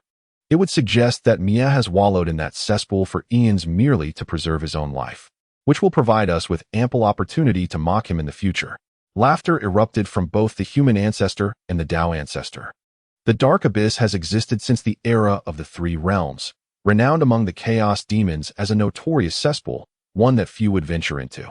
During the Great War of the Three Realms, the Tao ancestor and the Buddha joined forces to vanquish the demon ancestor, originally intending to surround and eliminate him. But he ultimately fled into the dark abyss.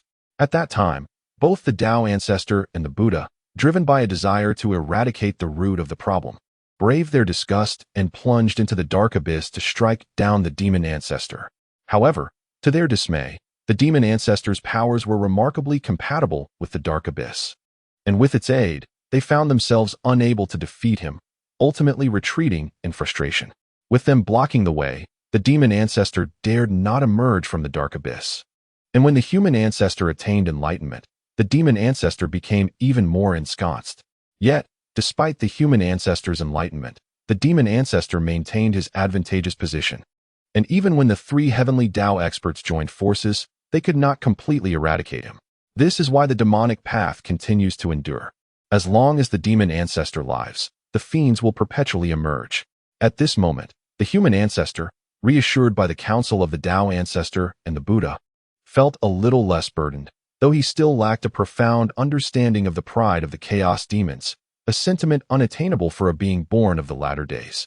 However, as long as the power of the chaos demons does not align with the demonic faction, the human ancestor harbored no significant worries about substantial losses for humanity. Chapter 106. Within the Hall of Eternal Flame. The human ancestor gazed at the departing apparitions of the Tao ancestor and the Buddha, sighing deeply, alas. Fengshi has faltered at the final step, allowing the Blood Sea to claim the initiative. This premature advantage has obliterated many of the benefits humanity had previously accumulated. In the realms of heaven and earth, among the myriad beings of the Tao realm, whether it be the Tao ancestor Hong or the demon ancestor Mie, including the Buddha Sakyamuni, they all embody the essence of chaotic deities and demons, each existing in solitary isolation, devoid of any racial affiliations. Only the human ancestor stands as a being born of the postnatal realm, backed by the existence of the human race. Thus, at the moment the human ancestor attains enlightenment, humanity ascends to become the central protagonist of the three realms. As the focal point of the heavenly domain, humanity enjoys the favor of the Tao, giving rise to a multitude of extraordinary talents and prodigies, swiftly evolving from one of the myriad races to the foremost clan of the three realms. Within the 99 territories of the three realms, apart from the 9 realms entirely dominated by the demonic and Buddhist paths, the remaining 90 territories are graced by the presence of the human sacred courts, occupying substantial lands. The fortune of humanity is robust. The human ancestor harnesses a portion of this fortune for cultivation, achieving remarkable progress and strength, rivaling even the Tao ancestor and the demon ancestor despite being a later entrant into the Tao realm. However, the Tao ancestor, demon ancestor, and Buddha, as existences of the Tao realm, are keenly aware of the extraordinary fortune of humanity and can ascertain the significant aid it provides to the human ancestor. Consequently, they promptly establish grand sects, gathering humanity as followers to partake in a portion of their fortune, transforming it into the fortune of their great teachings. Thus begins the relentless struggle among the 4 great Tao realms for the acquisition of fortune. As the leader of humanity, the human ancestor occupies a favorable position, initially allying with the Tao and the Buddha to suppress the demonic path, and subsequently aligning closely with the Tao ancestor, who advocates for a governance of non-action, to restrain the greedy Buddhist sect.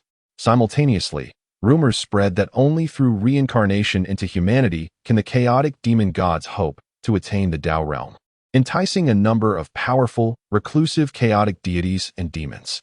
Under the influence of the human ancestor's stratagems, coupled with humanity's commendable efforts as the central protagonist, formidable beings emerge in abundance, creating a scene of flourishing prosperity, which indeed attracts a handful of reincarnated chaotic demon gods.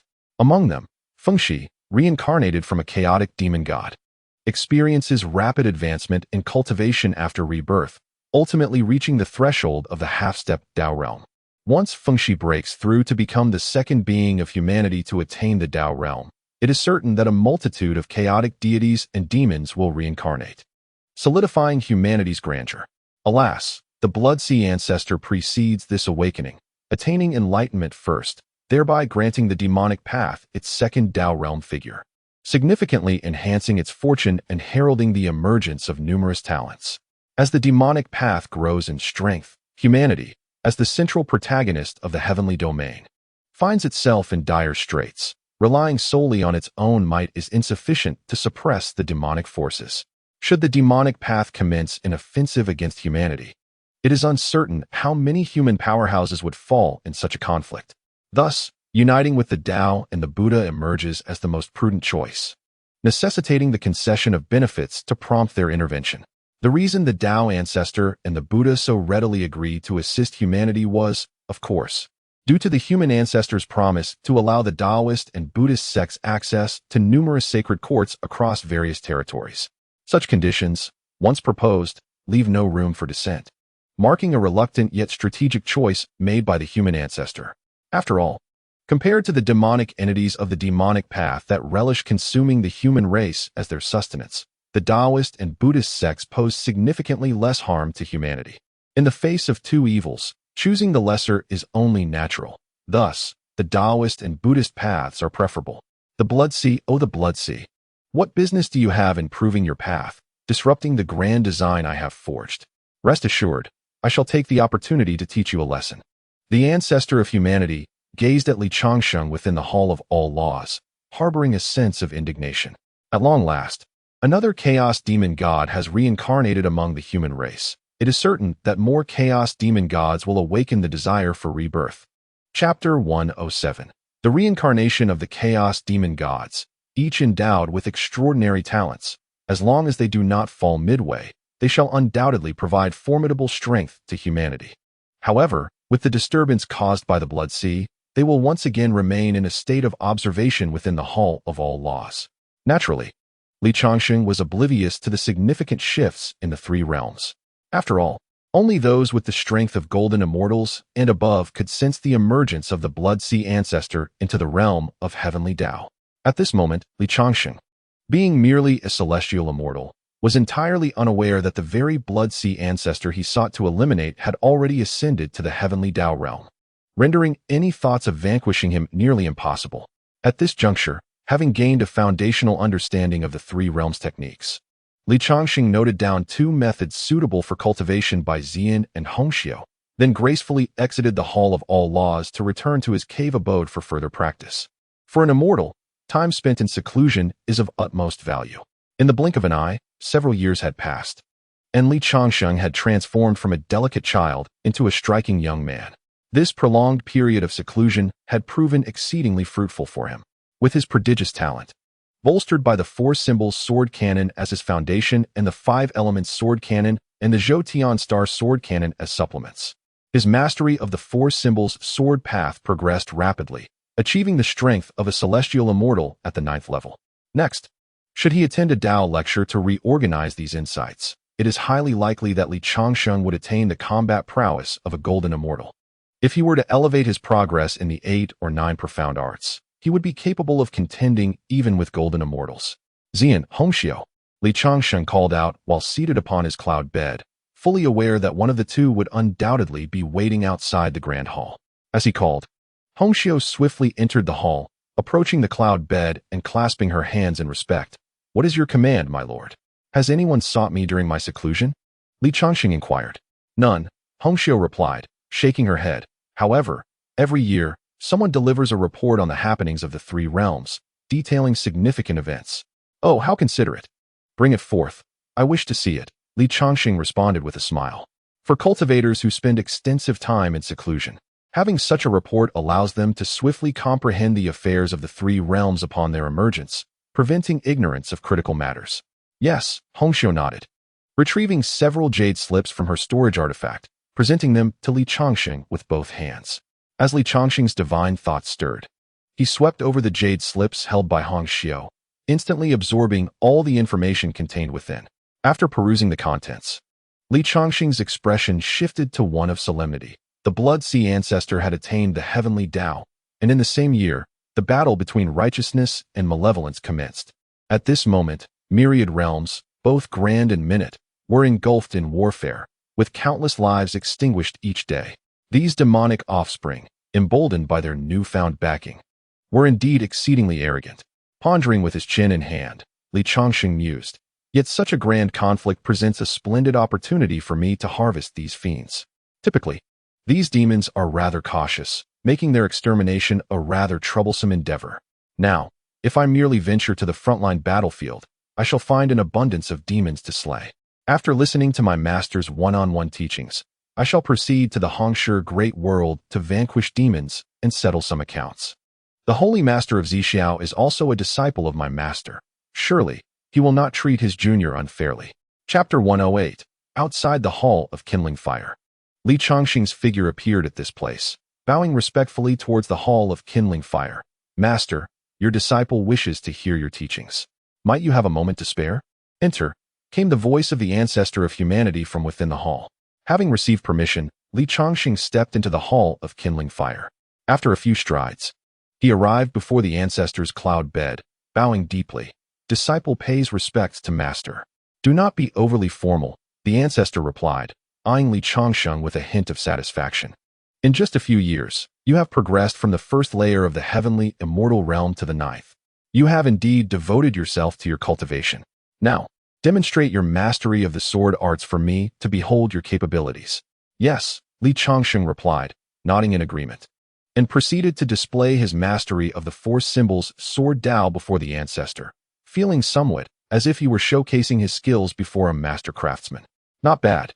Your foundation is quite solid, the ancestor remarked with a smile. The way of the four symbols, centered around earth, water, fire, and wind, can transform into the 5 elements of metal, wood, water, fire, and earth. Further, through the 5 elements, one can evolve into the 8 trigrams of Qian, Kuan, Zhan, Sun, Kan, Li, Jin, and Dui, and subsequently into the 28 lunar mansions, culminating in the 365 celestial bodies. This is the path of simplifying complexity. Your future cultivation should aim to simplify the 4 symbols Sword Dao into its more intricate form, evolving it into the Sword Dao of the celestial bodies. Ultimately, you must then revert it back to the 4 symbols Sword Dao, which signifies the moment you condense your golden immortal Dao fruit. Upon achieving your golden immortal Dao fruit, you will need to combine the 4 symbols into the 2 instruments, and subsequently unite the 2 instruments into the Taiji, ultimately grasping the Grand Dao of Taiji, which will mark your completion as a golden immortal. The ancestor succinctly outlined Li Changsheng's future path of cultivation before formally imparting his teachings.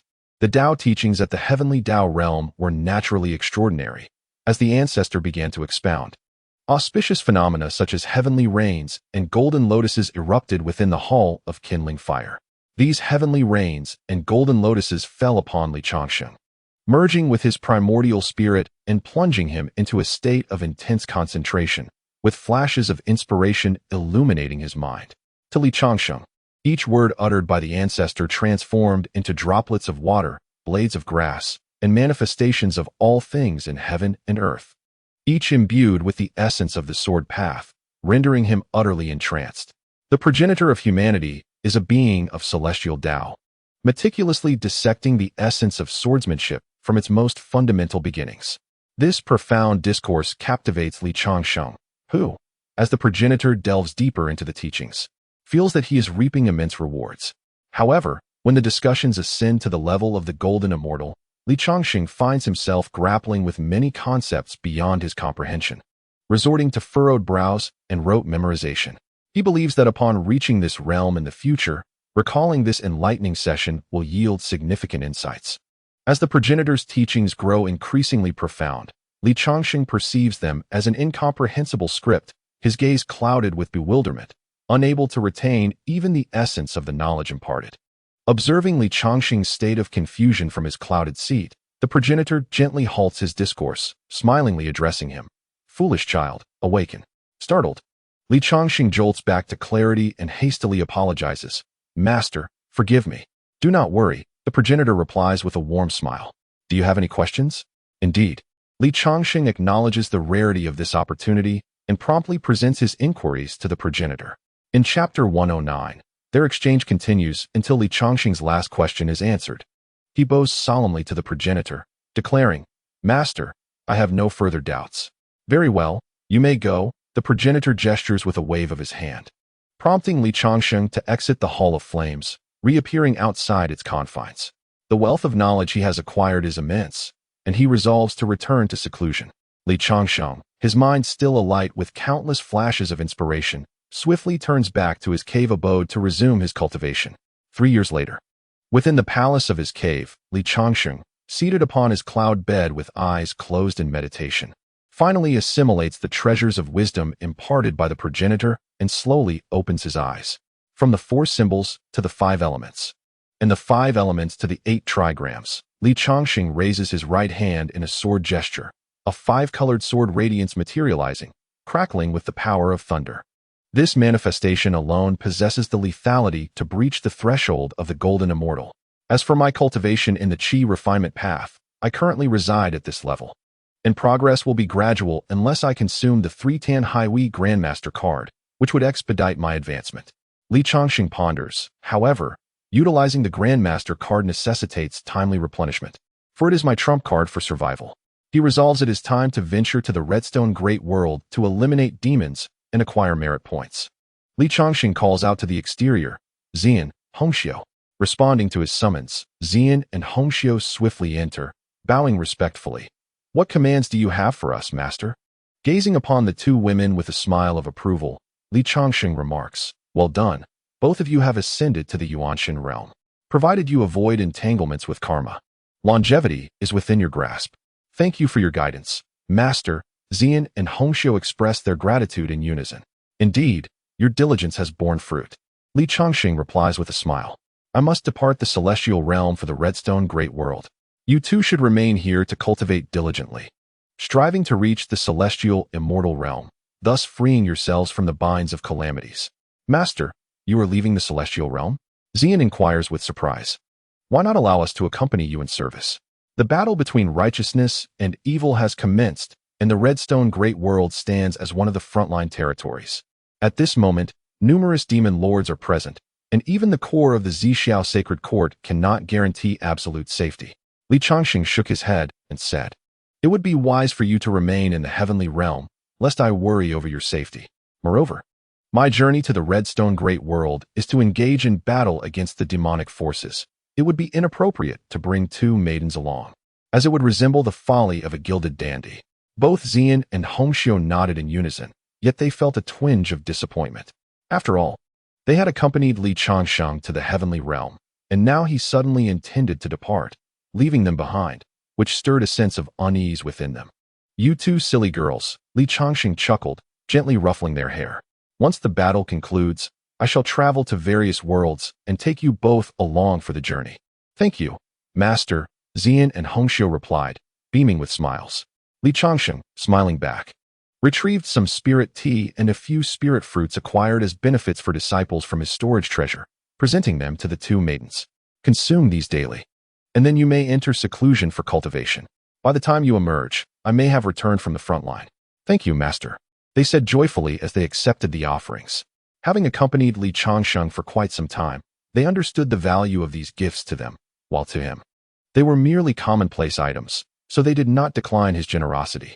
In the North River Golden Immortal S abode, within a grand hall, Changsheng sat opposite the North River Golden Immortal, sipping tea with a smile. Longsheng, what brings you here today? Inquired the North River Golden Immortal, somewhat puzzled. Since his arrival in the heavenly realm, Changsheng had been in seclusion, not only neglecting to seek him out, but also refraining from gathering with other senior brothers. Changsheng replied with a smile. I intend to venture to the Redstone Great World to vanquish the demons, and I have come to bid farewell to you. Brother Beha, to slay demons in the Redstone Great World? The North River Golden Immortal's expression turned serious as he looked at Changsheng, advising. While vanquishing demons is indeed a righteous endeavor, I should not dissuade you. However, you have only recently become an immortal. The priority now should be your cultivation. It would be prudent to strengthen your prowess before confronting such foes. Brother, please evaluate my sword technique, Changsheng said with a slight smile, pointing his sword hand toward the North River Golden Immortal. The tip of his finger shimmered with 5-colored radiance and crackled with thunder. The North River Golden Immortal was taken aback. With his prowess, he recognized the lethal potential of Changsheng's sword technique instantaneously. Although he could easily dispel such an attack, he was astonished that Changsheng had attained such strength in such a short span since arriving in the heavenly realm. No wonder he dared to entertain thoughts of slaying demons. As he marveled, the North River Golden Immortal casually countered Changsheng's sword technique with a flick of his finger, effortlessly dispelling it. He then regarded Changsheng with admiration, saying, I never imagined that you, my dear junior, would reach the 9th heavenly layer of the immortal realm so swiftly and possess the combat strength of a golden immortal. Such formidable combat prowess is indeed fitting for venturing into the vast world to vanquish demons. Given the strength of the North River Golden Immortal, he could have effortlessly discerned Li Changsheng's cultivation level with a mere glance. However, as Li Changsheng and the North River Golden Immortal are sworn brothers, the latter refrained from being impolite by probing into Li Changsheng's capabilities immediately upon their meeting. Nevertheless, as Li Changsheng engaged in action, his aura became apparent, allowing the North River Golden Immortal to perceive his true prowess. In the eyes of the North River Golden Immortal, Li Changsheng was indeed well suited for the task of exterminating demons in the great world. After all, demon monarchs would invariably attract the attention of the righteous Golden Immortals, rendering them too preoccupied to confront celestial immortals. With Li Changsheng's pinnacle cultivation at the 9th level of Celestial Immortal and his swordsmanship at the threshold of Golden Immortal, he could wreak havoc among the celestial demons, facing only the most elite of them in opposition. Such strength would minimize danger while maximizing gains on the battlefield. And the North River Golden Immortal understood why Li Changsheng chose to journey to the Redstone Great World to slay demons at this moment. Although they are disciples of the human ancestor, they cannot afford boundless resources for cultivation. True growth necessitates personal struggle. Thus, venturing to the battlefield to slay celestial demons is the optimal means of acquiring resources.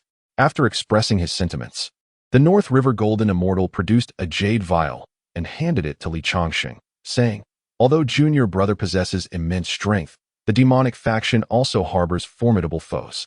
Utmost caution is essential upon entering the battlefield. This vial contains 3 9-turn golden pills. Consuming one will instantly dispel all negative conditions and restore all magical power, making it particularly suitable for use in combat. Consider it a token of my regard as your elder brother." "Thank you, elder brother," Li Changsheng replied, accepting the vial with gratitude, recognizing the gesture without further formality, and committing it to memory for future reciprocation.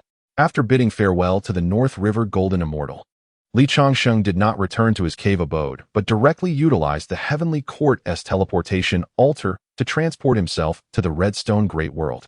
In Chapter 111, within the central square of the Purple Cloud Sacred Court's imperial capital, on a colossal teleportation altar, a flash of light heralded Li Changsheng's arrival. "May I inquire from whence you hail, fellow Taoist? Do you have acquaintances within the Purple Cloud Sacred Court?" asked a black-armored celestial immortal, standing in the void beyond the altar, bowing respectfully as he addressed Li Changsheng. "The heavenly realm," Li Changsheng replied with a gentle smile. "I have come in search of Brother Zixiao." "Brother Zixiao?" The black-armored celestial immortal was momentarily taken aback, then quickly realized that this referred to their leader, the Lord of Purple Cloud. The practitioners of the Purple Cloud Sacred Court were well aware of the Lord's origins as a disciple of the human ancestor. Moreover, this individual before him hailed from the heavenly realm and referred to the Lord as brother, indicating he too was a disciple of the human ancestor. The black-armored celestial immortal immediately bowed respectfully, saying, "Esteemed elder, please allow me to escort you to the guest hall, where golden immortal powers are stationed and can facilitate communication with His Majesty."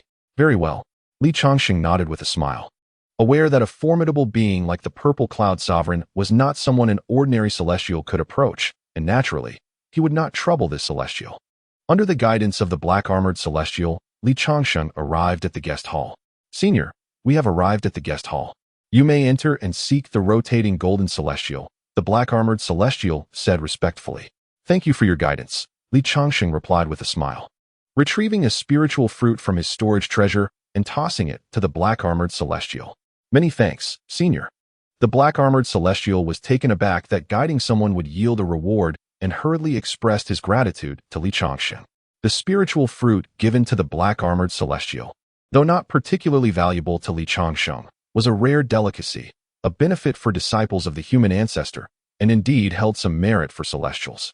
Such a fine item was something the black-armored celestial had never tasted before, rendering him profoundly grateful. After bidding farewell to the elated black-armored celestial, Li Changsheng stepped into the guest hall, immediately spotting an elderly man with black hair leisurely sipping tea at a table. "Welcome, fellow Taoist, to the Purple Cloud Sacred Court."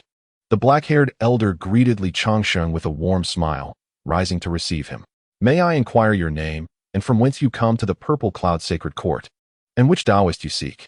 My name is Li Changsheng, and I hail from the heavenly realm, seeking my senior brother, the Purple Cloud Sovereign. Li Changsheng replied with a gentle smile. The black-haired elder was slightly taken aback, realizing that Li Changsheng was a disciple of the human ancestor, which caused his smile to broaden by threefold. He warmly invited Li Changsheng, "Please, take a seat and enjoy some tea. I shall notify His Majesty immediately. Then I shall impose upon you. May I ask for your name?" Li Changsheng said, settling down to savor the fine tea of the Purple Cloud Sacred Court. "I am Fu Lu," the black-haired elder replied with a smile. "Taoist Fu Lu, how fares the situation with the demonic forces in the Redstone Great World?" Li Changsheng inquired. "The battle is fierce," Fu Lu, a golden celestial, replied gravely. "Since the Blood Sea ancestor attained enlightenment, the demonic forces have sent reinforcements to the Redstone Great World, launching a relentless assault on our Purple Cloud Sacred Court. Fortunately, the Taoist and Buddhist sects have intervened to assist us, allowing us to hold our ground. However, with continuous reinforcements from the demonic side, they have been clamoring to swallow the Purple Cloud Sacred Court, and their attacks have yet to cease, leading to significant casualties among the mortals on the front lines, including many earthly and celestial beings. These demonic wretches are far too arrogant. They deserve to be eradicated," Li Changsheng declared with a fierce glint in his eyes. Chapter 112. Ha ha ha. Indeed, those demonic wretches deserve to be eradicated. A hearty laugh echoed from outside the hall, followed by a tall figure entering the guest hall. It was none other than the master of the Purple Cloud Sacred Court, the Purple Cloud Sovereign, Junior Brother Changsheng. "Welcome to the Purple Cloud Sacred Court," the Purple Cloud Sovereign said as he approached Li Changsheng. "I have long heard from Senior Brother Beha that our master has taken in another exceptionally gifted disciple. It is indeed a remarkable sight to see you today, Senior Brother Purple Cloud. Your prowess in establishing this vast domain of the Purple Cloud Sacred Court with just a sword is what I, the Supreme Master of Zhixiao, smiled and remarked. It is fortuitous that I share a bond with Junior Brother Changsheng. Had it not been for his intervention in the Crimson Cloud Small World, the realm would have succumbed to the clutches of malevolent demons, making them far more formidable adversaries. Presently, however, the Crimson Cloud Small World is under the auspices of the Zhixiao Sacred Court, and with the power derived from this pivotal world, the frontline battles have become significantly more manageable. The Supreme Master of Zhixiao continued earnestly. Initially, I intended to await Junior Brother Changsheng's ascension to the Zhixiao Sacred Court before bestowing any rewards. However, I did not anticipate that he would be valued so highly by our master, leading to his direct ascension to the heavenly realm for cultivation. Now that you have arrived, it is time for me to present your reward. I am prepared to bestow upon you a high-grade spiritual treasure or resources equivalent to its worth. Which would you prefer? Goodness, Senior Brother, such generosity. Li Changsheng gasped in astonishment. A high-grade spiritual treasure is a coveted gem even among golden immortals, and despite being the Lord of the Sacred Court, the Supreme Master must possess only a limited number of them. After all, he commands several golden immortals who also require treasures to win their allegiance. Ha ha ha. The Supreme Master chuckled. You are worth this investment. His statement held truth. The merit of safeguarding the Crimson Cloud Small World warranted such a reward. Had Li Changsheng not taken the path of seeking the human ancestor as his master, the Supreme Master would have likely offered him only a mid-grade spiritual treasure, which would still have been a considerable acknowledgement.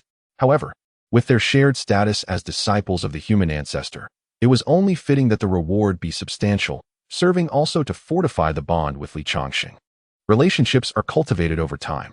Although Li Changsheng was not yet a golden immortal, his prodigious talent as a disciple of the human ancestor suggested that his ascension to that rank was imminent, with the potential to become a top-tier golden immortal. In this context, nurturing a favorable relationship now would be advantageous for the Zhixiao Sacred Court in the future, should they require assistance.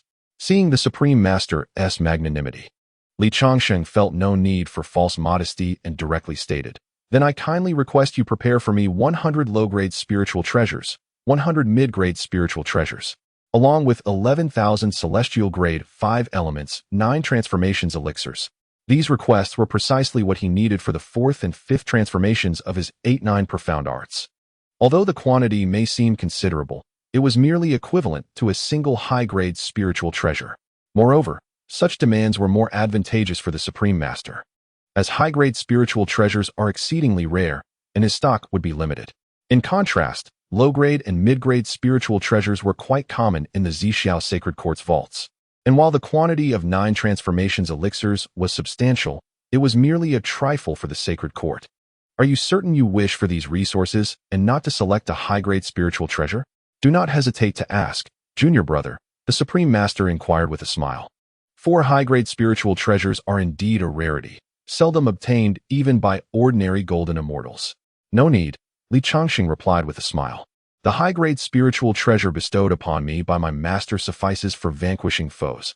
I require these resources to cultivate a particular secret technique. Chapter 113. The Sovereign of Purple Clouds smiled and nodded, his mind stirring as he retrieved supplies from the storeroom and transferred them into a storage ring, which he then handed to Changsheng. Thank you, Senior Brother, Changsheng replied with a smile as he accepted the storage ring. With these resources, he could cultivate the 8-9 profound art to its 5th transformation, rendering his physical body impervious even to the attacks of a celestial being at the 9th level, allowing him to engage in combat solely with his corporeal form against a celestial being at the 1st level. Such prowess would enable him to rampage through the battlefield at the celestial level. Senior Brother, kindly arrange a cave residence for me. I require a period of seclusion for cultivation before heading to the front lines to vanquish the demons. Changsheng addressed the Sovereign of Purple Clouds. Very well, Junior Brother. Follow me, the Sovereign of Purple Clouds replied with a smile, rising to personally escort Changsheng to a premier cave residence before leisurely departing. Within the cave, Changsheng seated himself upon a cloud bed and commenced his cultivation of the 4th transformation of the 8-9 profound art. The first 3 transformations merely required pure celestial elixirs. But upon reaching the 4th transformation, the demand for elixirs surged dramatically, additionally necessitating the essence of 100 inferior-grade spirit treasures. Changsheng first procured 100 inferior-grade spirit treasures, which possessed considerable hardness, making them difficult to destroy. However, the 8-9 profound art contained a unique method of softening, which rendered the inferior-grade spirit treasures malleable, thus facilitating their destruction. This softening technique, however, could only be applied to unowned spirit treasures, rendering it ineffective in battle against an enemy's treasures. Otherwise, it would have been a formidable weapon in combat. As Changsheng softened the 100 inferior-grade spirit treasures, he successfully extracted their essence. Subsequently, he retrieved 1005 elements 9 transformation celestial elixirs at the celestial level and began to absorb their energy through the 8-9 profound art. In no time, the 1009 transformations celestial elixirs were consumed, along with the essence of the 100 inferior-grade spirit treasures, resulting in Changsheng's golden body undergoing a transformation into the 4th transformation. Remarkably, this all transpired within merely 3 days. The 4th transformation of the 8-9 profound art granted a physical form comparable to that of inferior-grade spirit treasures, impervious to the attacks of the first 6 levels of celestial beings, allowing Changsheng to contend with celestial beings at the 9th level solely with his corporeal form. Undeterred, Changsheng pressed on to pursue the cultivation of the 5th transformation. In comparison to other body-refining methods, the 8-9 profound art was relatively straightforward to cultivate, provided there were sufficient resources, requiring little time for progress. The only drawback was that while each subsequent transformation was immensely powerful, the resource consumption was extraordinarily extravagant. For instance, the 5th transformation necessitated 100 medium-grade spirit treasures and 10,005 elements 9 transformations celestial elixirs, while advancing to the 6th transformation would require 100 superior-grade spirit treasures and 10,000 golden celestial level 5 elements 9 transformations celestial elixirs. Such demands would necessitate considerable expenditure even from the Sovereign of Purple Clouds. However, upon entering the 6th transformation, the strength of the physical body would be formidable, impervious even to the attacks of golden celestial beings at the 6th level, allowing one to engage in combat with golden celestial beings at the 9th level without succumbing. Upon reaching the level of golden immortal, the quest for even a slight enhancement in strength becomes exceedingly arduous. However, the 8-9 mysteries can be effortlessly advanced, provided one possesses an abundance of resources. When considered from this perspective, it indeed appears to be quite a bargain, albeit with the headache of how to acquire these resources. Nevertheless, as a disciple of the human ancestor, Changsheng has avenues to obtain such resources. According to the statements of the Northern River Golden Immortal, the human ancestor is quite generous towards his disciples, bestowing a high-grade spiritual treasure upon entry. Should a disciple succeed in attaining the Golden Immortal Tao fruit, a supreme-grade spiritual treasure will be granted, valued at 100 high-grade spiritual treasures, which are rare and sought-after items, exclusively possessed by the most formidable Golden Immortal beings. Therefore, if Changsheng can ascend to the Golden Immortal status, he will certainly be able to gather the resources equivalent to 100 high-grade spiritual treasures. On Changsheng's part, in order to swiftly condense the Tao fruit, he requires the use of the 3 Altars of the Sea Assembly Divine card for cultivation. Thus, it is evident why Changsheng ventures into the Redstone Great World to slay demons. The more demons he eliminates, the more merit points he accumulates, facilitating a smoother cultivation process and accelerating his ascension to Golden Immortal. Chapter 114. Ample resources. Changsheng successfully completed the 5th transformation of the 8-9 mysteries in a matter of days. With the achievement of the 5th transformation, his physical body is now capable of contending with the 1st level of Golden Immortal, and his swordsmanship has reached the threshold of Golden Immortal. He can effortlessly defeat ordinary celestial demons, and even the most formidable ones would find themselves facing inevitable demise in his presence. It is time to head to the front lines, to annihilate demons and accrue merit. Changsheng pondered this. Even though there were still several seconds remaining on his 3 Altars of the Sea Assembly Divine card, and he possessed a considerable number of merit points, allowing for substantial exchanges of time. However, this card serves as a trump card, in comparison to the strongest beings in the minor world. He is merely a spirit soul, Earth Immortal. The major world is replete with Golden Immortal powerhouses who can act at will, and Changsheng is wary of potential demon kings seeking to eliminate him. Thus, he must conserve his time wisely to avoid perilous situations. To further his cultivation with time, he must engage in the slaughter of demons to exchange for the necessary time for practice.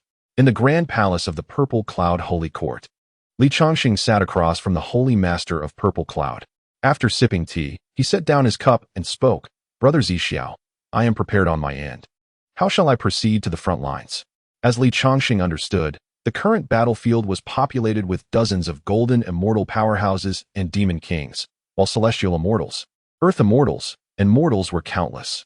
To slay demons in such a battlefield, it was imperative to inform one's superiors and comrades, for recklessly joining the fray could result in being regarded as an enemy by both sides. Indeed, the Holy Master of Purple Cloud nodded. In 3 days, a contingent of reinforcements will be dispatched to the front lines. You shall accompany this battalion of reinforcements to the battlefield. Upon reaching the main camp, your strength and aura will be registered, thereby ensuring you won't be mistakenly harmed by your allies. Understood. Changsheng nodded with a smile. The aura of a cultivator is difficult to alter. Once one's identity is registered, the Golden Immortal powers will remember it, ensuring that one will not be mistakenly harmed by them. Furthermore, should a demon king from the demonic faction attempt to act against him, Golden Immortal powers would swiftly come to his aid, intercepting the demon king. A few days later, at the entrance of the main hall of the frontline headquarters, the Dragon Sovereign Golden Immortal greeted Changsheng with a warm smile. Welcome, Taoist Changsheng, to the front lines for reinforcement. As the commander of the front line, the Dragon Sovereign Golden Immortal had authority over all Golden Immortal powers present. Whether they were colleagues from the Purple Cloud Holy Court or those from the Tao and Buddhist sects offering support. Ordinarily, Changsheng, possessing only the strength at the threshold of Golden Immortal, would not warrant such a greeting. However, due to his distinguished status as a disciple of the human ancestor and a junior to his superior, whose future prospects were exceedingly bright, the Dragon Sovereign Golden Immortal did not dare to treat him lightly, warmly inviting him into the hall to take a seat. Taoist Yulong, what is the current situation at the front? Changsheng inquired directly after sitting down. We have not yet reached the most intense phase. The Dragon Sovereign Golden Immortal replied solemnly. There are quite a number of demon kings from the demonic faction on the front. However, our Golden Immortal numbers are substantial as well. Thus, the situation remains in a stalemate, with only occasional skirmishes. Presently, battles are primarily among those below the Golden Immortal level, and both sides are suffering significant losses daily. Nonetheless, numerous elites have emerged, some even showing potential to become great powers. The Dragon Sovereign Golden Immortal continued. For grand powers like ours, golden immortal entities serve as the backbone, determining the outcome of battles on both sides. While the combat appears fierce, it is merely a series of minor skirmishes meant to hone the skills of the celestial and earthly immortals below. The true decisive battle will only commence when the golden immortal powers engage in a furious clash. I understand, Changsheng nodded. I have come to the front lines specifically to vanquish the demons of the demonic faction. Please, Taoist Yulong, arrange for me to engage. There is no need to concern yourself with my status, as I possess sufficient strength for self-preservation. Indeed, the Dragon Sovereign Golden Immortal nodded. I have reviewed your registration and see that you possess the strength at the Golden Immortal threshold. Could you demonstrate it for me? Certainly, Changsheng replied with a smile. Releasing a surge of 5-colored thunder sword energy towards the Dragon Sovereign Golden Immortal. Impressive, the Dragon Sovereign Golden Immortal remarked as he effortlessly grasped and shattered the sword energy. As expected of a disciple of the human ancestor, the power of this strike is truly remarkable. With a wave of his hand, a map materialized in the hall, and he indicated a massive mountain range. This area is the forefront of the third battle zone. It is unsuitable for large troop formations, with only elite celestial immortal squads engaging in combat within. Given your strength, Taoist Changsheng, it would be most fitting for you to enter this mountain range and slay the demons. However, be warned that the battlefield is perilous. Although your power is considerable, should you encounter hundreds of desperate celestial demons attacking you, your life could still be at risk. Therefore, utmost caution is imperative. I understand, and I will exercise great care. Changsheng smiled and nodded, saying, I shall report to the command center of the third war zone now. Thank you for your hard work, my friend, replied the Dragon Sovereign with a smile. This frontline headquarters, situated in the rear, served the purpose of mobilizing troops to support the frontline and allowing the frontline forces to retreat and rest. The true combat would still depend on the various frontline war zones, where the fierce battles against the demonic forces took place. An hour later, having departed from the frontline headquarters, Changsheng arrived at the third war zone, flying at full speed while holding the special token from the Dragon Sovereign. He was granted immediate access to the general of the third war zone, Bloodblade Sovereign. Upon examining the token that described Changsheng's formidable prowess, Bloodblade Sovereign burst into hearty laughter, exclaiming, Welcome, my friend Changsheng, to the third war zone. With your tremendous support, driving those demons out of the Hengduan Mountains is but a matter of time. Once we secure the Hengduan Mountains and establish numerous formations to create strongholds, our front lines can advance further, providing us with greater strategic space. This would be a significant victory. Changsheng smiled and replied, Please assign me a task, Bloodblade. I am eager to slay the demons. Very well, Bloodblade Sovereign responded without hesitation. Given your strength, a team of 10 celestial elites would only hinder you. Therefore, upon entering the Hengduan Mountains, you may act independently to eliminate the demons. Your sole mission is to slay as many demons as possible while ensuring your own safety. Understood. Changsheng nodded, accepting the token and the information regarding the terrain of the Hengduan Mountains, as well as the general details about the demonic forces. He then turned and departed, heading towards the Hengduan Mountains with determination. Watching Changsheng leave, Bloodblade Sovereign took out a communication token to contact the Dragon Sovereign, saying, Dragon Sovereign, in the past, you have been rather stingy when I requested personnel, but this time you have been generous indeed, sending me such a formidable expert. Thank you. When you have a moment, I shall bring out my treasured celestial wine, and we will celebrate together. Make sure to protect him well, as we cannot allow a demon lord of that caliber to launch a surprise attack. Otherwise, it would be difficult for both of us to explain it to His Majesty. Responded the Dragon Sovereign. Rest assured, I will be vigilant, Bloodblade Sovereign assured him with a serious nod. Chapter 116. The Hengduan Mountains, though referred to as a mountain range, it is, in fact, several thousand times larger than a small world. Only such vast territory can serve as the frontline battlefield of the third war zone. Additionally, due to the immense spatial intensity of the greater world, the celestial combatants who could traverse dimensions in a small world must adhere to conventional flight in the greater world. Only the powerful golden immortals can tear through space for short distances. Thus, despite appearing as a mere mountain range, it is a gathering ground for numerous elite forces from both sides, engaged in fierce combat within. At this moment, Li Changsheng's figure entered the Hengduan Mountains, proceeding cautiously while searching for the whereabouts of the demonic forces. Although Li Changsheng possessed formidable strength, he was acutely aware of the perils of the battlefield and thus refrained from being overly ostentatious. His mastery of the 8-9 profound art had reached the 5th transformation, rendering him nearly invulnerable even to the mightiest of celestial beings, allowing him to contend with the golden immortal of the 1st level. However, if besieged by a horde of demons, particularly those wielding superior spiritual treasures capable of ensnaring or binding him, he risked a slow demise. In such a dire scenario, he would have no choice but to resort to the 3 altars of the Sea Deity card for self-preservation. If Li Changsheng employed the power of this card for cultivation, he could contain its energy, concealing it from the perception of other golden immortals. Yet, should he wield it in battle, it would inevitably attract the attention of formidable adversaries, complicating his situation. At this juncture, Li Changsheng was no longer a novice in his cultivation journey. Having gleaned extensive knowledge from the myriad of texts in the Celestial Realm's Myriad Laws Pavilion regarding reincarnated immortals, he understood that a typical reincarnated immortal, even one of golden immortal rank or a reincarnated chaos demon god, would only possess a protective celestial technique of 3 layers at most. Some exceptional cases might boast an additional 1 or 2 layers, but that was the limit. Li Changsheng had previously revealed his capabilities on 2 occasions, making it prudent to refrain from utilizing card powers in plain sight.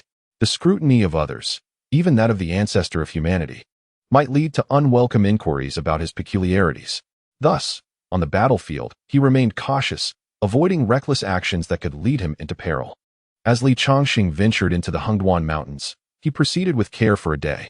Soon, he sensed magical fluctuations and the sounds of combat ahead. Evidently, an elite squad from the righteous path had encountered a cadre of demonic entities. Recognizing the urgency of the situation, Li Changsheng hastened toward the unfolding conflict. Upon nearing the battlefield and employing his spiritual perception, he beheld 10 demonic beings pursuing 3 celestial immortals, effectively cornering them. Without external intervention, these 3 immortals would soon meet their demise. Witnessing this dire predicament, Li Changsheng swiftly summoned the superior spiritual treasure, the 4 symbols sword, and advanced toward the 10 demonic beings. With a swift motion, the sword pierced the brow of one demon, continuing its lethal trajectory toward another, eliminating it instantaneously. After vanquishing 2 demons in quick succession, the remaining demonic beings, recognizing the overwhelming strength of their adversary, attempted to flee. Yet, they had no chance against Li Changsheng's formidable flying sword. In the blink of an eye, the remaining 8 demons were also dispatched without opportunity for escape. Having dispatched these demons, Li Changsheng proceeded to gather the corpses of the 10 fallen adversaries from the battlefield. In the aftermath, Li Changsheng recognized that the resources gleaned from these elite demons would be significant, as they possessed valuable assets. By collecting these remnants, he could assemble sufficient resources and, additionally, earn merit that could be exchanged for further resources from the Zixiao Holy Court, marking yet another fruitful endeavor. In addition to vanquishing these 10 celestial demons, each possessing 4-star sins, one can earn a commendable 10,000 points of merit per demon, culminating in a total of 100,000 points of merit. This sum can be consolidated into a second of cultivation time, marking the 3rd reward. The prospect of slaying these celestial demons further excites Li Changsheng, as he anticipates encountering other celestial demons ahead. Grateful for the timely rescue from the encirclement, the 3 celestial beings approached Li Changsheng as he collected the spoils, expressing their heartfelt thanks with a formal gesture. No need for such formalities, my friends. Li Changsheng waved his hand dismissively, then inquired with a hint of confusion. Isn't it customary for elite squads to consist of 10 members? Why are there only 3 of you? The 3 celestial beings, possessing considerable strength themselves, would not have found themselves in such dire straits had they been equal in number to the 10 celestial demons. One of them, with a wry smile, explained, "We began as a 10-member team, but upon encountering another squad of celestial demons, we managed to eliminate them, albeit at the cost of 7 of our comrades. The 3 of us sustained significant injuries. Navigating the perilous Hengduan Mountains with just the 3 of us is fraught with danger. Thus, after collecting our spoils and the remains of our fallen comrades, we endeavored to retreat, only to unfortunate luck placing us in the path of another complete 10-member squad of celestial demons. Had you not intervened, we would surely have perished. Understanding dawned on Changsheng as he nodded. Are your injuries severe? Do you require time to recuperate? Our injuries are quite grave. The leader of the celestial beings replied with a bow. If you could spare us an hour of your protection, we would be immensely grateful. With just that time, we could recover 70% of our strength, allowing us to safely exit the Hongduan Mountains. Very well. Focus on your healing, Changsheng consented, finding the expenditure of an hour a minor inconvenience. Thank you, esteemed friend. The three celestial beings expressed their gratitude with renewed joy before settling onto the ground, producing healing elixirs to consume, their bodies soon emanating waves of magical energy. With Changsheng, a powerful ally, present, they felt assured in their recovery. As Changsheng observed the three celestial beings healing, he extended his spiritual energy outward, scanning the surroundings. Not long ago, this area had been the scene of 10 celestial demons ambushing the three celestial beings, resulting in magical combat waves that had drawn him, the harbinger of death. He assessed the vicinity, contemplating that if any celestial demon squads remained, they might be drawn to this location. He could then lie in wait and eliminate the approaching demons, sparing himself the arduous task of pursuit. However, as the hour passed, the three celestial beings completed their healing, expressing profound gratitude to Changsheng before taking their leave. The area remained devoid of any additional celestial demons or incoming celestial beings. It seemed that the celestial demons and beings of the Hongduan Mountains were exceptionally cautious, likely wary of falling into a trap. Changsheng pondered, stroking his chin. Many frontline battlefields had employed shielding spells, rendering communication devices ineffective in certain areas. The Hongduan Mountains appeared to be one such location. It was possible that celestial demons and beings in the vicinity had sensed the magical fluctuations emanating from this site. In the absence of communication talismans, they found it impossible to distinguish friend from foe in the midst of battle, and were undoubtedly concerned about the possibility of being lured into a trap by their adversaries, which rendered them hesitant to approach recklessly. It was only due to Changsheng's exceptional skill and audacity that he dared to venture near such a combat zone, while the other celestial demons lacked his courage. Understanding the reason for the absence of reinforcements, Changsheng relinquished the notion of waiting idly and resumed his search in the Hongduan Mountains. Since he could not await the arrival of celestial demons, he resolved to hunt down and eliminate these demonic offspring instead. In Chapter 118, at the command center of the third battle zone of the demonic path, within a grand hall, a fox-headed demon entered and knelt before the horned demon seated at the head of the room. I pay my respects to King Fushui, he announced. What is it? Inquired the horned demon, King Fushui, as he regarded the fox demon before him. Reporting to King Fushui, the elite celestial demons that have entered the Hongduan Mountains have suffered significant casualties during this period, and the frequency of their life talismans shattering has been alarmingly high, with several breaking within short intervals. The fox demon responded. I suspect that a supreme celestial being from the righteous path has infiltrated the area. King Fushui murmured, his brow furrowing slightly. He understood that a supreme celestial being was one who surpassed even the 9th level of celestial beings, capable of wielding power equivalent to that of a golden immortal. When an ordinary elite squad encounters a supreme celestial being, it is invariably a dead end. Unless hundreds of elite celestial beings coordinate to encircle and annihilate the foe, as only another supreme celestial demon could contend with such a formidable opponent. From the outset of the conflict in the Hongduan Mountains, both sides had established rules of engagement, restricting gatherings to no more than 10 individuals. Otherwise, various unforeseen disasters would occur, resulting in the obliteration of excess personnel. The only way to dissolve this rule was to completely expel one side from the battlefield. Thus, it was impossible to amass a large force to encircle and eliminate the supreme celestial being. Instead, they would need to summon a supreme celestial demon to confront it directly. King Fushui seized a communication talisman and sent a message to the demonic stronghold, requesting the deployment of a supreme celestial demon. Regardless of whether one belonged to the righteous or demonic path, those at the celestial level capable of rivaling the power of golden immortals were few in number. Furthermore, with the ongoing conflicts across dozens of territories, such rare talents were scattered thinly, making their availability even more limited. Consequently, the third battle zone commanded by King Fushui did not possess any supreme celestial demons and required reinforcements from the rear stronghold of the demonic path. Meanwhile, within the Hongduan Mountains, after annihilating 10 celestial demons, Changsheng gazed toward the direction of the demonic territory beyond the mountains. Since my entry into the Hongduan Mountains nearly a month ago, I have slain numerous celestial demons. The demonic path must have been stirred. He surmised that a supreme celestial demon would soon arrive, and he needed to intercept them to prevent other celestial squads from encountering this formidable adversary and being effortlessly eliminated. Though the Hongduan Mountains were vast, the entrances through which supreme celestial demons could infiltrate were primarily located toward the demonic territory. Thus, after dispatching several celestial demons, Changsheng made his way toward the direction of the demonic stronghold in the Hongduan Mountains, conducting a thorough patrol of the area. This can also be considered an incursion into the enemy's territory, and the number of celestial demons encountered was considerable, providing Changsheng with a certain thrill in his slaying. A day later, while patrolling the Hongduan Mountains, Changsheng, utilizing his spiritual sense, detected a solitary celestial demon ahead. Noticing the dangerous aura emanating from the creature and its visage, he recognized it as an extreme celestial demon of the demonic path. Prior to his departure, he had received information regarding the formidable beings of the demonic faction, which included these extreme celestial demons, the only ones capable of posing a threat to him. At this moment, what Changsheng beheld was indeed one such extreme celestial demon, the Golden Feather Celestial Demon, a transformation of the golden-winged roc, known for its mastery of speed and the path of the tempest.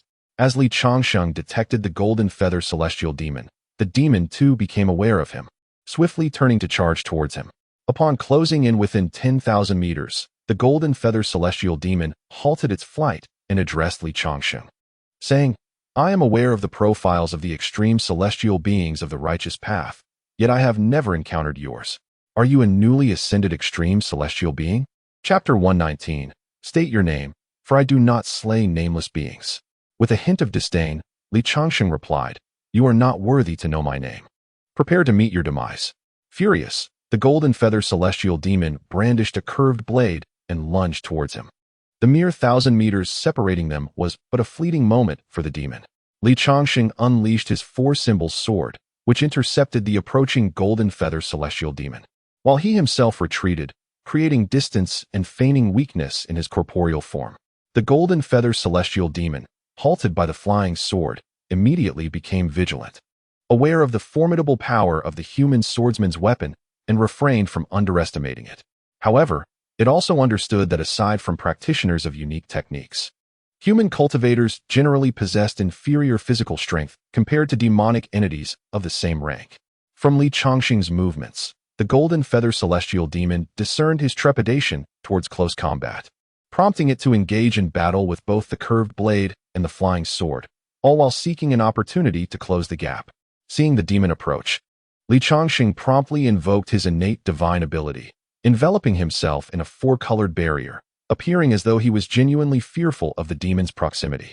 Such a potent, protective divine ability, the Golden Feather Celestial Demon thought, recognizing the formidable power of Changsheng's four-colored shield and understanding the difficulty of breaching it, especially with the threat of the flying sword lingering.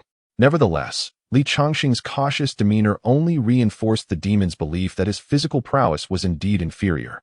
Hence it resolutely unleashed its ultimate technique, manifesting 9 shadowy figures that embodied the essence of speed, circumventing the interception of Changsheng's flying sword and surging towards him. The aura and velocity of these 9 figures mirrored that of the Golden Feather Celestial Demon itself. Any adversary attempting to confront the demon would find themselves only able to intercept one shadow, while the demon would swiftly close in. At this moment, the Golden Feathered Demon wore a sinister expression, gripping his curved blade tightly. This weapon, a high-grade spiritual treasure, could shatter the formidable defensive barrier of the human race with a single strike.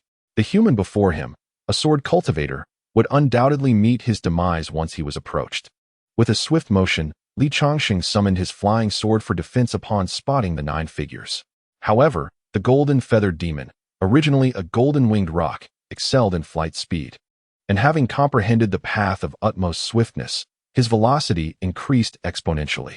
Employing a lethal technique further augmented his speed, rendering Changsheng's flying sword unable to keep pace, relegating it to a mere trailing shadow. The Golden Feathered Demon swung his blade fiercely, shattering Li Changsheng's four-symbol star realm, and unleashed a vicious strike aimed directly at Li Changsheng's corporeal form.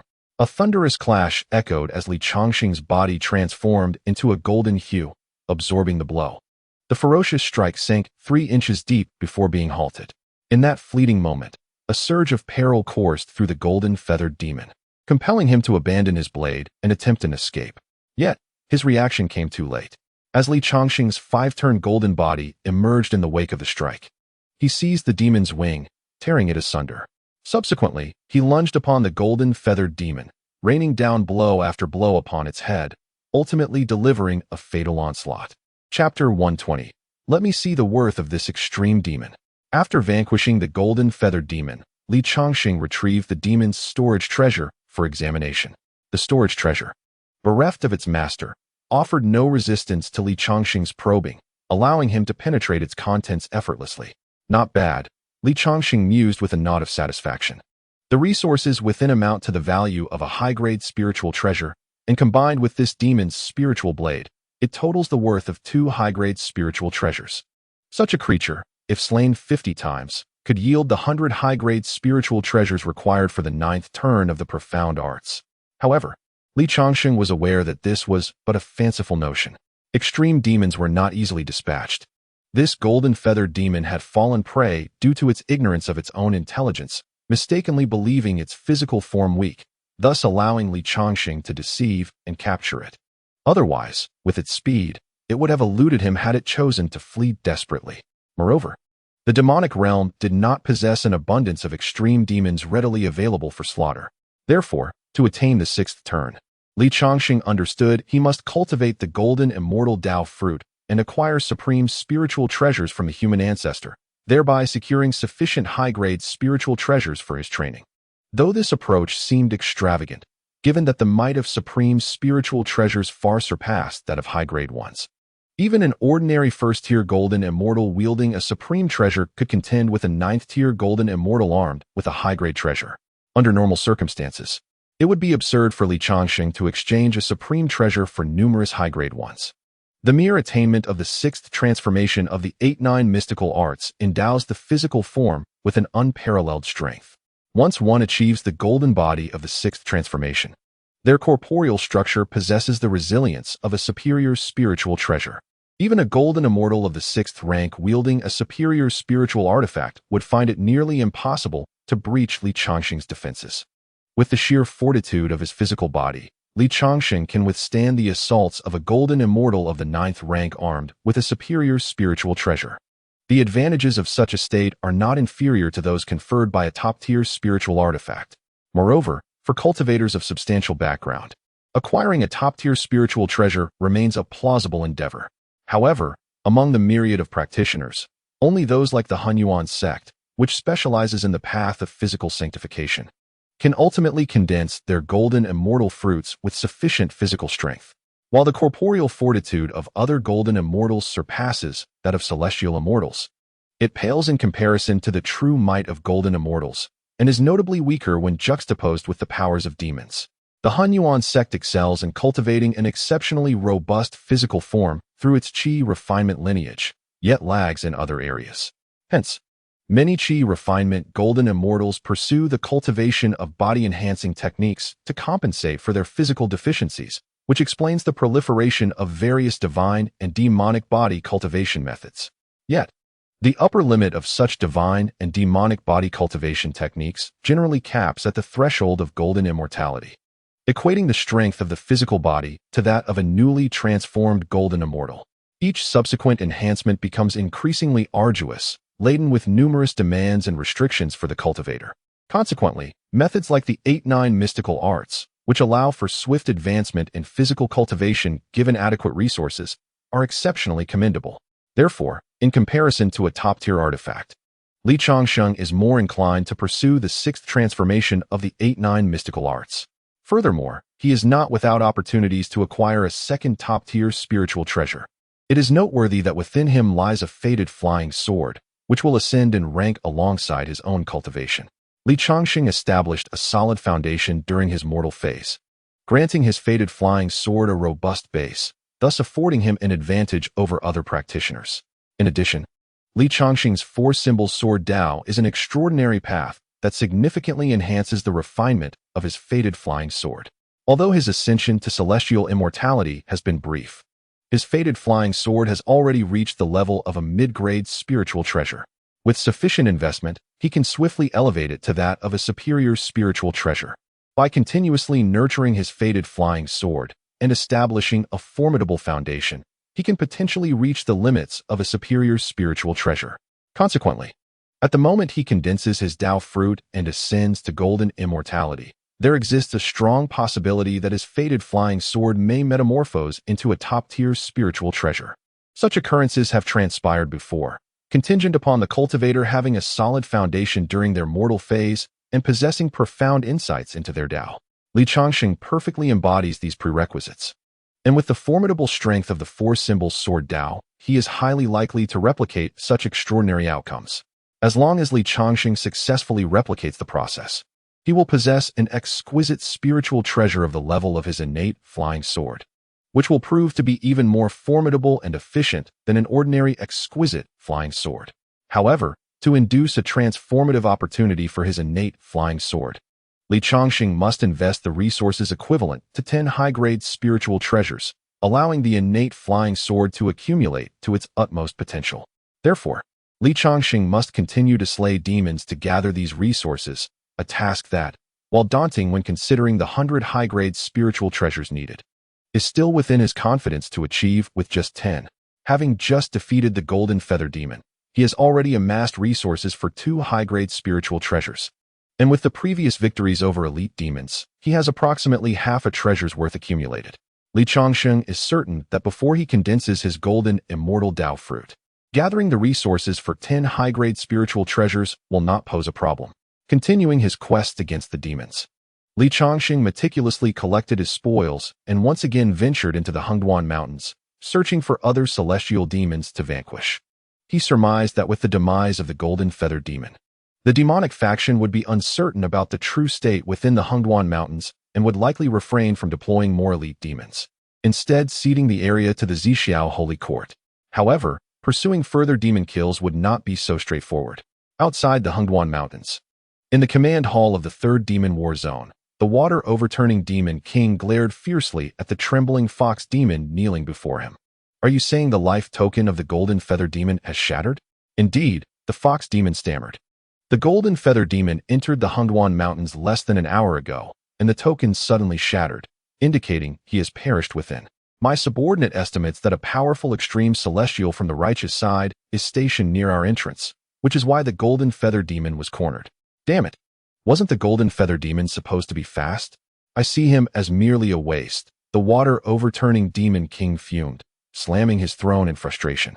Though he berated the Golden Feather Demon, he knew that no extreme demon could be deemed truly worthless.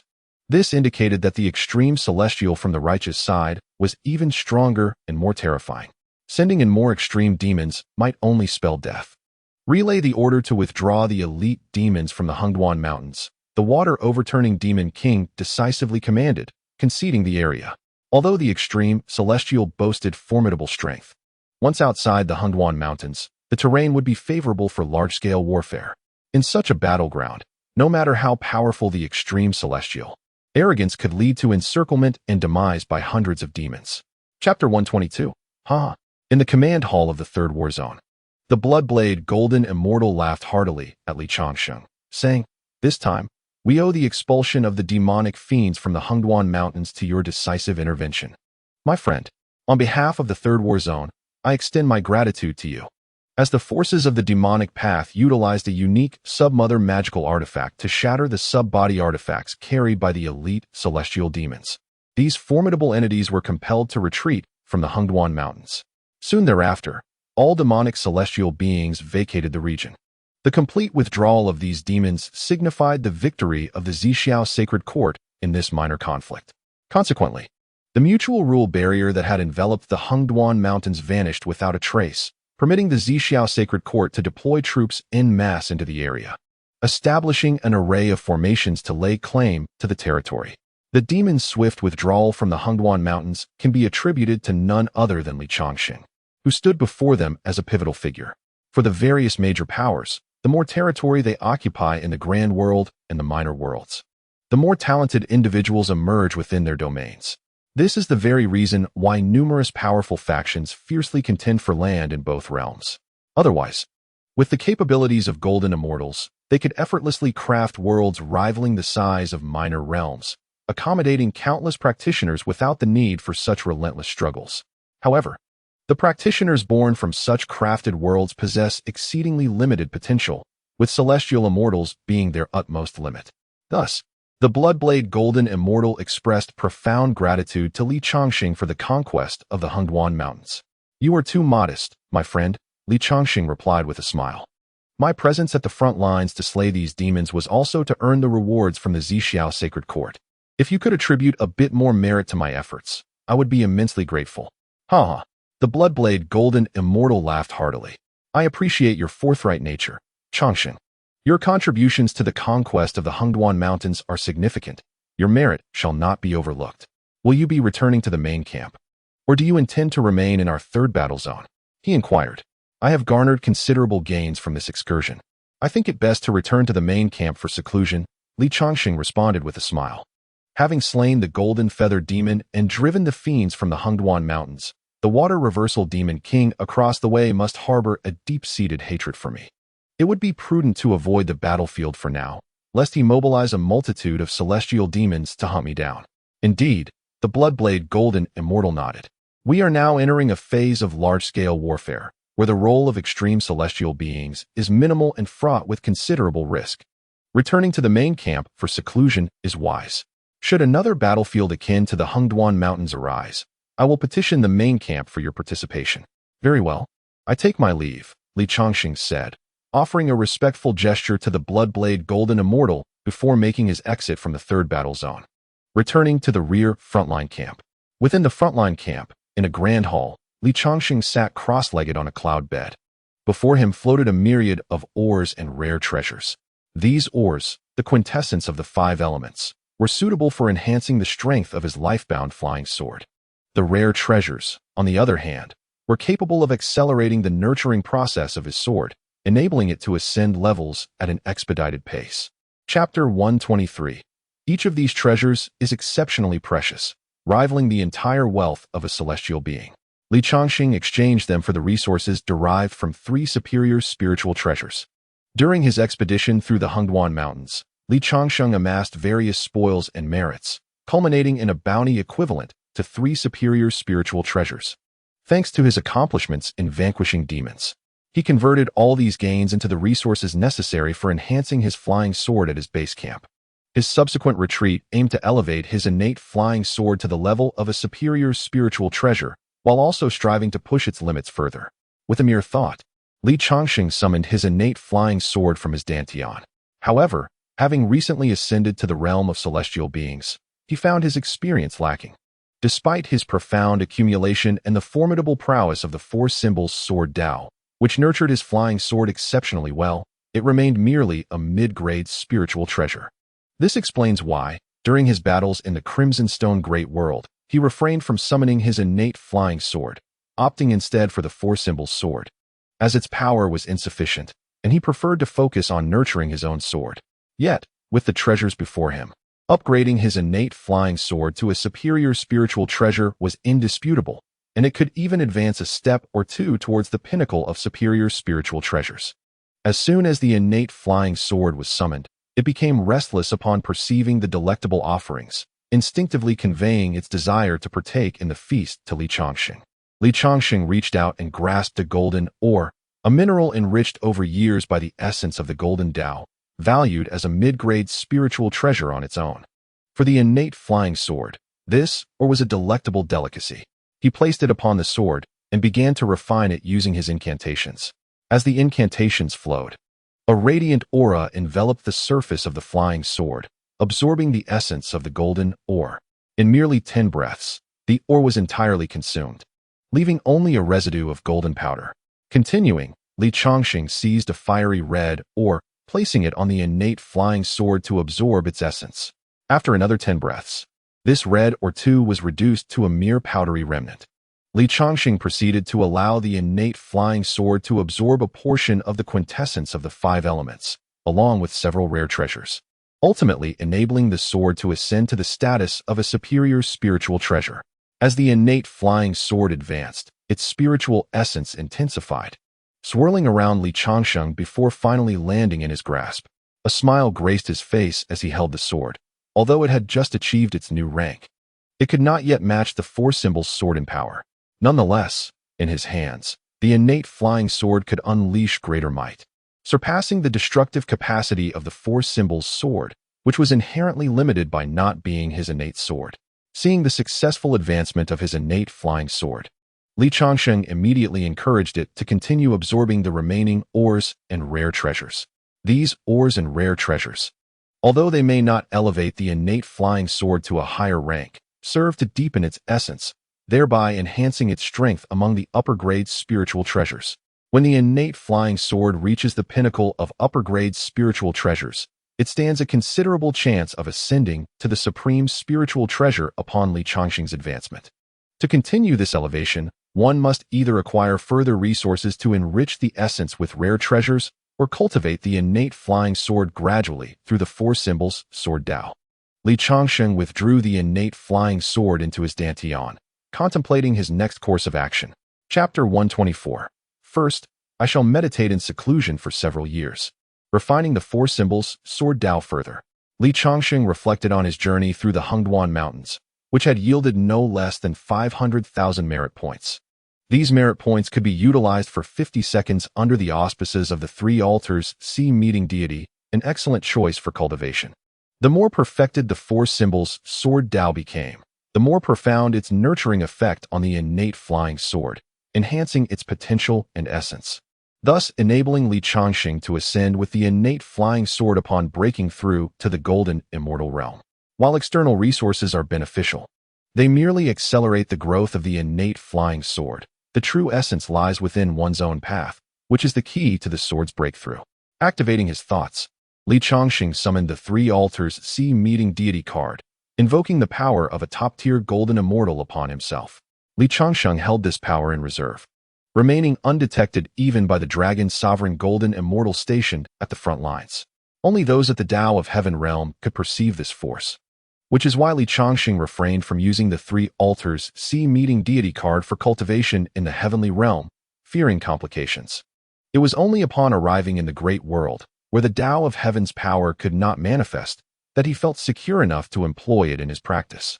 As the three altars meeting deity card activated, insights from the great deity, Nezha, swiftly filled Li Changsheng's mind, clarifying previously obscure teachings from the human ancestor. In this manner, Li Changsheng's mastery of the four symbols sword Dao grew increasingly refined. Typically, practitioners at the celestial immortal level would grasp but a single minor path, such as the path of raging fire or the path of howling wind. They would then use this minor path as a foundation to comprehend the greater paths of fire or wind, gradually perfecting their own path during this process. Once a practitioner successfully masters a great path, they can refine their own, ultimately yielding a Dao fruit and ascending to the golden immortal level, becoming a revered figure among the three realms. However, such a path is merely the journey of an ordinary practitioner. Naturally, attaining the golden immortal status is no small feat, reserved for the talented few with a chance of advancement. Yet, those who ascend to the golden immortal level through this route are often of average strength, making it quite challenging to enhance their power further within the golden immortal realm. For those ambitious practitioners, reaching the celestial realm entails not merely comprehending a singular path. They may traverse two or even three paths. Particularly, those who pursue more than three paths at the celestial level can acquire the combat prowess equivalent to that of a golden immortal at the 9th tier of the celestial realm, which explains the phenomenon of the so-called ultimate celestial beings. However, the challenge escalates significantly with each additional path. The more paths one attempts to master, the greater the likelihood of stagnation at the 9th tier, potentially rendering one eternally unable to ascend to the golden immortal level. Within the small worlds, there exist certain reincarnated immortals who, driven by excessive ambition, ultimately find themselves unable to break through to the golden immortal tier, leading them to reincarnate and begin anew. Li Changsheng's four-symbol sword path exemplifies this scenario, Despite not yet reaching its ultimate potential, it has already endowed him with the strength requisite for the golden immortal threshold. Nevertheless, the undertaking of this path is fraught with exponential difficulty. One must grasp the four elemental paths of earth, water, fire, and wind, and subsequently refine one's four-symbol sword path to advance to the golden immortal level. Had Li Changsheng not possessed exceptional advantages, even with the prodigious talent akin to Nezha, it would have taken countless years to fully comprehend the four elemental paths necessary for such an ascension. Fortunately, at this moment, Li Changsheng is able to utilize the three altars of Oceanic Convergence Divine Card, allowing him to comprehend the Tao from the vantage of a golden immortal, resulting in remarkably swift progress. At this juncture, brilliant insights continually flicker through Li Changsheng's mind, yielding constant revelations. Having already attained the four symbols giving rise to the five elements, and from the five elements evolving into the 8 trigrams, he has, in merely 10 seconds of contemplation, transitioned from the 8 trigrams to the 28 constellations, and from there to the celestial bodies of the cosmos. This illustrates the remarkable efficacy of the three altars of Oceanic Convergence Divine Card in facilitating his cultivation. Of course, the residual resonance from the previous teachings of the ancestor of humanity also contributes to Li Changsheng's substantial gains. However, upon reaching the level of the celestial bodies, the next phase necessitates a transition from simplification to complexity, and then a return to the essence of the four-symbol sword path. This stage demands a greater accumulation of understanding, as Li Changsheng's insights into the four elemental paths have proven insufficient to sustain further extrapolation. Consequently, he shifts his focus away from refining the four-symbol sword path and instead delves deeper into the profound comprehension of the four elemental paths. Previously, Li Changsheng's mastery over these paths had advanced only to about 10%. Now, he must intensify his efforts to enhance his understanding, thereby perfecting the four-symbol sword path. Continuing his practice with the three altars of Oceanic Convergence Divine Card, he embarks on the study of the path of fire. Yet, this time he dedicates merely 3 seconds to this pursuit before ceasing to assimilate the insights gained from the perspective of a golden immortal. As time flows, 3 years pass in the blink of an eye. With the efficacy of the divine card nearing its end, and having utilized some reserved time, only 100 seconds of life-preserving efficacy remain. Li Changsheng's command over the four elemental paths has now approached 50%. In this moment, Li Changsheng experiences a remarkable surge in strength, capable of confronting 3 versions of his former self from 3 years prior. With the addition of a high-grade spiritual treasure, his innate flying sword, he could even contend with 5 versions of his past self. It is evident that this period of seclusion has yielded tremendous rewards. Li Changsheng gazed at the remaining 100 seconds of the 3 altars meeting divine card, refraining from utilizing them further. This was his trump card for survival, and he could not squander it for the sake of cultivation, especially since even with those precious seconds, a breakthrough to the golden immortal realm was not guaranteed. Thus, he resolved to engage in slaying demons and monsters, as this would enable him to accrue merit, which in turn could be exchanged for time to cultivate. Additionally, to elevate his innate flying sword to its utmost potential, he still needed to vanquish demons and seize their spoils to procure the resources necessary for enhancement. It was time to emerge and hunt the abominations. Rising from his cloud bed, Li Changsheng vanished from the secluded palace with a swift motion. In the frontline command center, within the main hall, Li Changsheng sat opposite the dragon sovereign golden immortal, leisurely sipping tea. After 3 years of seclusion, his mouth felt parched. After consuming several cups, Li Changsheng inquired, "Dragon friend, I have completed my retreat and wish to head to the front lines to slay demons. Which battle zone would be most suitable? How about the 9th battle zone?" The dragon sovereign golden immortal waved his hand, conjuring an image that depicted a horned demon, saying, "The 9th battle zone is a theater of large-scale operations, and the demon faction has deployed an ultimate celestial demon, inflicting significant casualties upon our heavenly and earthly immortals. This demon has boasted of our need to surround and eliminate him, despite several attempts by our commanding generals to encircle him, including the intervention of an ultimate heavenly immortal. We have been unable to subdue him. In fact, under the chaos created by the demon horde, our ultimate heavenly immortal was grievously wounded, leading to further losses among our celestials. Might you assist in restraining him, Changsheng?" Chapter 126. No problem, Li Changsheng replied with a serene smile. Thank you, Changsheng. The dragon's sovereign golden immortal said, clasping his hands in gratitude. In large-scale military operations, although the ultimate celestial demon and ultimate heavenly immortal may face the risk of being besieged by hundreds of celestials, the presence of either one greatly bolsters morale and can easily breach the enemy's defensive formations. This particular ultimate celestial demon, known as the rampant celestial demon, previously possessed only the offensive power to reach the threshold of the golden immortal, while his physical form remained at the level of a heavenly immortal, making him relatively easy to kill, especially with an ultimate heavenly immortal to contend with him. The dragon's sovereign golden immortal continued gravely. However, recent intelligence indicates that the rampant celestial demon now possesses the strength equivalent to the golden immortal threshold. One of our ultimate heavenly immortals was grievously injured due to underestimating this fact. Were it not for the selfless sacrifice of numerous heavenly immortals, this ultimate heavenly immortal might have perished on the battlefield. Therefore, while engaging with the rampant celestial demon, you must not overlook this critical point. Understood. Had I not concluded my retreat, I might have only been able to entangle him, but now he shall not be my adversary. I will directly vanquish him. Li Changsheng asserted confidently. Oh, the dragon sovereign golden immortal asked with curiosity. Previously, your physical form was at the golden immortal threshold, and your offensive capabilities were also at that level, comparable to the rampant celestial demon. Have you perhaps made advancements in strength? Indeed, Li Changsheng replied with a slight smile. Directing a stream of sword qi towards the dragon's sovereign golden immortal, suffused with the power of the celestial stars. With a resounding crack, the dragon emperor Jin Xian effortlessly shattered the sword energy, and then, with a hint of surprise, remarked, "This sword energy possesses the lethal force of a threefold golden immortal, sufficient to rend asunder the physical defenses of a golden immortal threshold. My friend Changsheng, your prowess has advanced remarkably. With Changsheng's intervention, the rampaging celestial demon is undoubtedly doomed." Indeed, Li Changsheng replied as he rose to his feet. "I shall not linger any longer. I will set forth at once to the 9th battle zone." Outside the main camp of the 9th battle zone, the commander, the snow dragon golden immortal, spotted Li Changsheng approaching for reinforcement and promptly approached with a warm smile. Clasping his hands in greeting, "Welcome, dear Changsheng, to our aid."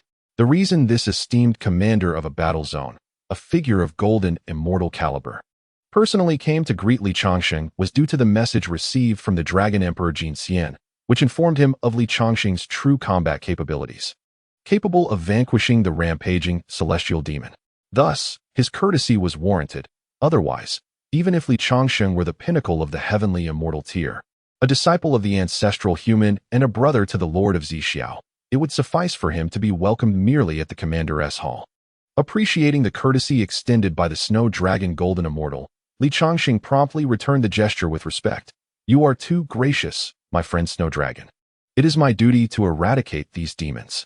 Please, my esteemed Changsheng, allow the Snow Dragon Golden Immortal to escort you into the Commander's Hall," he said, personally serving Li Changsheng a cup of tea. "In recent days, we have been forced to watch helplessly as that rampaging celestial demon, accompanied by a horde of fiends, taunted and insulted us outside the forward camp without being able to retaliate. My soldiers and I have felt quite stifled. If it weren't for the vigilant watch of the thousand-eyed demon king, I would have surely crushed that imp myself." Though he spoke in jest, the Snow Dragon Golden Immortal's words were laced with frustration. Typically, Golden Immortals and Demon Kings refrain from direct confrontation with heavenly immortals and celestial demons, even if faced with a formidable adversary, lest they disrupt the delicate balance of understanding between their factions and incite an all-out frenzy of conflict that would lead to devastating losses on both sides.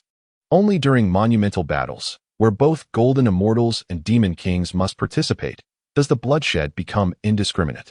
In cases where they encounter an extraordinary prodigy with a significant chance of ascending to the ranks of the mighty, especially one of the top echelon, the powerful beings from both sides may engage without hesitation, even at the risk of retaliation.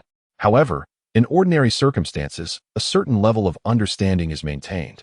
Despite the strength of the rampaging celestial demon, it did not warrant the Snow Dragon Golden Immortal breaking this unspoken accord. Observing the irate demeanor of the Snow Dragon Golden Immortal, Li Changsheng confidently declared, "Fear not, my friend Snow Dragon, for with my arrival, The end of the rampaging celestial demon is nigh. Ha ha. The snow dragon golden immortal laughed heartily. With you, my esteemed Changsheng, joining our ranks. We shall ensure the annihilation of these demon spawn and vent our frustrations. As they engaged in casual conversation over tea, a silver-haired heavenly immortal entered from the outer hall and saluted the snow dragon golden immortal, saying, I pay my respects to the commander. May I inquire why you summoned me? General Iron Soldier, the reinforcements you requested have arrived. The snow dragon golden immortal smiled and pointed at Li Changsheng, who was sipping tea nearby, saying, this esteemed friend Changsheng is an ultimate celestial being, even stronger than the rampant demon of heaven, sent by our headquarters to assist the Ninth War Zone. Should the rampant demon challenge our main camp again, Changsheng will vanquish him, while the task of dealing with the demon's vanguard will rest upon you. The silver-haired celestial replied with delight, as long as the rampant demon is defeated. I assure you I can rout the demonic vanguard. The following day, outside the vanguard's camp, a contingent of demonic vanguard appeared. One dragon-horned demon shouted at the camp, you spineless turtles of the righteous path, how can you still hide in your shells? Have you lost your courage after our previous encounters? The taunts of spineless turtles echoed among the vanguard, with several turtle demons even scuttling to the front lines, comically retracting and extending their heads in a grotesque display. Subsequently, the rampant demon unleashed a torrent of vile insults, growing increasingly offensive. Despite the celestial being's noble composure, their ire was kindled, and a simmering rage surged within them. Celestial beings, while inherently noble, are not devoid of human emotions. Their patience waned as they could only endure the provocations, their frustration palpable. Outside the camp, the rampant demon observed the righteous celestials, their eyes ablaze with indignation, yet refraining from emerging to confront him. This caused him to furrow his brow in contemplation. In an open battle, with his leadership, he could easily breach their defenses. However, should the celestial beings remain sheltered within their camp, fortified by intricate formations, breaching their stronghold would prove exceedingly challenging and time-consuming. Even if they attempted to counter with formations of their own, they would require overwhelming numbers to have any hope of breaching the enemy camp. Therefore, the most effective strategy was to lure the righteous celestial beings into combat, inflicting maximum losses upon them. The rampant demon recalled the nine-eyed demon king's promise. If he could annihilate the righteous vanguard before him, he would be granted a ticket to cultivate for 100 years in the abyssal eternal night's secret realm. This opportunity would enhance his chances of solidifying his golden immortal Tao fruit by a significant margin. Thus, for the sake of the ticket to the eternal night's secret realm, the rampant demon suddenly bellowed, Iron Soldier, you spineless turtle, you are but a small turtle, and your master, the golden immortal of the giant gate, is merely a larger turtle. Your entire sect is nothing but a congregation of turtles. Perhaps we should simply name it the Turtle Sect. With these words, the previously raucous demonic army fell silent in shock and admiration at the audacity of the rampant demon. While both the righteous and demonic factions were at war, even in the midst of battle, the celestial beings did not dare to insult those of higher realms. During combat, the demon kings would intercept the golden immortal beings, denying them any opportunity to retaliate. However, once the conflict subsided, the demon kings could not provide constant protection. To be targeted by a formidable being is indeed a dire circumstance, as one could be secretly eliminated at any moment. Such animosity surpasses even that of a conflict over interests. If the adversary does not eliminate you, they would suffer a severe loss of face. In Chapter 128, Rampant Demons. You seek death, a thunderous command echoed. The Iron Soldier Celestial soared through the air, furiously ordering, assemble the entire army. We shall venture forth to slay the demons. The fury etched upon the Iron Soldier Celestial's visage was no mere pretense to deceive the rampant demon. He was genuinely enraged. His master, the golden immortal of the Great Gate, had been insulted, and how could he remain unperturbed? In this moment, the Iron Soldier Celestial longed to flay the rampant demon alive. Yet, amidst his wrath, a flicker of relief coursed through him. He understood that, even in his fury, he was powerless against this ultimate demon. Recklessly leading his troops into battle in such a state would only result in needless casualties. To venture out alone would be a foolish act of self-destruction, a senseless endeavor that would only serve to provide the rampant demon with further amusement. Conversely, to remain inactive while his master was insulted would render him a coward. Even if his master comprehended his predicament and withheld blame, he would still feel the weight of his own inadequacy. Fortunately, he had summoned the esteemed elder, the limitless celestial Changsheng, who, as the snow dragon golden immortal had proclaimed, possessed the strength to vanquish the rampant demon. With such a powerful ally at hand, the Iron Soldier Celestial resolved to channel his fury and directly rally the vanguard army for battle. His master's indignation would serve to lull the rampant demon into a false sense of security, leading it to believe that its taunts had successfully provoked a response. Under normal circumstances, the rampant demon would not provoke a response unless it sensed the potential for danger, such as the support of the limitless Celestial. As the general of the vanguard army, the Iron Soldier Celestial, even in his anger, was astute enough to avoid falling into the demon's trap. As he commanded the army to assemble, two of his deputy generals swiftly approached him, cautioning, "General, we must not fall victim to the demon's schemes. Today, it is either my demise or that of the rampant demon." The Iron Soldier Celestial retorted with fury, "I shall personally lead the charge to encircle and exterminate the rampant demon. You will execute my orders immediately. Where are my loyal guards? Who dares join me in battle?" At that moment, 500 of his celestial guards, brimming with killing intent, soared to stand behind the Iron Soldier Celestial, ready to respond. As the saying goes, when the master is troubled, the minister suffers. When the master is insulted, the minister perishes. The loyalty of the Iron Soldier Celestial's guards, nurtured over many years with abundant resources, was unwavering. Witnessing their leader's humiliation, they felt an equal sense of indignation and unhesitatingly pledged to follow him into battle. The Iron Soldier Celestial gazed at the assembled vanguard troops and solemnly declared, "The rampant celestial demon has insulted my master. This grievance cannot go unavenged. We shall confront him, and together we shall face annihilation. I implore all generals to assist me." After speaking, the Iron Soldier Celestial bowed deeply before the vanguard troops. The celestial and earthly beings of the vanguard army echoed his fervent battle cry. Despite not being his personal guards, they remained under his command. At this moment, the humiliation of their commander ignited their fury, compounded by the scorn they had endured from the demon army in recent days. Chapter 129 reveals that as the Iron Soldier Celestial performed this grand gesture, beseeching their aid, they too could no longer suppress their wrath. They were ready to face death. The two deputy generals beside the Iron Soldier Celestial, witnessing the unity of the vanguard troops in their call for battle, understood that their efforts to dissuade them were futile. They could only smile bitterly and join the ranks of the vanguard. Since the general had chosen to fight to the death, their role was to command the army in his stead, striving to minimize the losses of the vanguard. Such tumult naturally attracted the attention of Changsheng, who, after exchanging messages with the Iron Soldier Celestial, discreetly mingled among the celestial guards, preparing to deliver a harsh blow to the rampaging celestial demon. Confident that he would be taken by surprise, with Changsheng's support, the Iron Soldier Celestial felt emboldened and issued commands to the thousands of calm Buddhist disciples nearby. "The disciples of both sects shall remain behind. The vanguard will follow me into battle." With 100,000 vanguard troops under his leadership, the Iron Soldier Celestial charged forth from the camp. In that fleeting moment, as they broke from the encampment, Changsheng glanced back at the Taoist and Buddhist disciples. Comprehending why the ancestor of humanity had previously imposed restrictions on these sects recruiting within the sacred court. Humanity, across various realms, exists in the form of nations, with practitioners indoctrinated with the ideals of defending their homeland and safeguarding their kin.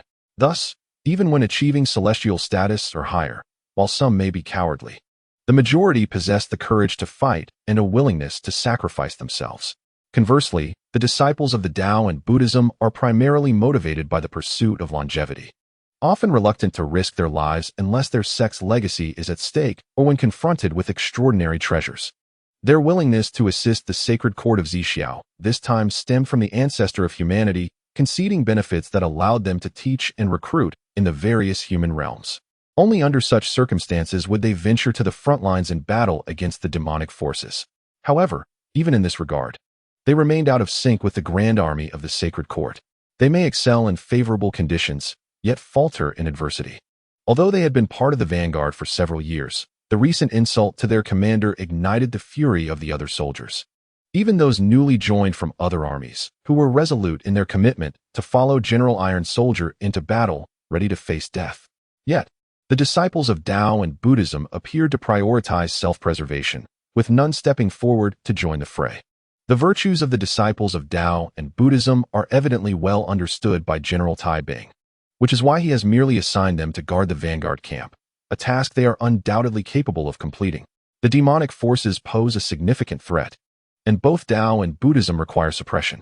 Changsheng contemplated that the human race is not yet formidable enough and must seek to ally with the two teachings. However, the hidden dangers posed by Tao and Buddhism should remain at the forefront of his mind.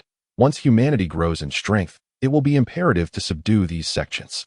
Only then can the prodigious talents and exceptional disciples be retained within the human realm, thereby enhancing its power and ensuring the continuation of its legacy. At this moment, as General Tai Bing led the vanguard army into battle, the rampaging Tianma rejoiced, for his provocation had indeed borne fruit. The Tai Bing Celestial, commanding his forces, exhibited remarkable strategic prowess. Although he had previously shattered the righteous vanguard, he had ultimately been intercepted and forced to retreat, preserving much of his strength. By inciting the Tai Bing Celestial to personally lead an assault against him, the Tianma surmised that vulnerabilities would inevitably arise in the enemy's command.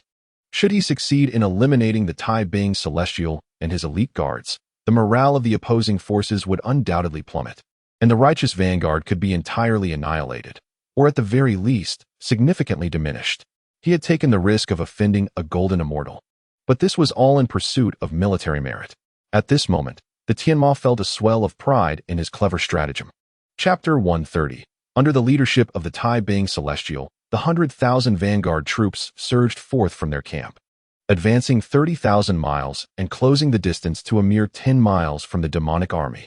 This interval represented the optimal range for both sides to launch their assaults. With a thunderous roar, the Tai Bing Celestial led his 100,000 vanguard troops in a collective display of celestial arts against the rampaging Tianma. Among this grand force, there were 10,000 celestials and 90,000 earth immortals, and their combined celestial arts wielded immense power. Even though the rampaging Tianma possessed the formidable physical strength characteristic of a golden immortal, such an onslaught would undoubtedly inflict grievous harm.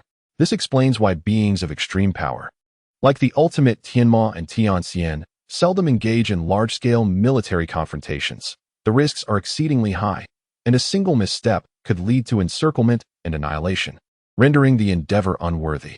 Nevertheless, the rampaging Tianma was not alone. He had his own vanguard of demons at his back, unwilling to stand idly by while their leader was besieged by the forces of righteousness. As the demonic vanguard intervened, the titanic clash of powers reverberated across the battlefield, causing the surrounding atmosphere to tremble for thousands of miles. Attempting to maintain a large-scale joint assault would now yield diminishing returns, significantly reducing its impact. Thus, in large military engagements, the initial phase typically features a united attack, followed by intense close-quarters combat. Charge! Slay the lackeys of righteousness. The rampaging Tianma bellowed, leading the demonic vanguard in a fierce onslaught against the forces commanded by the Tai Bing Celestial. While the rampaging Tianma faced the risk of encirclement by the Tai Bing Celestial and his 500 elite guards, he pressed forward with audacity. He had already reached the threshold of the golden immortal realm, and his offensive power was equally formidable. Aware that the Iron Soldier Celestial and his allies were intent on encircling him, he realized that he had insufficient time to prepare. Thus, the rampant demon, leading an army of monsters, fought valiantly, relying on the interception of the Iron Soldier Celestial and his loyal guards by the demons trailing behind him. This would afford the rampant demon an opportunity to sweep through the battlefield and swiftly eliminate the isolated Iron Soldier Celestial and his companions.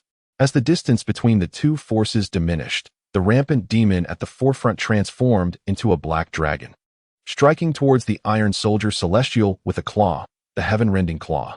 This attack represented the rampant demon's ultimate technique, possessing the lethal power of the golden immortal threshold.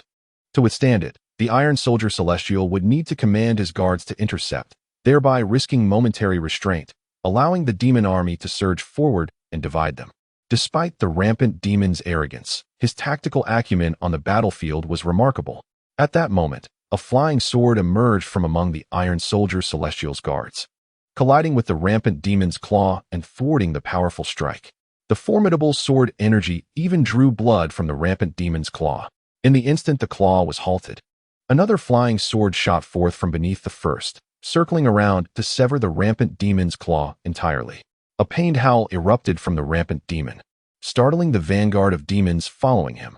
I shall handle the rampant demon. The vanguard, focus on annihilating the monsters, proclaimed Changsheng, emerging from among the Iron Soldier's guards, exuding an overwhelming aura. In that moment, both the righteous vanguard and the demon forces comprehended Changsheng's true identity. The ability to sever the rampant demon's claw with a single strike could only be attributed to a formidable golden immortal or an extreme celestial. With Changsheng's arrival, the previously enraged Iron Soldier Celestial erupted in exhilaration. Vanguard, follow me to slay the demons. The morale of the vanguard surged dramatically, their faces alight with excitement. Initially driven by a desire for vengeance due to their leader's humiliation, they had charged into battle with reckless abandon. However, with the emergence of an extreme celestial on their side, who had effortlessly severed the rampant demon's claw, their confidence soared, revealing their superiority over the rampant demon. Conversely, the demons, who had relied on the rampant demon as their vanguard, found their spirits plummeting with Changsheng's emergence and the rampant demon's setback. Some demons even contemplated fleeing the fray. Morale holds significant importance in mundane battles, but it becomes even more crucial at the level of immortals, enabling one to unleash combat prowess beyond the ordinary, potentially reaching an astonishing 15-fold strength. Conversely, for those whose morale has waned, maintaining even 90% of their fighting capability proves to be a formidable challenge.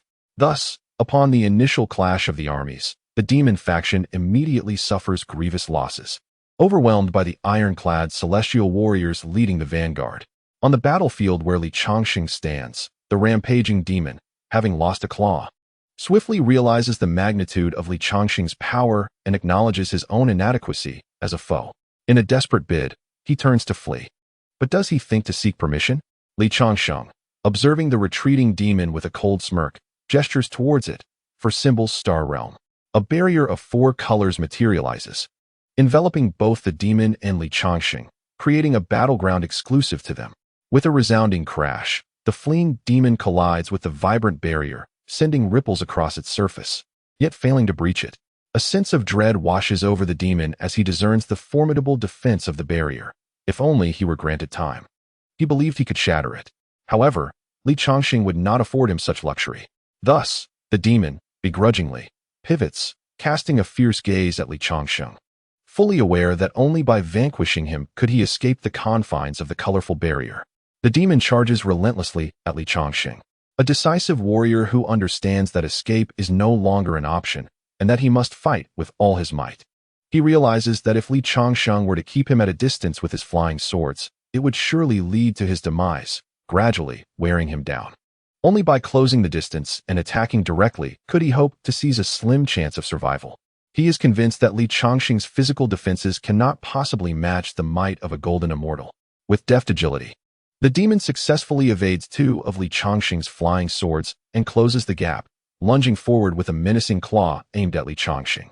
A fleeting thought crosses his mind. Is this too easy? Yet, his eyes widen in horror as he witnesses Changsheng's form glow with a resplendent golden aura, seizing his dragon claw and rendering him utterly powerless. In an instant, 2 flying swords strike true, one piercing his heart, the other penetrating his mind, leaving the demon devoid of consciousness. Having accomplished his goal in the blink of an eye, Changsheng smiles faintly as he collects the demon's lifeless body. Chapter 132. Safeguarding the body of the rampaging demon. Changsheng dispels the 4 Symbols star realm and emerges amongst the righteous vanguard, bellowing, "The rampaging demon is slain. All commanders, join me in exterminating the demons. Let not a single one escape this day." At this moment, the vanguard army led by the Iron Warrior Celestial had just engaged the demonic vanguard army. Upon witnessing Changsheng's swift defeat of the rampant celestial demon, they erupted into joyous shouts of "Kill, kill, kill." Meanwhile, the demonic vanguard, from generals to foot soldiers, were thrown into disarray, unable to fathom that the rampant celestial demon could be vanquished so swiftly. This signified that the opposing ultimate celestial was an exceedingly formidable adversary. Previously, they had relied on the rampant celestial demon to shatter the righteous vanguard army. Now, they faced the imminent threat of being overwhelmed even more rapidly. The general of the demonic vanguard, though feeling a twinge of panic, retained his composure, realizing that ordering a retreat would only invite a relentless pursuit from the righteous side, resulting in a true rout. Therefore, it was imperative to withstand the righteous onslaught before leaving a portion behind to cover their retreat, attempting a strategic withdrawal. Under the general's command, the restless hearts of the demonic vanguard finally steadied, as they managed to hold back the righteous forces without succumbing to chaos. However, their ability to withstand the righteous army was contingent upon Changsheng remaining inactive. Standing amidst the righteous vanguard, Changsheng observed the clash between the two armies. Although he was an ultimate celestial, the notion of single-handedly slaying an army of 100,000 was far from feasible. Thus, he positioned himself to disrupt the balance between the two sides, aiming to dismantle the demonic vanguard swiftly. With a swift motion, Changsheng unleashed his two flying swords, directing them towards a specific battlefield, where they swiftly dispatched 4 or 5 celestial demons. As these demons fell, the defenses of the demonic vanguard in that area crumbled, allowing the righteous vanguard to push forward. This advance created vulnerabilities in adjacent defensive formations, causing the front line to teeter precariously. Seizing the opportunity, Changsheng once again commanded his flying swords to target the formidable celestial demons guarding those weakened formations, swiftly eliminating them. Within mere moments, he had aided the Iron Warrior Celestial and his forces in breaching the first line of defense of the demonic vanguard. The general of the demonic vanguard, witnessing the shattering of their first line, furrowed his brows in distress. Previously, their rampant celestial demon, though a powerful ultimate celestial, could only lead the charge to breach a single defensive point before continuing onward. Such battles, while inflicting damage upon the righteous, required time and left the righteous side with opportunities to defend and retreat strategically. However, the opposing ultimate celestial was evidently a masterful swordsman, with his two flying swords darting in and out of combat, rapidly striking at crucial points along the front line. This was what led to the collapse of their first line of defense in a mere 10 breaths. The general of the Demon Vanguard army found himself unable to abandon a portion of his troops for the rear guard. Should he leave behind only a fraction, they would be torn apart within moments, rendering the rear guard unnecessary. Chapter 133 reveals that they would soon be pursued, and, amidst their flight, their formation would likely disintegrate, making them even more susceptible to annihilation. It appeared that sacrificing the majority of his forces was the only option. Resolutely, the general commanded that 90% of his troops remain behind, while he led the remaining 10% in a rapid retreat. Haha, the demons are beginning to flee. Iron Soldier, the celestial commander, immediately discerned the movements of the Demon Vanguard general and erupted into laughter. He promptly ordered his deputy to lead 30,000 soldiers to swiftly engage the retreating forces, ensuring they would not escape easily. On the battlefield, morale among the remaining Demon Vanguard soldiers plummeted as they prepared to hold the line, whether from the demon or righteous side. Those at the forefront were the elite of the elite, each possessing certain vulnerabilities. Thus, despite being left behind to face certain death, none of the demons dared to flee. After all, although the general had retreated with a portion of his men, the Demon King was still watching the battlefield. Should any demon attempt to escape, resulting in the collapse of the rear guard, their family members would face execution at the hands of the Demon King. Consequently, those demons left behind, fully aware of their impending doom, though their morale had significantly waned, fought with a frenzied intensity, seemingly indifferent to their survival. This state of affairs temporarily stymied the offensive of the righteous vanguard, preventing them from swiftly breaching the enemy lines. Indeed, madness can yield a measure of combat effectiveness, but ultimately, it is one's hard power that prevails. Changsheng, observing the situation, remained unfazed as he continued to wield his twin flying swords across the battlefield, slaying formidable foes and dismantling defensive positions. This allowed the righteous vanguard to leverage their numerical superiority to encircle and annihilate the demons. In this scenario, even though the demons fought fiercely, their efforts proved futile against the onslaught of multiple adversaries. Before long, in less than 100 breaths, the remaining Demon Vanguard forces were shattered, with many demons encircled by Iron Soldier and his troops, while only a handful managed to escape and scatter. Witnessing this, Iron Soldier swiftly dispatched a portion of the righteous vanguard to pursue the fleeing demons, while the main force concentrated on annihilating the surrounded demons. A significant portion of the demon vanguard strength. Subsequently, Iron Soldier approached Li Changsheng and respectfully clasped his hands, saying, "Elder Changsheng, the battle here is settled.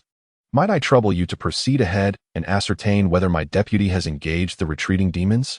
If they succeed in biting down, it would trouble the esteemed Changsheng to assist in vanquishing the demons. Conversely, should they fail to secure their grip, they must retreat swiftly to avoid the demons dispatching reinforcements, potentially encircling them and jeopardizing the favorable situation." Li Changsheng nodded, transforming into a beam of sword light, pursuing the fleeing vanguard of the demonic forces. After several hundred breaths, he beheld the 30,000 righteous vanguard troops engaged in a fierce battle against a faction of demons. However, judging by the number of demons present, it appeared that the general of the demonic vanguard was executing a retreat strategy, leaving behind a portion of their forces as a rearguard while the remainder fled. Li Changsheng estimated that of the 100,000 demonic vanguard, less than 5,000 would manage to escape, with the majority perishing in this encounter. While they could not entirely annihilate the demonic forces, inflicting heavy casualties on over 90,000 demons constituted a significant victory. Chapter 134. As Li Changsheng approached, 2 flying swords arrived ahead of him, assisting the vanguard troops in their slaughter of the surrounded demons.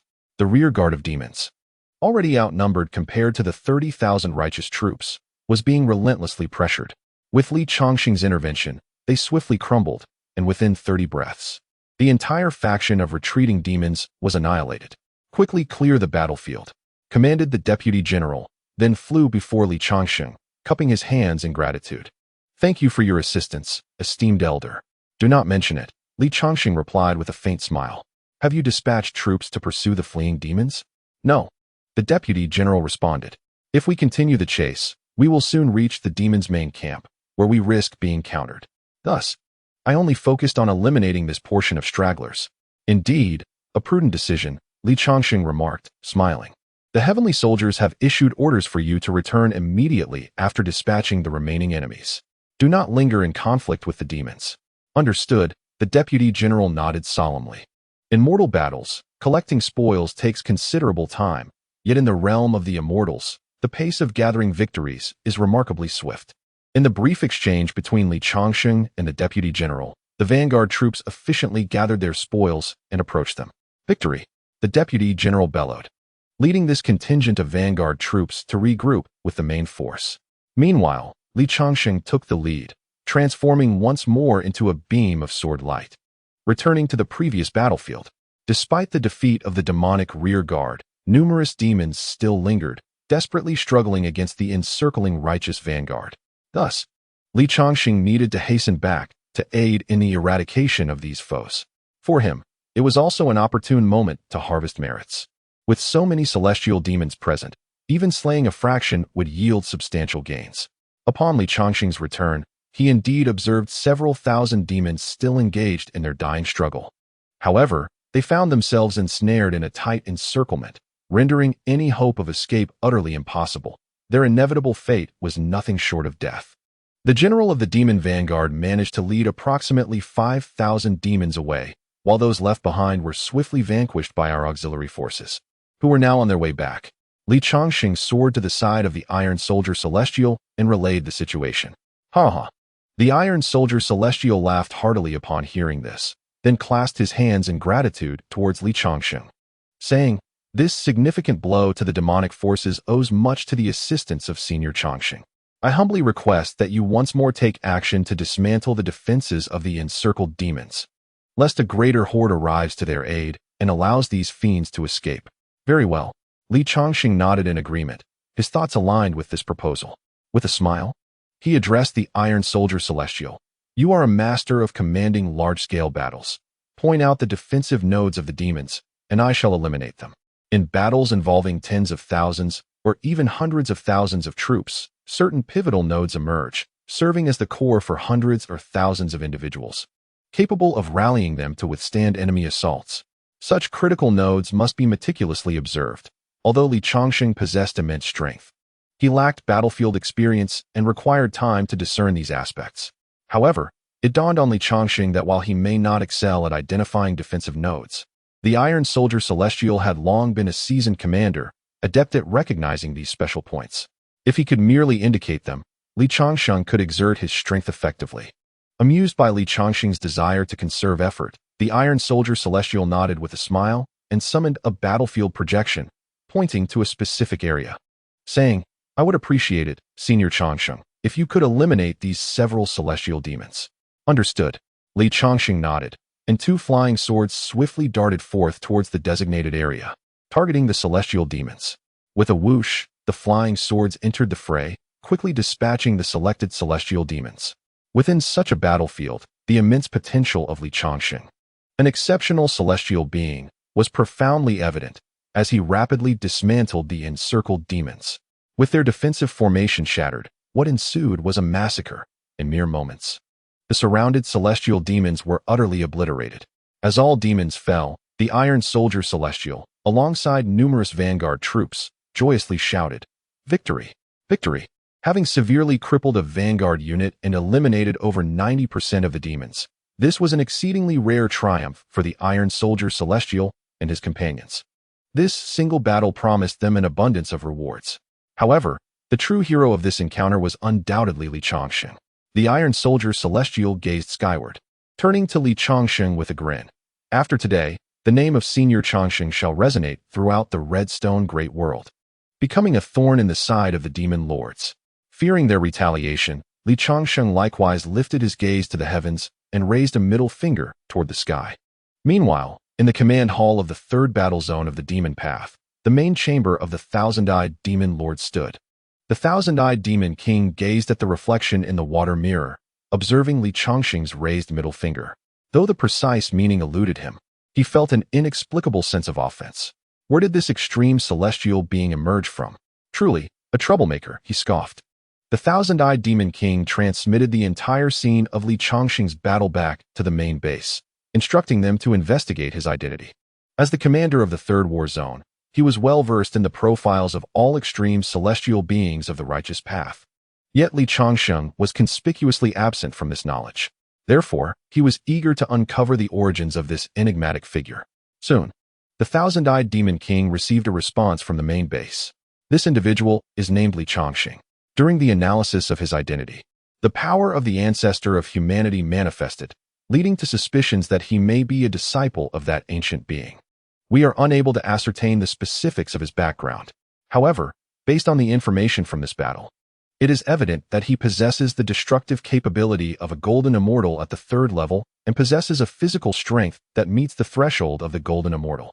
Previously, in the Hungduan mountain range of the Ninth War Zone, the golden feather demon was slain by a mysterious extreme celestial being. However, due to the peculiar environment at that time, even the mighty could not discern the identity of the assailant, yet it is highly probable that it was this Changsheng.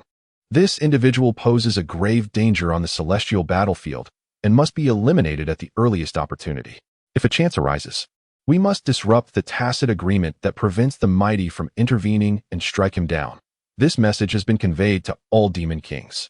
As the Thousand-Eyed Demon King perused the intelligence relayed from the main base, a fierce killing intent flickered in his eyes. Nevertheless, he refrained from acting immediately, for he knew that the golden immortal of Snow Dragon on the opposing side was undoubtedly watching him and would not afford him the opportunity to strike. If he wished to eliminate Changsheng, he would have to bide his time for the right moment to deliver a decisive blow. To kill, one must succeed in one strike. Otherwise, a hasty attempt could alert the quarry, causing Changsheng to vanish. Thus, he resolved to search for opportunities patiently. "Let you bask in your pride for a while," the Thousand-Eyed Demon King sneered as he observed Changsheng in the water mirror. Chapter 136, Frontline Main Base. Within Changsheng's Grand Hall, Changsheng sat cross-legged upon his cloud bed, a cheerful smile gracing his face as he gazed at the heavenly materials and extraordinary treasures suspended before him. His recent expedition to the Third War Zone, assisting in the annihilation of the rampaging celestial demons and nearly obliterating the demonic vanguard, had yielded tremendous rewards. The spoils of war, when converted into achievements, amounted to nearly 5 pieces of superior spiritual treasures. Upon returning to the frontline base, Changsheng immediately exchanged the resources from these 5 spiritual treasures to enhance his innate flying sword.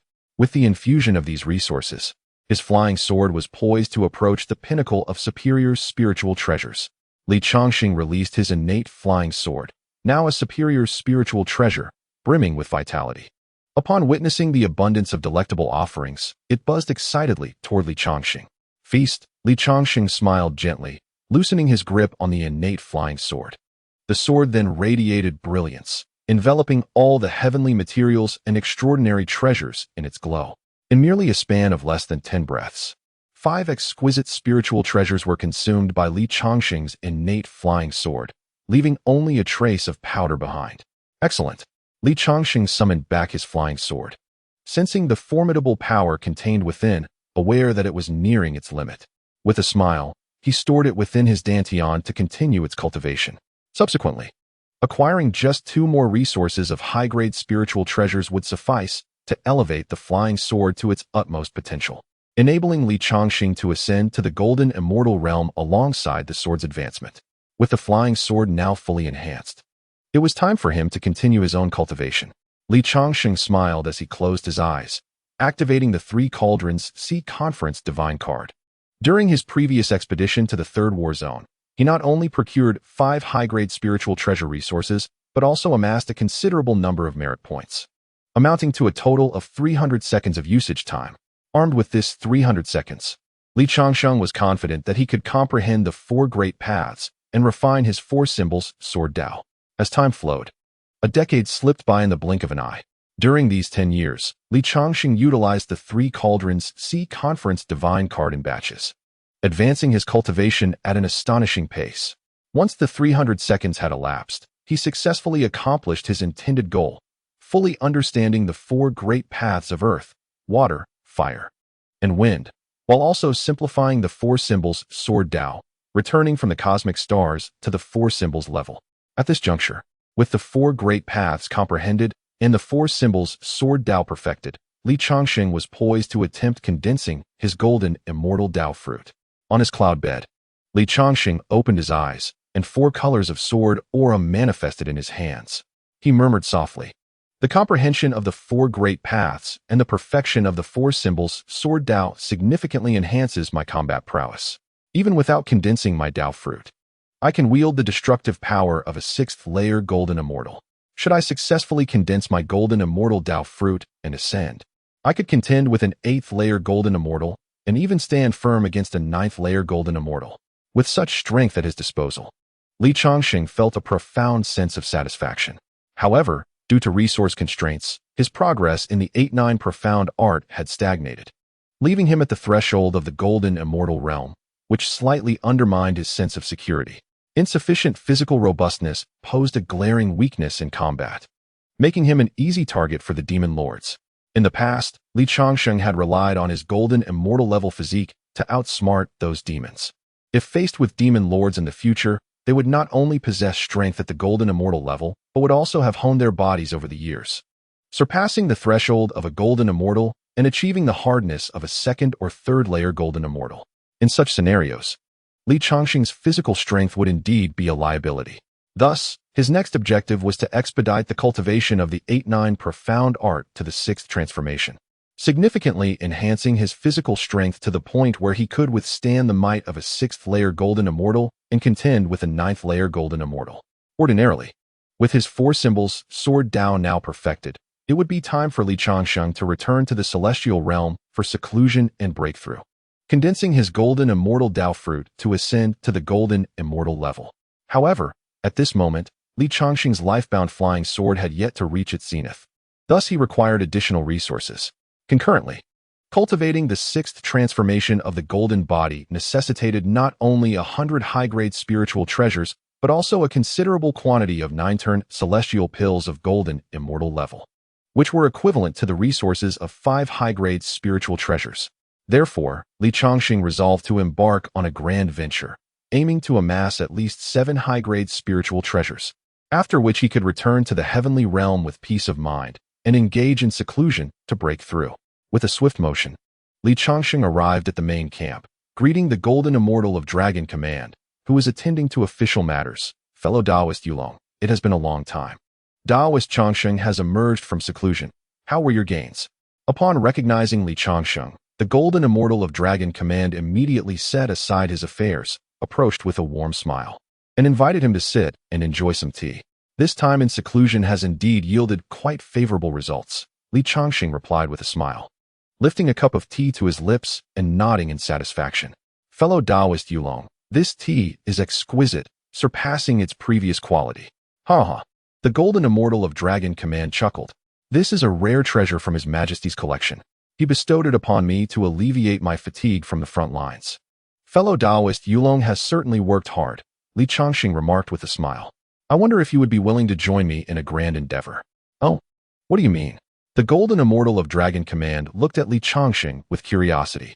I wish to lure out a demon lord to attack me, and then, alongside our golden immortals, slay this demon lord. Would you be willing to assist me? Changsheng said with a smile. The golden immortal of Dragon Command gasped in surprise, gazing at Changsheng and inquiring, You possess such grand ambitions, seeking to slay a demon lord? Do you not realize the formidable strength of a demon lord? It is not an easy feat to accomplish. Our Zixiao Holy Court spent thousands of years devising a plan to slay the Six Desires demon lord, ultimately luring him into a trap for a coordinated ambush. Currently, on the front lines, there are numerous demon lords, all highly vigilant. Even if we provoke them to act against you, it would be exceedingly difficult to kill them, and you may find yourself in grave danger. Please observe, fellow Taoist Yulong, Changsheng said with a faint smile, as he manifested four-colored sword energy with a flick of his fingers, then thrust it towards the golden immortal of Dragon Command. The golden immortal of Dragon Command reflexively caught it, only to be astonished as he gazed at his palm, which bore a bloody wound inflicted by Changsheng's sword energy. Despite being a 9th-layer golden immortal and having enhanced his physical body to the hardness of a 5th-layer golden immortal, he had still been injured by Changsheng's strike due to his momentary carelessness, a testament to Changsheng's formidable prowess. Taoist Changsheng, your strike possesses the lethality of a 6th-layer golden immortal, the golden immortal of Dragon Command exclaimed with excitement after tending to his wound. With such strength, if we strategize appropriately, we may indeed have a chance to eliminate a demon lord. Indeed, Changsheng nodded with a smile. Next, I require you, fellow Taoist Yulong, to escalate the battle situation and engage the demons in a district-level decisive confrontation. I shall once again take to the battlefield to reap havoc. As long as the slaughter is ruthless, the demonic lords of the dark path will inevitably be provoked to act against me, presenting a prime opportunity for my comrades and me to counterattack these fiends. Indeed, this is a straightforward endeavor. The Dragon Sovereign smiled as he remarked. In the Third War Zone, following the decimation of the Vanguard by our forces, the conflict with the demons has intensified over the past decade. This creates a perfect opportunity for our esteemed friend, Snow Dragon, to initiate a decisive battle in this war zone without arousing suspicion from the dark path. The Thousand-Eyed Demon Lord possesses strength equivalent to the 6th tier of the Golden Immortal Realm, with a physical resilience akin to the 3rd tier, making him susceptible to a severe blow from our ally, Changsheng. I shall summon Snow Dragon forthwith to share this plan and ensure his collaboration. Excellent. Changsheng replied with a smile and a nod. Upon the Dragon Sovereign's communication, moments later, a figure entered the Grand Hall, Snow Dragon, hailing from the Third War Zone. For celestial beings, traversing distances may take some time, yet powerful golden immortals can effortlessly carve out spatial passages, arriving swiftly at their destinations. Upon entering the hall, Snow Dragon beheld the Dragon Sovereign and Changsheng, laughing heartily as he inquired, My friends, have you summoned me to your headquarters for a drink? Alas, there is no wine at the front lines, but I do have a cup of tea, the Dragon Sovereign replied with a smile, pouring a cup for Snow Dragon and inviting him to join in a tea session. This fragrance of tea, Snow Dragon remarked as he sat down, savoring the aroma. After consuming the tea, he chuckled, This is the Emperor's treasured tea leaves. I heard the mother tree has been destroyed, and the supply diminishes with each cup. I did not expect you to still have some. Ha ha ha. I am fortunate to have received a small portion from the Emperor, the Dragon Sovereign replied modestly. The purpose of inviting you here, dear Snow Dragon, is to deliberate on a matter of significance. Please, go ahead, Snow Dragon urged, fixing his gaze on the Dragon Sovereign. The Dragon Sovereign gestured toward Changsheng, smiling as he continued. Over the past decade, Changsheng has devoted himself to seclusion, making remarkable progress in his cultivation. now wielding the formidable power of the 6th tier of the Golden Immortal Realm. Together, we have devised a plan to slay a demon lord, and the thousand-eyed demon lord is a fitting target. Thus, we require your assistance in orchestrating a war zone-level confrontation with the Dark Path to lure him into action. Agreed.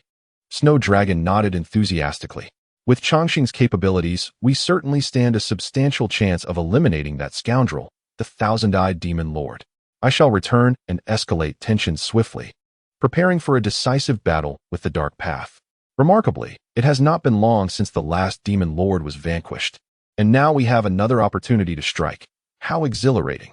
This matter shall remain among the three of us. Do not disclose it to others, lest we attract the scrutiny of that calculating ancient demon lord, the dragon sovereign cautioned. Indeed, caution is paramount. Snow Dragon nodded solemnly. This ancient demon lord is exceptionally skilled in celestial foresight. After we defeated the 6 Desires demon lord, he arrived from the abyss and has since orchestrated several significant events. Before Longxing Taoist's arrival, the Qiyin small world was invaded by the demonic forces, a scheme orchestrated by the planetary demon king. Had it not been for the emergence of Longxing Taoist, the Qiyin small world would have succumbed to the clutches of darkness. Upon hearing about this demon for the first time, Li Changsheng inquired with curiosity, with such adeptness in celestial calculations, might this demon interfere with our plans? Not at all, asserted the dragon's sovereign golden immortal with unwavering confidence. In order to counter the planetary demon king, His Majesty summoned the esteemed Ming Xuan Taoist, a master of celestial predictions, who disrupted the celestial mechanisms of the Hongshi Great World. Consequently, both sides find it exceedingly difficult to discern any issues through celestial divination. Very well, that is reassuring. Li Changsheng replied with a smile, nodding in agreement. The trio continued to sip their tea while deliberating on the intricate details of the trap they were laying for the thousand-eyed demon king. Chapter 139. Once they confirmed that all was in order, the Snow Dragon Golden Immortal and Li Changsheng departed from the frontline headquarters, returning to the main camp of the Third War Zone.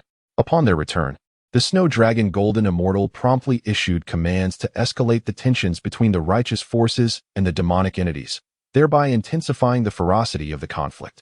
Although the Third War Zone had previously witnessed fierce battles, it remained under control, with both sides primarily focused on training troops in hopes of cultivating a golden immortal talent. For the various factions, a golden immortal was considered the backbone of their strength. Thus, the heavy casualties among celestial beings would be deemed worthwhile if a single golden immortal could emerge. With the Snow Dragon Golden Immortal's orders, the intensity of the warfare surged rapidly, with the number of troops involved escalating from several 100,000 to over 1 million.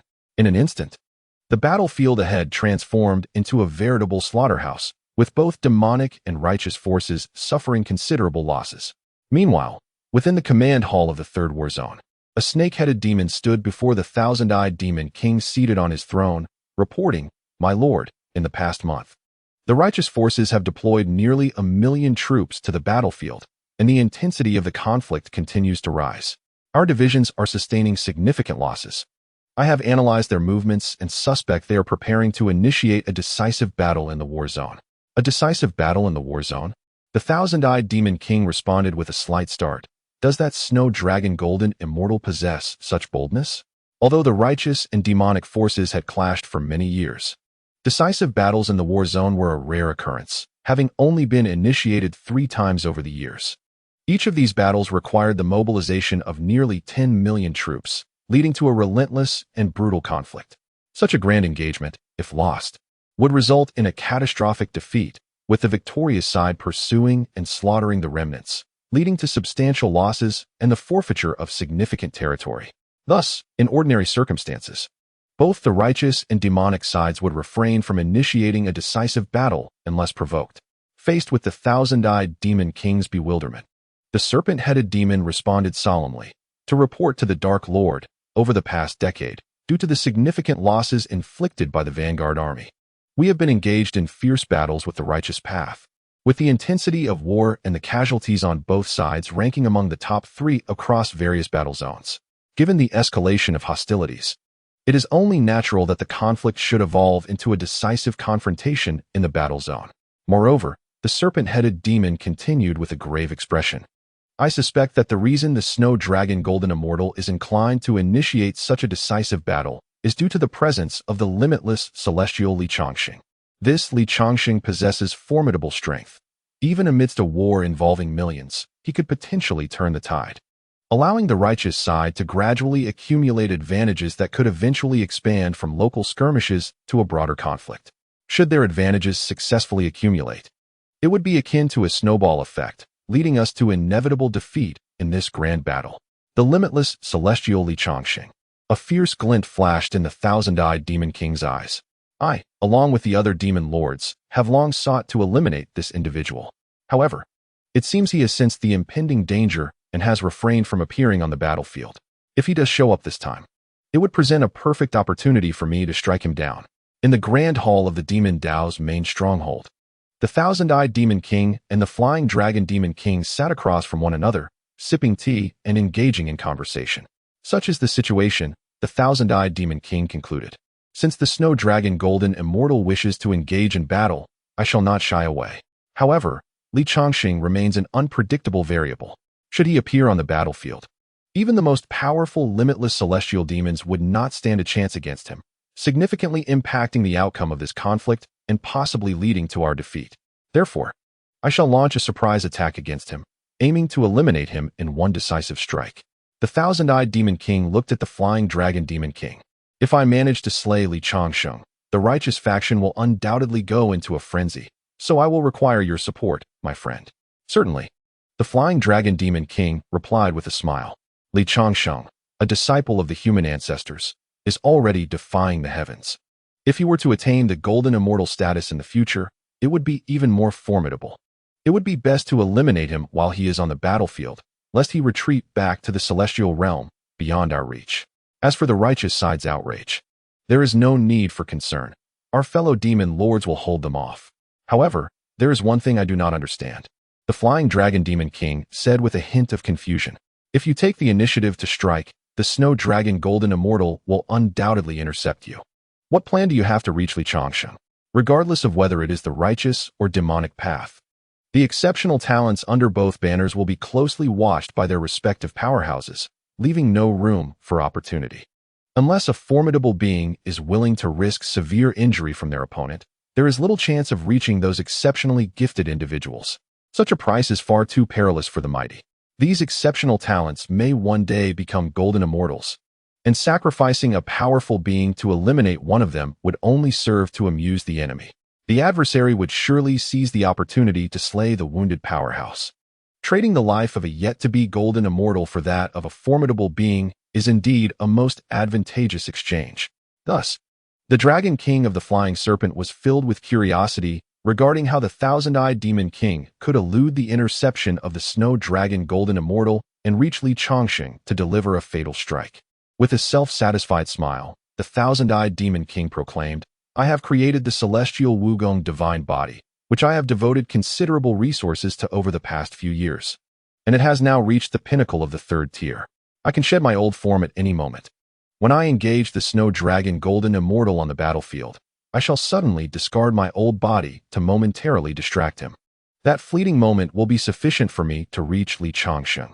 Even if the Snow Dragon Golden Immortal pursues afterward, he will not be able to prevent my strike on Changsheng. The thousand-eyed Demon King sneered, asserting, Changsheng is merely a mortal, his physical form barely scraping the threshold of a golden immortal's strength. With a single blow, I can eliminate him. Once I am before Changsheng, no one can save him. An admirable strategy. Let us proceed as you have planned. The other Demon Kings will intercept the remaining golden immortals, ensuring they cannot assist Changsheng. The Dragon King of the Flying Serpent nodded, clearly pleased with the thousand-eyed Demon King's scheme. Then I shall take my leave and return to the third war zone to commence the battle. The thousand-eyed Demon King smiled, clasped his hands in farewell, and vanished from the grand hall.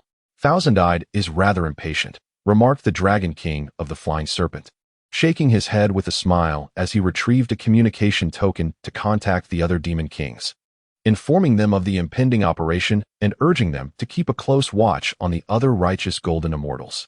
In the frontline camp of the righteous faction within the third war zone, in the general's grand hall, the Snow Dragon Golden Immortal, who was seated and enjoying tea with Changsheng, suddenly spoke with a laugh. That fellow, thousand-eyed, could no longer contain himself. He has assembled a vast army and is advancing towards us. I suspect he has already conspired with the Dragon King of the Flying Serpent, preparing to strike at you. My friend, the moment you appear. Although golden immortals possess the ability to survey the battlefield from a great height, they cannot accurately perceive those within fortified camps or the presence of other powerful beings nearby. Whether it was the snow dragon golden immortal visiting the Dragon King of the Flying Serpent or the thousand-eyed demon king meeting with him, neither could ascertain the other's movements. However, the snow dragon golden immortal did not require precise knowledge. He could deduce from the actions of the thousand-eyed demon king that he had indeed conferred with the Dragon King of the Flying Serpent. After all, while they were the commanding generals of their respective war zones, initiating a large-scale conflict necessitates communication with the higher command, especially considering the presence of Changsheng, who far exceeds the limits of an ordinary extreme celestial demon. He could very well appear in the climactic battle of the war zone. Therefore, it was even more imperative for the thousand-eyed demon king to coordinate with the Dragon King of the Flying Serpent, contemplating whether to eliminate Changsheng upon his arrival. Simultaneously, strategies would need to be devised to deal with the potential frenzy of the righteous golden immortals following Changsheng's demise. This required careful consideration. For the thousand-eyed demon king, the task of slaying Changsheng was relatively straightforward. Yet the subsequent confrontation with the enraged snow dragon golden immortal demanded his utmost attention. Unbeknownst to him, while he was plotting against Changsheng and his allies were equally devising their own schemes against him. Upon hearing that the thousand-eyed demon king had begun to act, Changsheng rose with a smile and declared, "It seems that the thousand-eyed demon king has taken the bait. Today shall mark his demise." For Changsheng and his companions, the initiation of the war zone's decisive battle by the thousand-eyed demon king meant that he would inevitably consider Changsheng as a variable. Thus, the only feasible solution was to find a way to eliminate him. After all, the thousand-eyed demon king perceived Changsheng merely as a golden immortal of the third level, with a physical resilience on par with the threshold of a golden immortal, believing that although he might possess boundless potential in the future, he could easily be slain in a single strike at present. However, the emergence of this decisive battle was actually a ruse to lure the thousand-eyed demon king into a trap, exploiting the disparity in intelligence between the two parties. Unbeknownst to the thousand-eyed demon king, Changsheng actually possessed the combat prowess of a golden immortal at the 6th level, capable of breaching his defenses and potentially inflicting severe damage. This asymmetry in information provided Changsheng and his allies with the confidence needed to confront the thousand-eyed demon king. Fellow Changsheng, since the thousand-eyed demon king has made his move, we too must rise to the challenge, remarked the snow dragon golden immortal with a smile as he and Changsheng exited the main command hall. Outside the hall, the entirety of the Third War Zone's forces had assembled under the snow dragon golden immortal's command, awaiting his orders. The demon path has summoned millions of troops to attack us, the snow dragon golden immortal stated calmly. Can we simply retreat like turtles in their shells in the face of this invasion? We cannot. The entire army of the Third War Zone responded in unison. Excellent. The morale is commendable. The snow dragon golden immortal nodded in satisfaction, gesturing towards Changsheng. In this battle, the heavenly immortal Changsheng, an extraordinary figure, will also participate. His record speaks volumes. 10 years ago, he vanquished the extreme demon of the demon path, aiding the vanguard in annihilating 90% of the demon path's front lines. With the assistance of heavenly immortal Changsheng, victory in this battle is assured. Chapter 142, Assured Victory. The millions of troops erupted in excited cheers, well aware of Changsheng's formidable prowess and the immense advantage his presence conferred. Let us advance and slay the demons. The snow dragon golden immortal beamed as he waved his hand, leading Changsheng and the army away from the camp to confront the forces of the demon path. The speed of the celestial army was exceedingly swift. Before long, the righteous and demonic forces encountered one another, their opponents visible from a distance. Stop! The snow dragon golden immortal raised his hand, halting the advance when the two sides were approximately 30 miles apart. He then gazed at the thousand-eyed demon king with a cold smile. Old demon of the thousand eyes, you possess great audacity to initiate a war zone-level battle. Today, I shall ensure that you are left in disarray, suffering great losses. The thousand-eyed demon king responded icily. What are you, Old Man Snow Dragon, to challenge me. Today shall be the day you weep.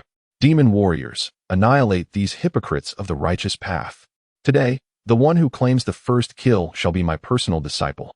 Those in the top 10 shall be registered as my named disciples, and those in the top 100 shall receive a demonic king's cultivation technique. The vast army of the demon path was electrified by the words of the thousand-eyed demon king, their eyes gleaming with excitement. The inheritance of the demon king is an unparalleled opportunity, regardless of its location. Those demons who come to fight on the front lines generally lack significant backgrounds. Even those with a tenuous connection to the demon king are often generations removed, having never encountered him in person. Now, by bravely slaying enemies, they harbor the hope of becoming direct disciples of the demon king, or at the very least, recognized disciples, or, if fate is unkind, at least acquire techniques of the demon king's caliber. The prospect of obtaining such a long-elusive chance filled the ranks of the demon path with exhilaration. Even the spirit realm demons shared in this fervor, for the thousand-eyed demon king had merely mentioned the number of enemies slain, not their quality, thus granting them a chance at fortune. As for whether the heavenly demons would target the righteous spirit realm beings, the spirit realm demons remained unperturbed. The celestial beings of the righteous path were formidable and would surely intercept any heavenly demons. Hence, all had a fair opportunity. In this moment, the morale of the demon army surged, compelling the righteous forces to cast their gaze upon the snow dragon golden immortal. Although the battlefield rewards were substantial, the conditions proposed by the thousand-eyed demon king were far superior. They secretly hoped that the snow dragon golden immortal would, for the sake of reputation, offer terms akin to those of the thousand-eyed demon king, presenting them with an extraordinary opportunity. Not everyone possesses the exceptional talents of Changsheng, who was chosen as a disciple by a revered figure and regarded as a peer by other golden immortals. For many earth immortals and celestials, being accepted as a disciple, even as a recognized one, by a golden immortal is a once-in-a-lifetime fortune. Amidst the anticipation of the vast army and the provocations of the thousand-eyed demon king, the snow dragon golden immortal, with a serene smile, stated, "The top 3 slayers shall become my direct disciples. Those in the top 10 shall be recognized disciples, and those within the top 100 shall receive a golden immortal technique. Today's accomplishments in battle will be counted as triple." Upon hearing this, the righteous army erupted with even greater excitement than their demonic counterparts. At this moment, in the void outside the third war zone, the Yulong Golden Immortal led the righteous Golden Immortals in a standoff against the Flying Dragon Demon King and his demonic counterparts, each side restraining the other to prevent interference in the conflict of the third war zone. Such a colossal war, involving millions of celestials, warranted the Golden Immortals and Demon Kings to break conventions and intervened personally. Yet, as they contained one another, neither side could encroach upon the battles of the third war zone. Only the thousand-eyed Demon King and the Snow Dragon Golden Immortal had the chance to strike. However, their mutual restraint made successful intervention unlikely, ultimately leaving the outcome dependent on the combat prowess of their respective armies. In a clandestine transmission, the Bloodblade Golden Immortal of the Third War Zone remarked, "Dragon Guardian, if I am not mistaken, the individual accompanying Snow Dragon is none other than the Longevity Taoist. Am I correct?" "Indeed," the Dragon Guardian Golden Immortal replied with poise. The somewhat bewildered Bloodblade Golden Immortal could not help but exclaim.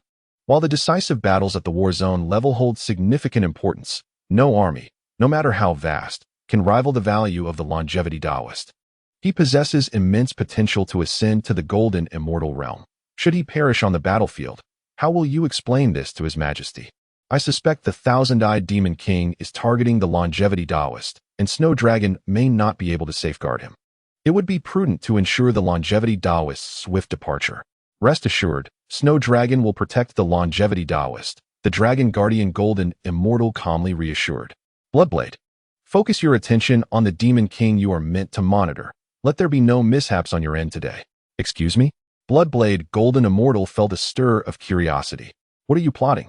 Nothing of consequence. You are merely overthinking. Just wait patiently, the Dragon Guardian Golden Immortal replied, though he held a measure of trust in Bloodblade. Nevertheless, compared to the main Commander S. Hall, the General S. Hall was specially constructed with the ability to obscure celestial secrets. Discussing methods to eliminate adversaries within such a hall, even against formidable foes such as the Golden Immortal Demon King, would not incite a sense of crisis within them. However, if discussions were to occur externally, even through whispered communications, mentioning certain matters, particularly the names of targets, could alert them and ultimately jeopardize the plan. Bloodblade Golden Immortal realized he had misspoken, grasping that the Dragon Guardian and his associates were indeed scheming, and in an instant, deduced that their focus was on the thousand-eyed Demon King, with Changsheng likely being pivotal. Thus, he refrained from further discourse and awaited developments with a calm demeanor. Meanwhile, at the gathering of various Demon Kings, the Flying Dragon Demon King stood with arms crossed, observing Changsheng within the Third War Zone. The plot directed against Changsheng was known only to him and the thousand-eyed Demon King among the multitude of Demon Kings. He refrained from disclosing this matter to the others, merely instructing them to keep an eye on the righteous Golden Immortals. With many Demon Kings watching, the other Golden Immortals were unable to intervene promptly. The next phase relied heavily on the thousand-eyed Demon King's capabilities. "I hope you do not disappoint me, thousand-eyed," the Flying Dragon Demon King mused, as the attention of numerous Golden Immortals and Demon Kings was riveted upon the battlefield of the Third War Zone. The call to arms resounded. "Advance and vanquish the enemy," shouted both the Snow Dragon Golden Immortal and the thousand-eyed Demon King. With the commander's order, both armies swiftly unleashed their spells, resulting in a myriad of magical forces clashing from afar, disrupting the very essence of the battlefield. In such tumultuous chaos, neither side could effectively cast their spells. Soon after, both armies launched a full-scale offensive, engaging in the most intense and brutal close-quarters combat. Chapter 144. What a spectacle! Changsheng observed the ferocious clash between the righteous and demonic forces, feeling a surge of excitement. The combatants on the battlefield were all potential points of merit. Longevity Taoist. "I must rely on you to break the stalemate ahead," Erlang Shen spoke, stating that despite the significant casualties incurred in the initial encounters of this decisive battle involving millions, the number of fallen was negligible against such a vast multitude. Without a decisive force, it was not uncommon for a battle to extend over several months, potentially resulting in mutual destruction. However, with Changsheng present, the chances of victory were considerably heightened. Although a single individual could not vanquish countless demons, the battlefield, teeming with millions, would not be a chaotic melee, but rather segmented into numerous zones, where commanders would direct the skirmishes.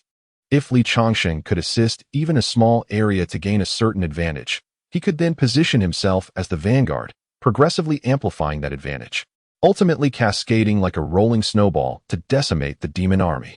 In the previous 3 district-level confrontations, the righteous faction had 1 victory, 1 defeat, and 1 stalemate. In the victorious encounter, though Changsheng's formidable prowess was absent, the valiant soldiers on the battlefield fought valiantly, generating repeated advantages and gradually expanding them. Although most of these gains were subsequently neutralized by the demons' mobilization of forces, there remained a singular advantage that, under the impeccable command of their leader, was persistently magnified until the demons could not react in time, culminating in an overwhelming supremacy that crushed their adversaries. Conversely, in the defeat, the demons seized the opportunity to expand their advantage, ultimately leading to their triumph.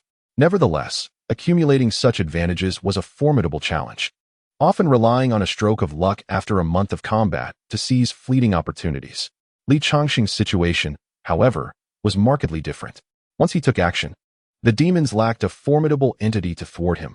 Thus, the advantage would swiftly burgeon, with Changsheng at the forefront, rapidly tearing through other zones and swiftly building momentum. This meant that as soon as Changsheng entered the fray, the demons would face inevitable collapse.